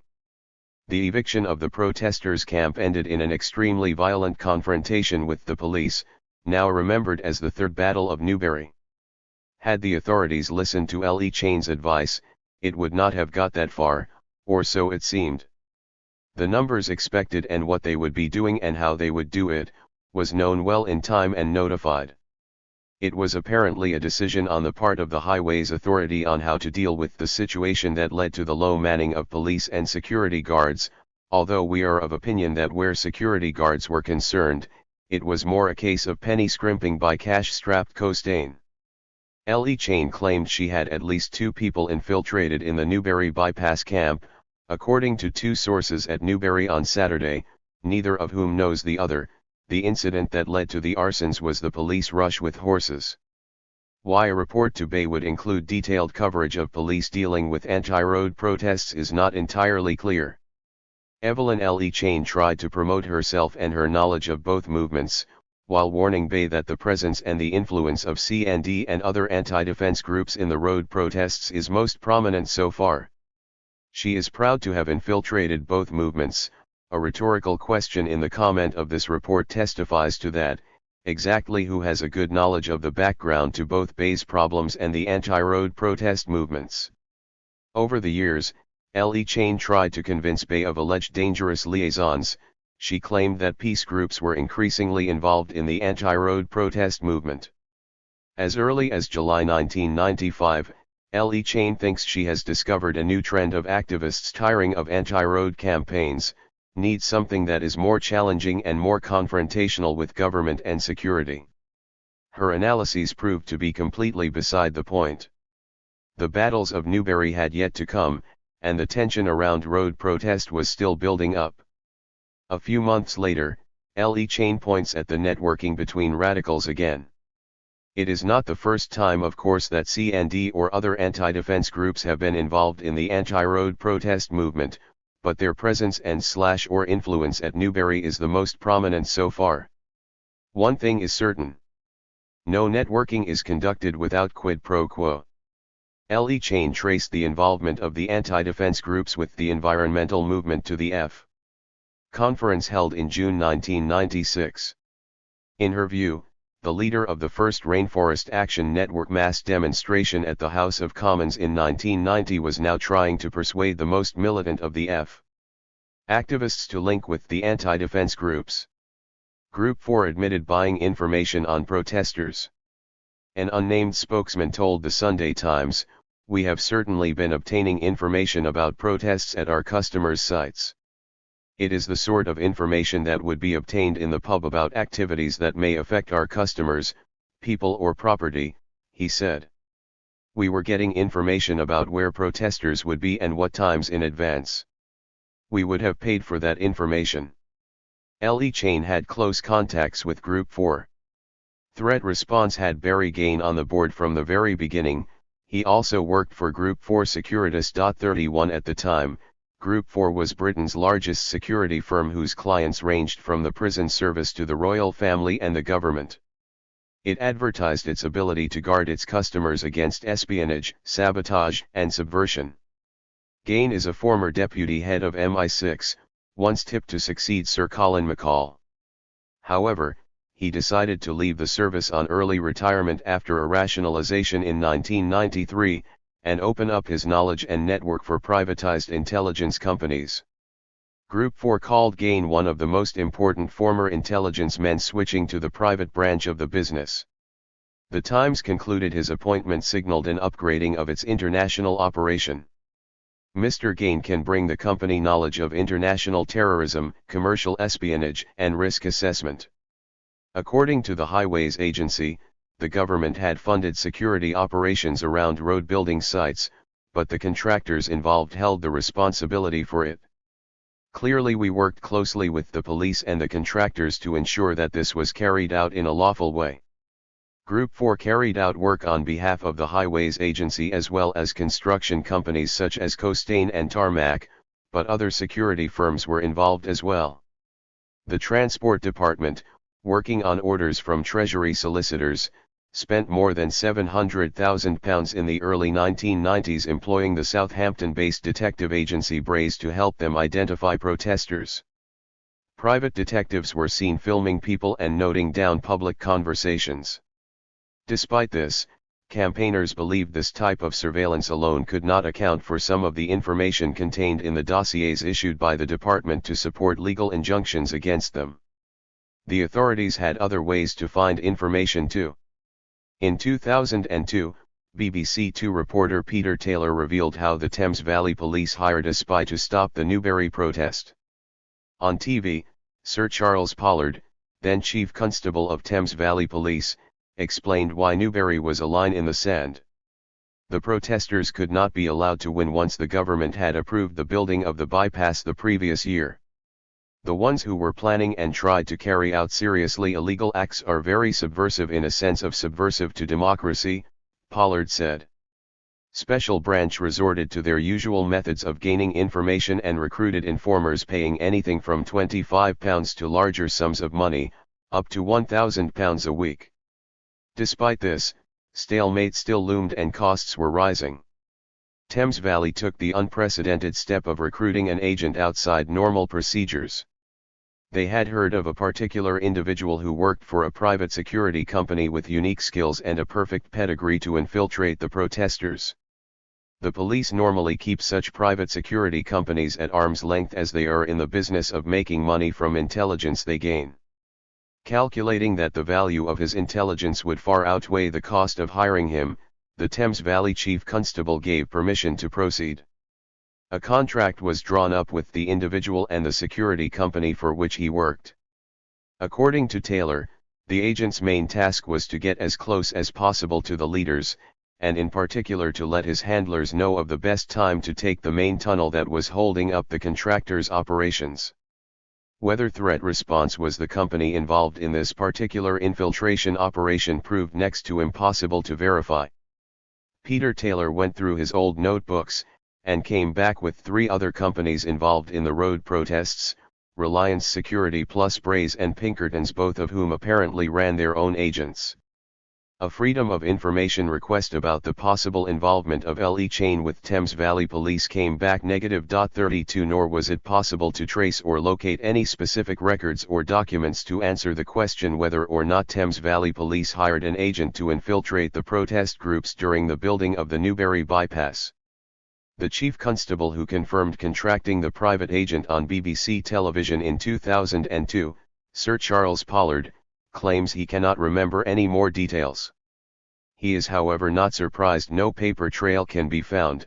Of course at the time it was a very closely guarded secret, so secret in fact that the company was only referred to within the few people who knew about it under a code word, he explained when asked for more details.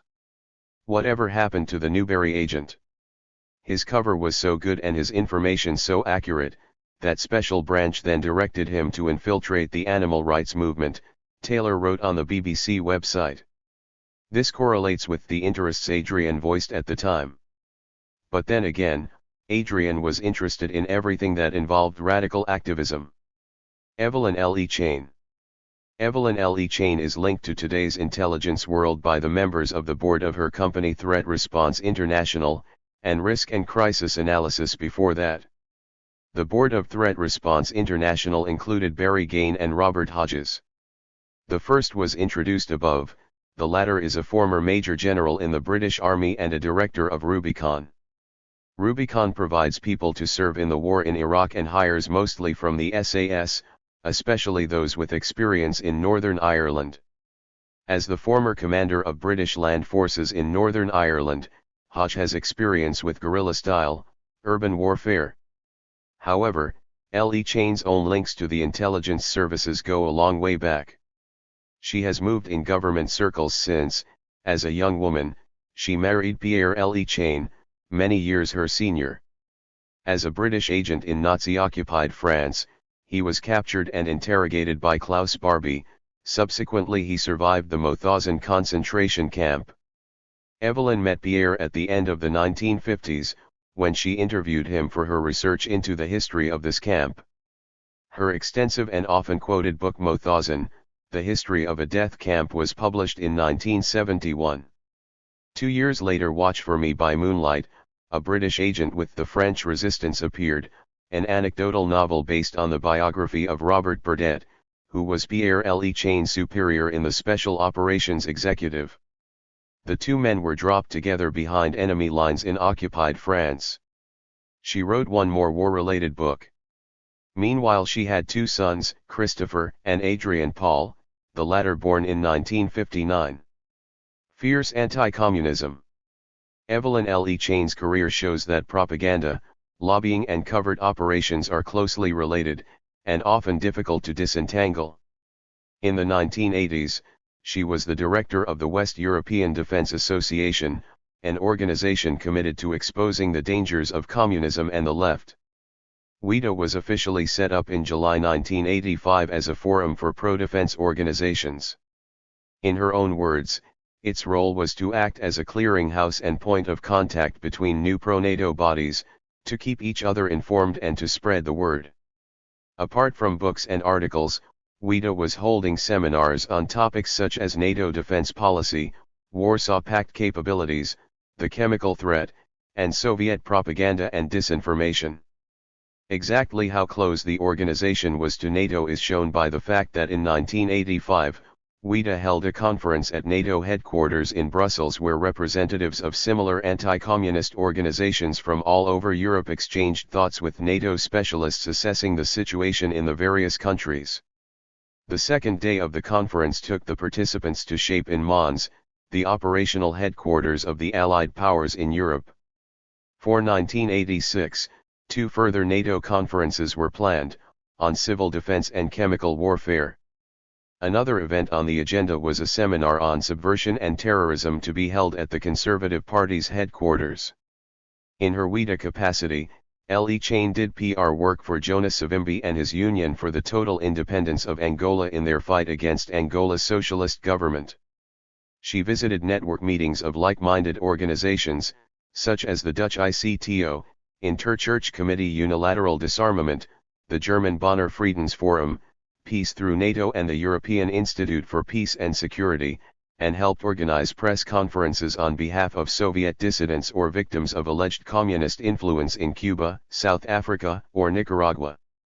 WIDA was a small organization. Serving as joint presidents were Monique Garney-Lancott and the R.T. Hahn. Lord Chalfont, PC, OBE, MC. Garney-Lancott was the vice chair of the Paris-based European Institute for Security at the time, while Lord Chalfont had been Minister of State at the Foreign Office from 1964 to 1970, his name will come up at the end of this chapter. Garni Langcott donated her archives to the Hoover Institution in California, including her correspondence with Evline L. E. Chain. The letters reveal some interesting details about her work and background. First, the letters disclose that L. E. Chain was in a position to arrange access to the Special Forces Club for her friend Monique Garni Langcott. She put in a word and succeeded. Membership of the club is limited to current and former members of the military and intelligence elite from Britain, the United States and selected allies. L. E. Chain also copied Brian Crozier into her correspondence with the joint presidents of WIDA. Garni Langcott had started working with Crozier a few years earlier, in 1982, while he appeared in L. E. Chain's correspondence in 1987, actively engaging in WIDA's work. In his autobiography, called Free Agent, The Unseen War 1941–1991, Crozier portrays himself as independent from the CIA and MI5. Meanwhile, he had direct access to Margaret Thatcher when she was PM to advise her on countering Soviet subversion in the UK, more specifically on dealing with the miners' strike, for instance. Crozier formed a covert operational group, called the 6I, a private sector operational intelligence agency to provide intelligence in areas which governments were barred from investigating and to conduct secret counter-subversion operations in any country in which such actions were deemed feasible.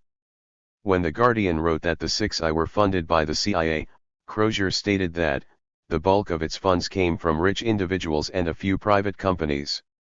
The CIA's share of its budget, in the 10 years it existed, never exceeded 5%.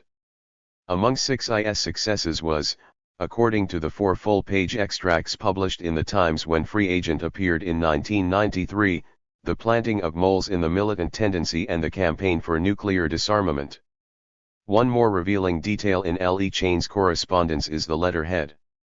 It shows that in 1985 and 1986, WIDA had an office address in London, while the telephone number is L. E. Chain's home number in Gravesend, Kent. At the time, the second floor at 35 Westminster Bridge Road was home to 2 organizations led by Julian Lewis, one of which was the Coalition for Peace Through Security. According to the biographical notes at his website, Lewis waged a campaign to expose the activities of Trotskyist militants in the Labour Party in the late 1970s, a decade before they were eventually expelled. Between 1981 and 1985, he was a leader of the anti-CND campaigns waged by the coalition. In 1985, he became director of the political consultancy Policy Research Associates, which successfully campaigned for changes in the law on educational indoctrination, media bias, propaganda on the rates, and trade union democracy. From November 2002 until May 2010, he was the Shadow Defense Minister for the Royal Navy, the nuclear deterrent and strategic issues. At present, Lewis is the Conservative MP for New Forest East, in Hampshire. In September 2010, he was appointed to the Intelligence and Security Committee. L. E. Chain had many functions. She was a consultant to the Defense Manufacturers Association, on questions of military economic stability in third world countries. This contact is corroborated by entries in the spy files, mentioned above. Another clue to her closeness to defense contractors is her negotiation with McDonnell Douglas for financial support for WIDA. Lord Chalfont mentioned this in his resignation letter. It would present him a conflict of interest in his business activities. Denied the meeting with the American defense contractor had anything to do with WIDA. She also claims to have served as technical advisor to the UK National Council for Civil Protection. In the 1980s, the council operated as an all-party parliamentary group, concerned with the protection of the citizens of the UK against disasters, major incidents, or acts of war. At the end of the Second World War, civil defense concerns were typically directed towards the nuclear threat of the Cold War. The organization has since all but ceased to exist. Chemical and biological warfare, and Wouter Basson. The red thread in L. E. Chain's work is her interest in chemical and biological warfare. According to biographical information in one of her books, she has an honorary degree in National Security Studies from Kiel University, where her thesis was on chemical and biological weapons, Threat of the Future. A 31-page brochure with the same title was published in 1989 by the Toronto-based Mackenzie Institute for the Study of Terrorism, Revolution, and Propaganda. However, no thesis is required for an honorary degree, and Kiel University has never heard of her, or the title she claimed to have. 33. At conferences, she invariably warned against the danger of CBW in the hands of communists, terrorists, activists, and the like. The European Roundtable in Strasbourg invited her to a conference on the security of the citizen due to a possible abuse of the environment. The Wilton Park Conference asked her to speak on the growing danger of biological weapons. In 2005, she was one of the 5 fellows who had donated half of their subscription of £2,000 to the Coipler Appeal, a trust founded with a £150,000 gift from BP, the oil company. On the occasion of Wilton Park's 60th anniversary, the BBC described the place as a secret retreat and a diplomatic hideaway. Annual reports and accounts of the Wilton Park International Association, however, are presented to the House of Commons, because officially the organization is an executive agency of the Foreign and Commonwealth Office. More remarkable still is L.E. Chain's regular presence at the yearly conferences of the Chemical and Biological Medical Treatments Symposia, the first in 1998. The CBMTS website documents her presence in 2001, 2002 and 2003. Her papers, again, focus on analyzing the terrorist threat. The organizer and chair of the conference was Brian Davey. Until recently, Davey worked for the Organization for the Prohibition of Chemical Weapons as its head of health and safety. Since January 1, 2007, he has been medical director with the United Nations in New York. Davey's career, however, started in the South African Defence Force during the apartheid era. In 1986, he joined the 7th Medical Battalion under Drive Wouter Bassen's command. After 2 years, Bassen appointed him Director of Lifestyle Management, one of a network of front companies founded to secure the funding and continuation of Project Coast. This secret program supplied South African special forces and death squads with experimental chemical and biological poisons to use against enemies of the state. A special investigation of the Truth and Reconciliation Commission concluded that amongst other things the project tried to develop, incredible as it sounds, bacteria that would kill only blacks, and vaccines to make black women infertile. Davey was responsible for developing protective clothing and training programs, and for drafting a defensive CBW philosophy for the SADF. This was an important task because international treaties forbid countries to develop CBW programs for offensive use. Project Coast continued to exist in the 1990s, after the release of Nelson Mandela, and it still existed when Brian Davis started to work for the OPCW. The project was officially shut down in 1995, although the public knew nothing about it until Bassen's arrest in early 1997, which culminated in the TRC hearings on Project Coast in Cape Town in June and July 1998. L.E. Chain had another, even more direct link to South Africa's chemical and biological war program, Project Coast, and Brian Davey, through her propaganda work for Savimbi and UNITA. Research by the Truth and Reconciliation Commission revealed that the justification for Bassen's Project Coast, the potential threat of chemical attacks on South Africa, was solely based on research by the Flemish toxicologist Auben Hendricks. The latter claimed that Angola used chemical agents against the CIA-backed rebels of the UNITA movement of Jonas Savimbi. For a few years his claim was widely believed, published by Jane's Weekly, an authoritative publication dealing with military matters worldwide, and repeatedly quoted. This fitted well with the propaganda plan to undermine the MPLA government. With the Soviet Union falling apart and Cuba recalling its troops from the area, UNITA feared the support of the Americans and the South Africans would fade away. Accordingly, Hendricks' travels to Angola and his scientific teams were funded by Savimbi. However, evidence for Hendricks's claims became untenable, and were no longer taken seriously within the scientific world. The toxicologist countered the criticism by inviting a group of European experts to prove he was right. Of the physicians who were part of the original delegation, the German, Spanish and Belgians did not endorse the final report.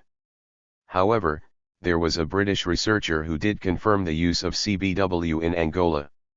According to the Dutch paper NRC Handelsblad, this was Evline Le Chain of the laboratory of the Institute for Risk and Crisis Analysis. For the occasion, her small company doubled as an institute with a laboratory to safeguard the work of Bassin and Dava for Project Coast. Undercover in Southern Africa, with mercenaries. Evline Le Chain took part in covert operations in Southern Africa herself as well. The scheme was exposed in national papers in the Netherlands and the UK by Stephen Ellis, a specialist on political violence at the African Studies Centre at Leiden University. In the late 1980s, Le Chain was involved in Operation Lock, a secret scheme to put an end to rhino horn and ivory smuggling. The operation was initiated in 1987 by John Hanks, then in charge of the Worldwide Fund for Nature in Africa, and the late Prince Bernhard of the Netherlands, former president of the WWF.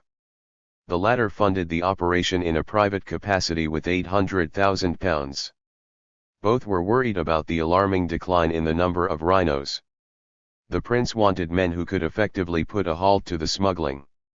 Hanks recruited Cass Enterprises, a London-based security firm founded by Sir David Stirling, best known as the founder of the SAS, the Special Forces Corps of the British Army. Cass key personnel were former SAS soldiers, now operating on the private market as mercenaries. The aim of the operation was to infiltrate the black market of poachers by going undercover.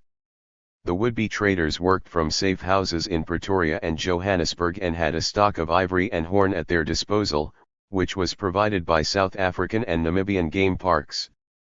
The operation was secret, not only out of necessity for it to succeed. Fearful for their respective reputations, neither the head of the WWF in Africa nor His Royal Highness of the Netherlands wanted to be publicly associated with setting up mercenaries to trade in ivory.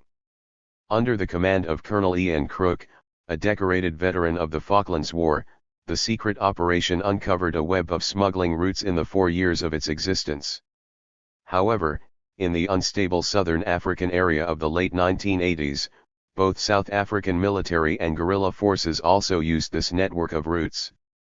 Inevitably, Operation Lock got entangled with South African military forces and their counterinsurgency warfare. The Operation Lock team recruited informers with experience in the field, such as ex-poachers, corrupt game wardens and officials of firms suspected of smuggling.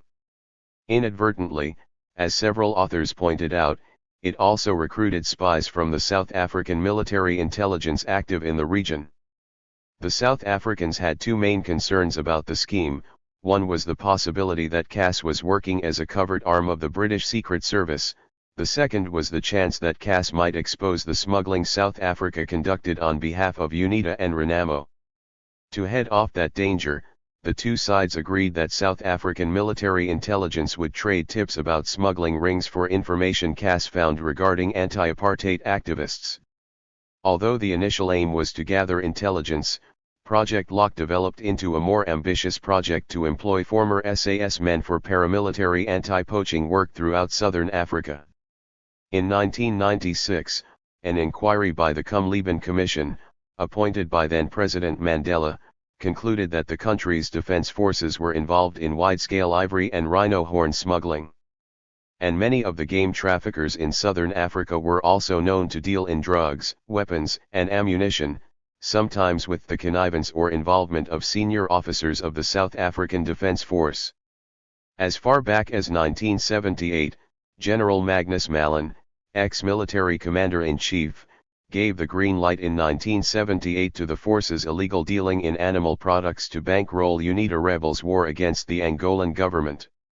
The Cumleben report also confirmed the paramilitary training of game wardens in South African tribal homelands. After being recruited as nature conservation officers, young people were in fact trained as soldiers at secret military sites.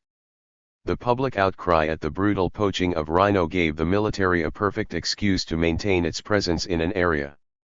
It was a simple matter to claim that military training bases were, in fact, for the purpose of anti-poaching training. Internal CAS documents stated that operations ran in Zambia, Zimbabwe, Namibia, Swaziland, and Botswana. The team also approached game authorities in Tanzania and Kenya.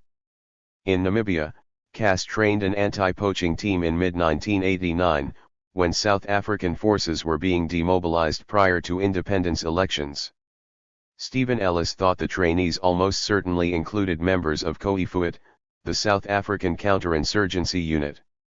CAS also trained game wardens for Mozambique inside South Africa, he wrote in The Independent. Internal CAS documents reveal that Evline Le Chain was involved in Project Lock at a staff level. She took part from the beginning, in early 1988 until at least April 1989, when she was present at a board meeting. In July 1988, she accompanied Ian Crook to the Dutch royal palace to bring Prince Bernhard up to date. In a private and confidential note to the prince to thank him for further funding, Crook acknowledged the next phase of the project, mentioning a joint investigation with Le Chain for a similar plan in the western area. At the same time, top priority was to be given to David Sterling's package for President Konda with concurrent activity by Mrs. Le Chain on the political front. Minutes of a CAS board meeting show that Le Chain had a network of contacts in Africa, and that she traveled the continent to ease the way for Project Lock 34. She introduced Ian Crook to Craig Williamson, a South African intelligence man close to the then President Botha and Minister of Defence Mallon. Le Chain billed CAS enterprises for consultancy fees, travel to Africa and in-country expenses. For a period of 2 months in 1988, for instance, she charged £15,586.99. The invoice was issued by her company Risk and Crisis Analysis. The same company was hired by British Aerospace almost a decade later, to spy on peace activists and to infiltrate the campaign against arms trade. The company address was 65 Blandford Street in London, which happens to be the address Weta had moved to early in 1987. A continuum in undermining resistance. Evline Le Chain's career puts her in an anti-communist tradition and the legacy of anti-subversion activities of the SO, the SAS, and its secret operations, at home and abroad.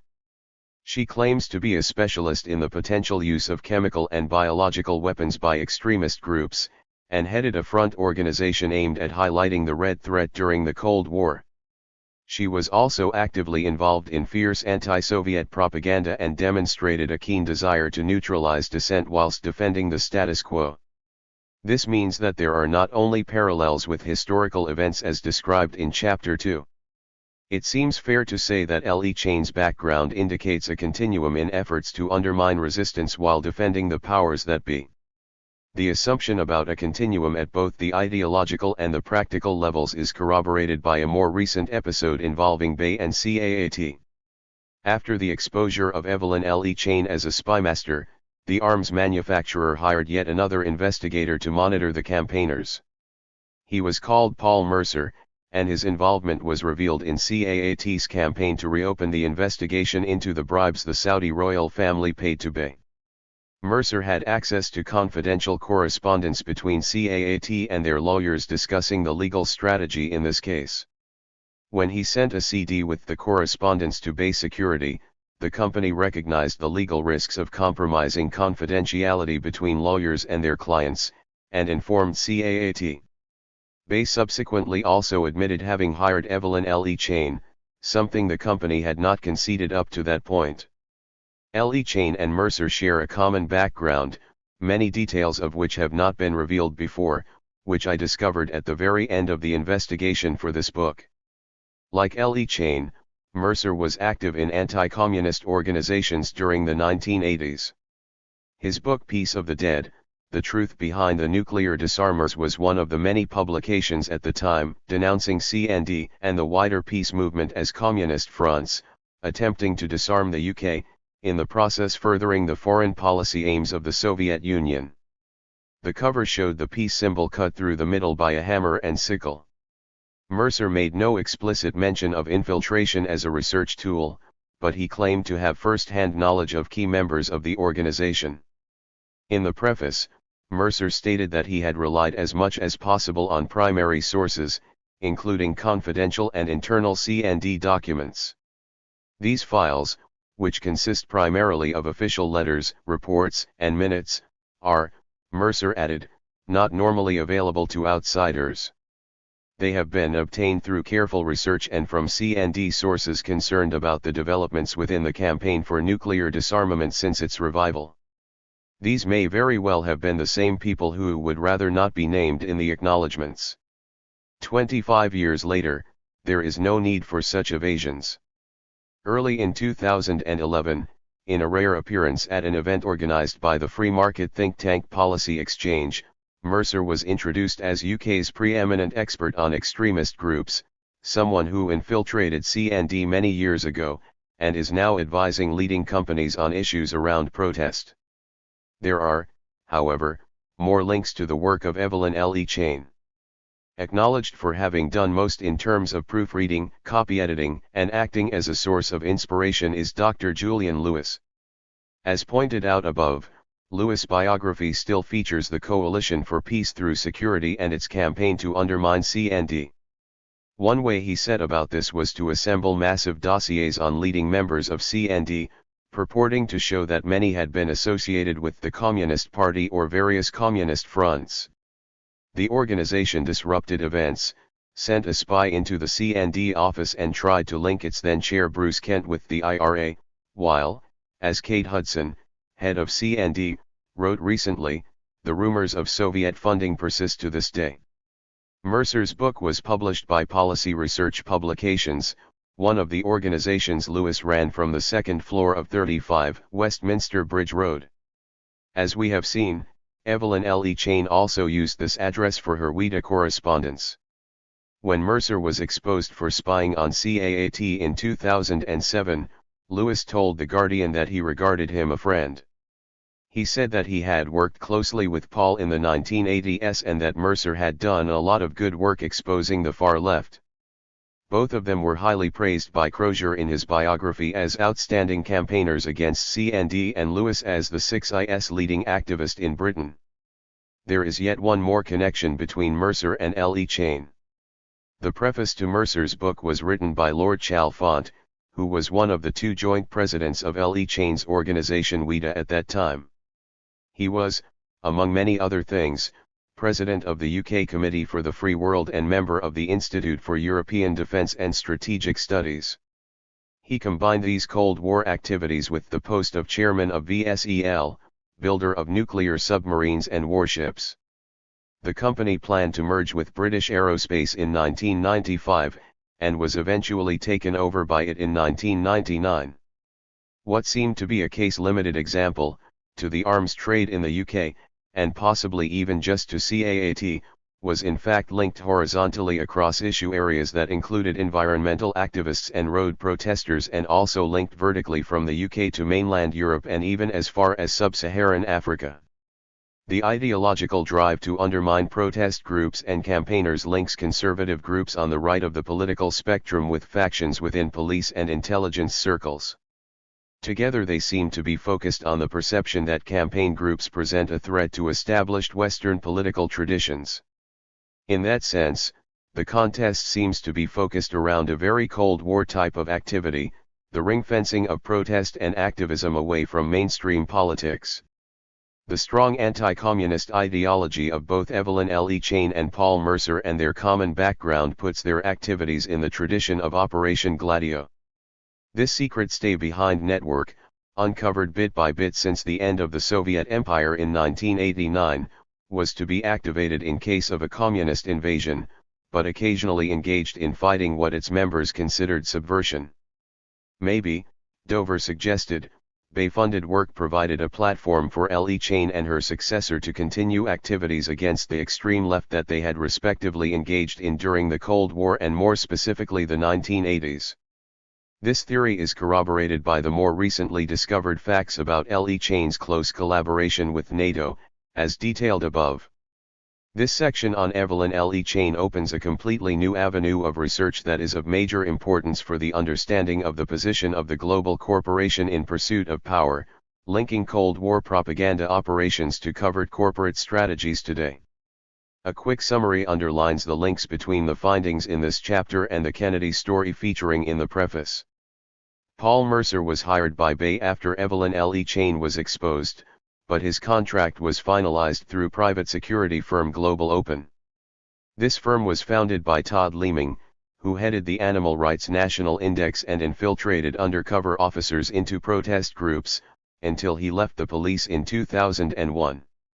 Arnie was the covert Metropolitan Police unit that monitored London Greenpeace in close cooperation with private investigators hired by McDonald's, featured in Chapter 6. Mark Kennedy, the undercover officer who infiltrated the climate movement, set up his own security agency just before he was exposed in 2010. Kennedy claims Leeming approached him for work. The agency was registered at the home address of another Global Open director. One of Leeming's clients was E.on, looking for intelligence on climate groups. The very same climate groups were also infiltrated by Kennedy, for the same reason. Kennedy was, or should have been, supervised by one of the covert units of ACPO, called the National Public Order Intelligence Unit. This police unit exchanged information with E.on, and with the department responsible for energy. And to close this circle, or rather, this attempt at mapping a network of influence, the ACPO units were set up at the special request of companies targeted by activist groups, companies that were dissatisfied with the work of Arnie and unconvinced by its results. The next step is to link back the findings about the recent past presented here to the latest discoveries about Mark Kennedy and the 6 other infiltrators that have been exposed so far. The results of the official inquiries into the various aspects of these exposures have not yet been announced. Although there are no fewer than 12 different investigations into the covert infiltration of activist organizations, none of these includes the risks and consequences of cooperation with corporate spies and former police, specifically Special Branch, changing to private security jobs. One thing is clear. The network of cooperation between covert intelligence units and corporate spies continues to exist. The various vectors undermining resistance, the secret maneuvers, are in urgent need of further investigation. The detailed mapping has only just begun. 8. Conclusion: secrecy, research, and resistance. A corporation does not spy on its critics just to know what is going on, it does so to be prepared and to defend itself. The crucial connection between surveillance and the gathering of intelligence on the one hand, and the subsequent corporate strategizing on the other, was the point of departure for this book. The concluding chapter outlines the essence of activist intelligence and covert corporate strategy as means of undermining public debate and engineering consent. The case studies offer a wide range of examples of spying on campaign groups, targeting activists, infiltrating their networks and reporting on their meetings and their strategy discussions. The gathering of intelligence on activists provides the building blocks, the knowledge, to develop covert strategy. The surveillance and infiltration take place in secret, and are not meant to be exposed, or known to the targeted people. On the contrary, the number of people privy to such confidential information is extremely limited. Creating more awareness of activist intelligence aims to break the silence of secrecy, and foster resistance against covert corporate strategies. The last section explores how this all-pervading secrecy can be broken. The proposal for a specific multidisciplinary field of research is aimed at providing the means to collect more evidence and case studies, and to study the political economy of this specific branch of gray intelligence. Furthermore, it is time to start the groundwork for a legal framework defining the responsibilities of those involved, and the legal rights of those targeted. Such a framework could provide institutionalized routes of discovery, aimed at supporting the people spied upon and at offering opportunities for research. Meanwhile, exposure of covert corporate strategy remains an important step towards transparency, as well as a form of resistance to secrecy. Secrecy, a danger to democracy. Ironically, Challenging TNCs about their lack of transparency and accountability is met with responses that rely on secrecy. The case studies illustrate unwillingness among corporations to change damaging business policies and illustrate the lengths companies under attack are prepared to go to evade public protest. While corporate critics become the target of intelligence gathering operations and covert actions aimed at undermining their work, secrecy enables the avoidance of responsibility and accountability for controversial actions. This section seeks to explain how activist intelligence and covert corporate strategy present a threat to democracy at various different levels. Large corporations have a long tradition in fighting their critics with the help of propaganda and active interference, as Chapter 2 has shown. Today, public relations and lobbying are essential tools for the modern corporation, tools that afford the means to better anticipate and adapt to societal demands. Parts of the political activities of corporations, however, remain hidden. In particular, the covert actions laid out in this book are examples of dirty tricks by large corporations on a continuum with PR and lobbying. Activist intelligence and covert corporate strategy overlap with a specific form of PR, issue management. The literature in business studies on IM emphasizes the need for scanning, monitoring and tracking external forces that are a potential threat to the company, as well as the subsequent policy development and the implementation of action. However, most literature does not address the practice, or indeed ethics, of information gathering. The failure to address the issue in business studies is mirrored by the reluctance to discuss covert action in intelligence studies. The silence is an indicator of the secret character of intelligence gathering and the subsequent covert operations. It is also perhaps an indicator of the lack of awareness or concern among academics about the consequences and implications of privatized intelligence and non-state covert operations. To recognize IM as intelligence is an attempt to break this silence. More specifically, it puts activist intelligence and covert corporate strategy on the agenda as an important issue of research. A key strategy for dealing with critical consumers and campaigners today is corporate social responsibility. CSR guidelines are currently embedded in voluntary pledges by TNCs to evaluate and better manage the wider impacts of their business on society. They are premised on dialogue and transparency as guiding principles in business policy. This brings up the question of how such principles relate to the use of covert techniques against corporate critics. Maybe it is best to understand activist intelligence and covert corporate strategy as the dark side of CSR. The relationship is not always clearly visible, and not always as obvious as in the examples below. Moreover, it is not always there, as not all corporations engage in such deception and manipulation. Sometimes, however, complying with policies of responsible entrepreneurship can be a double-edged sword. The independent commission auditing Nestle served multiple purposes. While compliance helped restore the company's credibility, the commission also served to divert the media focus away from the activists, and to cause disarray amongst boycott groups. The dialogue Pagan set up with church groups was intended to end the shouting match and enhance Nestle's public image, while at the same time serving as an intelligence operation to gather information. After the Brand Spar debacle and the execution of Ken Saro-Wiwa in Nigeria, Shell adopted a new set of business principles, including a code of conduct regarding human rights and environmental issues. One outcome of this new policy was the launch of a new website, Shell.com, embodying the company's new philosophy of openness and honesty, with dialogue as the core concept. However, the online forum where everybody could have a say about Shell also served as a barometer for what people thought about the company. Meanwhile, in the same period, Shell hired Hakla to assess the plans of the environmental movement and online intelligence agencies to monitor the net. Dialogue, one of the key instruments of CSR, doubles as a crucial tool to gather information, to keep critics engaged and ultimately to divide and rule, by talking to some and demonizing others.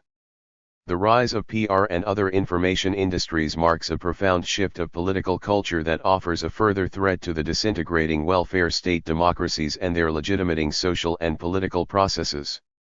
Moreover, The case studies illustrate the use of corporate propaganda as means of protecting corporate power against democracy. A corporate choice for covert action implies a refusal to discuss the damaging effects of production or trade in a public debate. Pagan's strategy focused on breaking boycotts, which in essence meant attempting to go back to business as usual without addressing the issue that provoked the boycott. The legal proceedings against London Greenpeace was only one part of the McDonald's strategy of intimidating critics. The company had a long history of libel litigation. By countering the campaign for responsible disposal of toxic waste, the electronics industry hoped to avoid a public debate on the effects of their production policies, and to prevent regulation on waste disposal. Rather than negotiating employment conditions and contracts, Northwest Airlines monitored its workers and fired those whom they thought were the organizers of protest. Rather than discussing the risks of genetic engineering, Monsanto tried to circumvent criticism by blaming the messenger. Instead of joining the public debate about the pros and cons of drilling for oil in the Atlantic, BP prepared to tackle Greenpeace with legal damage claims for occupying an oil installation. They explored every possible way to evade the debate about the arms trade and to hinder the work of peaceful campaigners. When the corporations investigated in this book did take part in public debates, it was often under false pretenses. The efforts to undermine the work of corporate critics qualify sometimes as efforts to keep issues off the public agenda, sometimes as attempts to diminish their effect once they are already in the public domain. As a result, decision-makers may make policies based on distorted information, or without awareness of alternatives. Moreover, with the work of corporate critics effectively thwarted, people might not even know that there is a problem. With the help of private intelligence agencies, some corporations develop strategies that attempt to damage the position of activist groups, the effectiveness of their work, their financial base, or their credibility. Pagan's plan for Shell included a proactive strategy to influence the forming of ideas. The strategy suggested involving Shell in education to increase the impact of the corporate viewpoint at earlier stages and to persuade teachers to provide a balanced view of the problems in South Africa. The issue of agenda setting relates to Beck's arguments about risk definition. Power is understood as who gets to decide what counts as a risk and who counts as the responsible party. In the example of Sony and Infonix, for instance, the electronics industry perceived the campaigners as a risk for their business, while for the activists campaigning for responsible disposal, electronic waste is a risk for the environment. Power is in the hands of those who win this battle. In short, the examples of corporate spying and strategizing presented here raise concerns about the engineering of consent. The case studies detail many means that corporations have at their disposal to manipulate public debates and to exclude the voices of their critics. Deliberate democracy requires the participation of civil society, but if activists and campaigns are sabotaged in their work, then the nature of policy and democratic decision-making are thrown into question. The case studies point to a general intolerance of dissent, and a refusal of public scrutiny and accountability. It would be a mistake to think about this just in terms of a media war, a battle fought in the public arena. It is not simply a matter of PR. The aim of covert corporate strategy is not to win an argument, but to contain, intimidate, and ultimately eliminate opposition. The strategies to prevent civil society from getting real power and the secrecy surrounding it present a danger to democracy. Dealing with resistance, or what is perceived, by some, as subversion has traditionally been viewed as the state's responsibility. The case studies confirm that at least part of this mission has been transferred to organizations governed by profit. The academic focus on policy by proxy is inadequate to describe recent shifts between public and private. Likewise, the term blurring boundaries is insufficient to analyze the complex landscape of contemporary intelligence organizations. Social network analysis can provide further snapshots of the workings of governance and the complex entanglements of formal and informal state and private structures and processes, in the context of Weddell's flex power and flex groups. However, secrecy complicates such research in various ways. Secrecy as the defining character of intelligence agencies, their activities, and the people working for them, either publicly or privately, is the last aspect discussed here. The dynamics of governmental secrecy discussed in TEF's edited volume demonstrate that intelligence units at both local and national levels operate to predict, control and manipulate their environment. The case studies show that this also applies to the dynamics of private and corporate secrecy. The internal security required to protect organizations from safety breaches or leaks creates problems such as preventing the flow of vital information.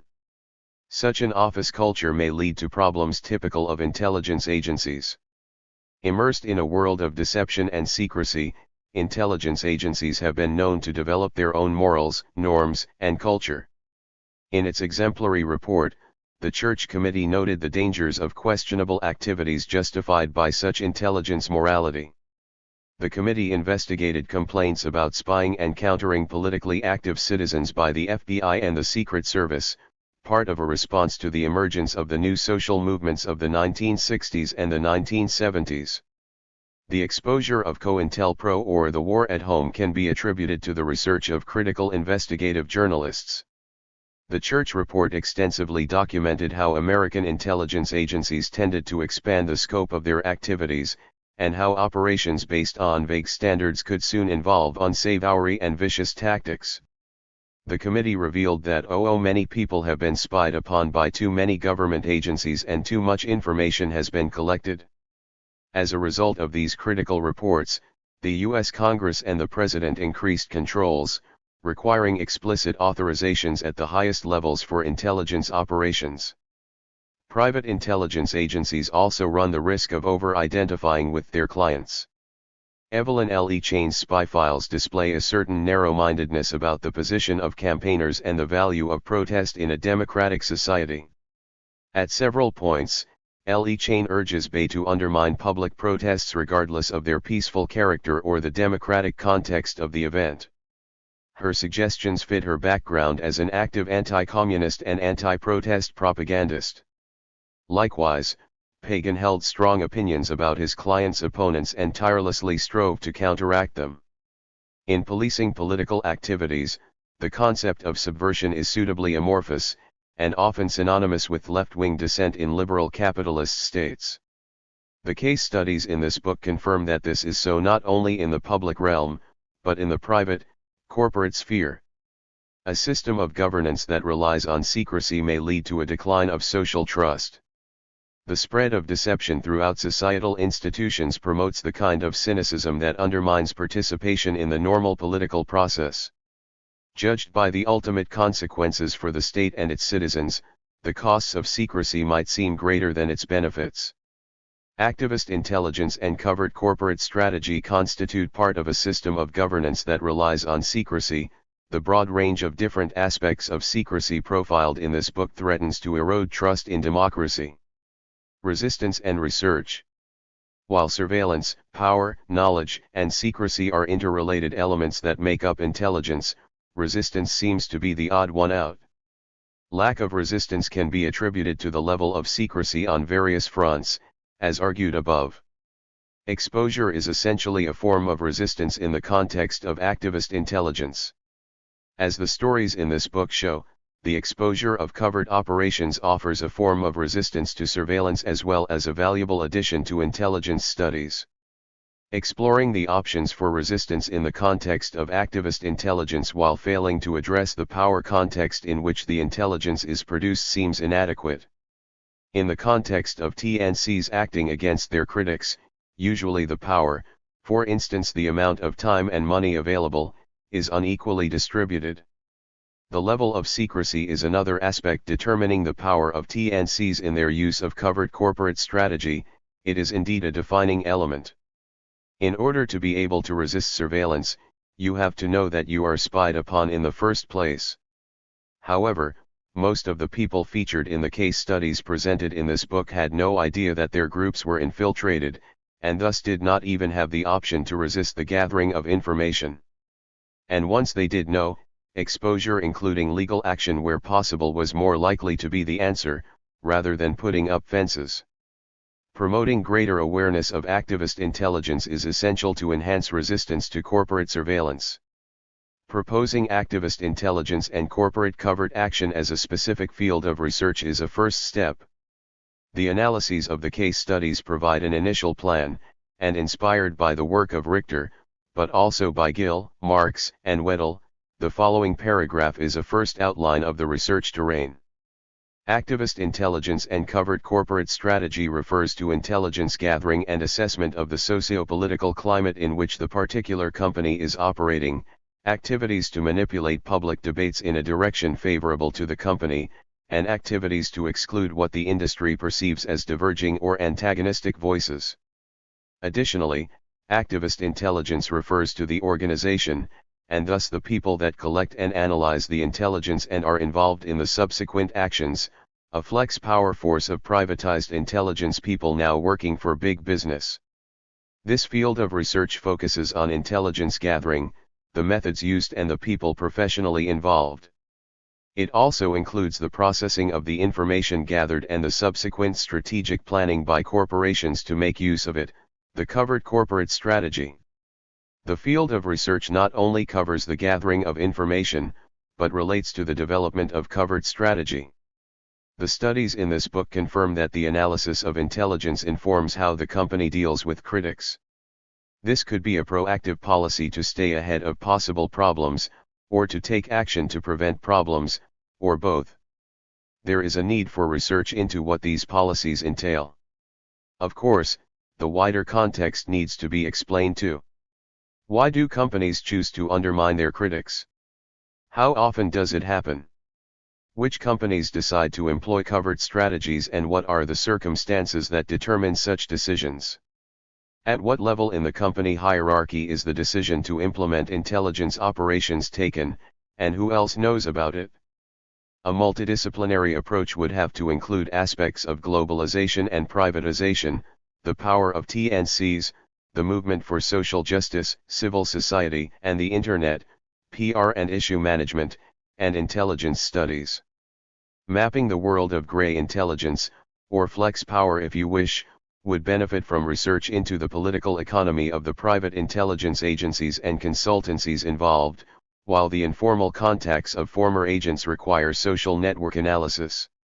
A deeper understanding of the gray area of activist intelligence and covert corporate strategy, and the extent to which it is integrated into wider policies of corporations under fire, would make a critical contribution to contemporary debates about power relations, governance, and opportunities for resistance in liberal democracy. Another way to break through the secrecy surrounding this subject, while also providing opportunities for research and resistance, would be to implement a legal framework to regulate private intelligence. A system of accountability and transparency would have to include terms for access to information, and thus opportunities for discovery. Of no less importance would be provisions for the targets of surveillance, infiltration, and corporate strategy to take legal action. What is required is a framework that acknowledges and warrants the rights of those people and groups who are or have been the objects of covert operations. Of course, this is easier said than done. The question is, how one can police the unseen. Given the covert nature of the work, how can any system of regulatory control ensure that laws and ethical standards are respected and observed? This dilemma exceeds the issue of activist intelligence, it applies to the wide spectrum of private investigators and intelligence contractors. A possible solution would be some form of licensing, including a law clearly defining the responsibilities for clients and a clear mechanism for dealing with complaints. A law would have to include all parties involved in activist intelligence, the private covert agents, their corporate clients, and their targets, the critics. It would also have to aim at defining responsibilities and legal rights. However, this might not be enough. In order to expand transparency, the legal framework for private intelligence would have to include a registry with the obligation to publish client lists and keep record of contracts. And to expand accountability, it would have to guarantee access to financial and operational information on private intelligence contractors, a step towards establishing an information equilibrium between data holders and data subjects. An evaluation of existing laws regulating intelligence agencies and access to secret information, and their effectiveness in creating transparency could provide a first outline of a legal framework. The protection of constitutional rights such as the freedom of association and freedom of expression, in short universal rights to communicate, may require a more active role for an ombudsman or a privacy commissioner as an independent trusted third party. Implementing such a framework would acknowledge the existence of activist intelligence and indeed increase the awareness of covert corporate strategy. Developing the framework would open up the debate about governance, about the role of civil society and the power of TNCs. This debate is essential because at least part of the difficulty in deciding what is appropriate is ideological. Essentially, this is about transparency and privatization. Gill and Hart wonder how much of what has traditionally been viewed as the state's responsibility can be transferred to corporate, for-profit, entities. More than a decade later, it might be better to ask how much of this responsibility has already been transferred. The Mark Kennedy case outlined in the preface allows a glimpse of today's flex power networks, while at the same time it shows that in the absence of a legal framework, the corporate intelligence connections are not part of the official reviews evaluating the many mistakes made. In essence, the field of activist intelligence and covert corporate strategy requires a broad foundation of evidence. Without in-depth research and a larger collection of case studies, it is almost impossible to properly understand the issues of corporate spying. In other words, more stories of secret maneuvers in the dark are needed. What we are looking for are hidden and dirty data, as opposed to information that is publicly available. Marx defines dirty data as information which is kept secret and whose revelation would be discrediting or costly in terms of various types of sanctioning. One of the ways to collect dirty data is via accidents or mistakes that reveal underlying social patterns. Collecting accidents that happened in the past and taking the analysis beyond the media coverage is one research strategy. To discover the logic behind a collection of separate events can indeed inform academic projects as well as present new research questions. This book testifies to that. More importantly, a technological accident, like an oil spill, does not always become a scandal by itself. It takes activist researchers monitoring oil companies, a mobilized affected community, investigative journalists, or a dedicated environmental movement, and ideally a combination of the four, to point out that the oil spill is a disaster for which someone should be held to account. Watergate did not fall out of heaven as a political scandal to provide strategic research sites for revelations, as Marx put it. It was the other way round. If it had not been for Bernstein and Woodward piecing together facts and figures to contextualize the snippets supplied by their deep-throat source, there would not have been any further opportunity to reveal activities normally hidden from public view. Furthermore, it is not necessarily the accident or the scandal that brings about dirty data, it can also be the commitment of people that lays the foundations for secret information to emerge. The latter applies to most of the case studies in this book. The threat response files originated from a whistleblower in an unrelated event, but usually the leaking of documents does not take place in a political vacuum. The Neptune strategy landed on the desk of the boycott campaign at the height of the anti-apartheid struggle. Sympathy for this campaign had apparently reached insiders at the offices of the corporations facing boycotts. Exposures of surveillance or infiltration operations do not happen unexpectedly, they are by definition embedded in the political conflicts that evoked those operations in the first place. Monsanto would not have resorted to digital machinations if the stakes were not high. Public discussion about genetic engineering and Frankenstein food threatened their business by making the possibility of tougher regulation more probable. The operation would not have been discovered if it had not been for the highly specialized investigative activists who had second thoughts about the sudden heat of the discussion and contributions from particular posters. The McSpy files surfaced in a court case as an annex in the libel claim filed by McDonald's, thanks to the perseverance of the defendants unearthing them. The exposure of Hakluyt's spy and his work could not have happened without the activists who acted on their suspicions and their political judgment of the situation. Likewise, the recent exposures of Mark Kennedy and Bob Lambert were the result of the diligence of people who no longer trusted him. However, Exposure of infiltration is not self-evident for all of the campaigning groups involved in such investigations.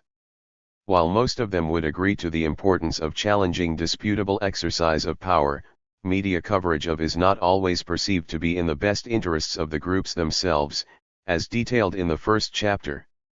Setting up an investigation team of dedicated activists and seeking cooperation with a third party might offer a solution in such a situation. Burrow-Jansen and Jansen offers years of experience in dealing with cases of infiltration of activist groups, and more specifically suspicions of spying. There is a body of knowledge and a set of tactical tools available, crucial for understanding cases like those presented in this book.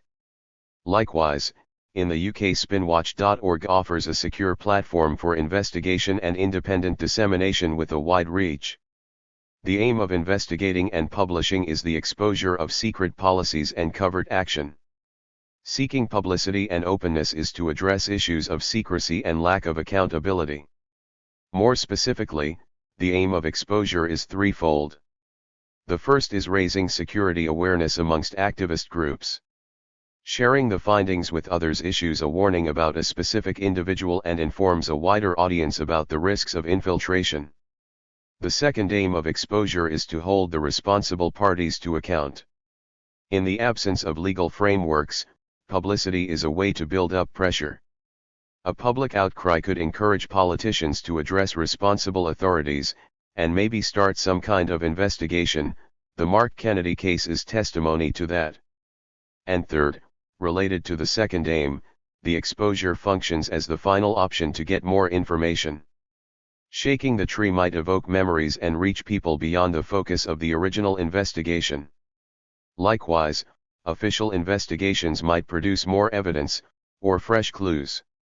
To develop activist intelligence and covert corporate strategy as a field of research, more detailed examples are required. However, original source material is, almost by definition, hard to access, may be secret, and often difficult to comprehend. Intelligence operations necessarily take place in secret, undercover.